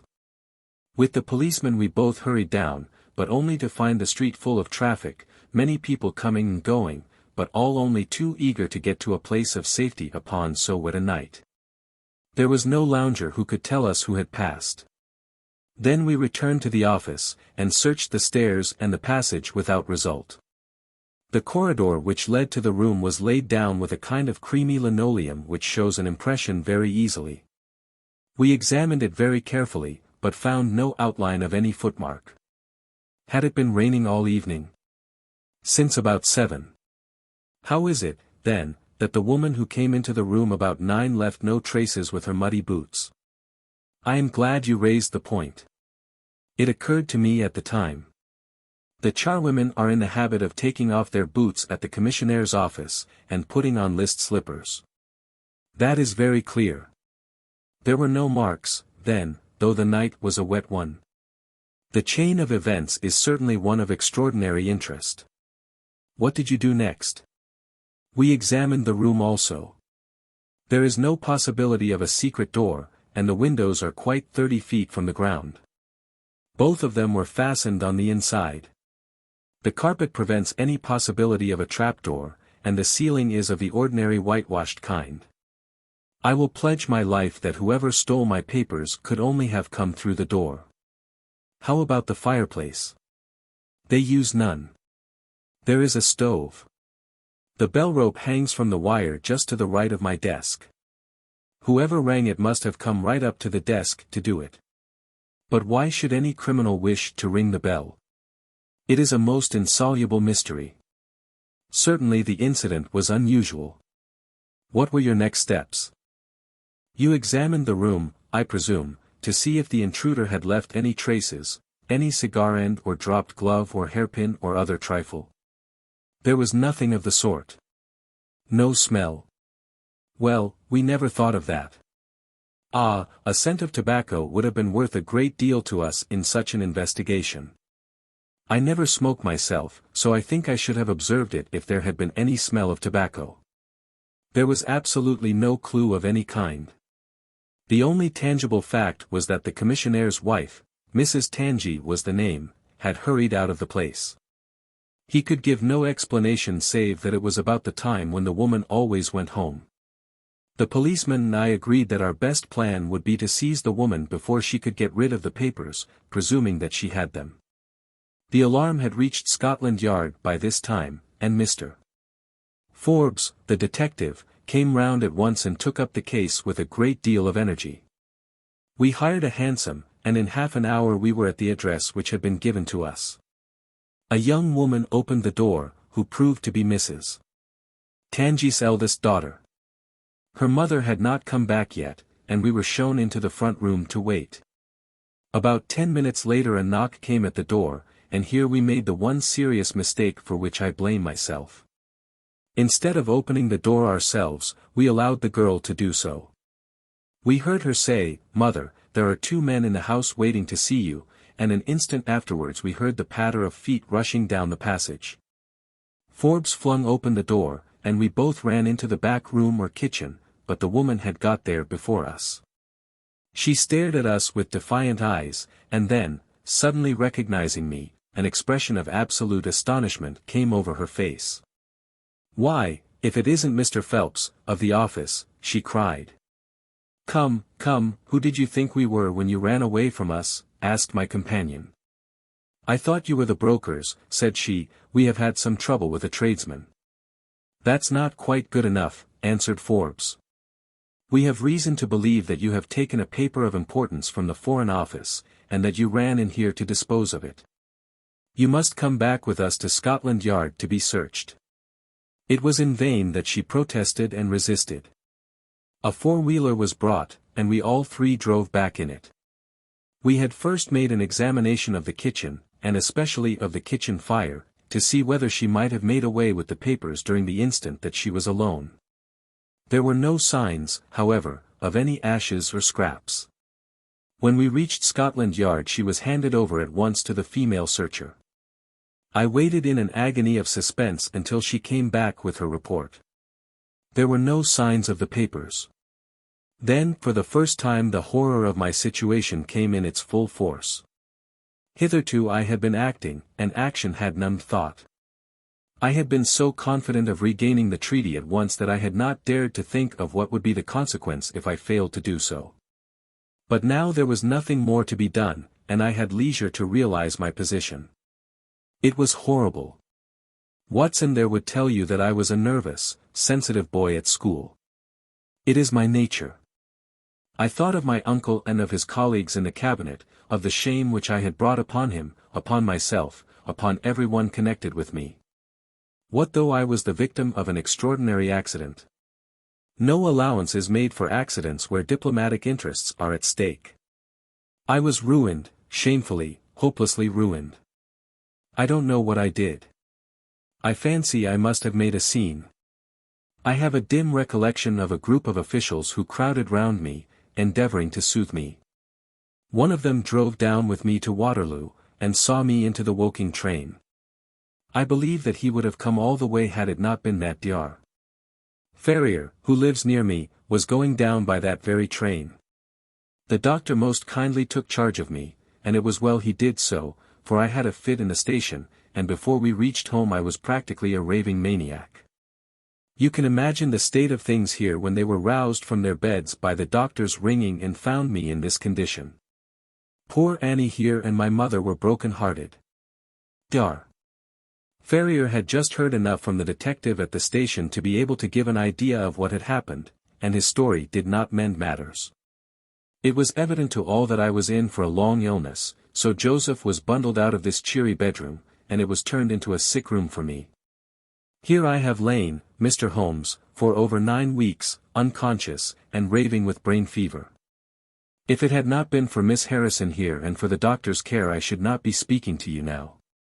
She has nursed me by day and a hired nurse has looked after me by night, for in my mad fits I was capable of anything.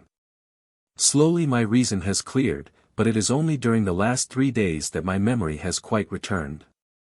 Sometimes I wish that it never had. The first thing that I did was to wire to Mr. Forbes, who had the case in hand.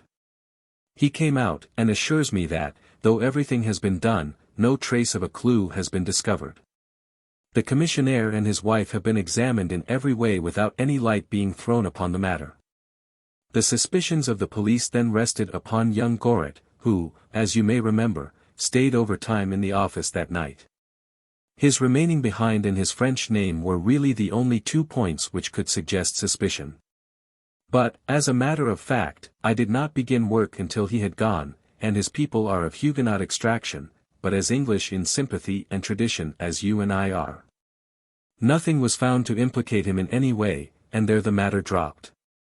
I turn to you, Mr. Holmes, as absolutely my last hope. If you fail me, then my honor as well as my position are forever forfeited.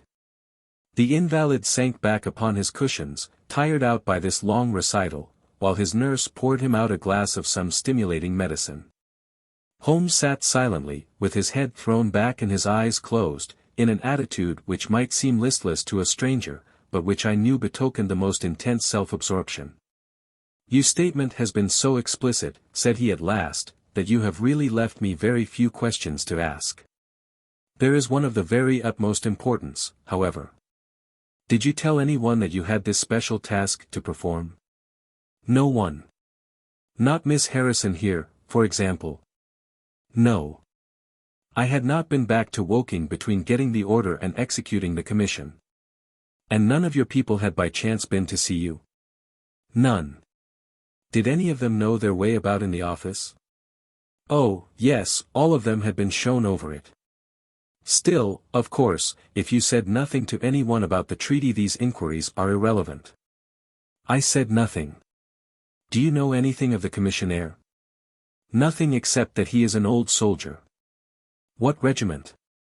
Oh, I have heard, Coldstream Guards. Thank you. I have no doubt I can get details from Forbes. The authorities are excellent at amassing facts, though they do not always use them to advantage. What a lovely thing a rose is. He walked past the couch to the open window, and held up the drooping stalk of a moss rose, looking down at the dainty blend of crimson and green. It was a new phase of his character to me, for I had never before seen him show any keen interest in natural objects. There is nothing in which deduction is so necessary as in religion, said he, leaning with his back against the shutters. It can be built up as an exact science by the reasoner. Our highest assurance of the goodness of Providence seems to me to rest in the flowers. All other things, our powers, our desires, our food, are all really necessary for our existence in the first instance. But this rose is an extra. Its smell and its color are an embellishment of life, not a condition of it. It is only goodness which gives extras, and so I say again that we have much to hope from the flowers. Percy Phelps and his nurse looked at Holmes during this demonstration with surprise and a good deal of disappointment written upon their faces. He had fallen into a reverie, with the moss rose between his fingers. It had lasted some minutes before the young lady broke in upon it. Do you see any prospect of solving this mystery, Mr. Holmes? She asked, with a touch of asperity in her voice. Oh, the mystery, he answered, coming back with a start to the realities of life. Well, it would be absurd to deny that the case is a very abstruse and complicated one, but I can promise you that I will look into the matter and let you know any points which may strike me. Do you see any clue? You have furnished me with 7, but, of course, I must test them before I can pronounce upon their value. You suspect someone? I suspect myself. What? Of coming to conclusions too rapidly. Then go to London and test your conclusions. Your advice is very excellent, Miss Harrison, said Holmes, rising. I think, Watson, we cannot do better. Do not allow yourself to indulge in false hopes, Mr. Phelps. The affair is a very tangled one. I shall be in a fever until I see you again, cried the diplomatist. Well, I'll come out by the same train tomorrow, though it's more than likely that my report will be a negative one. God bless you for promising to come, cried our client. It gives me fresh life to know that something is being done. By the way, I have had a letter from Lord Holdhurst. Ha! What did he say? He was cold, but not harsh. I dare say my severe illness prevented him from being that. He repeated that the matter was of the utmost importance, and added that no steps would be taken about my future, by which he means, of course, my dismissal, until my health was restored and I had an opportunity of repairing my misfortune. Well, that was reasonable and considerate, said Holmes. Come, Watson, for we have a good day's work before us in town. Mr. Joseph Harrison drove us down to the station, and we were soon whirling up in a Portsmouth train. Holmes was sunk in profound thought, and hardly opened his mouth until we had passed Clapham Junction. It's a very cheery thing to come into London by any of these lines which run high, and allow you to look down upon the houses like this. I thought he was joking, for the view was sordid enough, but he soon explained himself. Look at those big, isolated clumps of building rising up above the slates, like brick islands in a lead-colored sea. The board schools. Lighthouses, my boy. Beacons of the future. Capsules with hundreds of bright little seeds in each, out of which will spring the wise, better England of the future. I suppose that man Phelps does not drink. I should not think so. Nor should I, but we are bound to take every possibility into account. The poor devil has certainly got himself into very deep water, and it's a question whether we shall ever be able to get him ashore. What did you think of Miss Harrison? A girl of strong character. Yes, but she is a good sort, or I am mistaken. She and her brother are the only children of an ironmaster somewhere up Northumberland way. He got engaged to her when travelling last winter, and she came down to be introduced to his people, with her brother as escort. Then came the smash, and she stayed on to nurse her lover, while brother Joseph, finding himself pretty snug, stayed on too. I've been making a few independent inquiries, you see. But today must be a day of inquiries. My practice, I began. Oh, if you find your own cases more interesting than mine, said Holmes, with some asperity. I was going to say that my practice could get along very well for a day or two, since it is the slackest time in the year. Excellent, said he, recovering his good humor. Then we'll look into this matter together. I think that we should begin by seeing Forbes. He can probably tell us all the details we want until we know from what side the case is to be approached. You said you had a clue. Well, we have several, but we can only test their value by further inquiry. The most difficult crime to track is the one which is purposeless. Now this is not purposeless. Who is it who profits by it? There is the French ambassador, there is the Russian, there is whoever might sell it to either of these, and there is Lord Holdhurst. Lord Holdhurst. Well, it is just conceivable that a statesman might find himself in a position where he was not sorry to have such a document accidentally destroyed. Not a statesman with the honorable record of Lord Holdhurst. It is a possibility and we cannot afford to disregard it. We shall see the noble lord today and find out if he can tell us anything. Meanwhile I have already set inquiries on foot. Already? Yes, I sent wires from Woking Station to every evening paper in London. This advertisement will appear in each of them. He handed over a sheet torn from a notebook. On it was scribbled in pencil. £10 reward. The number of the cab which dropped a fare at or about the door of the Foreign Office in Charles Street at 9:45 in the evening of May 23, apply 221B, Baker Street. You are confident that the thief came in a cab? If not, there is no harm done.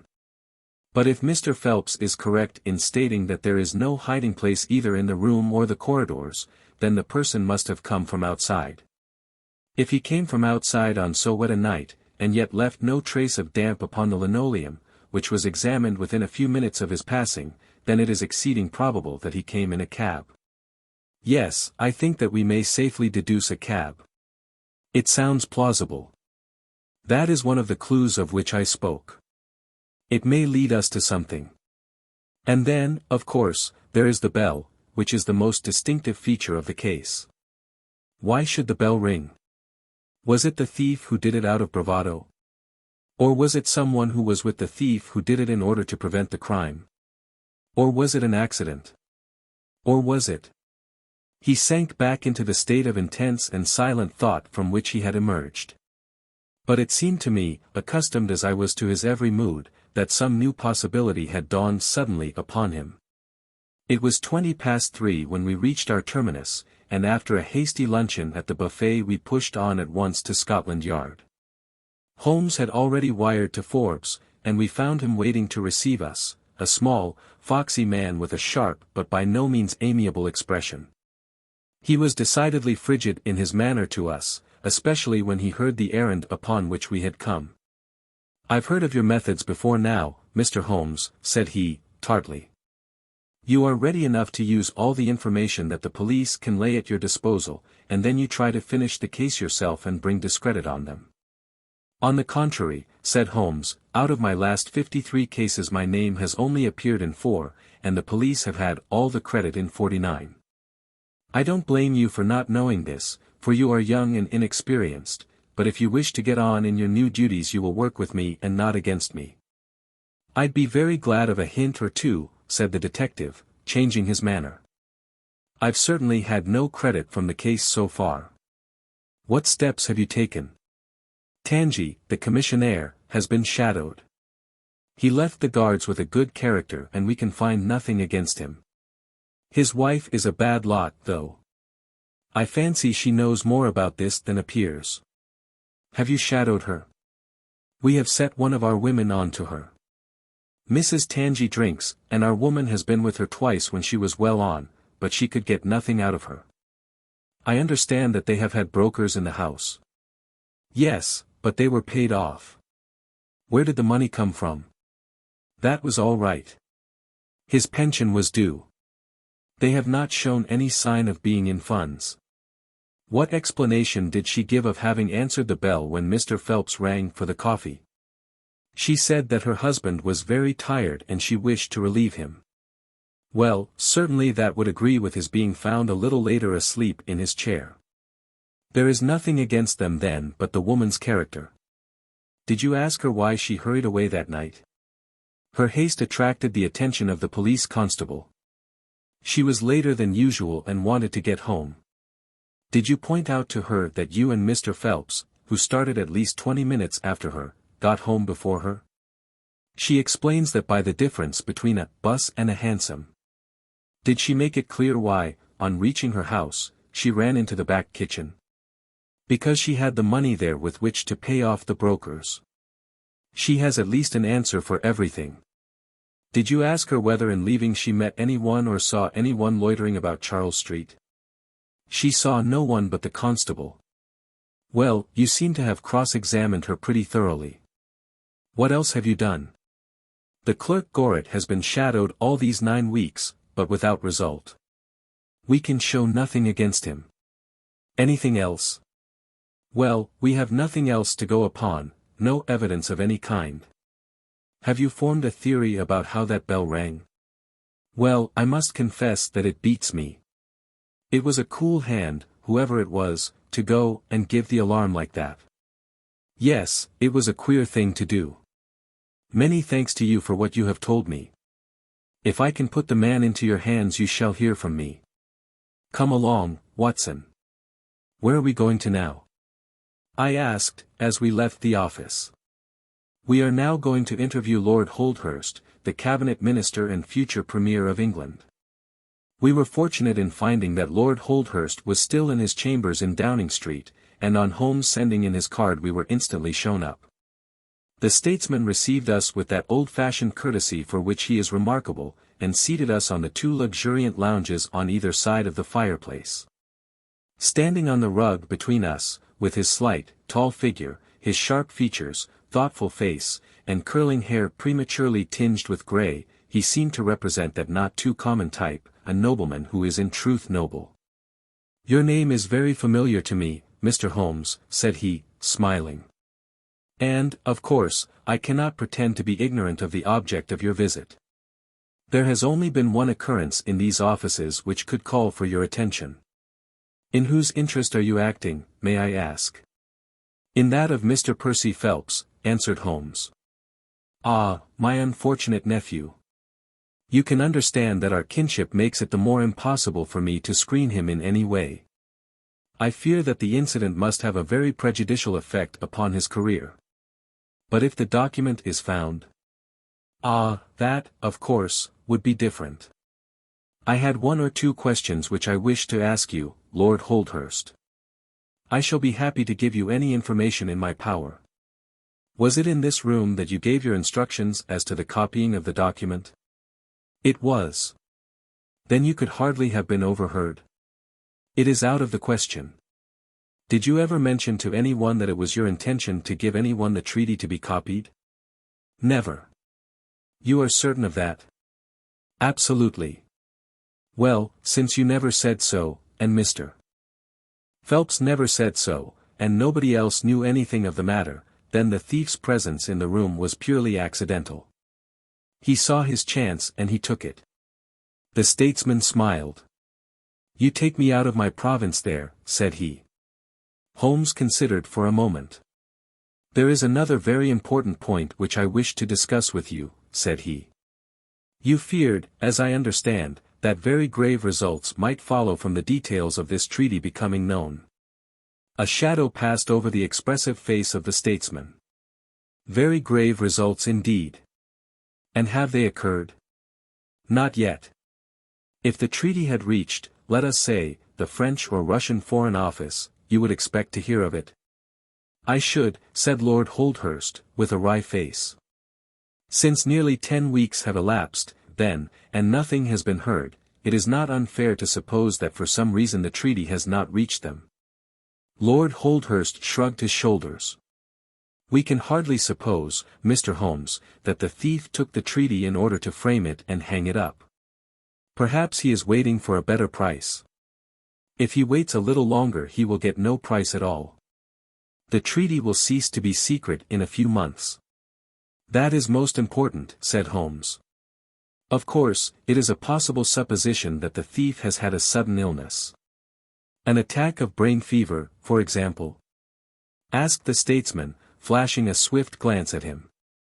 "I did not say so," said Holmes, imperturbably. "And now, Lord Holdhurst, we have already taken up too much of your valuable time, and we shall wish you good day." "Every success to your investigation, be the criminal who it may," answered the nobleman, as he bowed us out the door. "He's a fine fellow," said Holmes, as we came out into Whitehall. "But he has a struggle to keep up his position. He is far from rich and has many calls. You noticed, of course, that his boots had been resold. Now, Watson, I won't detain you from your legitimate work any longer. I shall do nothing more today, unless I have an answer to my cab advertisement. But I should be extremely obliged to you if you would come down with me to Woking tomorrow, by the same train which we took yesterday." I met him accordingly next morning and we travelled down to Woking together. He had had no answer to his advertisement, he said, and no fresh light had been thrown upon the case. He had, when he so willed it, the utter immobility of countenance of a Red Indian, and I could not gather from his appearance whether he was satisfied or not with the position of the case. His conversation, I remember, was about the Bertillon system of measurements, and he expressed his enthusiastic admiration of the French savant. We found our client still under the charge of his devoted nurse, but looking considerably better than before. He rose from the sofa and greeted us without difficulty when we entered. "Any news?" he asked, eagerly. "My report, as I expected, is a negative one," said Holmes. "I have seen Forbes, and I have seen your uncle, and I have set 1 or 2 trains of inquiry upon foot which may lead to something. You have not lost heart, then? By no means. God bless you for saying that, cried Miss Harrison. If we keep our courage and our patience, the truth must come out. We have more to tell you than you have for us, said Phelps, reseating himself upon the couch. I hoped you might have something. Yes, we have had an adventure during the night, and one which might have proved to be a serious one. His expression grew very grave as he spoke, and a look of something akin to fear sprang up in his eyes. Do you know, said he, that I begin to believe that I am the unconscious center of some monstrous conspiracy, and that my life is aimed at as well as my honor? Ah, cried Holmes. It sounds incredible, for I have not, as far as I know, an enemy in the world. Yet from last night's experience I can come to no other conclusion. Pray let me hear it. You must know that last night was the very first night that I have ever slept without a nurse in the room. I was so much better that I thought I could dispense with one. I had a nightlight burning, however. Well, about 2 in the morning I had sunk into a light sleep when I was suddenly aroused by a slight noise. It was like the sound which a mouse makes when it is gnawing a plank, and I lay listening to it for some time under the impression that it must come from that cause. Then it grew louder, and suddenly there came from the window a sharp metallic snick. I sat up in amazement. There could be no doubt what the sounds were now. The first ones had been caused by someone forcing an instrument through the slit between the sashes, and the second by the catch being pressed back. There was a pause then for about 10 minutes, as if the person were waiting to see whether the noise had awakened me. Then I heard a gentle creaking as the window was very slowly opened. I could stand it no longer, for my nerves are not what they used to be. I sprang out of bed and flung open the shutters. A man was crouching at the window. I could see little of him, for he was gone like a flash. He was wrapped in some sort of cloak which came across the lower part of his face. One thing only I am sure of, and that is that he had some weapon in his hand. It looked to me like a long knife. I distinctly saw the gleam of it as he turned to run. This is most interesting, said Holmes. Pray what did you do then? I should have followed him through the open window if I had been stronger. As it was, I rang the bell and roused the house. It took me some little time, for the bell rings in the kitchen and the servants all sleep upstairs. I shouted, however, and that brought Joseph down, and he roused the others. Joseph and the groom found marks on the bed outside the window, but the weather has been so dry lately that they found it hopeless to follow the trail across the grass. There's a place, however, on the wooden fence which skirts the road which shows signs, they tell me, as if someone had got over, and had snapped the top of the rail in doing so.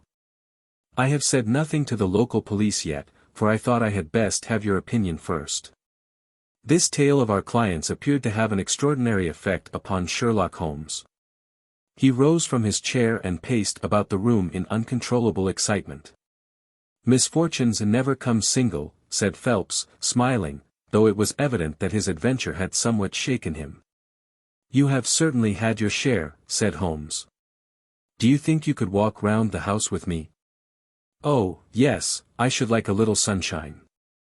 Joseph will come, too. And I also, said Miss Harrison. I am afraid not, said Holmes, shaking his head. I think I must ask you to remain sitting exactly where you are. The young lady resumed her seat with an air of displeasure. Her brother, however, had joined us and we set off all 4 together. We passed round the lawn to the outside of the young diplomatist's window. There were, as he had said, marks upon the bed, but they were hopelessly blurred and vague.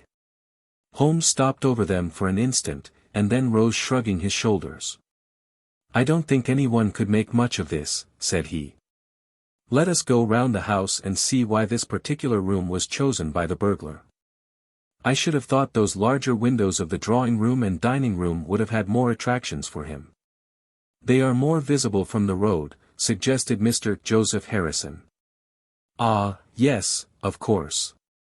There is a door here which he might have attempted. What is it for? It is the side entrance for tradespeople. Of course it is locked at night. Have you ever had an alarm like this before? Never, said our client.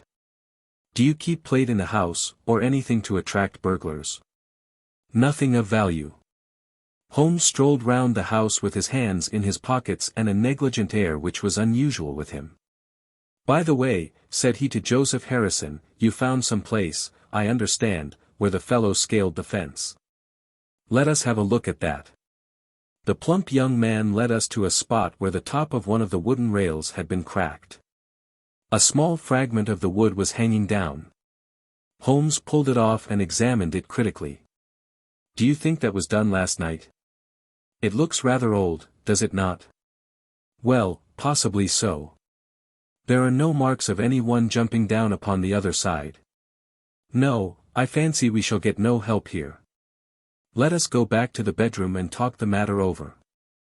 Percy Phelps was walking very slowly, leaning upon the arm of his future brother-in-law. Holmes walked swiftly across the lawn, and we were at the open window of the bedroom long before the others came up. Miss Harrison, said Holmes, speaking with the utmost intensity of manner, you must stay where you are all day. Let nothing prevent you from staying where you are all day. It is of the utmost importance. Certainly, if you wish it, Mr. Holmes, said the girl in astonishment. When you go to bed, lock the door of this room on the outside and keep the key. Promise to do this. But Percy? He will come to London with us.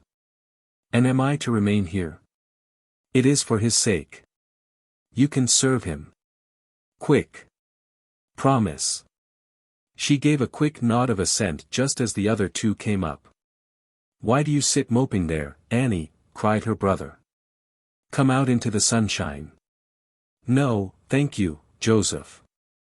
I have a slight headache and this room is deliciously cool and soothing.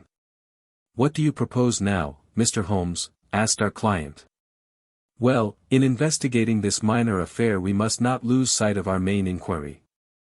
It would be a very great help to me if you would come up to London with us. At once? Well, as soon as you conveniently can. Say in an hour. I feel quite strong enough, if I can really be of any help. The greatest possible. Perhaps you would like me to stay there tonight? I was just going to propose it. Then, if my friend of the night comes to revisit me, he will find the bird flown. We are all in your hands, Mr. Holmes, and you must tell us exactly what you would like done. Perhaps you would prefer that Joseph came with us so as to look after me? Oh, no, my friend Watson is a medical man, you know, and he'll look after you. We'll have our lunch here, if you will permit us, and then we shall all three set off for town together. It was arranged as he suggested, though Miss Harrison excused herself from leaving the bedroom, in accordance with Holmes's suggestion. What the object of my friend's maneuvers was I could not conceive, unless it were to keep the lady away from Phelps, who, rejoiced by his returning health and by the prospect of action, lunched with us in the dining-room. Holmes had a still more startling surprise for us, however, for, after accompanying us down to the station and seeing us into our carriage, he calmly announced that he had no intention of leaving Woking. There are one or two small points which I should desire to clear up before I go, said he. Your absence, Mr. Phelps, will in some ways rather assist me. Watson, when you reach London you would oblige me by driving at once to Baker Street with our friend here, and remaining with him until I see you again. It is fortunate that you are old schoolfellows, as you must have much to talk over. Mr. Phelps can have the spare bedroom tonight, and I will be with you in time for breakfast, for there is a train which will take me into Waterloo at 8.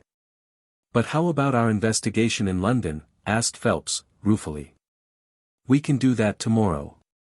I think that just at present I can be of more immediate use here. You might tell them at Briarbrae that I hope to be back tomorrow night, cried Phelps, as we began to move from the platform. I hardly expect to go back to Briarbrae, answered Holmes, and waved his hand to us cheerily as we shot out from the station. Phelps and I talked it over on our journey, but neither of us could devise a satisfactory reason for this new development. I suppose he wants to find out some clue as to the burglary last night, if a burglar it was. For myself, I don't believe it was an ordinary thief. What is your own idea, then? Upon my word, you may put it down to my weak nerves or not, but I believe there is some deep political intrigue going on around me, and that for some reason that passes my understanding my life is aimed at by the conspirators. It sounds high-flown and absurd, but consider the facts. Why should a thief try to break in at a bedroom window, where there could be no hope of any plunder, and why should he come with a long knife in his hand? You are sure it was not a housebreaker's, Jimmy? Oh, no, it was a knife. I saw the flash of the blade quite distinctly. But why on earth should you be pursued with such animosity? Ah, that is the question. Well, if Holmes takes the same view, that would account for his action, would it not? Presuming that your theory is correct, if he can lay his hands upon the man who threatened you last night, he will have gone a long way towards finding who took the Naval Treaty. It is absurd to suppose that you have two enemies, one of whom robs you, while the other threatens your life. But Holmes said that he was not going to Briarbrae. I have known him for some time, said I, but I never knew him do anything yet without a very good reason, and with that our conversation drifted off on to other topics. But it was a weary day for me.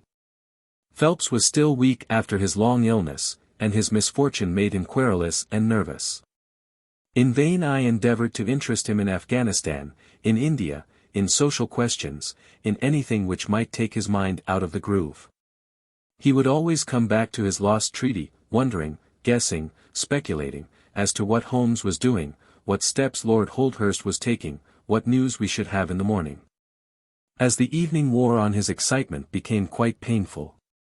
You have implicit faith in Holmes? He asked. I have seen him do some remarkable things. But he never brought light into anything quite so dark as this. Oh, yes, I have known him solve questions which presented fewer clues than yours. But not where such large interests are at stake. I don't know that. To my certain knowledge he has acted on behalf of 3 of the reigning houses of Europe in very vital matters. But you know him well, Watson. He is such an inscrutable fellow that I never quite know what to make of him. Do you think he is hopeful? Do you think he expects to make a success of it? He has said nothing. That is a bad sign. On the contrary, I have noticed that when he is off the trail he generally says so. It is when he is on a scent and is not quite absolutely sure yet that it is the right one that he is most taciturn. Now, my dear fellow, we can't help matters by making ourselves nervous about them, so let me implore you to go to bed and so be fresh for whatever may await us tomorrow. I was able at last to persuade my companion to take my advice, though I knew from his excited manner that there was not much hope of sleep for him. Indeed, his mood was infectious, for I lay tossing half the night myself, brooding over this strange problem, and inventing 100 theories, each of which was more impossible than the last. Why had Holmes remained at Woking? Why had he asked Miss Harrison to remain in the sick room all day? Why had he been so careful not to inform the people at Briarbrae that he intended to remain near them? I cudgelled my brains until I fell asleep in the endeavour to find some explanation which would cover all these facts. It was 7 o'clock when I awoke, and I set off at once for Phelps's room, to find him haggard and spent after a sleepless night. His first question was whether Holmes had arrived yet. He'll be here when he promised, said I, and not an instant sooner or later. And my words were true, for shortly after 8 a hansom dashed up to the door and our friend got out of it. Standing in the window we saw that his left hand was swathed in a bandage and that his face was very grim and pale. He entered the house, but it was some little time before he came upstairs. He looks like a beaten man, cried Phelps. I was forced to confess that he was right. After all, said I, the clue of the matter lies probably here in town. Phelps gave a groan. I don't know how it is, said he, but I had hoped for so much from his return. But surely his hand was not tied up like that yesterday. What can be the matter? You are not wounded, Holmes? I asked, as my friend entered the room. Tut, it is only a scratch through my own clumsiness, he answered, nodding his good mornings to us. "This case of yours, Mr. Phelps, is certainly one of the darkest which I have ever investigated. I feared that you would find it beyond you. It has been a most remarkable experience." "That bandage tells of adventures," said I. "Won't you tell us what has happened?" "After breakfast, my dear Watson. Remember that I have breathed 30 miles of Surrey air this morning. I suppose that there has been no answer from my cabman advertisement. Well, we cannot expect to score every time." The table was all laid, and just as I was about to ring Mrs. Hudson entered with the tea and coffee. A few minutes later she brought in 3 covers, and we all drew up to the table, Holmes ravenous, I curious, and Phelps in the gloomiest state of depression. "Mrs. Hudson has risen to the occasion," said Holmes, uncovering a dish of curried chicken. "Her cuisine is a little limited, but she has as good an idea of breakfast as a Scotch woman." "What have you here, Watson?" "Ham and eggs," I answered. "Good. What are you going to take, Mr. Phelps, curried fowl or eggs, or will you help yourself?" "Thank you. I can eat nothing," said Phelps. "Oh, come. Try the dish before you." "Thank you, I would really rather not." "Well, then," said Holmes, with a mischievous twinkle, "I suppose that you have no objection to helping me?" Phelps raised the cover, and as he did so he uttered a scream, and sat there staring with a face as white as the plate upon which he looked. Across the center of it was lying a little cylinder of blue-gray paper. He caught it up, devoured it with his eyes, and then danced madly about the room, pressing it to his bosom and shrieking out in his delight. Then he fell back into an armchair so limp and exhausted with his own emotions that we had to pour brandy down his throat to keep him from fainting. There, said Holmes, soothing, patting him upon the shoulder. "It was too bad to spring it on you like this, but Watson here will tell you that I never can resist a touch of the dramatic." Phelps seized his hand and kissed it. "God bless you," he cried. "You have saved my honor." "Well, my own was at stake, you know," said Holmes. "I assure you it is just as hateful to me to fail in a case as it can be to you to blunder over a commission." Phelps thrust away the precious document into the innermost pocket of his coat. "I have not the heart to interrupt your breakfast any further, and yet I am dying to know how you got it and where it was." Sherlock Holmes swallowed a cup of coffee, and turned his attention to the ham and eggs. Then he rose, lit his pipe, and settled himself down into his chair. "I'll tell you what I did first, and how I came to do it afterwards," said he. "After leaving you at the station I went for a charming walk through some admirable Surrey scenery to a pretty little village called Ripley, where I had my tea at an inn. And took the precaution of filling my flask and of putting a paper of sandwiches in my pocket. There I remained until evening, when I set off for Woking again, and found myself in the high road outside Briarbrae just after sunset. Well, I waited until the road was clear, it is never a very frequented one at any time, I fancy, and then I clambered over the fence into the grounds." "Surely the gate was open," ejaculated Phelps. "Yes, but I have a peculiar taste in these matters. I chose the place where the 3 fir trees stand, and behind their screen I got over without the least chance of any one in the house being able to see me. I crouched down among the bushes on the other side, and crawled from one to the other, witnessed the disreputable state of my trouser knees, until I had reached the clump of rhododendrons just opposite to your bedroom window. There I squatted down and awaited developments. The blind was not down in your room, and I could see Miss Harrison sitting there reading by the table. It was 10:15 when she closed her book, fastened the shutters, and retired. I heard her shut the door, and felt quite sure that she had turned the key in the lock."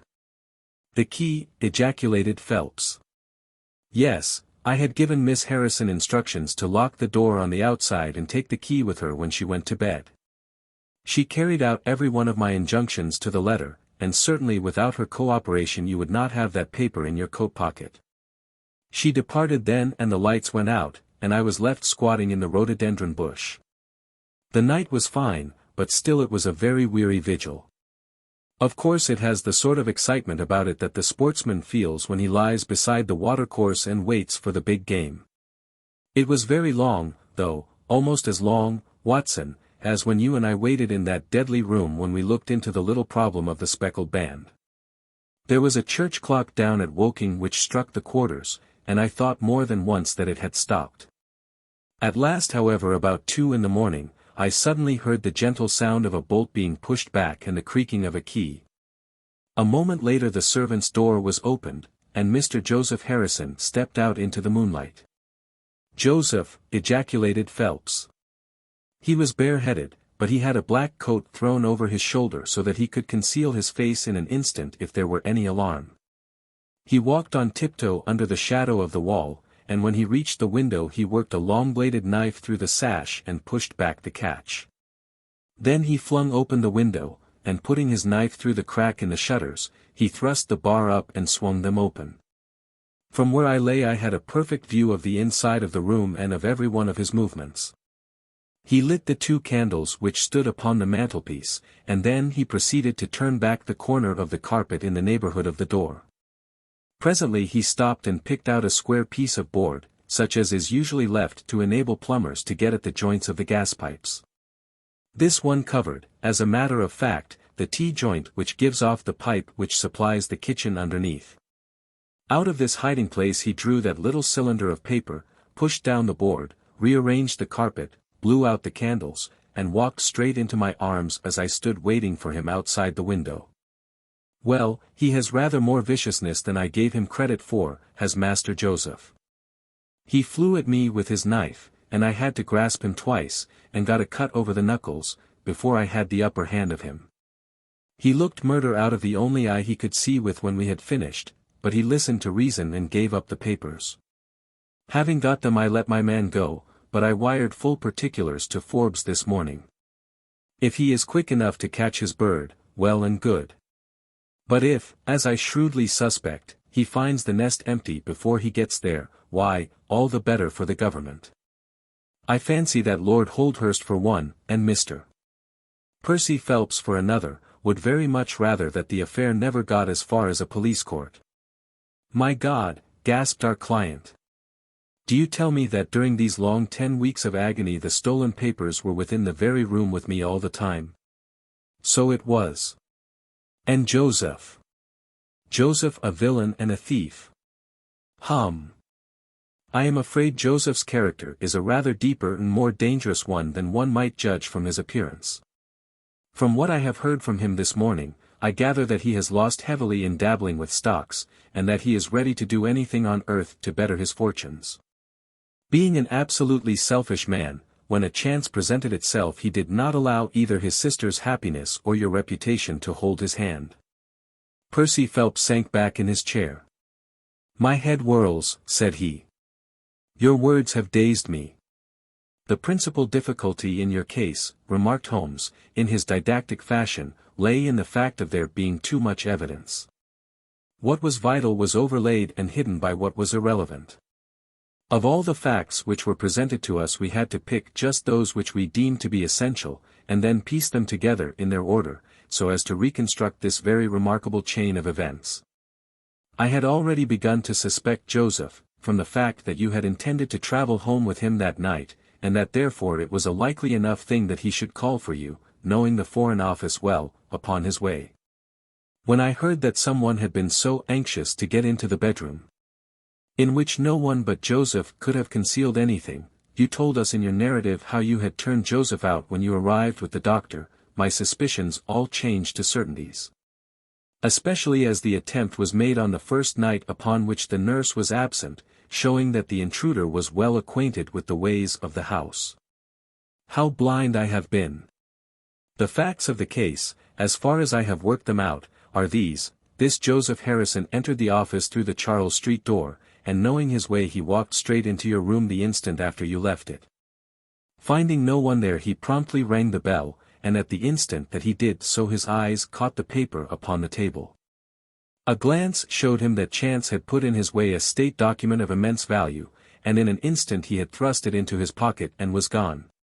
A few minutes elapsed, as you remember, before the sleepy commissionaire drew your attention to the bell, and those were just enough to give the thief time to make his escape. He made his way to Woking by the first train, and having examined his booty and assured himself that it really was of immense value, he had concealed it in what he thought was a very safe place. With the intention of taking it out again in a day or two, and carrying it to the French embassy, or wherever he thought that a long price was to be had. Then came your sudden return. He, without a moment's warning, was bundled out of his room, and from that time onward there were always at least two of you there to prevent him from regaining his treasure. The situation to him must have been a maddening one. But at last he thought he saw his chance. He tried to steal in, but was baffled by your wakefulness. You remember that you did not take your usual draught that night. I remember. I fancy that he had taken steps to make that draught efficacious, and that he quite relied upon your being unconscious. Of course, I understood that he would repeat the attempt whenever it could be done with safety. Your leaving the room gave him the chance he wanted. I kept Miss Harrison in it all day so that he might not anticipate us. Then, having given him the idea that the coast was clear, I kept guard as I have described. I already knew that the papers were probably in the room, but I had no desire to rip up all the planking and skirting in search of them. I let him take them, therefore, from the hiding-place, and so saved myself an infinity of trouble. Is there any other point which I can make clear? Why did he try the window on the first occasion, I asked, when he might have entered by the door? In reaching the door he would have to pass 7 bedrooms. On the other hand, he could get out onto the lawn with ease. Anything else? You do not think, asked Phelps, that he had any murderous intention? The knife was only meant as a tool. It may be so, answered Holmes, shrugging his shoulders. I can only say for certain that Mr. Joseph Harrison is a gentleman to whose mercy I should be extremely unwilling to trust. 12. The final problem. It is with a heavy heart that I take up my pen to write these the last words in which I shall ever record the singular gifts by which my friend Mr. Sherlock Holmes was distinguished. In an incoherent and, as I deeply feel, an entirely inadequate fashion, I have endeavored to give some account of my strange experiences in his company from the chance which first brought us together at the period of the study in scarlet, up to the time of his interference in the matter of the Naval Treaty, an interference which had the unquestionable effect of preventing a serious international complication. It was my intention to have stopped there, and to have said nothing of that event which has created a void in my life which the lapse of 2 years has done little to fill. My hand has been forced, however, by the recent letters in which Colonel James Moriarty defends the memory of his brother, and I have no choice but to lay the facts before the public exactly as they occurred. I alone know the absolute truth of the matter, and I am satisfied that the time has come when no good purpose is to be served by its suppression. As far as I know, there have been only 3 accounts in the public press, that in the Journal de Genève on May 6, 1891, the Reuters dispatch in the English papers on May 7, and finally the recent letter to which I have alluded. Of these the first and second were extremely condensed, while the last is, as I shall now show, an absolute perversion of the facts. It lies with me to tell for the first time what really took place between Professor Moriarty and Mr. Sherlock Holmes. It may be remembered that after my marriage, and my subsequent start in private practice, the very intimate relations which had existed between Holmes and myself became to some extent modified. He still came to me from time to time when he desired a companion in his investigation, but these occasions grew more and more seldom, until I find that in the year 1890 there were only 3 cases of which I retain any record. During the winter of that year and the early spring of 1891, I saw in the papers that he had been engaged by the French government upon a matter of supreme importance, and I received 2 notes from Holmes, dated from Narbonne and from Nîmes, from which I gathered that his stay in France was likely to be a long one. It was with some surprise, therefore, that I saw him walk into my consulting room upon the evening of the 24th of April. It struck me that he was looking even paler and thinner than usual. Yes, I have been using myself up rather too freely, he remarked, in answer to my look rather than to my words. I have been a little pressed of late. Have you any objection to my closing your shutters? The only light in the room came from the lamp upon the table at which I had been reading. Holmes edged his way round the wall and flinging the shutters together, he bolted them securely. You are afraid of something? I asked. Well, I am. Of what? Of air guns. My dear Holmes, what do you mean? I think that you know me well enough, Watson, to understand that I am by no means a nervous man. At the same time, it is stupidity rather than courage to refuse to recognize danger when it is close upon you. Might I trouble you for a match? He drew in the smoke of his cigarette as if the soothing influence was grateful to him. I must apologize for calling so late, said he, and I must further beg you to be so unconventional as to allow me to leave your house presently by scrambling over your back garden wall. But what does it all mean? I asked. He held out his hand, and I saw in the light of the lamp that two of his knuckles were burst and bleeding. It is not an airy nothing, you see, said he, smiling. On the contrary, it is solid enough for a man to break his hand over. Is Mrs. Watson in? She is away upon a visit. Indeed. You are alone. Quite. Then it makes it the easier for me to propose that you should come away with me for a week to the continent. Where? Oh, anywhere. It's all the same to me. There was something very strange in all this. It was not Holmes's nature to take an aimless holiday, and something about his pale, worn face told me that his nerves were at their highest tension. He saw the question in my eyes, and, putting his fingertips together and his elbows upon his knees, he explained the situation. You have probably never heard of Professor Moriarty, said he. Never. Aye, there's the genius and the wonder of the thing, he cried. The man pervades London, and no one has heard of him. That's what puts him on a pinnacle in the records of crime. I tell you, Watson, in all seriousness, that if I could beat that man, if I could free society of him, I should feel that my own career had reached its summit and I should be prepared to turn to some more placid line in life. Between ourselves, the recent cases in which I have been of assistance to the royal family of Scandinavia, and to the French Republic, have left me in such a position that I could continue to live in the quiet fashion which is most congenial to me, and to concentrate my attention upon my chemical researches. But I could not rest, Watson, I could not sit quiet in my chair, if I thought that such a man as Professor Moriarty were walking the streets of London unchallenged. What has he done, then? His career has been an extraordinary one. He is a man of good birth and excellent education, endowed by nature with a phenomenal mathematical faculty. At the age of 21 he wrote a treatise upon the binomial theorem, which has had a European vogue. On the strength of it he won the mathematical chair at one of our smaller universities, and had, to all appearances, a most brilliant career before him. But the man had hereditary tendencies of the most diabolical kind. A criminal strain ran in his blood, which, instead of being modified, was increased and rendered infinitely more dangerous by his extraordinary mental powers. Dark rumors gathered round him in the university town, and eventually he was compelled to resign his chair and to come down to London, where he set up as an army coach. So much is known to the world, but what I am telling you now is what I have myself discovered. As you are aware, Watson, there is no one who knows the higher criminal world of London so well as I do. For years past I have continually been conscious of some power behind the malefactor, some deep organizing power which forever stands in the way of the law, and throws its shield over the wrongdoer.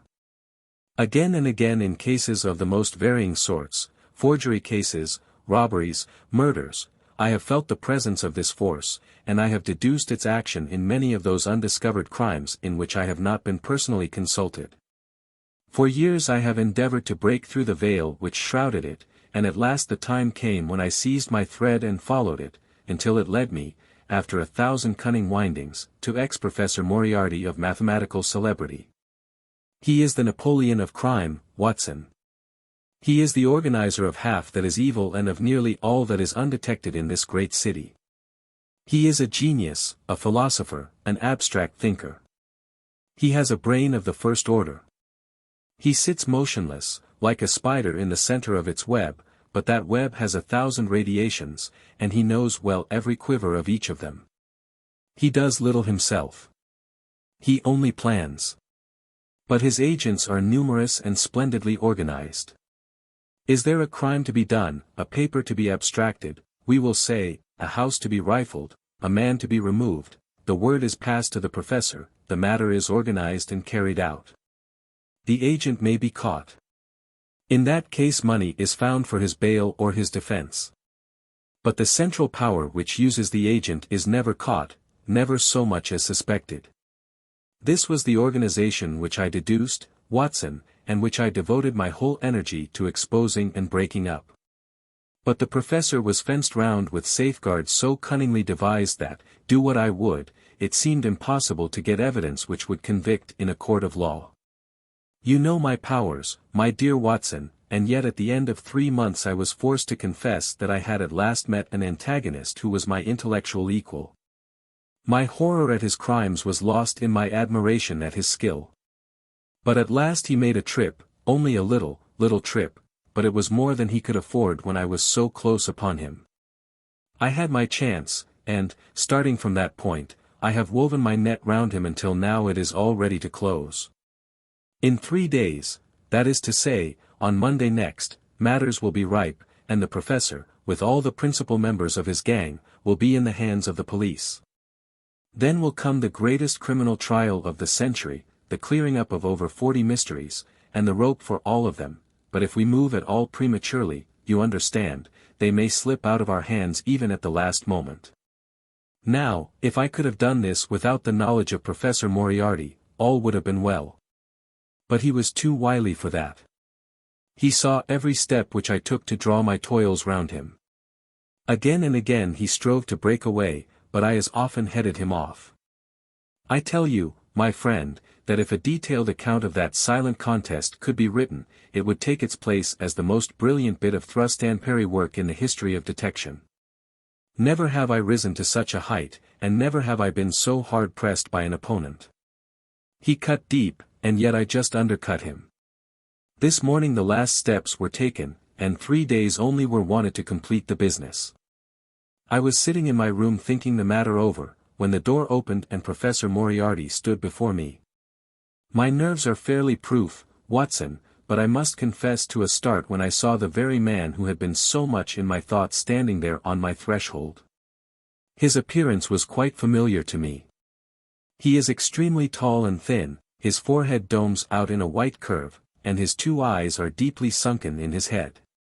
He is clean-shaven, pale, and ascetic-looking, retaining something of the professor in his features. His shoulders are rounded from much study, and his face protrudes forward, and is forever slowly oscillating from side to side in a curiously reptilian fashion. He peered at me with great curiosity in his puckered eyes.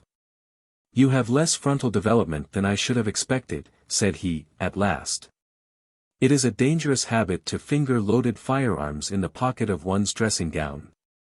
The fact is that upon his entrance I had instantly recognized the extreme personal danger in which I lay. The only conceivable escape for him lay in silencing my tongue. In an instant I had slipped the revolver from the drawer into my pocket, and was covering him through the cloth. At his remark I drew the weapon out and laid it cocked upon the table.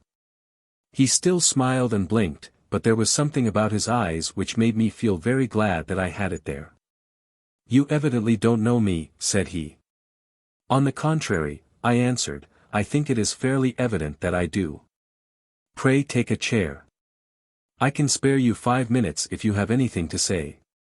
"All that I have to say has already crossed your mind," said he. "Then possibly my answer has crossed yours," I replied. "You stand fast?" "Absolutely." He clapped his hand into his pocket, and I raised the pistol from the table. But he merely drew out a memorandum book in which he had scribbled some dates.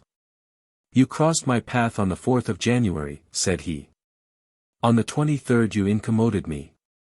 By the middle of February I was seriously inconvenienced by you, at the end of March I was absolutely hampered in my plans. And now, at the close of April, I find myself placed in such a position through your continual persecution that I am in positive danger of losing my liberty. The situation is becoming an impossible one. Have you any suggestion to make?" I asked. "You must drop it, Mr. Holmes," said he, swaying his face about. "You really must, you know." "After Monday," said I. "Tut, tut," said he. "I am quite sure that a man of your intelligence will see that there can be but one outcome to this affair. It is necessary that you should withdraw. You have worked things in such a fashion that we have only one resource left. It has been an intellectual treat to me to see the way in which you have grappled with this affair, and I say, unaffectedly, that it would be a grief to me to be forced to take any extreme measure. You smile, sir, but I assure you that it really would." "Danger is part of my trade," I remarked. "That is not danger," said he. "It is inevitable destruction. You stand in the way not merely of an individual, but of a mighty organization, the full extent of which you, with all your cleverness, have been unable to realize. You must stand clear, Mr. Holmes, or be trodden underfoot." "I am afraid," said I, rising, "that in the pleasure of this conversation I am neglecting business of importance which awaits me elsewhere." He rose also and looked at me in silence, shaking his head sadly. "Well, well," said he, at last. "It seems a pity, but I have done what I could. I know every move of your game. You can do nothing before Monday. It has been a duel between you and me, Mr. Holmes. You hope to place me in the dock. I tell you that I will never stand in the dock. You hope to beat me. I tell you that you will never beat me. If you are clever enough to bring destruction upon me, rest assured that I shall do as much to you." "You have paid me several compliments, Mr. Moriarty," said I. "Let me pay you one in return when I say that if I were assured of the former eventuality I would, in the interests of the public, cheerfully accept the latter." "I can promise you the one, but not the other," he snarled, and so turned his rounded back upon me, and went peering and blinking out of the room. That was my singular interview with Professor Moriarty. I confess that it left an unpleasant effect upon my mind. His soft, precise fashion of speech leaves a conviction of sincerity which a mere bully could not produce. Of course, you will say, why not take police precautions against him? The reason is that I am well convinced that it is from his agents the blow will fall. I have the best proofs that it would be so. You have already been assaulted?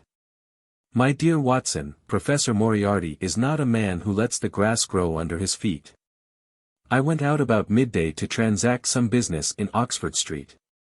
As I passed the corner which leads from Bentinck Street on to the Welbeck Street crossing, a two-horse van furiously driven whizzed round and was on me like a flash. I sprang for the footpath and saved myself by the fraction of a second. The van dashed round by Marylebone Lane and was gone in an instant. I kept to the pavement after that, Watson, but as I walked down Vere Street a brick came down from the roof of one of the houses, and was shattered to fragments at my feet. I called the police and had the place examined. There were slates and bricks piled up on the roof preparatory to some repairs, and they would have me believe that the wind had toppled over one of these. Of course I knew better, but I could prove nothing. I took a cab after that and reached my brother's rooms in Pall Mall, where I spent the day.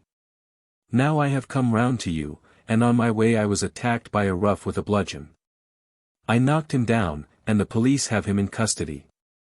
But I can tell you with the most absolute confidence that no possible connection will ever be traced between the gentleman upon whose front teeth I have barked my knuckles and the retiring mathematical coach, who is, I dare say, working out problems upon a blackboard 10 miles away. You will not wonder, Watson, that my first act on entering your rooms was to close your shutters, and that I have been compelled to ask your permission to leave the house by some less conspicuous exit than the front door. I had often admired my friend's courage, but never more than now, as he sat quietly checking off a series of incidents which must have combined to make up a day of horror. "You will spend the night here?" I said. "No, my friend, you might find me a dangerous guest. I have my plans laid, and all will be well. Matters have gone so far now that they can move without my help as far as the arrest goes, though my presence is necessary for a conviction. It is obvious, therefore, that I cannot do better than get away for the few days which remain before the police are at liberty to act.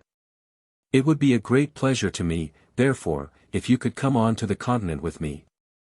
The practice is quiet, said I, and I have an accommodating neighbor. I should be glad to come. And to start tomorrow morning? If necessary. Oh yes, it is most necessary. Then these are your instructions, and I beg, my dear Watson, that you will obey them to the letter, for you are now playing a double-handed game with me against the cleverest rogue and the most powerful syndicate of criminals in Europe. Now listen. You will dispatch whatever luggage you intend to take by a trusty messenger unaddressed to Victoria tonight.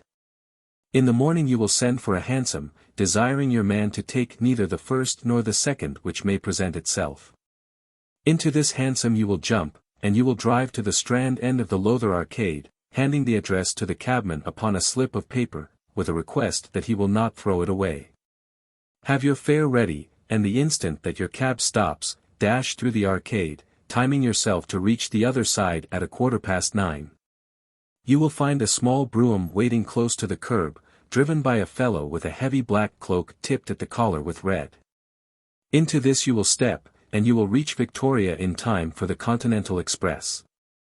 Where shall I meet you? At the station. The second first-class carriage from the front will be reserved for us. The carriage is our rendezvous, then? Yes. It was in vain that I asked Holmes to remain for the evening. It was evident to me that he thought he might bring trouble to the roof he was under, and that was the motive which impelled him to go. With a few hurried words as to our plans for the morrow he rose and came out with me into the garden, clambering over the wall which leads into Mortimer Street, and immediately whistling for a hansom, in which I heard him drive away. In the morning I obeyed Holmes's injunctions to the letter. A hansom was procured with such precaution as would prevent its being one which was placed ready for us, and I drove immediately after breakfast to the Lowther Arcade, through which I hurried at the top of my speed. A brougham was waiting with a very massive driver wrapped in a dark cloak, who, the instant that I had stepped in, whipped up the horse and rattled off to Victoria Station. On my alighting there he turned the carriage, and dashed away again without so much as a look in my direction. So far all had gone admirably.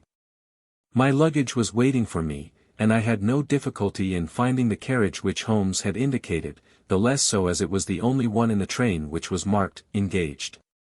My only source of anxiety now was the non-appearance of Holmes. The station clock marked only 7 minutes from the time when we were due to start. In vain I searched among the groups of travelers and leave-takers for the lithe figure of my friend. There was no sign of him. I spent a few minutes in assisting a venerable Italian priest, who was endeavoring to make a porter understand, in his broken English, that his luggage was to be booked through to Paris. Then, having taken another look round, I returned to my carriage, where I found that the porter, in spite of the ticket, had given me my decrepit Italian friend as a travelling companion. It was useless for me to explain to him that his presence was an intrusion, for my Italian was even more limited than his English, so I shrugged my shoulders resignedly, and continued to look out anxiously for my friend. A chill of fear had come over me, as I thought that his absence might mean that some blow had fallen during the night. Already the doors had all been shut and the whistle blown, when— "My dear Watson," said a voice, "you have not even condescended to say good morning." I turned in uncontrollable astonishment. The aged ecclesiastic had turned his face towards me.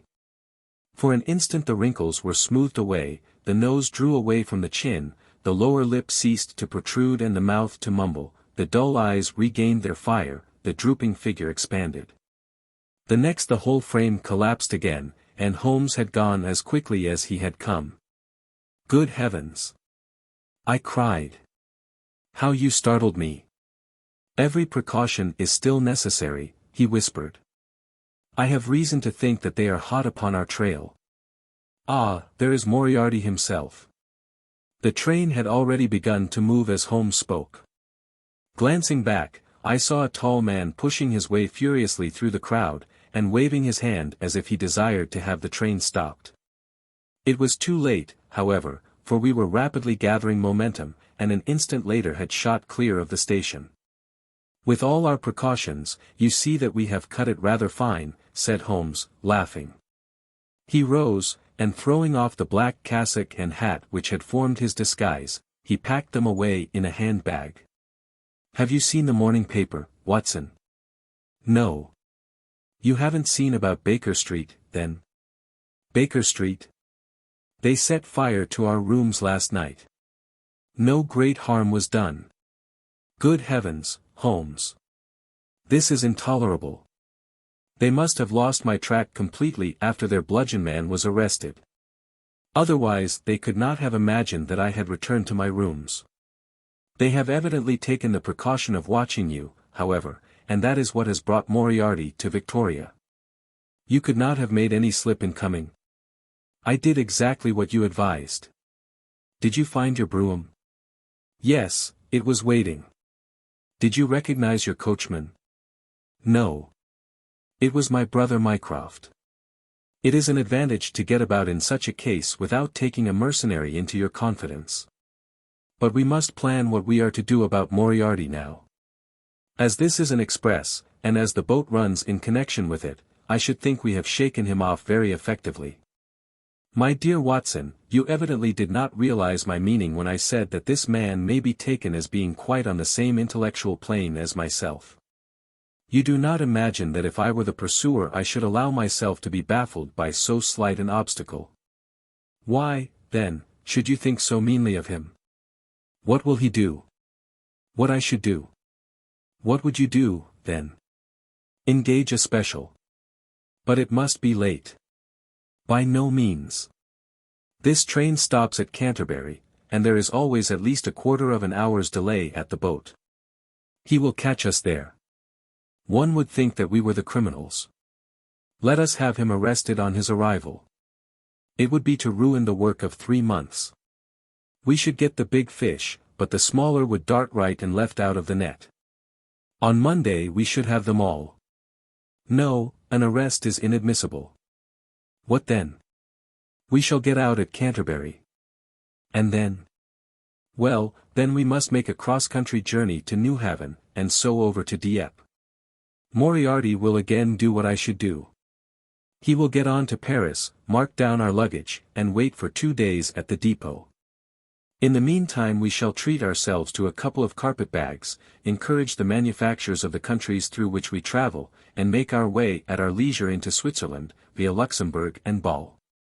At Canterbury, therefore, we alighted, only to find that we should have to wait an hour before we could get a train to Newhaven. I was still looking rather ruefully after the rapidly disappearing luggage van which contained my wardrobe, when Holmes pulled my sleeve and pointed up the line. "Already, you see," said he. Far away, from among the Kentish woods there rose a thin spray of smoke. A minute later a carriage and engine could be seen flying along the open curve which leads to the station. We had hardly time to take our place behind a pile of luggage and it passed with a rattle and a roar, beating a blast of hot air into our faces. "There he goes," said Holmes, as we watched the carriage swing and rock over the points. "There are limits, you see, to our friend's intelligence. It would have been a coup de maître had he deduced what I would deduce and acted accordingly. And what would he have done had he overtaken us? There cannot be the least doubt that he would have made a murderous attack upon me. It is, however, a game at which two may play. The question now is whether we should take a premature lunch here, or run our chance of starving before we reach the buffet at Newhaven." We made our way to Brussels that night and spent 2 days there, moving on upon the 3rd day as far as Strasbourg. On the Monday morning Holmes had telegraphed to the London police, and in the evening we found a reply waiting for us at our hotel. Holmes tore it open, and then with a bitter curse hurled it into the grate. "I might have known it," he groaned.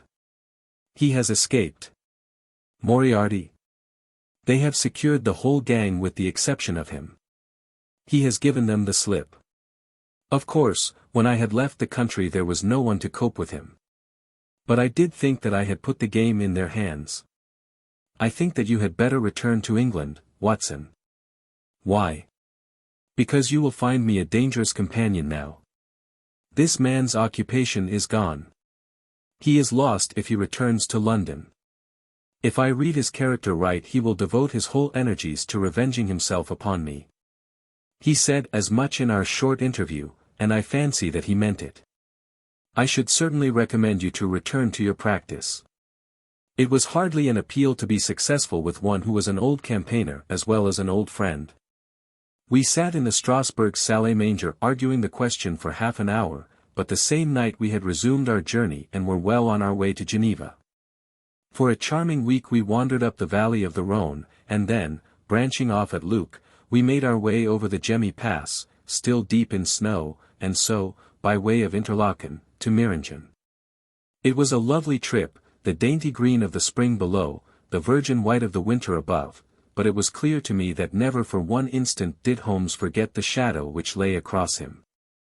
In the homely alpine villages or in the lonely mountain passes, I could tell by his quick glancing eyes and his sharp scrutiny of every face that passed us, that he was well convinced that, walk where we would, we could not walk ourselves clear of the danger which was dogging our footsteps.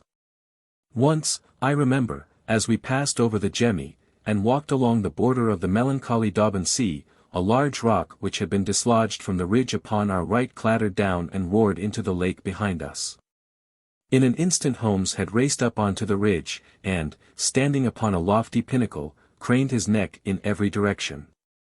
It was in vain that our guide assured him that a fall of stones was a common chance in the springtime at that spot. He said nothing, but he smiled at me with the air of a man who sees the fulfillment of that which he had expected. And yet for all his watchfulness he was never depressed. On the contrary, I can never recollect having seen him in such exuberant spirits.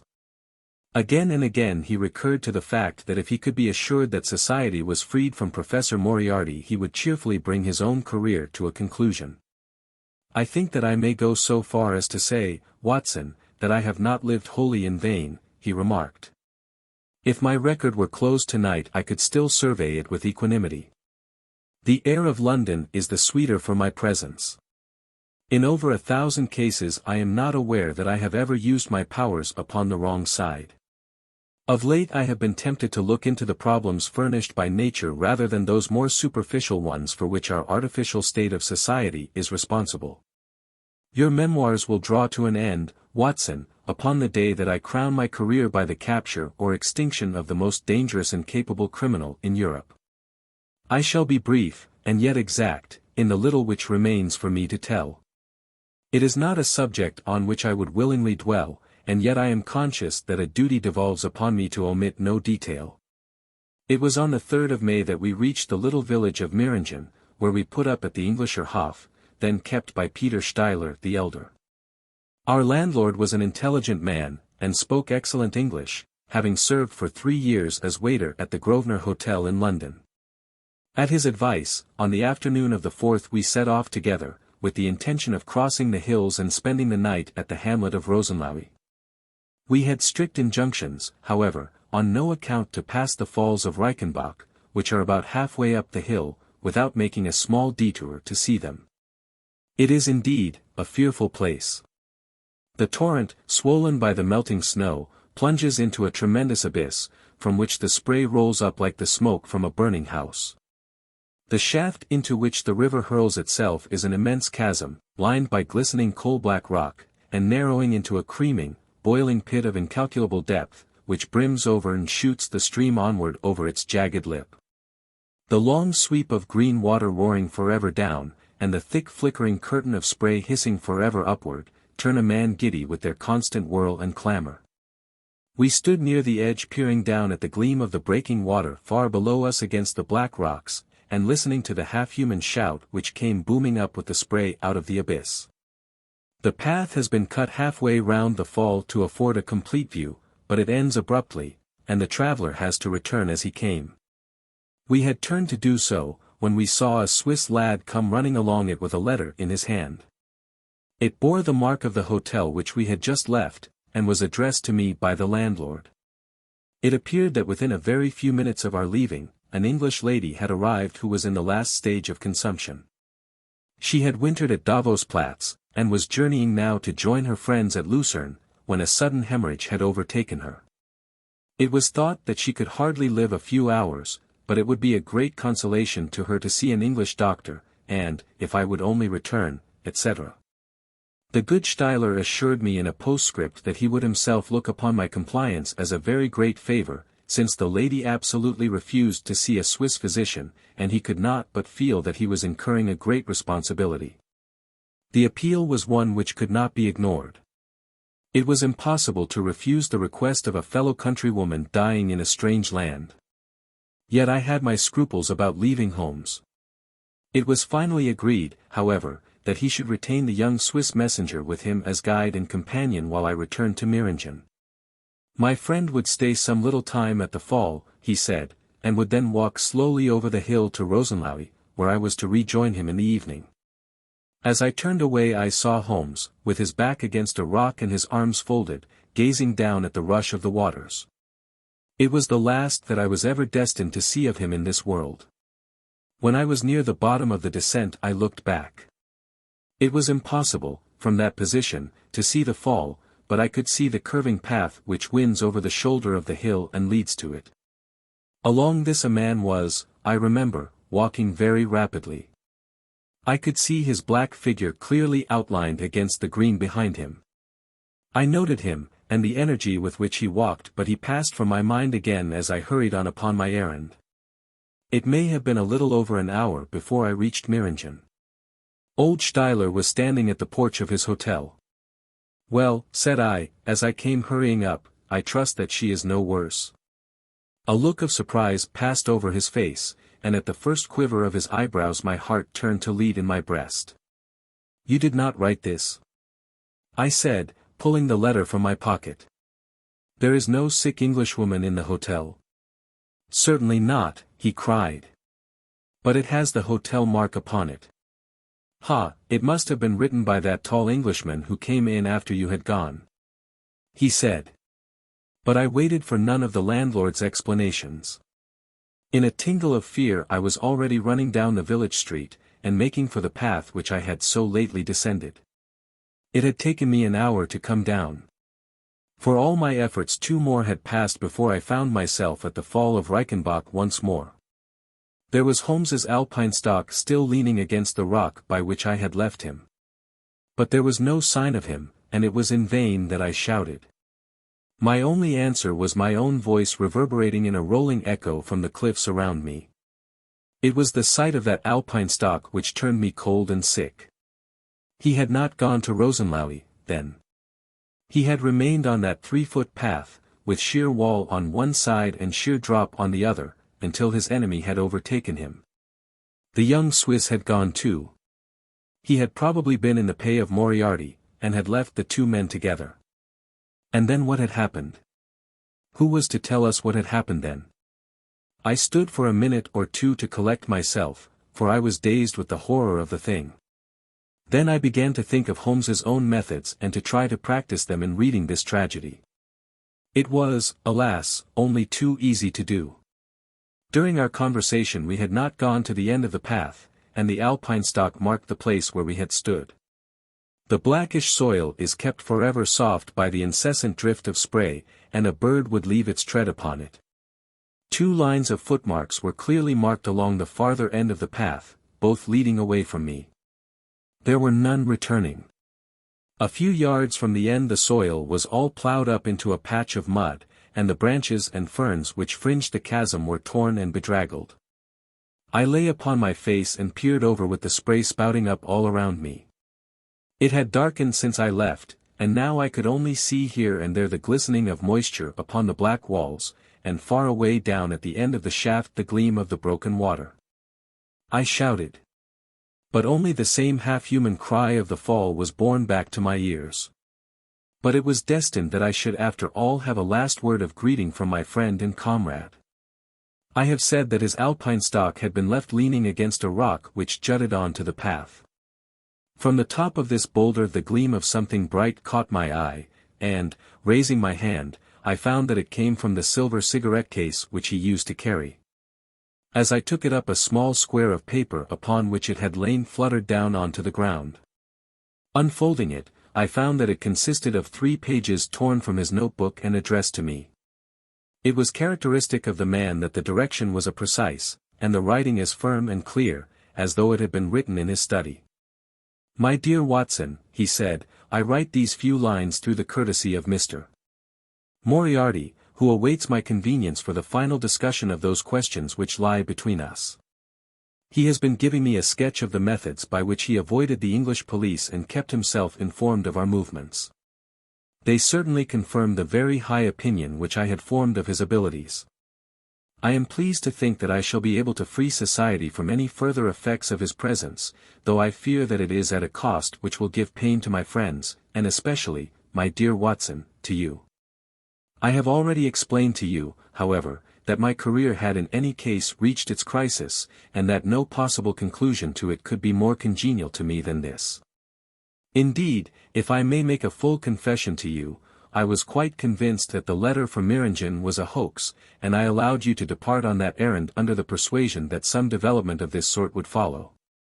Tell Inspector Patterson that the papers which he needs to convict the gang are in Pigeonhole M, done up in a blue envelope and inscribed Moriarty. I made every disposition of my property before leaving England, and handed it to my brother Mycroft. Pray give my greetings to Mrs. Watson, and believe me to be, my dear fellow, very sincerely yours, Sherlock Holmes. A few words may suffice to tell the little that remains. An examination by experts leaves little doubt that a personal contest between the 2 men ended, as it could hardly fail to end in such a situation, in their reeling over, locked in each other's arms. Any attempt at recovering the bodies was absolutely hopeless, and there, deep down in that dreadful cauldron of swirling water and seething foam, will lie for all time the most dangerous criminal and the foremost champion of the law of their generation. The Swiss youth was never found again, and there can be no doubt that he was one of the numerous agents whom Moriarty kept in his employ. As to the gang, it will be within the memory of the public how completely the evidence which Holmes had accumulated exposed their organization, and how heavily the hand of the dead man weighed upon them. Of their terrible chief few details came out during the proceedings. And if I have now been compelled to make a clear statement of his career, it is due to those injudicious champions who have endeavored to clear his memory by attacks upon him whom I shall ever regard as the best and the wisest man whom I have ever known. The End.